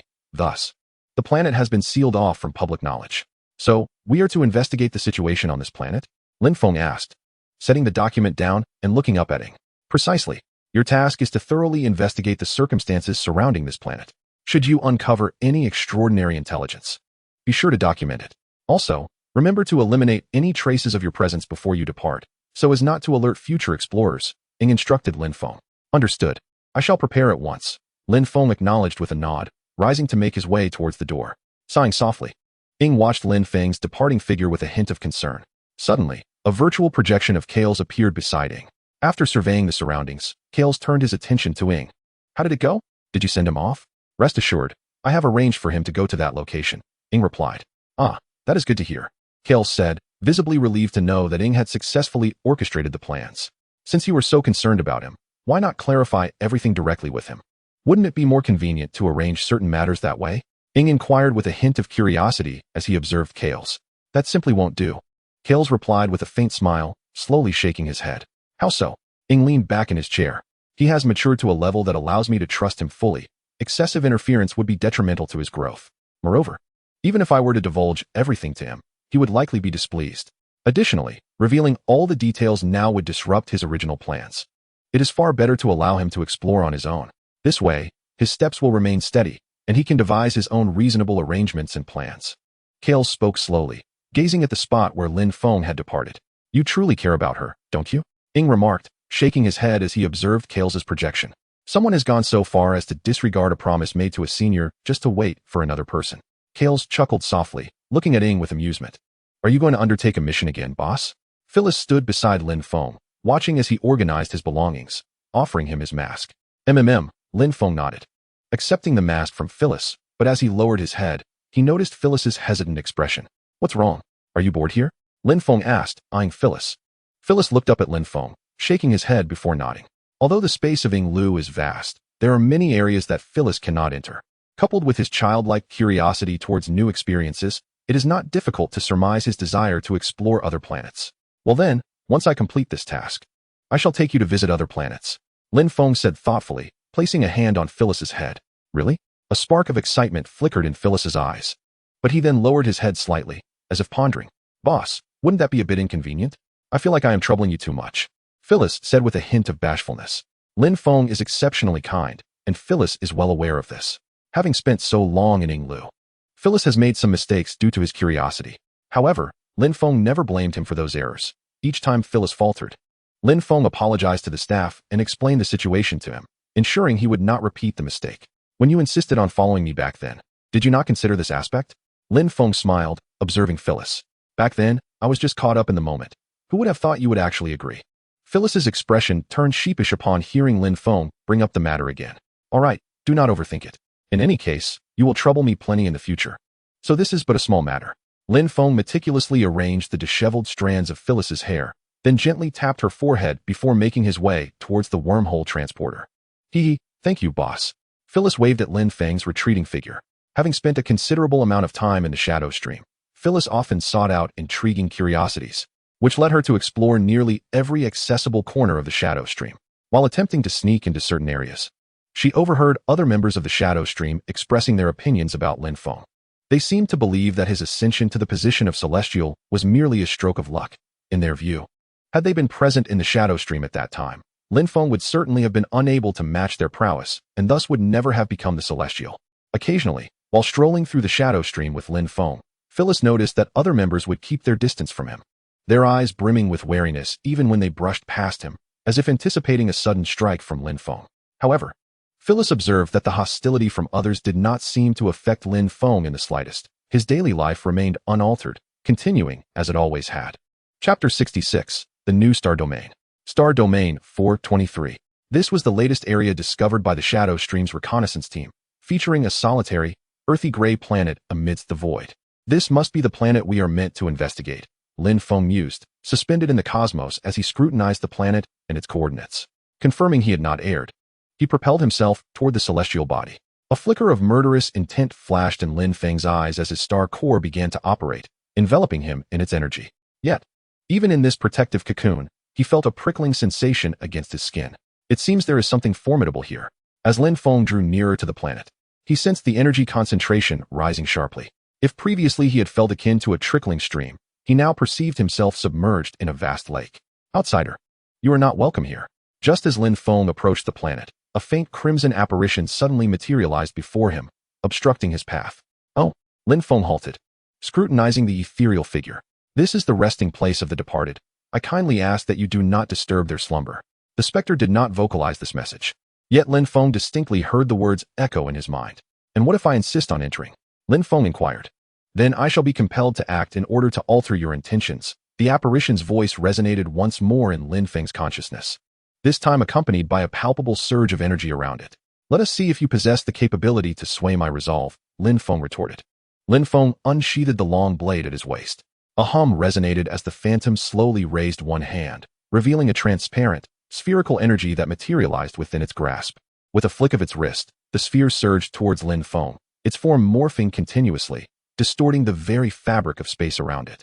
Come at me, Lin Feng declared, gripping his long blade tightly and swinging it towards the energy sphere. Clang. Upon contact, the sphere erupted violently, unleashing a torrent of energy that radiated outward, threatening to engulf Lin Feng entirely. Yet, he remained unfazed, his eyes igniting with a brilliant blue light as a layer of star core energy enveloped the blade. As Lin Feng exerted his strength, the overwhelming energy was effortlessly cleaved in two. Boom. Explosions erupted on either side of him, yet Lin Feng stood unscathed before the phantom, his gaze icy and unwavering. Apologies, but if this is all you possess, then this place is mine today.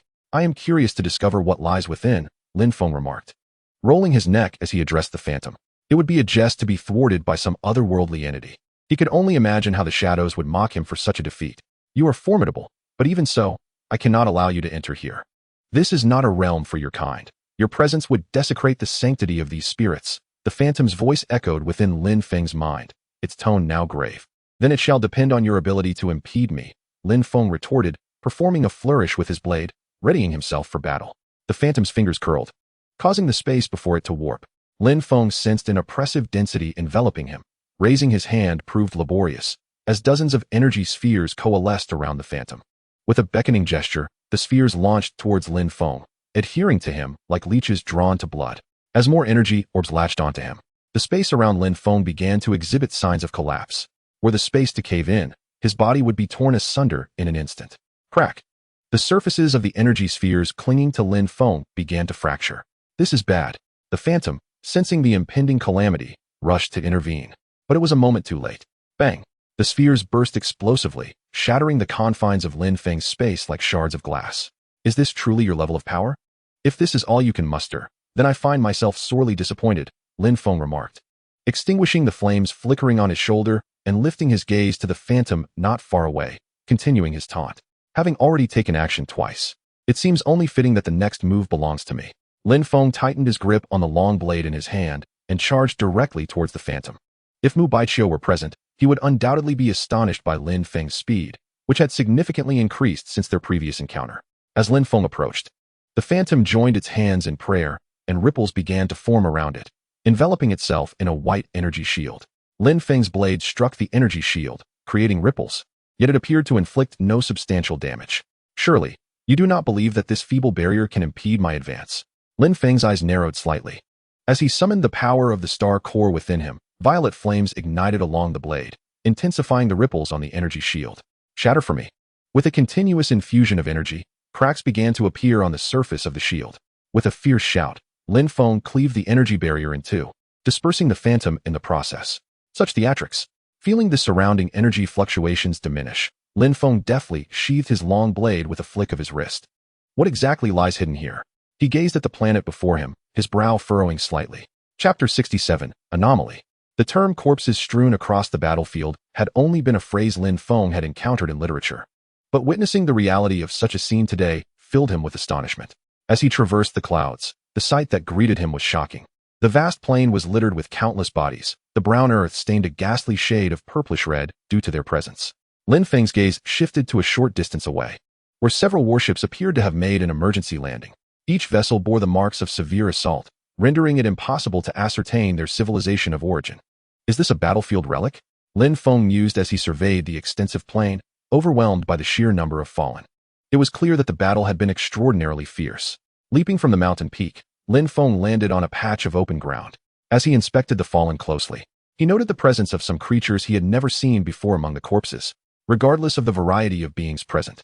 The grotesque expressions on their faces hinted at the intensity of the conflict they had endured. Navigating between the bodies, Lin Feng observed that fewer than 30% of the fallen were clad in battle armor, and their weapons appeared to be of inferior quality. 439? Is this a designation? He crouched beside one of the corpses, faintly discerning the engraved characters on its wrist guard.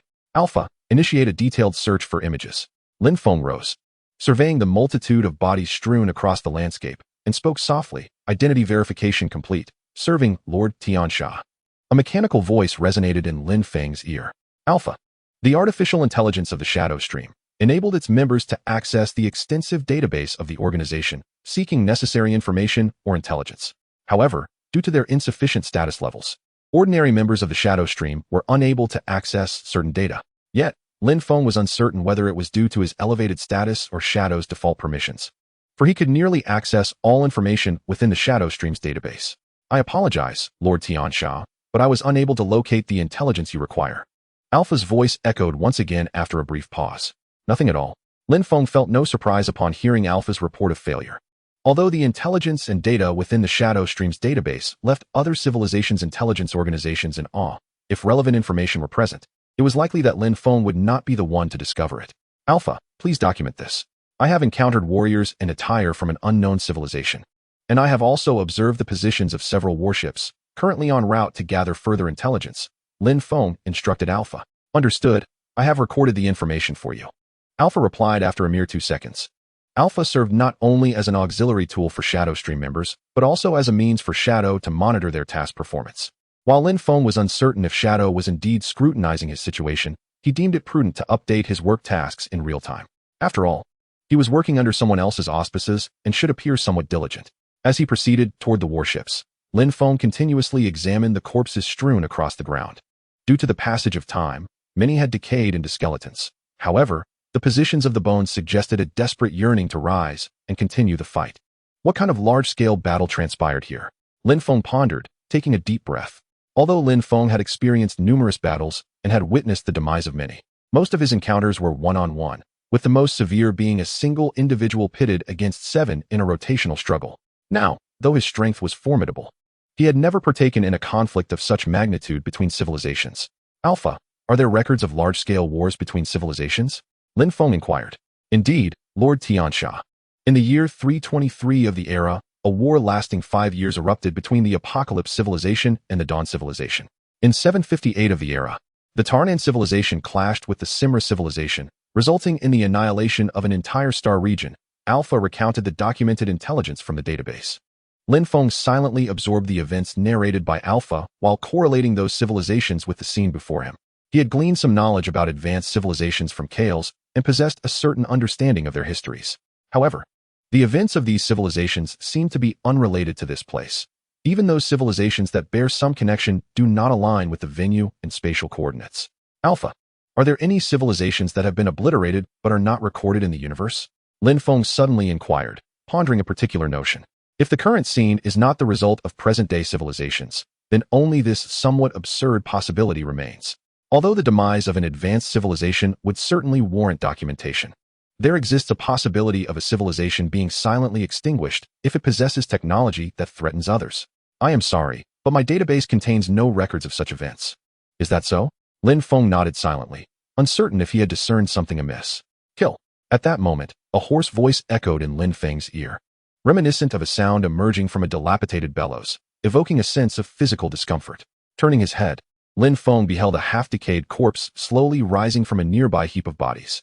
As it moved, putrid flesh fell away, and it picked up a broken sword from the ground, limping toward Lin Feng. Have I been careless? Lin Feng furrowed his brow slightly, watching the corpse approach him step by step.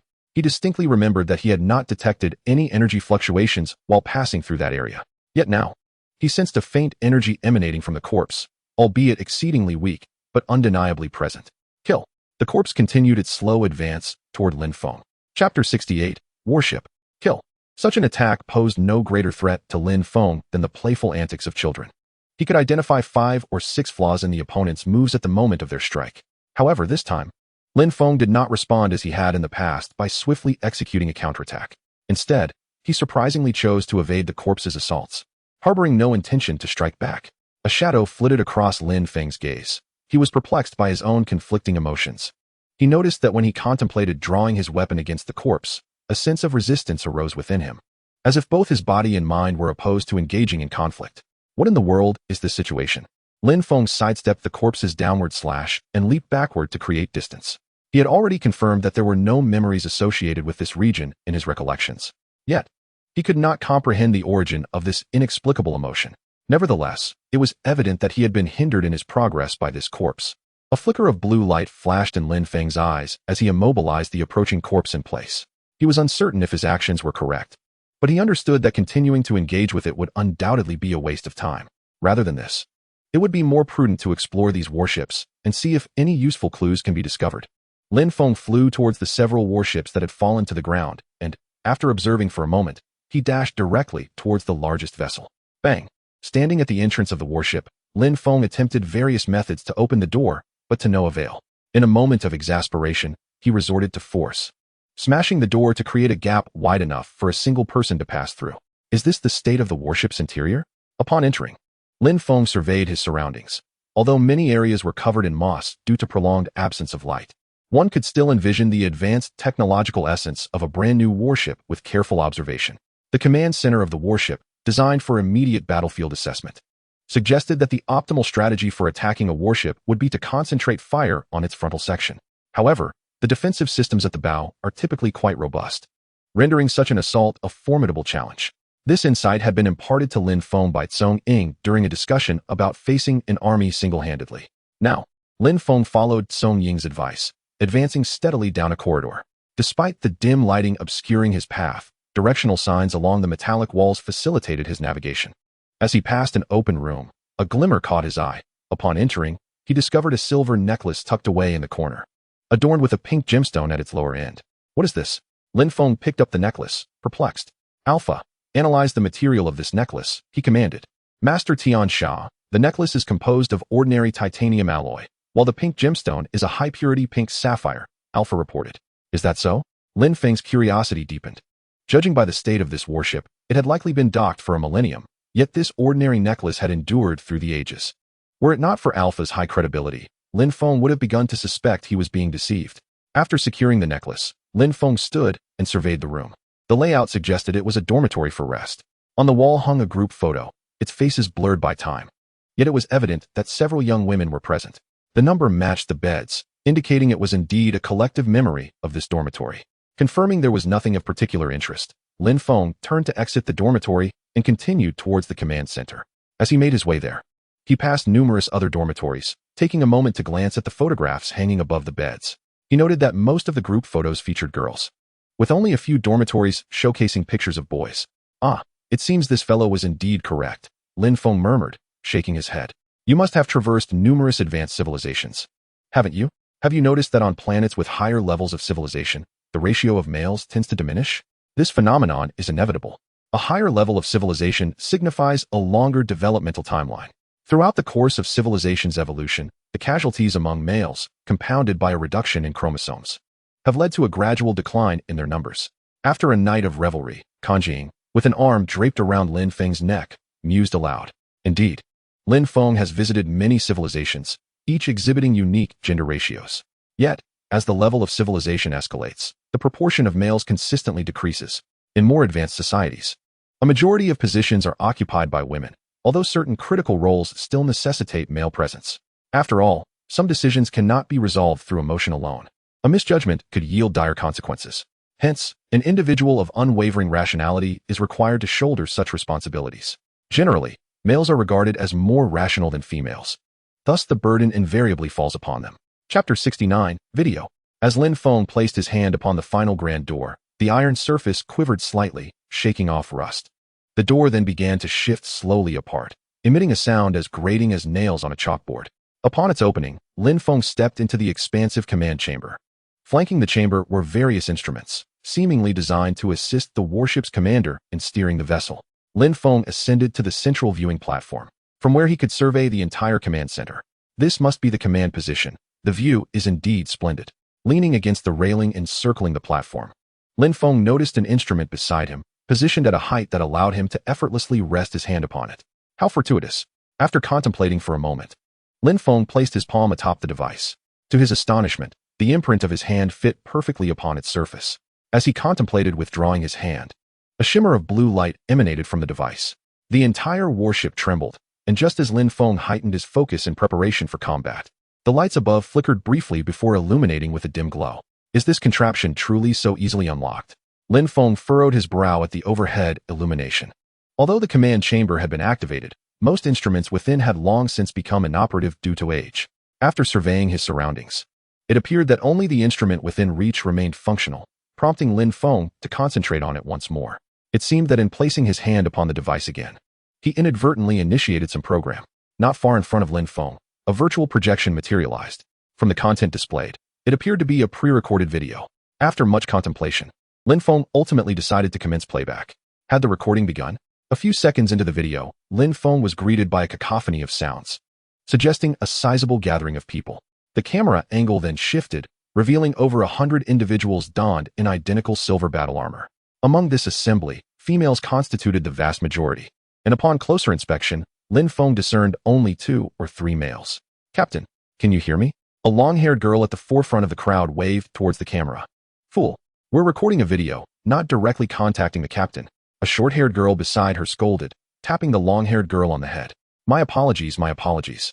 The long-haired girl replied sheepishly, sticking out her tongue. Captain, we shall undertake the mission on your behalf, a bespectacled boy interjected, lifting his gaze. The short-haired girl sighed, raising her head while her eyes seemed to dart, revealing a hint of guilt. Haha, Captain, rest assured. We are your warriors and will not bring you disgrace, proclaimed a burly, bald man from the corner of the crowd, raising his muscular arm. Captain, have no fear. Those old fools from Tarkov claim we cannot compare to their warships, but we shall deliver a resounding slap to their faces. This time, it is our turn to make you proud. We will ensure they understand how ludicrous their words were, the short-haired girl declared confidently, thumping her chest. The video continued to roll, with the boys and girls engaging in a plethora of discussions, seemingly without a prearranged script, expressing whatever came to mind with casual ease. After a considerable while, the chatter subsided, and they lifted their gazes to the recording device. A moment of silence ensued as they exchanged glances, unsure of what to say next. Then, they stood tall, their right fists pressed against their left chests. The Empire shall endure. Glory shall last forever. They thundered in unison, their voices resonating with grandeur. The video froze at that instant, and Lin Feng, observing the individuals captured within, fell into a contemplative silence. Clang. Lowering his gaze, Lin Feng noticed that his hand, which had been resting on the railing, had inadvertently crumpled the handrail. What has happened to me? Lin Feng mused, staring at the evidence of his agitation, and instinctively closed his eyes, taking a deep breath to temper his rising frustration. Calm down, he repeated to himself, inhaling deeply to regain his composure. He understood that any judgments made in his current state would be tainted by personal emotion, a reality he resolutely refused to accept. After a prolonged moment, Lin Feng gradually opened his eyes. The fury that had simmered within him dissipated, restoring his demeanor to its customary tranquility. Alpha, have all these details been duly recorded? Lin Feng inquired. Master Tian Sha, all the data has been meticulously recorded. Do you wish to review it? Alpha's voice resonated. No need. Since we have completed the exploration, it is time to depart, Lin Feng replied, shaking his head before turning back towards the entrance he had come from. As Lin Feng soared into the expanse beyond the planet, he raised his hand, gazing at the celestial body. With a chime, an invisible force enveloped the planet, causing it to gradually fade away until it vanished completely. Satisfied at having rendered the planet undetectable, Lin Feng nodded and turned to leave. Chapter 70. You are the rule-breaking Tian Sha. Leader, here is the information you requested. Lin Feng placed a substantial stack of documents on Ying's desk and spoke slowly. Thank you for your efforts, Ying replied, taken aback by the volume of material Lin Feng had organized, yet he nodded in acknowledgement. Leader, I personally advise against sending personnel to that planet for the time being, Lin Feng suggested. Oh, what makes you say that? Ying leaned slightly forward, intrigued. The energy fluctuations on that planet are significantly higher than those of other celestial bodies due to its unique circumstances. This is documented in the materials I compiled. Those lacking sufficient strength may experience adverse reactions if they venture there, and improper handling could even lead to fatalities, Lin Feng explained. Oh, if that were the sole reason, I doubt you would have brought this suggestion to my attention, Ying remarked, his masked gaze seemingly scrutinizing Lin Feng. There is a personal motive regarding that planet, Lin Feng admitted after a prolonged silence. Realizing that some truths could not remain concealed before Ying, it was better to speak openly. Oh, pray tell. What could incite such personal interest? Ying's tone brimmed with curiosity. On that planet, I encountered certain phenomena that influenced my emotions. I wish to thoroughly investigate the matters there. Hence my desire to restrict access for others. Lin Feng articulated his reasoning. I see. Since you have expressed it so, I shall refrain from sending anyone for now. However, I hope you can resolve the situation swiftly. After all, there may be many aspects of that planet yet undiscovered, necessitating further exploration by a larger team. Just as Lin Feng presumed Ying would not acquiesce and that he would need to devise alternative methods to prevent others from entering the planet, Ying unexpectedly concurred. You agree? Lin Feng was momentarily taken aback. What is it? Do you prefer that I disagree? Ying's voice carried a hint of amusement. No, I am most grateful. Lin Feng responded, shaking his head in relief. You are Tian Sha. There are certain requests others may hesitate to voice that you are fully entitled to make. Your status is distinct from theirs. What they deem irregular, you are empowered to pursue. Remember, you are an assassin Tian Sha who disregards the rules, not a soldier bound by them. The shadow gently tapped his fingers and slowly began to speak. I understand. After Lin Feng nodded, he turned and exited the room. It seemed he had finally started to sense something amiss. The shadow murmured as he watched Lin Feng's retreating figure. Boss, here is the information you requested. Standing at the doorway, Kane handed Lin Feng a stack of documents, thick as several dictionaries. Where have you been? Lin Feng's gaze fell upon Phyllis, who was being held by Kane. Perhaps due to the habitual way Lin Feng and Kane carried her, Phyllis found a comfortable position, feeling at ease even in Kane's arms, and was almost tempted to doze off. Boss, I merely took a brief look at the research department, Phyllis replied, raising her head to meet Lin Feng's gaze. Her tone tinged with a hint of grievance. Indeed, she had only made a quick visit to the research department, casually taking away the newly developed energy stones. The researchers were left in a frenzy, rummaging through the department as though they might turn it upside down in their search. Kane cast a sidelong glance at Phyllis, a hint of exasperation in his voice. If anyone else in the shadow stream had pulled such antics, they would have faced dire consequences. However, Phyllis had Lin Feng backing her. As long as her actions did not cross a certain line, she was safe. Many members of the shadow stream viewed Phyllis as a potential tool to undermine Lin Feng, scheming to set her up for mistakes to threaten him. Yet, Phyllis was clever. Sensing the precariousness of her situation, she wisely retreated to her room to play with the treasures she had gathered. Moreover, whenever Phyllis sought to explore for treasures, Kane would discreetly monitor the surroundings. Should anything seem off, he would promptly instruct her to desist. Phyllis, noticing the hint of helplessness in Lin Feng's eyes, could only smile sheepishly, hoping for his forgiveness. You, indeed, Lin Feng remarked, lightly tapping her head. Boss, be gentle.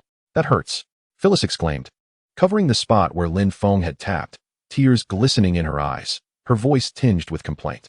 Lin Feng had a deft control over his strength, ensuring she felt the sting without suffering any real harm. Kane, do you have time in a few days? Lin Feng turned to Kane and inquired. Kane nodded in affirmation. As the saying goes, when one person attains enlightenment, even their dogs and chickens ascend. Though perhaps an imperfect metaphor, it aptly described Kane's elevated status. Though outwardly his position remained unchanged, in reality, his standing had surpassed that of other Shadow Stream members by a considerable margin. Even Phyllis enjoyed special treatment due to Lin Feng's influence, let alone Kane. The resources Kane now received were previously unimaginable, and his task conditions had become remarkably lenient. If faced with an insurmountable task, there is no longer a need to worry about potential point deductions, as in the past. Now, even if he occasionally relinquishes 2 or 3 tasks, it poses no significant issue. Most importantly, his vacation time has increased exponentially compared to before. It is well known that indulgence is reserved for the higher echelons, while the laborious tasks are left to those at the bottom. Previously, as a member of the Shadow Stream's lower ranks, Kane's daily life consisted of monotonously executing various tedious tasks, with scarcely any time for respite. Yet now, upon the completion of each task, he is afforded a delightful half-month of leisure, a veritable luxury. In a few days, I plan to take Phyllis to explore other civilizations. Would you care to join us? If you are unavailable, then so be it, Lin Feng inquired, meeting Phyllis's eager gaze. Boss, if you are going, then I shall accompany you as well. It will serve as a perfect opportunity to unwind, Kane replied after a moment of contemplation, nodding in agreement. Chapter 71. The journey. The planet of the Sora civilization lies in close proximity to the headquarters of Shadow Stream. Although Lin Feng could escort both Phyllis and Kane to more distant worlds, Phyllis's curiosity about the Sora civilization led to the decision to visit there. Remember, do not wander off, understood? Lin Feng admonished, casting a sideways glance at Phyllis. Although this trip was intended to provide Phyllis with a break, Lin Feng was determined to avoid any situations that might elevate his blood pressure. Rest assured, boss, we will behave ourselves this time, Phyllis assured with a pat on her chest. However, it was evident that Lin Feng remained unconvinced by her promise. He calmly exchanged glances with Kane, who silently acknowledged Lin Feng's concerns with a nod. The trio traversed a wormhole directly to the Sora civilization. Out of habit, Lin Feng donned a disguise before their departure. Wow, is this what the outside civilizations look like? It's somewhat different from what I read in books, Phyllis exclaimed, her eyes alight with curiosity as she surveyed the towering skyscrapers. Having lived her entire life in the hunting grounds since birth, she had never ventured beyond. And even when brought to Shadow Stream by Lin Feng, she had only roamed within its confines. Now, as she beheld the civilization described in her books, her excitement was palpable. You take her for a stroll. I will go exchange some currency, Lin Feng suggested, affectionately ruffling Phyllis's hair as he spoke to Kane. The universal currency among cosmic civilizations is known as qua, represented by crystalline blocks. It is said to have emerged when civilizations first established themselves in the cosmos, though the exact origin remains unclear. Lin Feng's remuneration for tasks does not come in qua, but rather in universally accepted materials. Considering that Phyllis, being a young girl, might wish to purchase numerous items, Lin Feng resolved to prepare for the expenses. Good day, sir. How much qua would you like to exchange? A staff member at the exchange center inquired with a smile. Bang! Lin Feng produced a cloth bag, no larger than the palm of his hand, and placed it upon the table, emitting a dull thud that attested to its weight. This sound also drew the attention of those nearby, who redirected their gazes toward Lin Feng. As the staff began to empty the contents of the bag, an involuntary gasp escaped the lips of all present. Anyone with even a modicum of knowledge could discern that the materials Lin Feng intended to exchange were all of remarkably high purity. Such caliber of materials was typically unattainable for the average person. Even some high-ranking officials from civilizations of lesser advancement would find it quite taxing to produce such a quantity at once. In an instant, the onlookers regarded Lin Feng with newfound respect, their minds churning with speculation about his formidable background. May I confirm, do you wish to exchange all of this? The staff member, equally astonished by the materials displayed on the table, quickly regained his composure, a professional smile re-emerging on his face after years of training. Indeed, Lin Feng replied with a nod. While he understood the astonishment reflected in the gazes of others, he had already endured the visual shock of the Norfa treasury. These trinkets were but a mere fraction of what lay within. Were these individuals to catch a glimpse of the Norfu vault, they would likely find their jaws agape in disbelief. Very well, please hold on a moment. We shall expedite the processing for you. The staff member bowed slightly to Lin Feng before promptly attending to the matter at hand. Lin Feng's extravagant display of wealth unmistakably hinted at the vast power of the forces behind him. and he had no desire to jeopardize his employment by appearing negligent towards such a prominent patron. As Lin Feng settled into his chair, awaiting proceedings, a lavishly dressed gentleman approached. "Greetings, allow me to introduce myself. I am Tardas from the Solaris civilization," he stated, standing beside Lin Feng.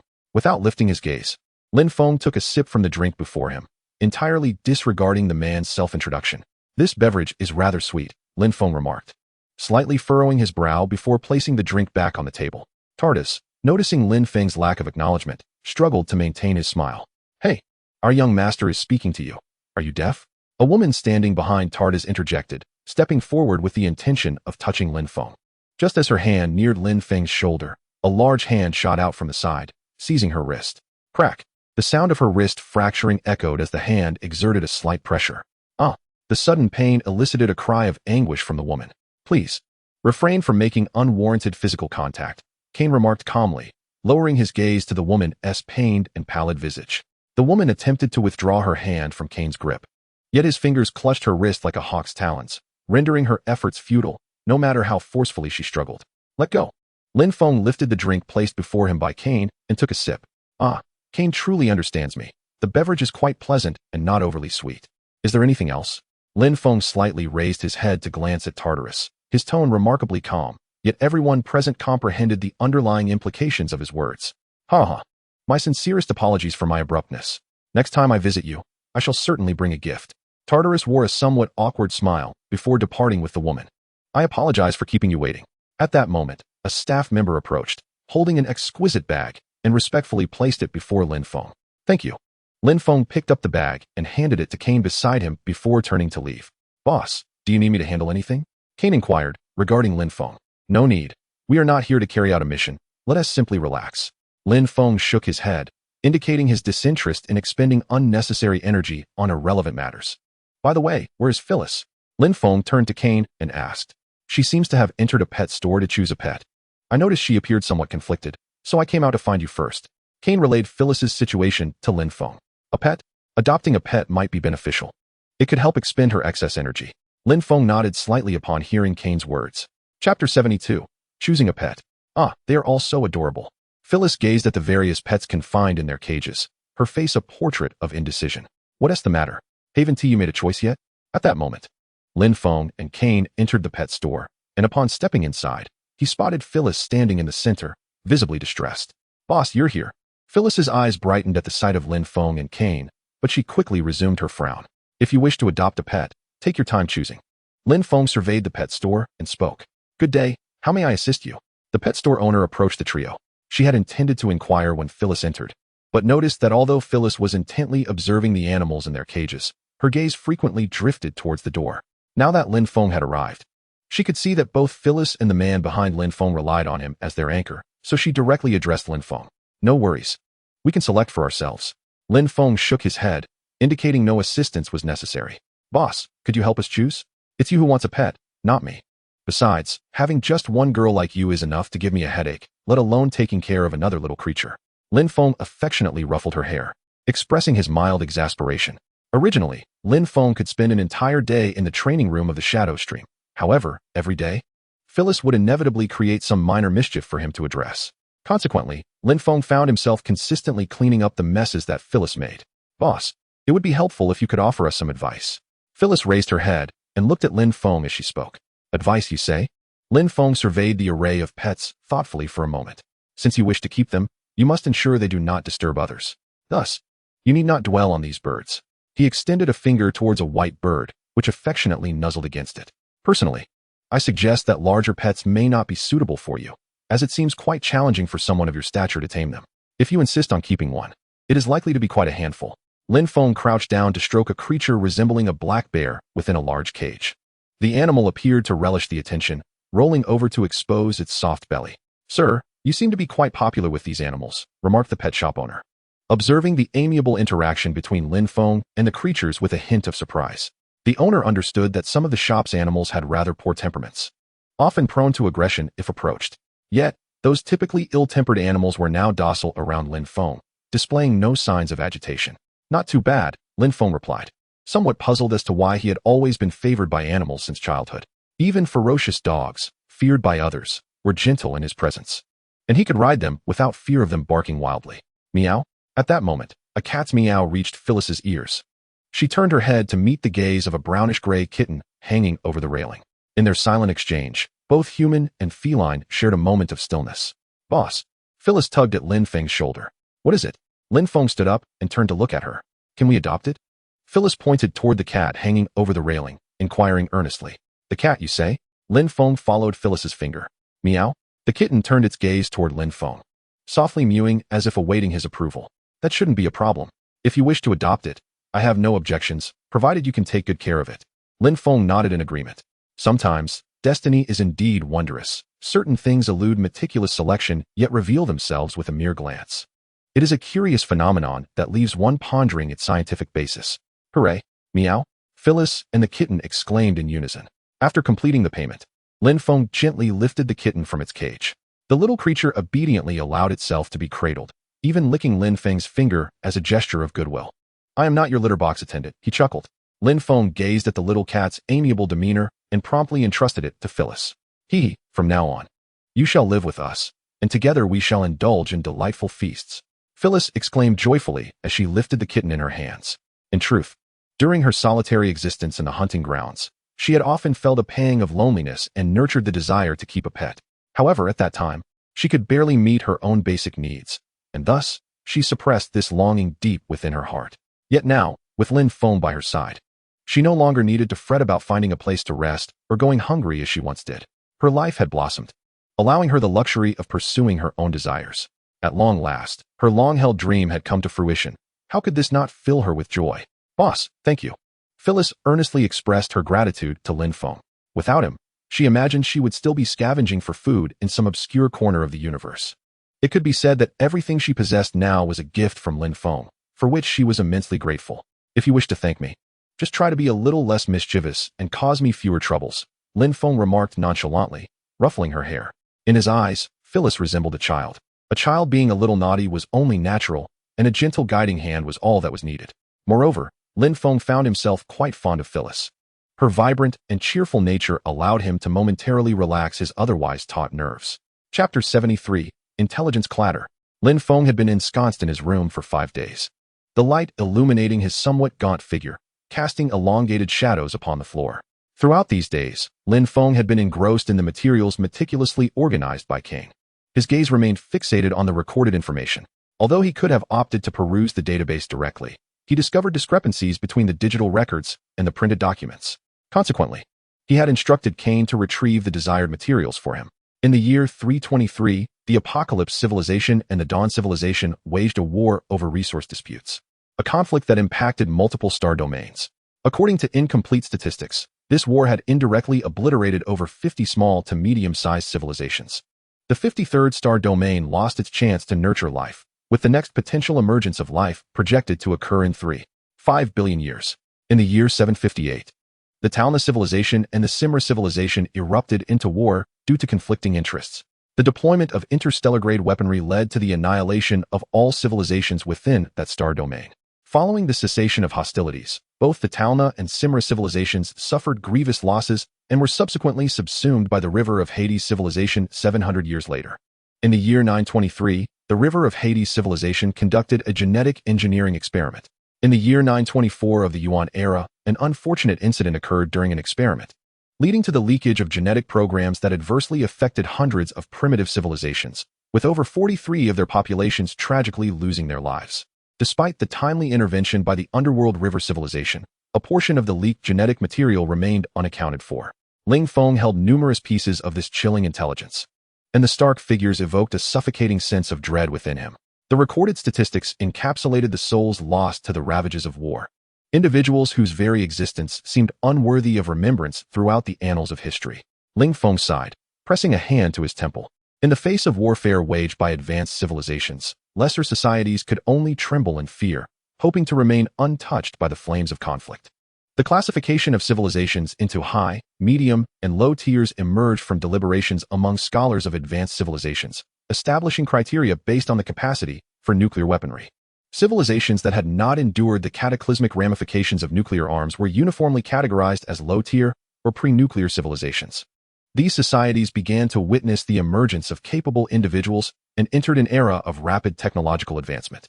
However, their limited exploration of space precluded them from harnessing knowledge regarding dark energy and similar phenomena. The aftershocks of warfare between advanced civilizations could obliterate a low-tier society in an instant, with interstellar weaponry capable of annihilating entire planets. Even the solar system would be reduced to cosmic dust in moments when confronted with such destructive force. This necessity for restraint is why civilizations across the universe fervently urge advanced societies to conduct their battles in sparsely populated star systems. For the conflicts between high civilizations are beyond the reach of lower-tier entities. Historical records indicate that during the clash between the Dawn civilization and the Underworld River civilization, a low-tier society attempted to intervene, seeking a share of the conflict's spoils. Consequently, that society was utterly decimated by the weaponry of the Underworld River civilization's warships. Before engaging in hostilities, both advanced civilizations had clearly delineated the battleground, hoping to avoid any unwelcome intrusions from other civilizations. Yet, some individuals possess an inherent penchant for self-destruction, impervious to caution. While advanced civilizations often establish protocols for dueling, such arrangements do not preclude genuine animosity from erupting during their confrontations. Although wars among high civilizations are typically fought for interests, they can swiftly cease upon the reallocation of benefits, as a general rule. Nevertheless, according to the records from Shadowflow, there indeed exists an instance where two civilizations allowed their tempers to escalate into war. In 476 of the Yuan era, the Dawn civilization and the Underworld River civilization engaged in a conflict sparked by an unknown grievance, leading their leaders to unleash a furious and intense battle. This war persisted for a staggering 37 years, affecting hundreds of star systems and resulting in unimaginable casualties. Had it not been for the persistent entreaties from other advanced civilizations, the hostilities would likely have continued unabated.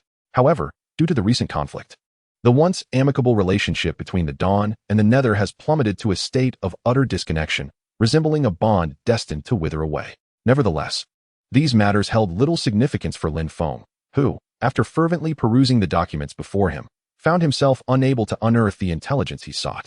This was perplexing. Lin Feng furrowed his brow as he gazed at the thick stacks of materials laid out on his desk. Despite the plethora of information documented, he discerned a conspicuous absence of anything pertinent. It was as if the planet had materialized from thin air, with no data aligning with it in the slightest. Knock, knock, knock.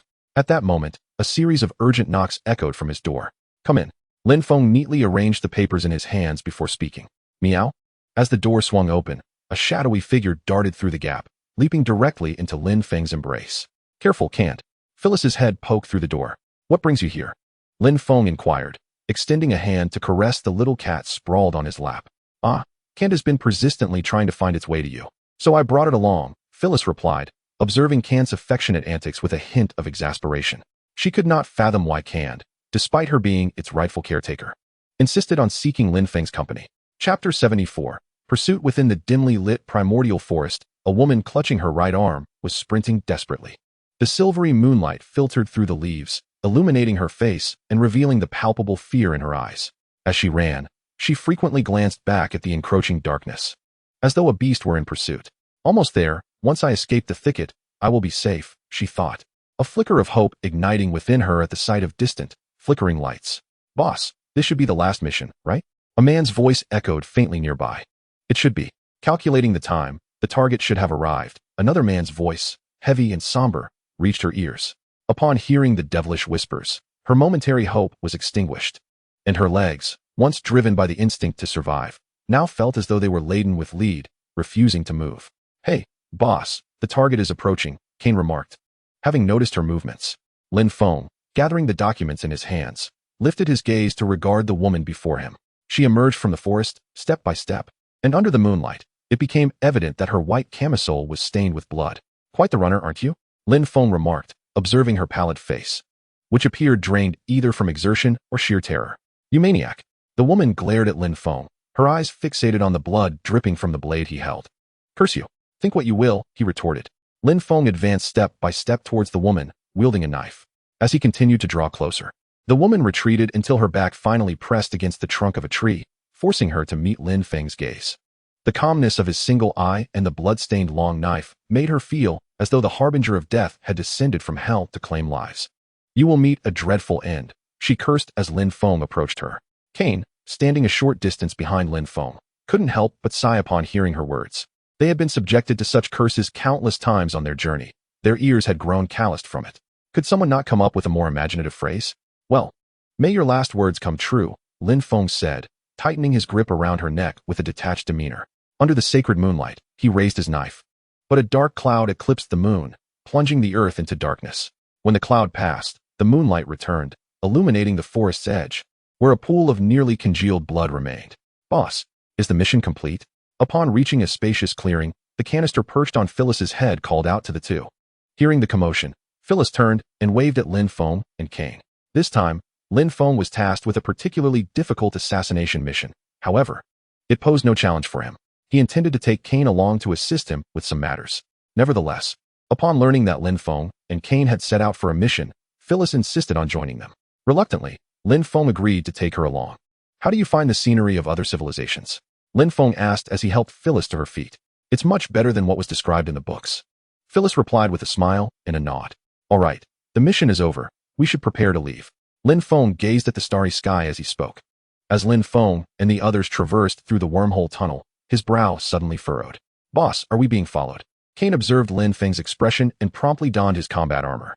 He understood that his leader was far more attuned to the fluctuations of space than he was. Since Lin Feng sensed something amiss, as a subordinate, he felt no need to inquire further. If Lin Feng indicated that it was time to act, he would comply without hesitation. Lin Feng shook his head and issued instructions. Understood, Kane acknowledged with a nod.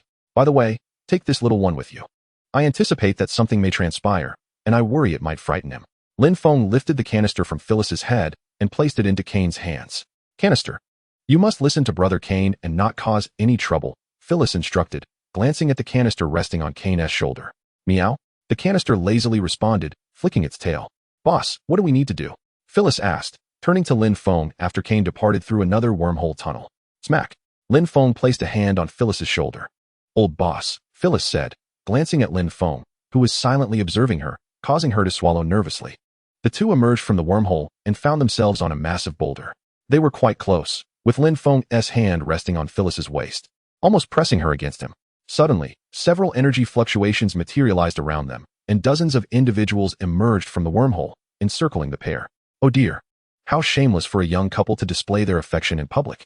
A man clad in an old, protective jumpsuit against cosmic radiation teased, eyeing the embracing couple. What does that have to do with you? Lin Feng released his grip on Phyllis's waist and replied to the man. His youthful face bore an expression of casual defiance, reminiscent of a newcomer stepping into the vastness of the universe for the first time.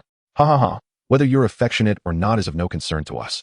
The group tightened their circle around Lin Feng and Phyllis, with the man at the forefront sporting a smirk. A few of us are a bit short on cash lately. And you seem like the child of a wealthy family, he remarked after scrutinizing Lin Feng.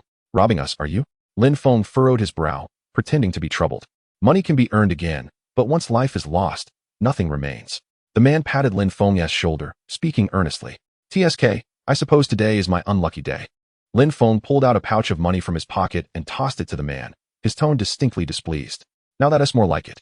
If we resolve this amicably, we can part ways without further ado. The man praised Lin Feng for his understanding demeanor. He tossed the pouch to his companions, who, upon opening it, were instantly captivated by the dazzling blue light within, eagerly vying for its contents. Phyllis observed Lin Feng bantering with the man and felt a sudden realization that her leader was quite the actor, a stark contrast to his usual composed demeanor. Was it a prerequisite to becoming strong to first be a consummate performer? At that moment, a blonde-haired individual behind the man leered at Phyllis, his gaze roaming over her. Brother Zhang, this girl is quite alluring, should we? He suggested, a lewd grin spreading across his face. Due to past malnutrition, Phyllis had appeared notably frail. But since joining Lin Feng, she had begun to flourish, receiving adequate nourishment. Although Lin Feng and Kane still viewed her as a mere child, Phyllis possessed striking features, hinting at her potential beauty. Moreover, her innocent gaze could easily captivate a multitude. Little sister, let us engage in a proper conversation, he suggested, as the presence of numerous allies around him emboldened him to reach out toward Phyllis's shoulder. With a sudden, jarring sound, his hand never made contact. Instead, he felt an unsettling emptiness where his arm once was, only to discover it lying at his feet. Ah! He cried out, clutching the severed part of his arm, his wail echoing like that of a slaughtered pig. If your hands are unclean, do not draw so close. Lin Feng, gripping his long knife, regarded the writhing figure of the yellow-haired man on the ground with an expression devoid of any emotion. Witnessing Lin Feng's abrupt assault, those encircling the duo instinctively drew their weapons, preparing to retaliate. Did they truly believe his possessions were so easily seized? As he observed several individuals preparing to pull their triggers, a sardonic smile curled upon Lin Feng's lips. Bang! Boom! The sounds of explosions reverberated around them. And some of those who had previously pilfered Lin Feng's coin purse found parts of their bodies erupting in chaos. As the scene unfolded and the surrounding individuals were swiftly transformed into incapacitated figures, Phyllis regarded Lin Feng with an expression that was tinged with peculiar apprehension. Is something amiss? Lin Feng inquired, sensing her gaze. Boss, you wouldn't have planted explosives in the food we consumed, would you? If one day we were to betray you, would you simply detonate it? Phyllis gulped, a hint of fear in her voice. Firstly, I have not mastered any explosives that could withstand gastric acid. Secondly, I harbor no particular interest in explosives. And thirdly, I am not that deranged. However, should you desire such a device, I could perhaps inquire within the organization to see if any such explosives exist, Lin Feng jested, observing Phyllis's demeanor. There is no need for such measures. She quickly shook her head in disapproval. Initially, Lin Feng had not intended to carry portable explosives on his person, but upon reflection, he recognized that during missions, opportunities for close combat with targets might be scarce. Additionally, having undertaken numerous tasks, it seemed that tales of the one-eyed assassin from the Shadow Stream had spread widely throughout the cosmos, enhancing his notoriety. This revelation weighed heavily on him. If he were to be forewarned during his next mission, the challenges he faced would escalate significantly. Thus, a slight modification to his tactical approach seemed prudent. In future endeavors, he could strategically place a multitude of explosives along the paths of his targets and detonate them upon their approach. He envisioned himself standing atop a high building, watching the flames below while exclaiming, "Art is an explosion." Wait, if that were the case, perhaps Lin Feng had developed a burgeoning interest in explosives. He felt inclined to conduct a bit of research. Speak, who sent you? If you were merely scavengers, you would not possess such precise knowledge of my whereabouts. I am unaware of the identity of the individuals behind the scenes. I learned of this through others, the man said with great difficulty. I see. Then you hold no value, Lin Feng declared, raising his blade and severing the man's head. Since no useful intelligence could be extracted, Lin Feng deemed the individual to possess no further worth. Boss, is this how it ends? Phyllis inquired, surveying the corpses strewn about. Having grown up in the hunting grounds, she had witnessed her fair share of such scenes. For her, there was nothing extraordinary about it. Feelings of fear or dread were utterly foreign. Yes, it is resolved. We may depart. Lin Feng nodded and then opened a wormhole, stepping in alongside Phyllis. Chapter 75, the codename of the fourth individual. Have you located the information? Lin Feng leaned against the wall, addressing the man who was diligently searching for data nearby. Almost. Be patient, the man replied nonchalantly, ignoring Lin Feng. His figure was slender. His appearance unremarkable, the kind that would go unnoticed in a crowd. However, the purple mask with black edges he wore at his waist symbolized his status within the Shadow Stream. As long as he bore this mask, no one within the organization would dare to underestimate him. Di Mao, one of the representatives of the Shadow Stream's strength. Although Di Mao rarely made appearances before outsiders, none within the Shadow Stream would dare to belittle him. It was said that Di Mao was among the first to follow the Shadow when the organization was established. He personally undertook nearly all of its missions. It was precisely due to Di Mao that the Shadow Stream could establish a foothold in the cosmos so swiftly. Di Mao enjoyed the Shadow's trust and could be considered the second in command. All matters were handled by him in the Shadow's absence, and the members of the organization held him in high regard. You certainly attract a fair amount of trouble, Lin Feng remarked, hands raised in resignation. His visit to Di Mao was prompted by this very matter, as Di Mao oversaw the Shadow Stream's database. Seeking information from him was the quickest route. Without much contemplation, Di Mao commenced his search upon hearing Lin Feng's request.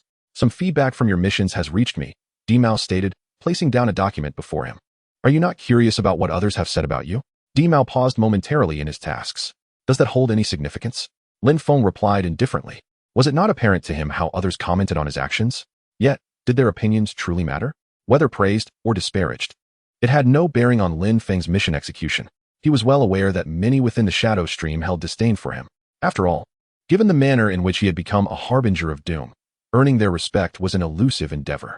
However, despite their dissatisfaction with themselves, as long as they remain within the shadow flow, they are powerless to act against Lin Feng. At most, they can only mutter a few curses in private. If Lin Feng were to seek trouble with them, they would inevitably have to smile and apologize. Upon encountering Lin Feng, Di Mao chose not to comment further, continuing his search for the information Lin Feng required. It was unnecessary for him to intervene excessively in Lin Feng's affairs. as it would not only show a lack of respect for Lin Feng, but also create unnecessary complications for himself. Has anyone occupied the position of Tian Sha before? Lin Feng suddenly inquired, observing Di Mao's silhouette. Why the sudden question? You don't happen to have a psychological obsession, do you? If that's the case, I suppose you'll just have to endure it, since the leader hasn't appointed a fifth position yet. Di Mao replied slowly after hearing Lin Feng's words. Not at all. While I do have a psychological obsession, it certainly does not pertain to this matter. Lin Feng shook his head, lowering his gaze to the mask hanging at his waist. The fervent desire among the members of Shadow Flow for the identity of Tian Sha speaks volumes about its significance. However, the intense obsession suggests they have witnessed the power that this identity commands. You rarely appear before others, so it's likely you seldom display your authority. I've heard that Xianji spends most of her time executing missions and rarely stays in Shadow Flow, with only a handful having encountered her, let alone seen the power associated with her codename. There's another individual about whom I could not find any information in the archives. When I inquired with Kane, he didn't even know the identity of the fourth. Based on this, if we assume that no one has occupied the position of Tian Sha previously, it remains unclear why these individuals are so enamored with it. Lin Feng removed the mask from his waist, running his fingers over its icy surface. Well, you certainly observe keenly. I initially thought it would take you at least another 6 months to realize something was amiss. It appears I have underestimated you, Di Mao remarked. Can I interpret that as a compliment? Lin Feng asked, noticing the intrigue in Di Mao's demeanor. Yes, you may interpret it as such. Di Mao nodded after stroking his chin. Then, can you provide me with an answer? Lin Feng inquired of Di Mao. We should set that aside for now and discuss another matter. Di Mao gestured dismissively. What matter? Lin Feng felt a surge of curiosity. Do you know the code names of the leaders for closest subordinates? Di Mao asked Lin Feng. The unbound Tian Sha, the omnipotent Di Mao, the insightful Xianji, and... Lin Feng furrowed his brow, genuinely uncertain about the identity of the fourth code name. No one within Shadow Flow had ever mentioned it. And even during casual conversations with Song Ying, it seemed they had deliberately avoided the topic. The one who seizes vitality, Huang Long. The fourth individual's code name is Huang Long. Di Mao slowly began to speak, a glimmer of frost in his eyes. Huang Long. It is a code name I have never encountered before. Lin Feng shook his head. Since his awakening, he had spent 2 to 3 years within the Shadow Stream. Yet this code name was truly a first for him. It's quite normal that you haven't heard of it, after all. The previous individual who bore that name was not of human origin. Thus, matters regarding this code name are considered taboo within the Shadow Stream and are not to be spoken of lightly, Di Mao elucidated for Lin Feng. Then why are you telling me? Lin Feng inquired, looking at Di Mao once more. Well, it's not convenient for me to disclose that to you at the moment. In due time, you will naturally come to understand why, Di Mao replied, the corners of his mouth curling into a slight smile, as if recalling something amusing. Hey, your smile gives me the impression that something ominous is about to occur. Observing Di Mao's grin, Lin Feng couldn't shake the feeling that misfortune loomed. No, you are mistaken. Di Mao's smile faded, as though the previous expression had never graced his face. Scoundrel, your swift change of demeanor raises suspicions. You must clarify things for me. Lin Feng's forehead creased with frustration. Here is the information you requested. Take care now. Di Mao handed Lin Feng a stack of documents before swiftly departing. As Lin Feng grasped the papers, intending to say more, he looked up to find Di Mao's silhouette had vanished entirely. That scoundrel claims there's nothing amiss. Lin Feng took a deep breath, suppressing the urge to curse his lineage. Chapter 76, Valuable. Oh, it appears I have become quite valuable indeed, Lin Feng mused. Seated in his chair as he perused the documents obtained from Di Mao, a hint of surprise in his voice. Boss, what's the matter? Phyllis, standing beside Lin Feng, leaned in with curiosity. Do you remember the group that had been following us previously? Lin Feng nudged the documents closer to Phyllis, allowing her a clearer view of the recorded information. Yes, I recall, Phyllis nodded.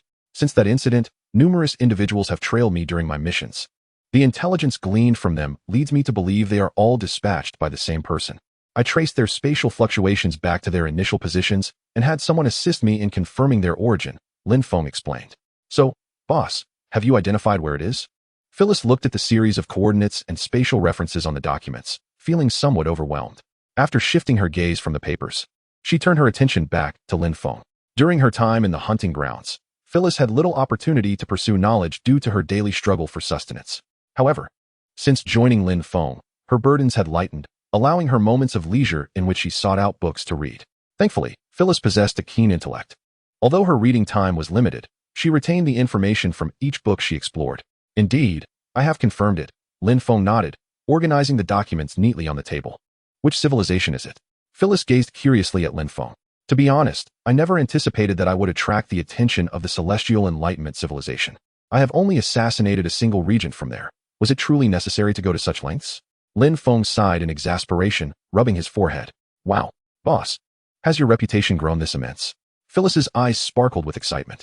You seem intent on selling me off for profit. Lin Feng playfully tapped her forehead.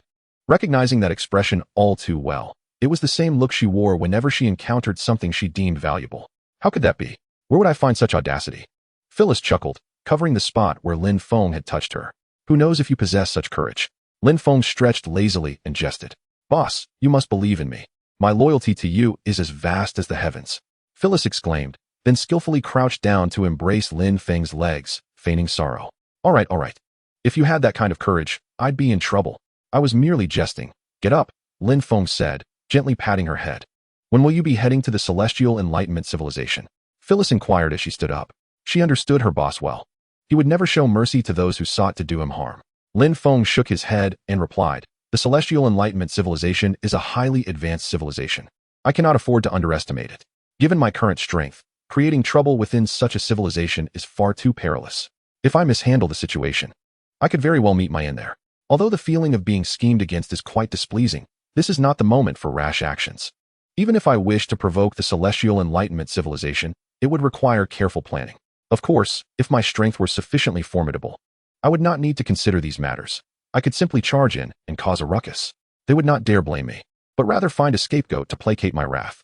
However, for now, Lin Feng deemed it prudent to strategize. His current capabilities were entirely inadequate. Phyllis, where's the can? I haven't seen it today. Lin Feng seemed to recall something and glanced around Phyllis. The can? This morning, for some reason, it ran over to Brother Kane. Seeing how attached it has become to him, I didn't bring it along, Phyllis replied, scratching her head. The can was naturally sociable, while Kane often presented a cold demeanor. However, the can seemed unfazed, always approaching to nuzzle against Kane's pant leg whenever they met. I see, that sounds quite nice, Lin Feng nodded in agreement. Perhaps due to the troubles that followed him, the members of the Shadow Stream also regarded Kane with disdain. Typically, Kane, like Lin Feng, preferred to operate alone. Beside Lin Feng, there were shadows that occasionally approached him for conversation, while Kane found himself in solitude.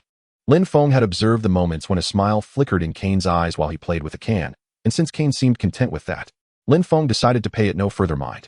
Boss, have you been troubled by something lately? Phyllis inquired, scrutinizing Lin Feng from head to toe. Troubled? Not at all. Lin Feng replied, momentarily taken aback by Phyllis's question before shaking his head. Then why do I sometimes sense a glint of ruthlessness in your gaze? Phyllis expressed his confusion. Really? Is that so? Lin Feng felt a hint of unease at Phyllis's observation. Yes, indeed. I've noticed it several times, just now, while you were perusing the documents. It appeared in your eyes, Phyllis affirmed with conviction. It seems I need to increase the dosage, Lin Feng murmured, gazing at his hands. Boss, what are you saying? Phyllis watched Lin Feng's lips move, but could not decipher his words. Nothing, just some trivial thoughts, Lin Feng casually dismissed. By the way, are you hungry? He placed his hand atop Phyllis's head, looking down to ask. Gurgle, gurgle. Lin Feng's mention of food caused Phyllis to swallow hard, and soon his stomach audibly protested. Hee. Phyllis lowered his head, somewhat embarrassed. It must be said that the meals provided by the Shadow Stream were truly delightful. One of Phyllis's daily highlights was dining, as the flavors surpassed anything he had encountered in the hunting grounds. Let us go eat, Lin Feng proposed, observing Phyllis's demeanor. All right. Phyllis nodded enthusiastically. Chapter 77, Exploration. Step. Step, step. The sound of Lin Feng's feet crunching against the scorching yet somewhat soft sand resonated, and with the passing breeze. A trail of footprints left behind was gradually obscured by the shifting grains, subtly erasing Lin Feng's presence. Raising his gaze to the scorching sun overhead, he tightened the windbreaker draped over him for protection against the sun's harsh rays. He had traversed this desert for an entire day without encountering a single sign of habitation or passage. However, this was not unexpected. Lin Feng surmised he was deep within the heart of the desert, an area where human presence was rare. Unless he maintained a steady course towards the oasis at the desert's edge, it would be challenging to find anyone to inquire for directions or useful information. The temperature here is indeed sweltering. With a white hat atop his head and a gray cloak enveloping him against the ultraviolet rays, Lin Feng pressed on. Not long ago, the shadows had assigned him a reconnaissance mission, and the serious demeanor of the shadow behind him suggested the difficulty of this task was considerable. Nonetheless, regardless of the formidable nature of the task at hand, Lin Feng resolutely chose to embrace it. Abandoning a challenge in the face of adversity was simply not in his character. Although, having become a Jin warrior, the exceedingly high temperatures that would daunt an ordinary person seemed trivial to him. The intelligence regarding this area provided by the shadows did not specify the presence of any particular creatures or areas of caution. Thus, it was prudent to maintain a low profile until the veracity of the information pertaining to this locale was established. Lin Feng found solace in the guise of an ordinary individual. His modest strength naturally ensured that he would remain unnoticed, allowing him to glean information that others might overlook. Above him, fluffy white clouds languidly drifted across the sky as Lin Feng ambled through the desert, his footprints gradually fading behind him as he ventured further into the vastness. Suddenly, a series of melodic chimes reached his ears. Was that the sound of camel bells? Could a caravan be nearby? Lin Feng murmured to himself as he followed the source of the sound. During his travels in the northwestern regions of Earth, he had once ridden a camel across a desert, the resonant chimes of the bell around the leader camel's neck echoing in his memory. As Lin Feng's gaze rested on the horizon, he discerned several dark silhouettes steadily approaching his direction. It appeared he would soon have a ride. He removed his hat, using it as a makeshift fan, and sighed softly. If a caravan existed in this desert, it indicated that this area was indeed inhabited. Upon encountering the caravan, Lin Feng smoothly secured a ride, comfortably seated upon the back of a camel. "Young fellow, venturing out alone for an adventure?" inquired a man with graying whiskers, a smile gracing his face. "Yes," Lin Feng replied with a slight smile. "While I am still young, I wish to explore the diverse landscapes of the world." "Indeed." The man nodded. "Youth is the time to pursue one's dreams. Otherwise, one may be left with an abundance of regrets in old age." "Curious," Lin Feng asked. "But why do you, Andrew, continually traverse such perilous deserts?" With a sigh, Andrew responded, "Alas, our caravan is the only one willing to transport supplies to that small village ahead. Moreover, my father and his companions were once saved by the villagers. So out of gratitude, we have continued to provide them with provisions." "A village in the heart of the desert?" Lin Feng mused, feeling a surge of bewilderment. In his understanding, a village could only thrive in a suitable natural environment, so the existence of a village amidst the desert seemed utterly perplexing. "I am not entirely certain about this matter. If you wish to gain a deeper understanding, it would be prudent to inquire with them directly." Andrew shook his head, indicating that he too was not well versed in the circumstances surrounding the village that had emerged at the heart of the desert. Lin Feng, seated atop his camel, followed the caravan towards their destination. As the sun dipped below the horizon, Lin Feng arrived at his goal. "Old man, we have arrived," Andrew announced as he dismounted from the camel, addressing the elders standing at the village entrance. "Thank you for your efforts," the elder replied, observing the goods being unloaded from the camel. "Not at all. Due to unforeseen circumstances, this shipment is slightly less than the last one. I hope you will not mind," Andrew explained to his companions who were busy unloading the cargo. "We understand. It is already quite inconvenient for you to transport supplies here. A minor reduction due to unexpected events is of little concern, as long as you have returned safely." The elder nodded in understanding. "And who might this be?" the elder inquired, eyeing Lin Feng, who stood beside Andrew. It seemed he had no recollection of this individual. "This young brother is an adventurer. Hearing tales of peculiar occurrences in this vicinity, he wished to explore, and I happened upon him on the way and offered him a ride," Andrew introduced, patting Lin Feng on the shoulder. "Greetings, sir. I am Gil, and I apologize for intruding." Lin Feng smiled at the elder. "Young man, our village is not merely the site of the supernatural as rumored. We truly contend with genuine man-eating beasts. Not long ago, another group fell victim to the fangs of those creatures," the elder cautioned, studying Lin Feng's youthful visage. "Do not mistake me for frail. I am quite capable, I assure you," Lin Feng jested, flexing his bicep playfully. "Ah, many adventurers have proclaimed similar bravado before visiting us, only to meet a grim fate." A calm voice interjected from nearby. Lin Feng turned to see a young boy, still bearing the scent of youth, leaning against the wall with a grass root in his mouth, observing him. After speaking, the boy turned and entered a stone dwelling. "And who is that?" Lin Feng asked the elder. "He is our village's finest guide, essential for navigating our paths and evading those beasts," the elder explained. Lin Feng watched the boy's retreating figure, contemplating. Chapter 78, Departure. As the morning mist still clung to the horizon, Lin Feng pushed open the door to his quarters and stepped outside. After a night of rest, the fatigue from the previous day had dissipated, and Lin Feng noticed the boy seated nearby, organizing some items. Considering the boy was to be his guide, Lin Feng felt it would be courteous to greet him. "Adventurous stranger, I shall inquire once more. Are you truly resolved to venture into the unknown ahead? The creatures that inhabit that realm are not mere figments of rumor. They exist in reality. Even should I guide you, there exists the peril of being discovered and subsequently attacked by them. The boy, casting a serious gaze towards Lin Feng, who wore a perpetual smirk, posed his question earnestly. Despite his disdain for Lin Feng's reckless bravado, the boy recognized the value of life and wished to spare another soul from succumbing to the death-laden sands of this desert. Rest assured, young guide, I have a modicum of skill, Lin Feng replied with an air of nonchalance. The boy furrowed his brow at Lin Feng's light-hearted demeanor and turned to arrange the supplies he would need for their journey. If you are intent on courting death, I cannot stop you, the boy remarked as he sat on a chair, removing his shoes to wrap his feet with bandages soaked in an unidentifiable liquid. What purpose does that serve?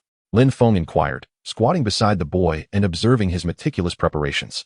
This bandage is soaked in the juice of a plant that grows near our village. It effectively muffles footfalls and shields against the desert's heat, the boy explained. Then should I bind one as well? Lin Feng asked. The boy shook his head, reiterating his caution. Very well, I shall ensure to follow the young guide closely. Lin Feng responded with a smile. Have you gathered all your belongings? The boy queried, noting that Lin Feng remained resolute in his desire to traverse deeper into the desert. Indeed, everything is prepared, Lin Feng affirmed with a nod. Then let us embark, the boy declared, donning a hat from the nearby table before stepping purposefully into the desert's embrace. The morning sun did not yet cast an oppressive heat, and the two moved swiftly across the sands. However, as the blazing star climbed to its zenith above them, their pace noticeably slowed. The boy, though attempting to stifle his breaths, could not conceal the beads of sweat cascading onto the ground, revealing his waning stamina. Despite being an adept guide, he was, after all, still a boy, his physical prowess not yet at its peak. The boy felt a gentle tap on his shoulder and turned to see Lin Feng extending a hand, cradling a vibrant green leaf within. Upon receiving it, the boy noticed a similar leaf nestled in Lin Feng's mouth and understood his intent. After placing the leaf on his tongue, a refreshing chill radiated through him, dispelling the oppressive heat. Nodding his gratitude to Lin Feng, the boy resumed his lead. Upon surmounting a hill, they beheld towering stone formations in the distance. They found solace in the shade beneath one such stone, where the boy perched upon a rock. Observing Lin Feng resting against the boulder. You truly possess remarkable stamina, he remarked. The boy gazed at Lin Feng, who exhibited not a single bead of sweat on his forehead, and softly uttered, after deciding to become an explorer, I dedicated a considerable amount of time to honing my physical abilities. Lin Feng nodded slightly and replied in a low voice. From the boy's gestures and actions, Lin Feng surmised that within the desert, there existed creatures that relied on vibrations to locate their prey, and it seemed that there were more than just one. Given the vast expanse of this desert, Lin Feng estimated that if he were to circle its perimeter, it would take him at least 3 days under the most favorable circumstances. All creatures possess a sense of territoriality. If such a large area were governed solely by individual beings, one could only imagine the immense size those creatures would need to be. Surely, this desert would be hollowed out beneath. If indeed there were 2 distinct species within this region, it seemed improbable, for such diversity would undoubtedly lead to territorial conflicts, and the desert would hardly remain as serene as it appeared. As he pondered this, it seemed that this region was inhabited solely by numerous identical creatures. Suddenly, the sound of bells chimed in their ears, causing the boy's complexion to turn ashen as he instinctively scanned the surroundings. Damn it! Who lacks a conscience to disturb this desert with camel bells? The boy exclaimed vehemently. Boom! At that moment, Lin Feng noticed a sand dune abruptly rising from the previously flat terrain, continuously shifting. Oh, that looks rather sizable, Lin Feng remarked in surprise.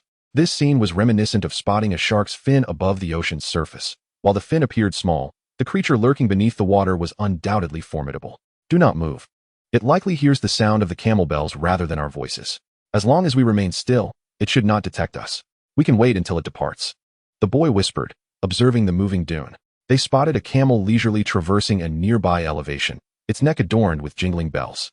The distance between the dune and the camel was steadily diminishing, and sensing impending danger, the camel began to gallop away.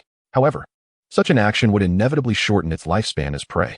Upon noticing the camel's intent to flee, the previously steady-moving dune accelerated, swiftly closing the gap and pouncing upon it, bringing it crashing to the ground. With a chilling sound, before the camel could emit a cry of despair, it was torn asunder. Vivid crimson blood flowed languidly across the golden sands, and as it sank into the ground, it resembled a blossoming flower of the other shore, evoking a sense of tragic beauty. Chapter 79. Misfortunes never come alone. There is an old adage that aptly states, misfortunes never come alone. If you cannot speak, then refrain from uttering a word. Just 10 minutes prior, Lin Feng and the boy had been waiting beneath a massive rock for the predator to depart. Unfortunately, not far from them, Another rapidly moving sand dune appeared, inching ever closer. The boy had long been paralyzed by his inner fears, sitting helplessly on the ground. However, such a reaction was entirely natural, especially for one so young, confronted with such a situation. Lin Feng hoisted the boy onto his shoulders and sprinted determinedly in the direction they had initially intended to go. Although Lin Feng felt capable of confronting the threat charging towards him alone, carrying a burden proved somewhat cumbersome, making flight the most prudent option for the time being. Wow! As he observed the nearly 3-meter gap between his footprints in the sand, a flicker of doubt began to rise within him. While running, Lin Feng constantly gauged the distance between himself and the creature pursuing him from behind. Continuing to flee was not a sustainable strategy. He frequently altered his course to create distance from the relentless predator, all the while contemplating a suitable plan. If he kept running, he might survive, but the boy on his shoulder would undoubtedly perish. Suddenly, a creature that had been in pursuit erupted from the sand, lunging at Lin Feng. With a swift motion, Lin Feng halted his frantic flight, pivoted, and delivered a powerful kick towards the creature. The sight of a creature over 10 meters long being sent sprawling and crashing into the sand, kicking up a cloud of dust, was undeniably striking. Do you believe this is merely a reflex? Lin Feng asked, lowering the boy to the ground, observing the astonishment etched on his face. I believe it, the boy replied, casting a glance at the nearby sand pit before looking back at Lin Feng, his expression tinged with complexity. Perhaps we should defer any questions until later. That creature is approaching again. Sensing a tremor beneath his feet, Lin Feng grasped the boy's wrist and leapt aside just as the ground where they had stood collapsed into a deep pit. The boy swallowed hard at the sight of the gaping chasm before them. Is it not going to attack us? Lin Feng furrowed his brow, puzzled. He had anticipated the creature would assault him directly from underground, and had prepared accordingly. Yet now, aside from the deep pit, there seemed to be no signs of an impending attack. What could this mean? As Lin Feng stood beside the abyss, peering into its unfathomable depths, he fell into contemplation. Hey, we should leave quickly while those creatures have not yet arrived, the boy urged, tugging at Lin Feng's sleeve. Thank you for guiding me, little scout. Lin Feng said with a smile directed at the boy. What do you mean? The boy felt an ominous premonition. Lin Feng looked at the enormous pit and replied. Are you mad? Do you not comprehend the terror of those creatures? While you are an explorer, it is imperative to survive first, so you can explore further. You are still young and do not grasp the gravity of certain matters, Lin Feng added. Lin Feng crouched down, placing one hand atop the boy's head, patiently elucidating. An explorer's quest transcends merely traversing landscapes adorned with extraordinary vistas. It also encompasses the endeavor to conquer one's dread of death and the apprehension of the unknown. If I were to shy away from perilous ventures and even caution others against exploring this domain, would I not be betraying my identity as an explorer? Being an explorer is not solely an identity, it is a profound belief. One must harbor reverence for all things, yet simultaneously be imbued with curiosity and a yearning to discover. That is what defines a true explorer. After hearing Lin Feng's words, the boy fell into contemplation. To him, evading danger seemed the only sensible course. Yet, Lin Feng's reasoning resonated deeply, leaving him momentarily speechless. Let us depart swiftly. Once I descend, the creatures around will surge towards this location. You have ample time to escape safely, Lin Feng stated, releasing the boy's hand and leaping into the abyss. The depth of this chasm was indeed formidable. Could it be that the very crust of the earth had been breached? Lin Feng clung to the edge of the hole, attempting to minimize his descent. However, the viscous slime within the tunnel rendered his efforts futile. After sliding for 4 minutes, he gradually acclimated to the surrounding darkness. He then discerned that the subterranean creatures appeared to be innate architects. The once soft yellow sand, now blended with the slime, had transformed into a remarkably sturdy material, enhanced by their exceptional tunneling techniques. Were the Earth equipped with such technology, the entire world would surely boast a unified subway system, rendering automobiles obsolete, Lin Feng mused internally. As his speed began to diminish, he surmised he was nearing the deepest recesses of the Earth. Gripping a dagger tightly in his hand, he meticulously attuned himself to his surroundings, wary of an unexpected encounter. In such rapid motion, a mere gentle strike could inflict considerable harm upon him through the conversion of energy. Should an assailant harbor intentions of assassination, Lin Feng's predicament would be exceedingly perilous. First, he was unaware of the enemy's capabilities. If they possessed unique powers and ambushed him without his knowledge, he would be at a distinct disadvantage. Secondly, the number of adversaries remained uncertain. As the saying goes, 2 fists cannot contend with 4 hands. If he were to face an overwhelming multitude, even his prowess would prove insufficient. Lastly, his unfamiliarity with the geographical terrain compounded his challenges. This situation mirrored entering a labyrinth alongside a multitude. where the others were intimately familiar with its twists and turns, while Lin Feng found himself at a significant disadvantage. Thus, it became evident that in this instance, the heavens, the earth, and the people were decidedly not in his favor. Chapter 80. Dissection. Thud. Lin Feng emerged from the tunnel, gracefully landing upon the ground. In that fleeting moment, he diligently surveyed his surroundings, understanding that the first step upon entering an unfamiliar realm was to ascertain the general conditions of the area. To his astonishment, Lin Feng found himself in a vast underground expanse, surrounded by remnants of crumbling walls and shattered pillars. He traversed the only available path, which, though labeled a road, was marred by numerous gaping holes formed by objects that had fallen from above. This place had once been the cradle of civilization. Crouching beside a stone pillar, Lin Feng gently brushed away the dust, revealing faintly etched symbols that hinted at the presence of intelligent life. A sense of urgency gripped him. A frown creased Lin Feng's brow. If this were indeed the vestiges of a fallen civilization, it represented a monumental discovery.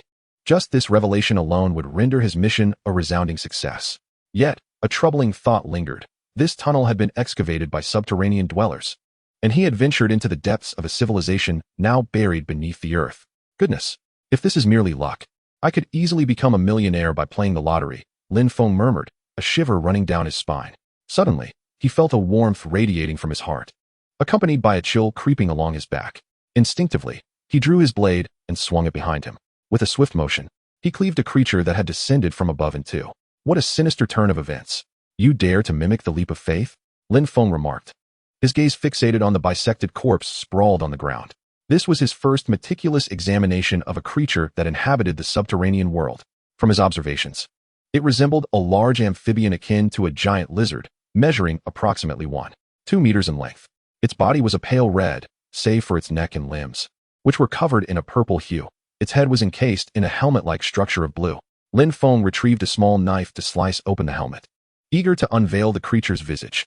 However, as he attempted to lift the helmet from its face, he discovered it was affixed to its skin. With a decisive tug, Lin Feng removed both the blue helmet and the skull, revealing that this was indeed a protective exoskeletal feature. Examining the object in his hand, he tapped it thoughtfully before setting it aside.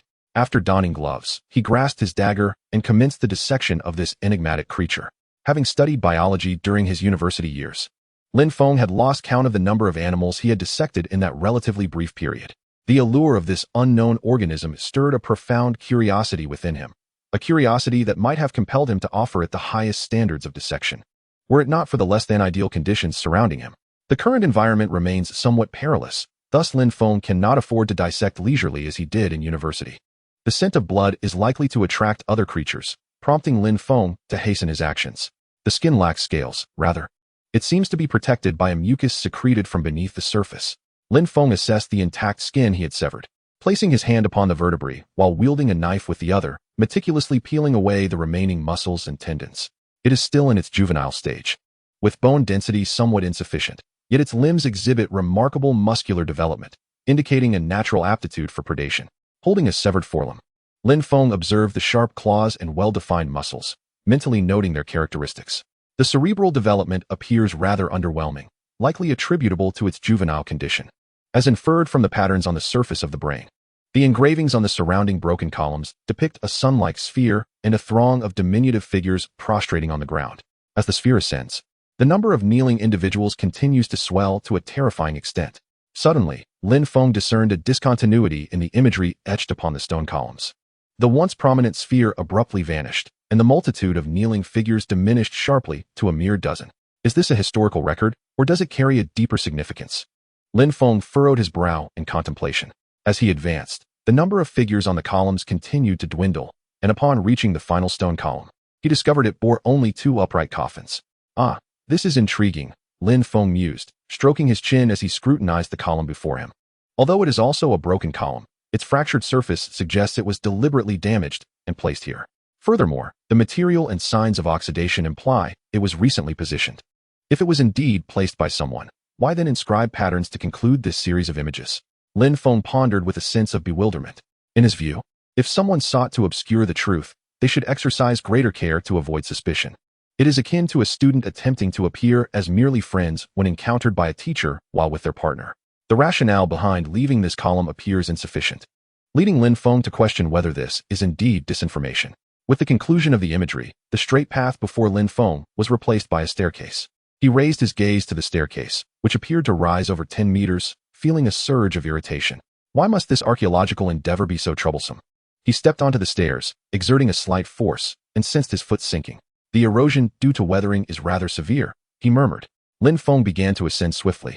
Noticing that the steps appeared to have a rather precarious capacity to bear weight, lingering too long might cause them to collapse. With agile movements, he reached the summit in just a few strides. Chapter 81, The Sapphire. At the pinnacle of the steps, another path emerged, flanked by two statues towering to his height. The left statue depicted a gaunt man grasping a scepter, while the right featured a robust figure wielding a crescent blade, the bulging biceps of which made Lin Feng's brow twitch involuntarily. Such formidable musculature likely indicated years of rigorous training. Passing between the statues, he continued onward, flanked by torches affixed to the walls that illuminated his path. As he entered the corridor, the torches ignited sequentially, casting a warm glow. How advanced, Lin Feng murmured, acknowledging the automatic lighting system. While it might seem somewhat outdated by contemporary standards, one must consider the ancient civilization from which it originated, potentially predating the emergence of civilization on Earth. Viewed through the lens of that era, the technology was undoubtedly impressive. As Lin Feng traversed the corridor, he was acutely aware of the potential for traps lurking within. His understanding stemmed from a plethora of grim experiences. However, contrary to his expectations, he completed the passage unscathed, which felt unsettling. After enduring numerous treacherous encounters, the sudden absence of danger was disconcerting. The corridor led to a chamber constructed entirely from yellow earth blocks, devoid of windows for ventilation. At its center lay a mound of earth, upon which floated a sapphire that radiated a celestial glow akin to starry silver, imparting an aura of sanctity. Is this a central conduit? Lin Feng pondered, sensing the energy waves emanating from the gem. The energy surged outward like roots, seemingly enveloping the underground realm entirely. He surmised that removing the gem could precipitate the collapse of this entire subterranean palace. Moreover, he was uncertain whether an escape route existed, as he had not left a safe marker for teleportation. This region was an uncharted territory within the known universe, and any trace left could easily lead to pursuit. Furthermore, Lin Feng's current evasive instincts were not finely honed. Should he encounter a formidable pursuer, his fate could be grim. Although he had no intention of taking the gem, an overwhelming sense of desire surged within him, as irresistible as a weary traveler discovering an oasis in the desert. The allure of the sapphire was simply overwhelming. Lin Feng furrowed his brow, contemplating the peculiar situation. Whenever his body encountered certain stimuli, it would issue commands contrary to his cognitive intentions. This was far from an ideal scenario. Lin Feng certainly did not wish to find himself in a state of uncontrollable bodily responses. He cautiously approached the sapphire, ever vigilant of his surroundings to prevent any covert assassination attempts. Upon reaching the sapphire, he extended his hand and grasped the cool gem. In that instant, he felt a surge of energy penetrating his being, causing the purple patterns on his skin to re-emerge. However, he refrained from taking any immediate action, instead quietly absorbing the energy emanating from the sapphire. It was a rather extraordinary sensation, as Lin Feng experienced a comforting replenishment of energy coursing through him. As he lifted the gem from the earthen mound, blue symbols began to materialize on the formerly dull surface. With each symbol activated, the entrances and exits of the room sealed shut. Following a violent tremor, the walls of the chamber shed their layers of yellow earth, revealing iron walls intricately adorned with engravings. Lin Feng sighed inwardly, realizing that this was no mere game where hidden treasures could be easily acquired. Clearly, due to the peculiarities of his own body, he had once again been plunged into a perilous predicament. Suddenly, a series of continuous roars echoed around him, and the vibrations from the ground suggested a considerable number of creatures were approaching. Could I possibly be this unfortunate? Lin Feng muttered, his lips twitching slightly. At that moment, several concealed doors in the walls swung open, unleashing a swarm of subterranean creatures that surged forth. Upon spotting Lin Feng, they charged at him with fervor. Alas, misfortune has truly come knocking, he lamented, drawing his long blade from his side with a resigned sigh. In such dire circumstances, complaints were futile. He needed to concentrate on devising an escape route. The sheer number of adversaries made the prospect of vanquishing them all seem utterly implausible. Clang! A smaller underground creature leaped towards him, its rancid maw aimed at his neck. However, Lin Feng deftly parried its assault with the back of his blade, thwarting its attack midair. With his other hand, he plunged a dagger into its abdomen. Regardless of one's strength, the innards remain a vulnerability. The abdomen, if not specially evolved, is an inviting target. The dagger easily pierced through the creature's flesh, and with a powerful yank, Lin Feng eviscerated it, tossing its lifeless form aside to crash into the other subterranean beings that had aimed for his ankles. Standing resolutely in the center of the room, Lin Feng engaged cautiously with the advancing creatures. Nature is indeed equitable. It may grant an advantage in numbers, but it simultaneously diminishes individual strength. Fortunately, the strength of these subterranean creatures was not particularly formidable. Otherwise, Lin Feng might have truly met his demise here. With his left hand, he wielded a long knife, skillfully maneuvering it into a glimmering arc that would reduce any approaching creature to mere pulp. His right hand, armed with a dagger, remained vigilant against any stragglers that might evade the range of his blade. The number of subterranean beings lying around him steadily increased. Yet the creatures pouring forth from the dark portal emerged incessantly, akin to bamboo shoots after a spring rain. With a sharp slice, Lin Feng lost count of how many of these underground creatures he had dispatched. The heap of their corpses was now alarmingly close to him. Although he perceived their individual combat capabilities as inferior to that of the giant anacondas dwelling in the Amazon rainforest, their overwhelming numbers were undeniably a significant threat. The brown cloak draped over Lin Feng became saturated with the creature's blood, while beneath it, his garments had been torn by several of the beasts that had breached his defenses. Continuing in this manner was untenable. Lin Feng felt his hands, which had been relentlessly swinging the knife, gradually succumbing to numbness. Should this persist, it could lead to dire consequences. Following the flight of a dart into the dark portal, the mechanisms above were activated one by one. Boom, accompanied by the resounding explosion. Flames engulfed the entire passageway, catching countless subterranean creatures still trapped within the dark entrance. In such a scenario, compressed explosives proved remarkably effective. Lin Feng cast a quick glance at the unfolding scene within the portal, silently nodding in approval. The explosive power was undeniably substantial. However, detonating such devices in this narrow corridor risked compromising the structural integrity and might lead to a collapse.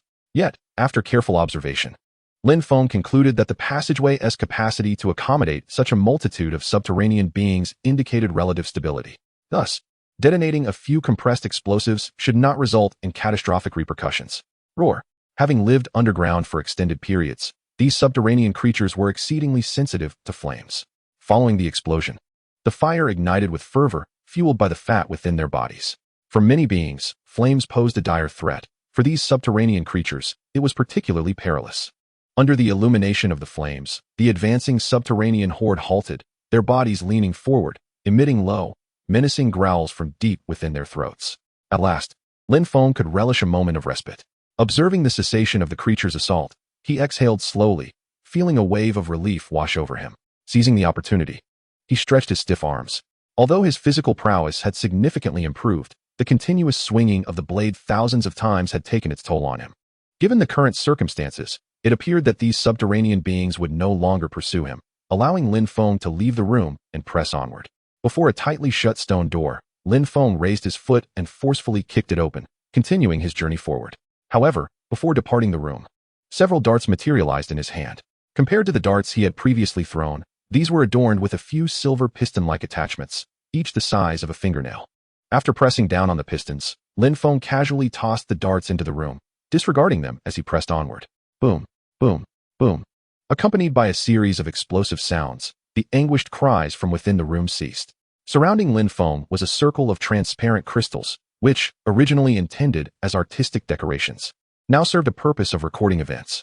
Before him lay a vividly sculpted city, a testament to the sculptor's exceptional skill, allowing Lin Feng to behold a metropolis that blended technological sophistication with historical depth. At the pinnacle of the tallest structure within the city was a colossal eye. The Eye of Horus. Lin Feng gazed at the eerily familiar eye, his brows furrowing in contemplation. Although he might have been misled by preconceived notions, he had indeed encountered this symbol in texts concerning ancient Egypt. Could it be that these two civilizations shared a connection? Considering the current circumstances, it appeared that the ruins of this civilization predated the migration of hominids from Africa. From a historical perspective, to assert that this eye originated in Egypt might provoke the ire of cosmic historians. Yet, as he contemplated the striking resemblance of the eye, Lin Feng found himself enveloped in doubt. Might there be an undisclosed truth regarding the origins of Earth's civilization? The geographical disparity between this civilization and Earth was vast, making any assertion of a connection seem absurd, yet dismissing the possibility entirely felt equally untenable. It seemed as though his thoughts had reached a dead end. Lin Feng pressed his fingers against his temples, feeling his mind spiral into confusion. When one begins to question the essence of a matter, The urge to delve deeper becomes irresistible. Earth's civilization was merely regarded as a nascent one within the universe, with a multitude of similar civilizations scattered throughout the known cosmos. Yet, it appeared that only Earth's civilization had drawn the interest of several advanced cosmic entities. He decided against further contemplation, recognizing that such musings might lead him to question the very nature of his existence. Shaking his head, Lin Feng suppressed these extraneous thoughts. He had no desire to become a philosopher consumed by relentless inquiry. He resumed his examination of the engravings on the crystal. As Lin Feng's gaze ascended, he noticed several humanoid figures suspended in midair, intricately carved with attention to the garments they wore. Were these the genetic warriors of that era? Lin Feng squinted slightly, intrigued. Since joining the Shadow Stream, Lin Feng has increasingly affirmed his identity as a materialist. In his elementary school days, he believed that feats such as running up walls were confined to novels and comics, until the existence of gene warriors emerged. He once thought that creating something out of nothing was impossible, only to learn about the dark matter engine, a concept that defies conventional theory. In essence, many phenomena in the world, though seemingly irrational, are entirely consistent with scientific principles. Thus, there is no such thing as the unscientific. Rather, it is a matter of technological advancement, not having reached a sufficient height to comprehend the essence of certain phenomena. Chapter 83. Time is running short for him. Is this a rebellion? Lin Feng murmured as he observed the sculpted figures poised in defiance, their gestures suggesting they were preparing to confront adversaries descending from the heavens. What civilization in that era possessed the capability to traverse space? Lin Feng could not help but scoff. Is a civilization that spans the universe to wage war impressive? Certainly, it is. However, the question remains, why have we never heard of such a civilization? Could it be that this illustrious civilization was obliterated by another? Indeed, the higher one ascends, the more acutely one feels the insignificance of their own power. When he was first brought out of Earth by Culus, his greatest concern was how to fulfill the objectives set by Culus and survive the myriad of perilous missions he faced. Yet, after joining the Shadow Stream, whether by design or happenstance, the tasks assigned to Lin Feng invariably related to advanced civilizations. As he interacted more with individuals from these superior realms, Lin Feng became painfully aware of his own inadequacy in the face of their formidable strength. No, I must urgently enhance my capabilities. A fierce determination flickered in Lin Feng's eyes. He understood well the adage that there are always greater beings beyond oneself. He did not aspire to become one of the elite in the universe. Such a feat was unattainable. What he desired was merely to grasp his own fate and safeguard those he cherished. Currently, Lin Feng's thoughts were occupied with identifying the instigator of the rampant destruction in Jianghuai City years ago. He cared not how powerful those individuals might be. Once he discovered their identities, he would stop at nothing to ensure they suffered for their transgressions. Lin Feng's gaze drifted toward a nearby mural, where the technologically advanced structures remained intact. However, the figures suspended in midair had vanished, and the upper expanse of the building seemed to depict some indistinct forms. How peculiar. Lin Feng furrowed his brow as he scrutinized the mural. If such issues appeared recurrently on the surrounding crystals, it could only indicate a lack of skill on the part of the sculptor. Yet, upon closer inspection, this was the sole anomaly. The other murals were rendered with remarkable vividness. Could it be that these were elements not meant to be recorded? Lin Feng pondered the obscured details, lost in thought. The manner in which an advanced civilization records events is far from simplistic. However, should the civilization face imminent extinction, it becomes imperative to document certain truths that must remain undisclosed to others. Suddenly, a thought struck Lin Feng. He retrieved a sapphire from his pocket and pressed it against a large crystal. A chime resonated as the sapphire emitted a radiant glow, causing the massive crystal to shimmer with golden light. Lin Feng closed his eyes and found himself transported to a vast space, where a white point of light materialized before him. Upon touching this light, a surge of memories flooded his mind. The sky swelled with swirling purple clouds, and black tendrils emerged from them, reaching towards the ground. Warriors adorned in resplendent armor were impaled on skyscrapers by intricately engraved spears, their lives extinguished. Panic-stricken crowds on the ground were pierced through the chest by these tendrils, and as purple patterns resembling blood flowed along them, those afflicted turned to ash, vanishing amidst the inferno of the city. As Lin Feng's perspective ascended, he beheld a solitary purple eye suspended in the sky. Locking eyes with it, he felt as though his very being was on the verge of being torn asunder. While Lin Feng remained enraptured in this vision, his heart became enveloped in the purple patterns. Unbeknownst to him, his heartbeat began to quicken, and the solitary eye took on a hue of violet. Gritting his teeth, Lin Feng fixed his gaze upon the celestial eye, unable to suppress an expletive. Although he recognized that his strength might pale in comparison, The audacity of the opponent encroaching upon him demanded he not falter in spirit. The decline of the empire, the conclusion of an era. At that moment, a sonorous voice echoed in his ears. Upon turning, he discovered he was utterly alone. Just as Lin Feng was about to utter another word, he was forcibly expelled from that space. Before he could fully regain consciousness, a faint sting pricked the nape of his neck, and in an instant, darkness enveloped him, rendering him unconscious. This lad, if he had delayed even a moment longer, calamity would have ensued. How could he be so oblivious to his own body's distress? Song Ying shook his head in resignation. Observing the surrounding crystals, a glimmer of surprise flickered in his eyes. It is indeed astonishing that he managed to find this place, especially considering our prior struggles to locate it. No wonder the leader sought you by name. You are distinctly different from us. After hoisting the unconscious Lin Feng onto his shoulder, Song Ying departed, the sapphire clutched tightly in Lin Feng's hand, emanating a soft glow.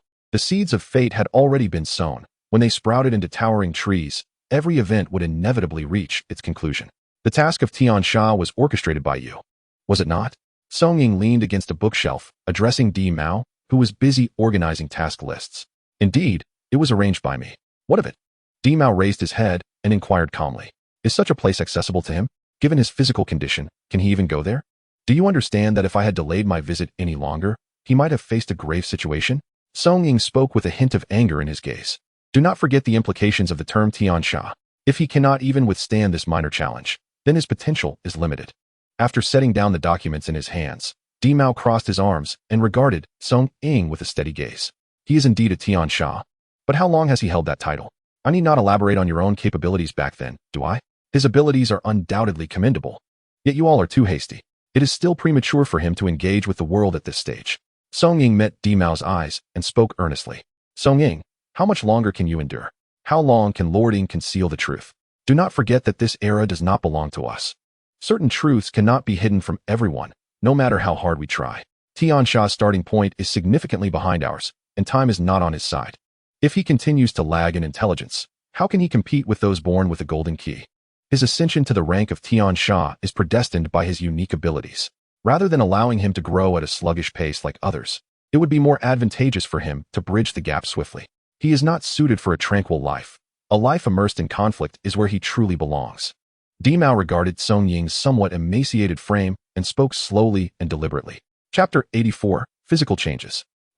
As Lin Feng gradually opened his eyes and his vision cleared, he found himself lying on his bed. Bewildered, Lin Feng murmured softly, "Meow?" Just as Lin Feng was momentarily lost in thought, the cat leapt onto the bed and landed beside his pillow. Upon seeing Lin Feng awake, the cat affectionately rubbed against his face. "Kong Tiao, where's Phyllis?" Lin Feng reached out to gently stroke the cat's head. "Meow?" The cat, enjoying the affection, closed its eyes and let out a soft sound. At that moment, a murmured voice came from the bedside. As Lin Feng sat up, he saw Phyllis sleeping at the edge of the bed, her arms crossed as a pillow, occasionally mumbling in her dreams. "You've worked hard." Lin Feng reached out to tenderly ruffle Phyllis's hair. It was a rare sight to see Phyllis in such a tranquil state. After gently placing her on the bed and covering her with a blanket, Lin Feng stepped out of the room. "Ah, you're up. I thought you might sleep a while longer." As he stepped out, he spotted Song Ying approaching. Lin Feng looked at Song Ying and inquired, "How was it? Did you feel moved? If you insist on expressing your gratitude, I shall not accept your offer of a meal." Song Ying skillfully placed his hand on Lin Feng's shoulder, grinning as he expressed his gratitude. "Thank you." Despite the somewhat annoying expression on Song Ying's face, Lin Feng felt an impulse to leave a couple of marks on it. Nevertheless, it was undeniable that Song Ying had been of assistance this time. Had he been left alone in that unfamiliar, desolate corner, who knew what kind of demons he might have encountered? "How are you feeling? Is your body better?" Song Ying playfully punched Lin Feng's chest, inquiring. "Well," Lin Feng replied. Though he was uncertain about the cause of his previous fainting spell, it seemed that he was now in much better shape. There was something odd about this entire experience. Odd? In what way? Song Ying raised an eyebrow, his gaze revealing a seriousness that Lin Feng was oblivious to. "How should I put it? I feel considerably lighter. However, if I were to specify the aspects, I find it difficult to articulate." After pondering for a moment, Lin Feng responded. He sensed an overwhelming lightness enveloping him, and his heart had calmed significantly. Even before Lin Feng embarked on his mission, Phyllis had sensed something unusual about him. During that time, he often felt a surge of inexplicable anger. Although he could suppress it, he was aware of a shift in his emotions. Yet now, he felt liberated from those feelings, as if he had just completed a rigorous training regimen, leaving him refreshed. Lin Feng experienced a state akin to enlightenment, his mind tranquil and serene. He even perceived a potential enhancement in his strength, feeling that he was not far from reaching the next threshold. Remember, exceeding limits signifies the first step towards becoming a formidable force. However, whether you can progress further depends on your ability to enter the semi-unlocked state. This state is the true starting point for comprehending the core of the stars, where you can genuinely harness the power of the star core. Before this, what you wielded was merely the surface capabilities of the star core. The words of Kales echoed in Lin Feng's mind. Lin Feng had long surpassed the threshold of limitations, but had been stuck at the semi-unlocked stage for quite some time. Despite this, Kales had never pressured him to hasten his training or break through, instead opting to tease Lin Feng, encouraging him to take his time and proceed step by step.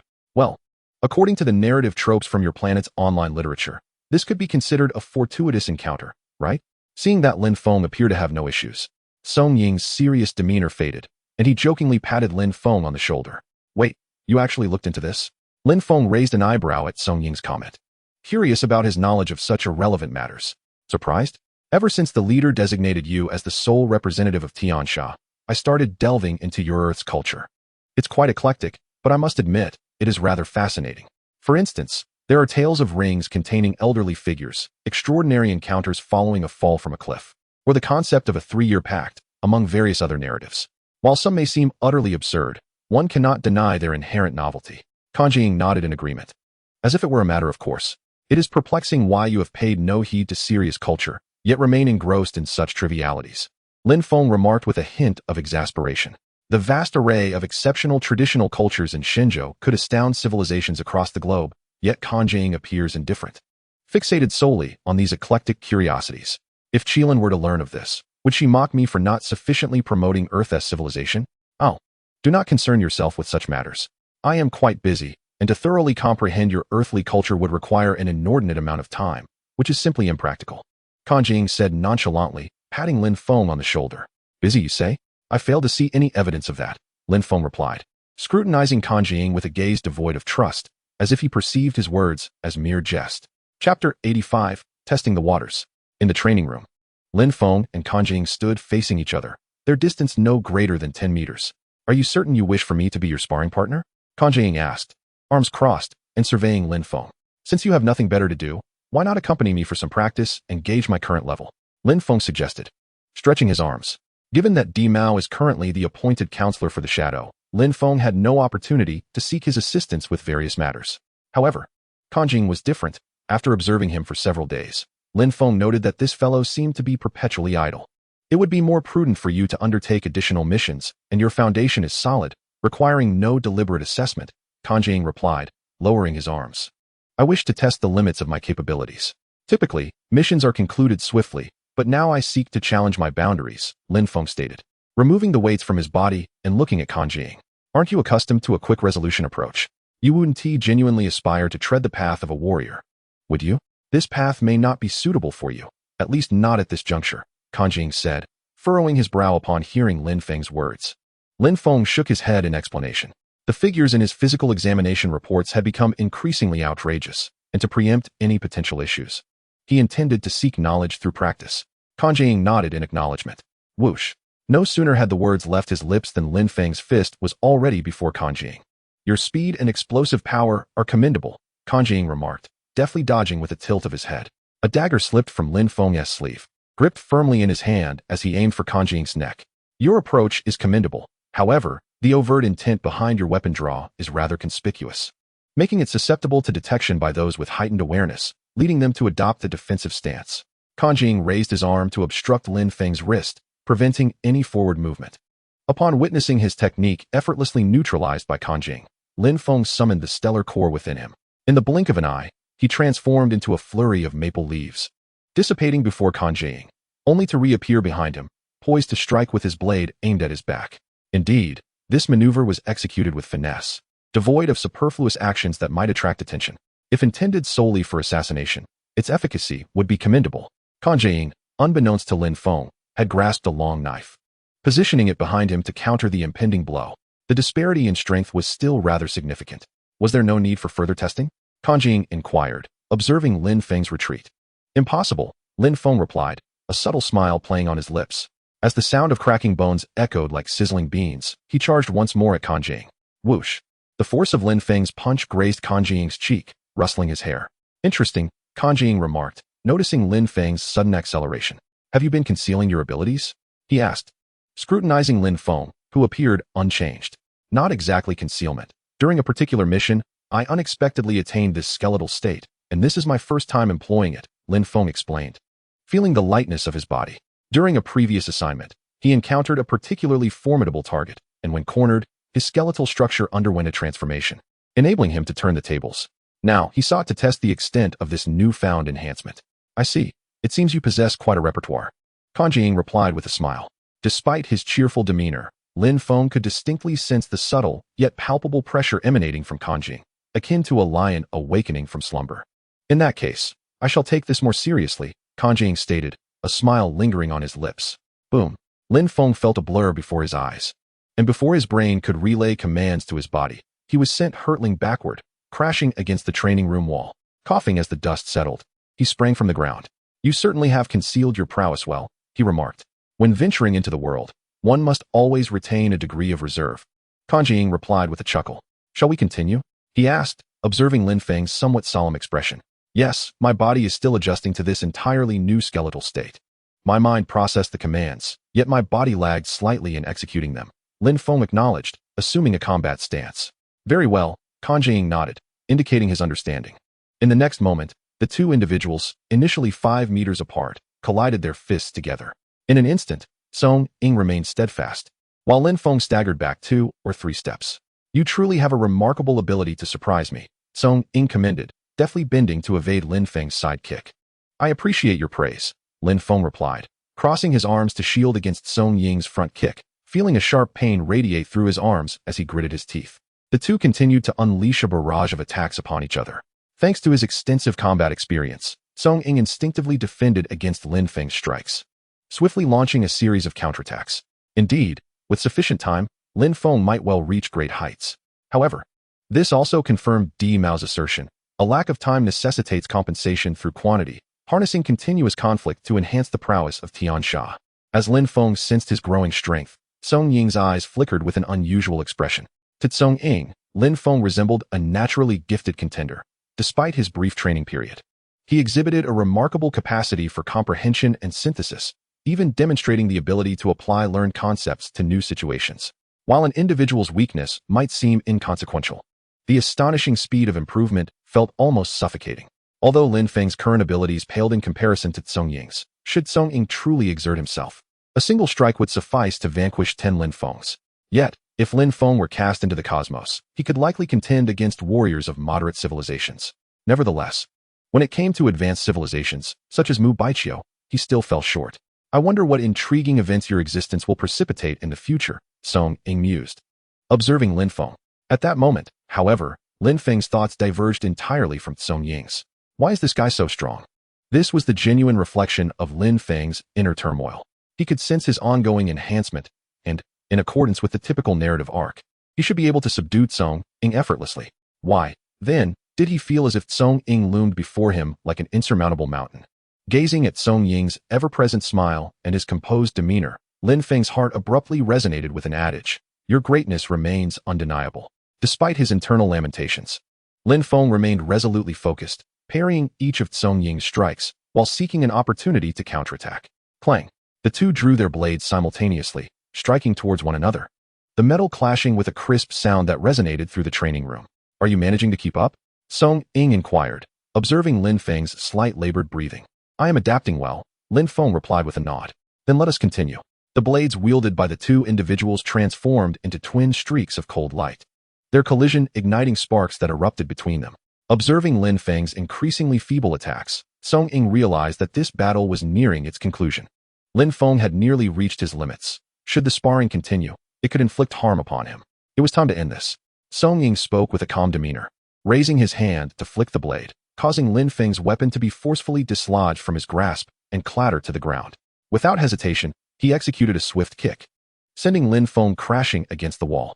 Overall, you have made improvements across the board, demonstrating that progress in one area has not stagnated others. This is a commendable phenomenon, and it must be sustained. Although you remain a novice, You have acquired a certain level of self-defense capability, Song Ing remarked, massaging his slightly sore wrist.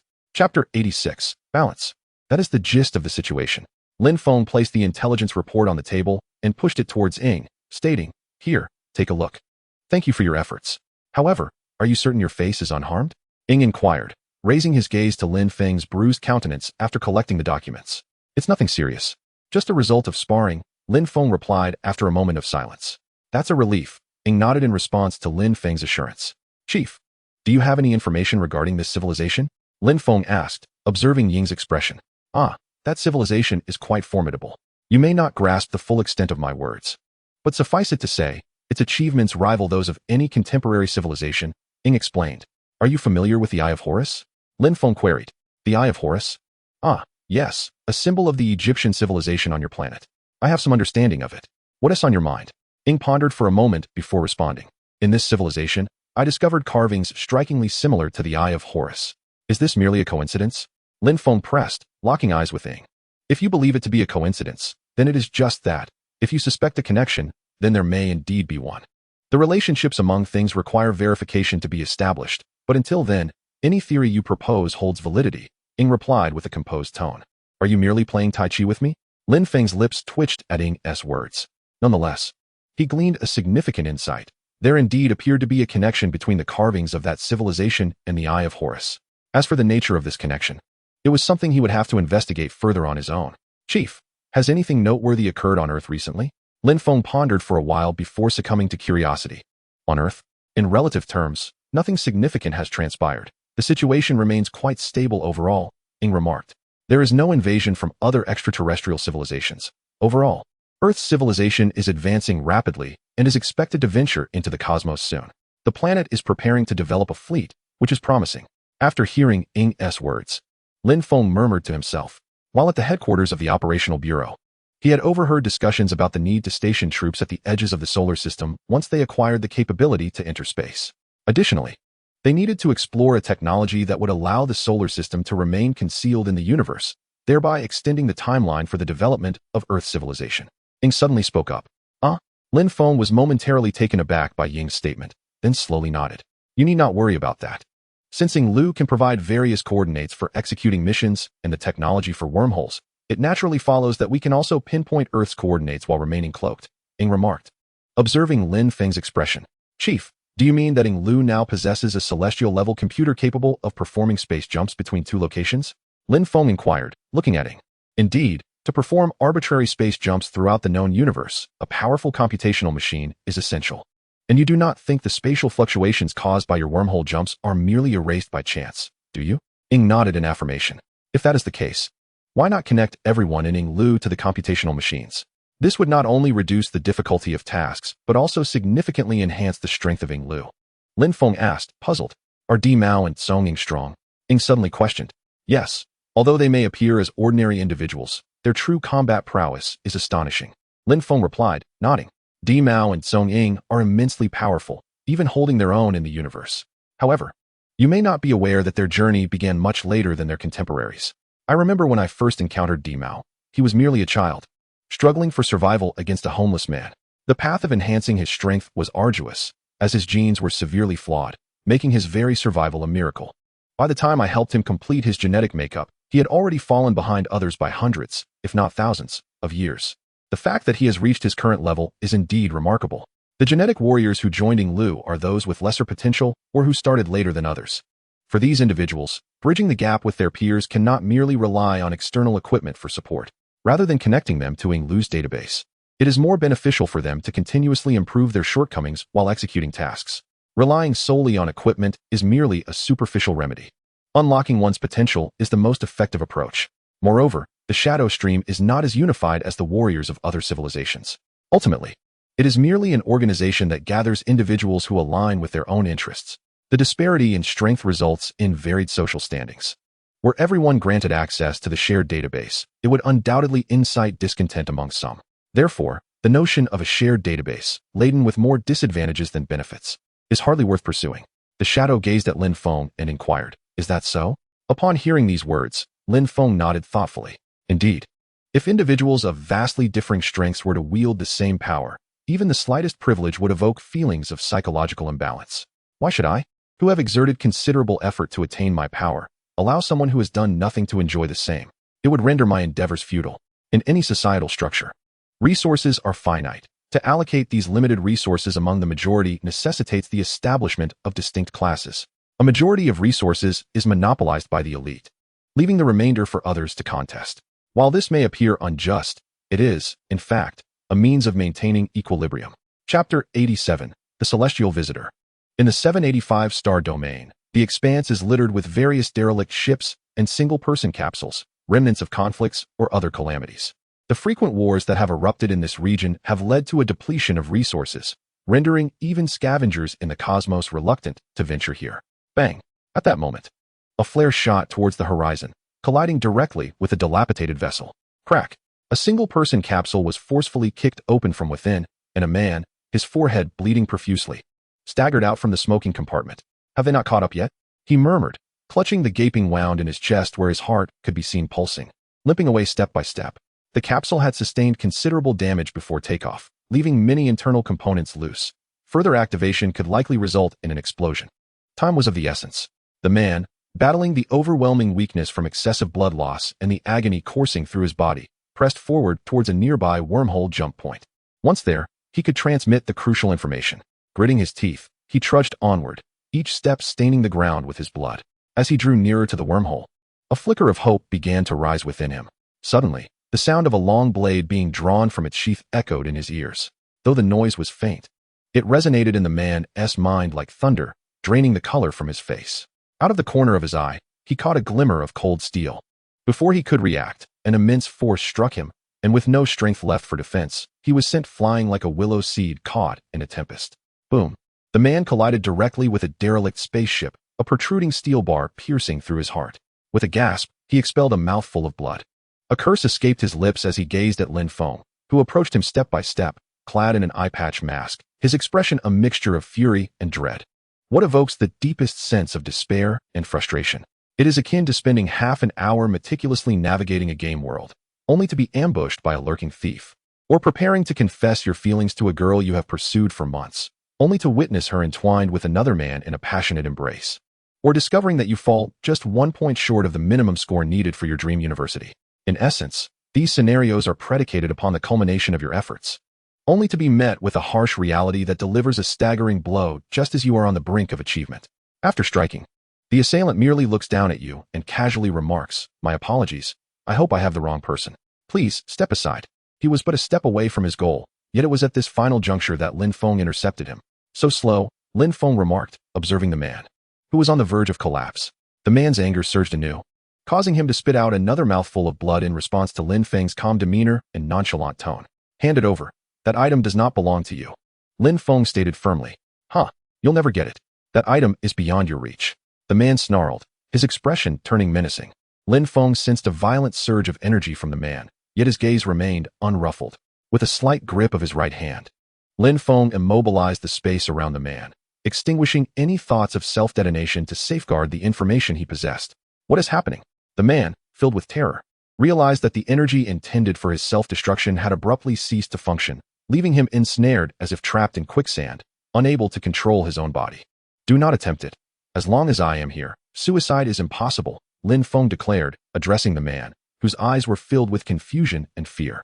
Having resided in the shadow stream for an extended period, Lin Feng had become adept at manipulating the space around him. He discovered that his abilities were particularly effective during interrogations. As long as he incapacitated his opponent beforehand, they became mere lambs to the slaughter in his eyes. "Do not presume I am oblivious to your objectives. Without the intelligence you guard, you shall never acquire what you seek." The man glared at Lin Feng, his teeth clenched in defiance. "You cannot possibly believe your value is significant," Lin Feng responded slowly, observing the man's increasingly deranged state. Upon hearing Lin Feng's words, the man faltered momentarily. Lin Feng regarded him with an unsettling calmness, his words devoid of empathy. The man swallowed hard, his gaze drawn to Lin Feng's emotionless eyes and the glistening blade he wielded. He suddenly felt that Lin Feng's gaze was akin to that of a butcher contemplating the slaughter of a pig or sheep, pondering where to strike. Whoosh! At that moment, Lin Feng sensed a whistling sound behind him. Gripping the knife, his muscles tensed, and with a twist of his waist, he swung his arm forcefully towards the source of the sound. Clang. The sound of blades clashing echoed in Lin Feng's ears.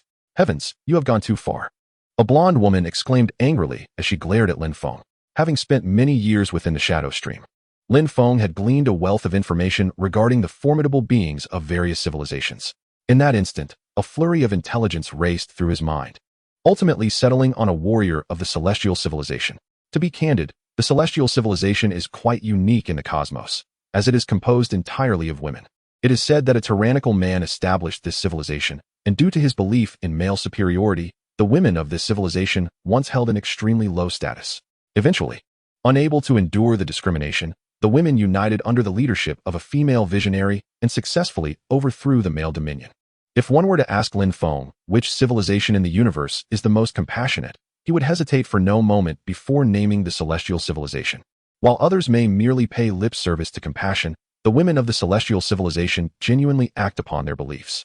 When lower civilizations are oppressed by others, the celestial civilization intervenes to protect them. When these civilizations struggle to advance technologically, the celestial civilization provides them with the necessary resources. While other civilizations may offer superficial protection, they often turn a blind eye when their own interests are at stake. In stark contrast, the women of the celestial civilization are willing to fight to the last breath for the civilizations they shield, even at the cost of their own lives. Though Lin Feng harbored a strong disdain for false compassion, he could not help but sincerely regard the women of the celestial civilization as living bodhisattvas. However, their audacity stemmed from their own strength. As a proud and advanced civilization, the technology and warriors of the celestial civilization are unparalleled. Take, for instance, the warrior before him. According to the records from the shadow stream, she had already surpassed her limits over 30 years ago. As a young warrior of the celestial civilization, she's potential is boundless and remains largely untapped. Given sufficient time, she could well surpass her predecessors. Lin Feng's current mission target lay within a lower civilization protected by the celestial civilization, and he had anticipated an encounter with their warriors before making his move, though he had not expected it to come so swiftly. Within the shadow stream, Lin Feng had lacked suitable sparring partners, and now that such a prime opportunity had presented itself, he could not let it slip away too far. The corners of Lin Feng's mouth curled into a slight smile beneath his mask, gradually increasing the pressure of his loosely gripped right hand. The space around the man began to constrict. The man let out a cry of anguish. Excluding his head, the rest of the man's body was being gradually compressed into a mere patty, the excruciating pain causing his complexion to pale, beads of cold sweat trickling down incessantly. Heavens above, she exclaimed, observing the man being crushed, her voice filled with fury as she shouted at Lin Feng. Isn't the weak civilization under the protection of your celestial kind? How is it that this is your method of safeguarding them? He is in extreme agony. Why do you not find a way to rescue him?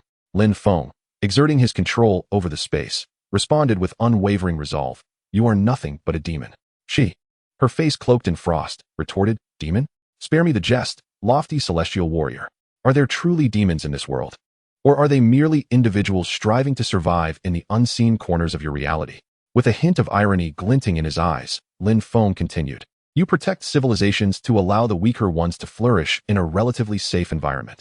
However, the growth of civilization inevitably comes at the cost of sacrificing certain individuals' interests, and those whose interests are sacrificed strive to resist and express their dissent.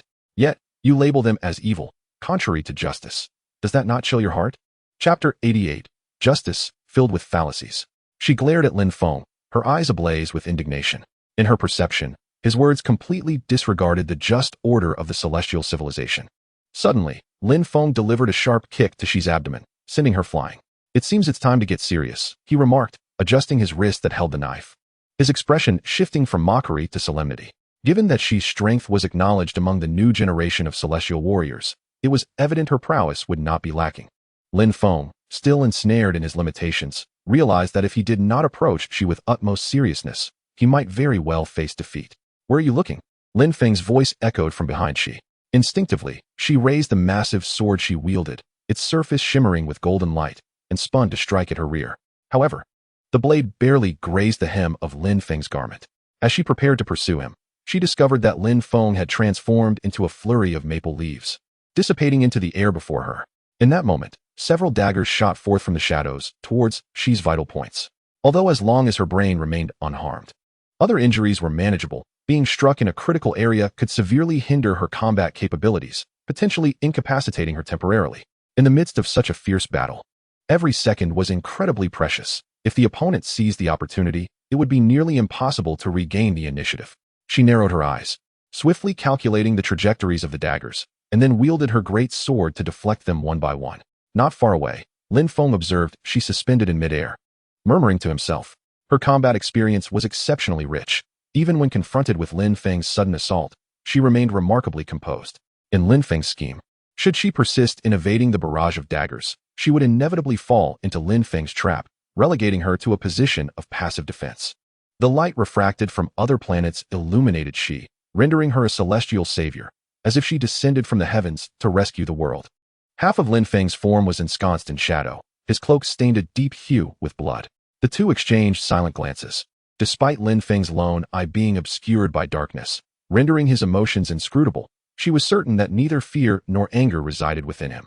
Although Lin Feng acknowledged that these celestial warriors appeared to be favored by the heavens, blessed with near-perfect physiques and captivatingly exquisite features, he harbored a desire to cultivate a favorable relationship with the celestial civilization.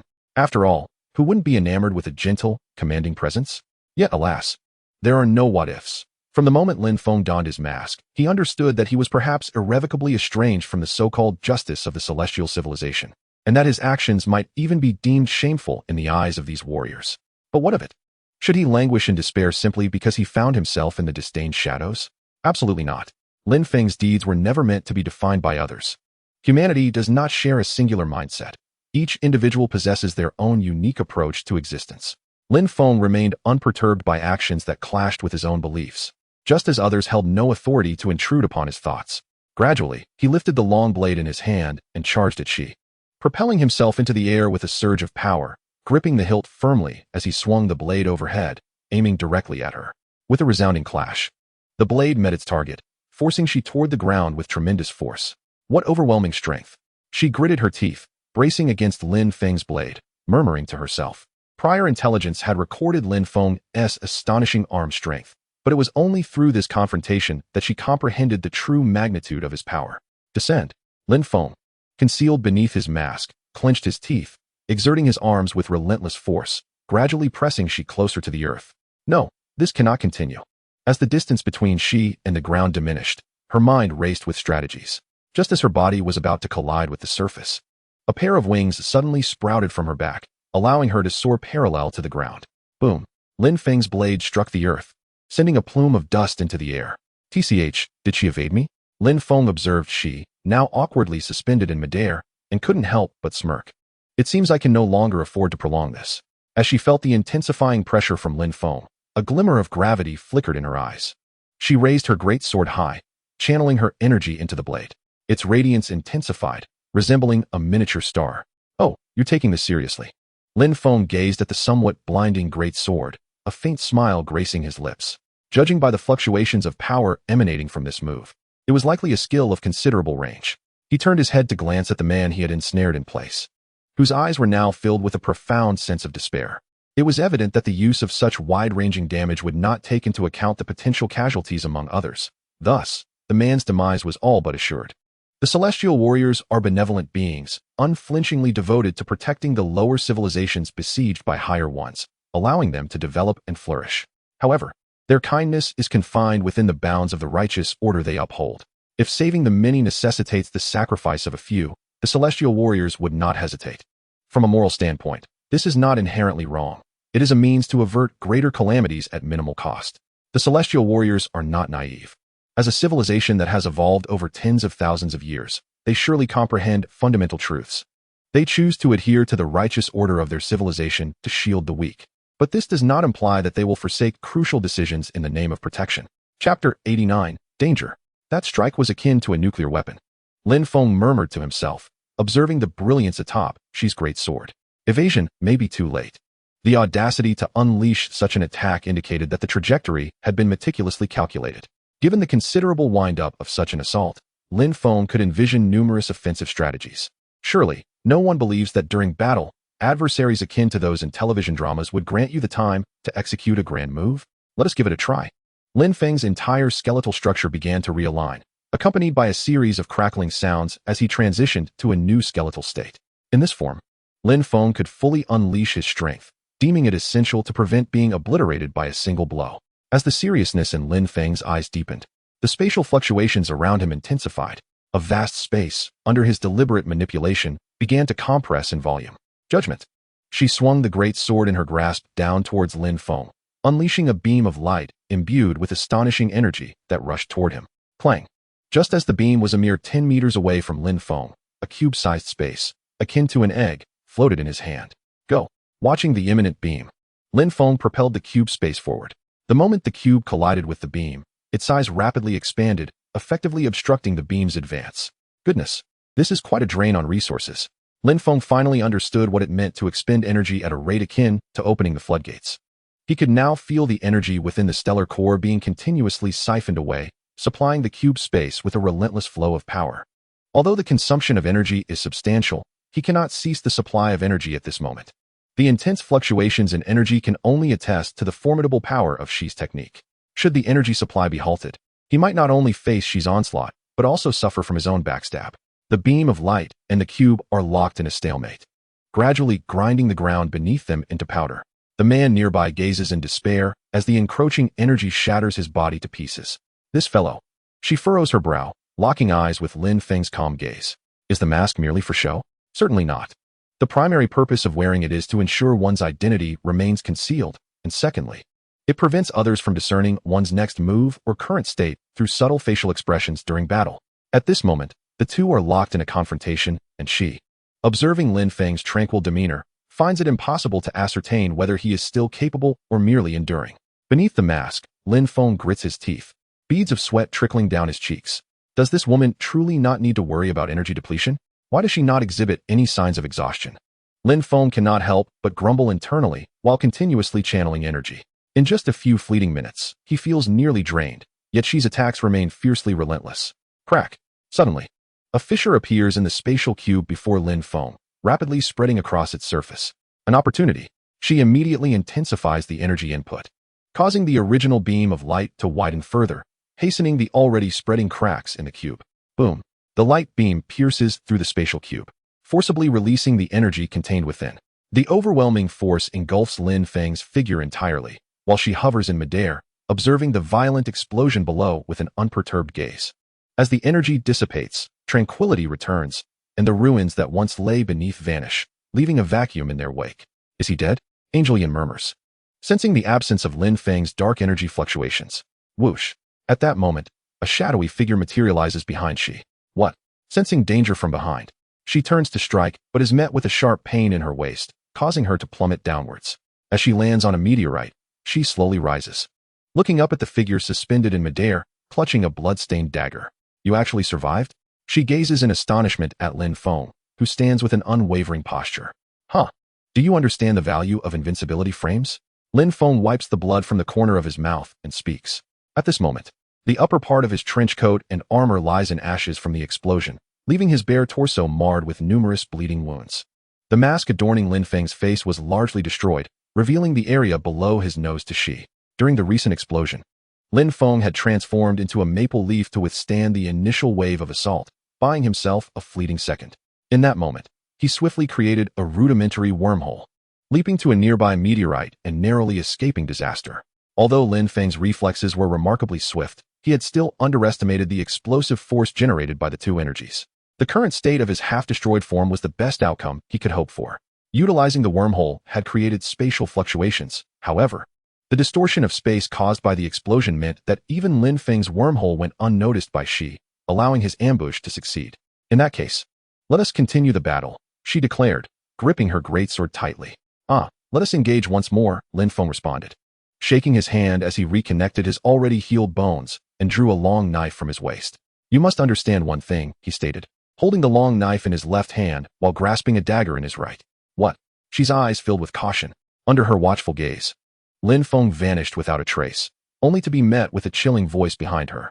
After I have struck you once at close range, do you still believe the initiative remains in your hands? Clang. The long knife clashed with the blazing sword, and before she could process the situation, Lin Feng's dagger lunged towards her neck. With no option left, she had to divert her attention from the long knife to block the incoming dagger. The threat posed by Tian Sha must escalate to a higher level, she thought silently as she continued to parry Lin Feng's relentless assaults. For the new recruits of the celestial civilization, Lin Feng posed an immense danger. If one were to assess him based on previous intelligence, it would be a grave misjudgment to underestimate such a notorious assassin.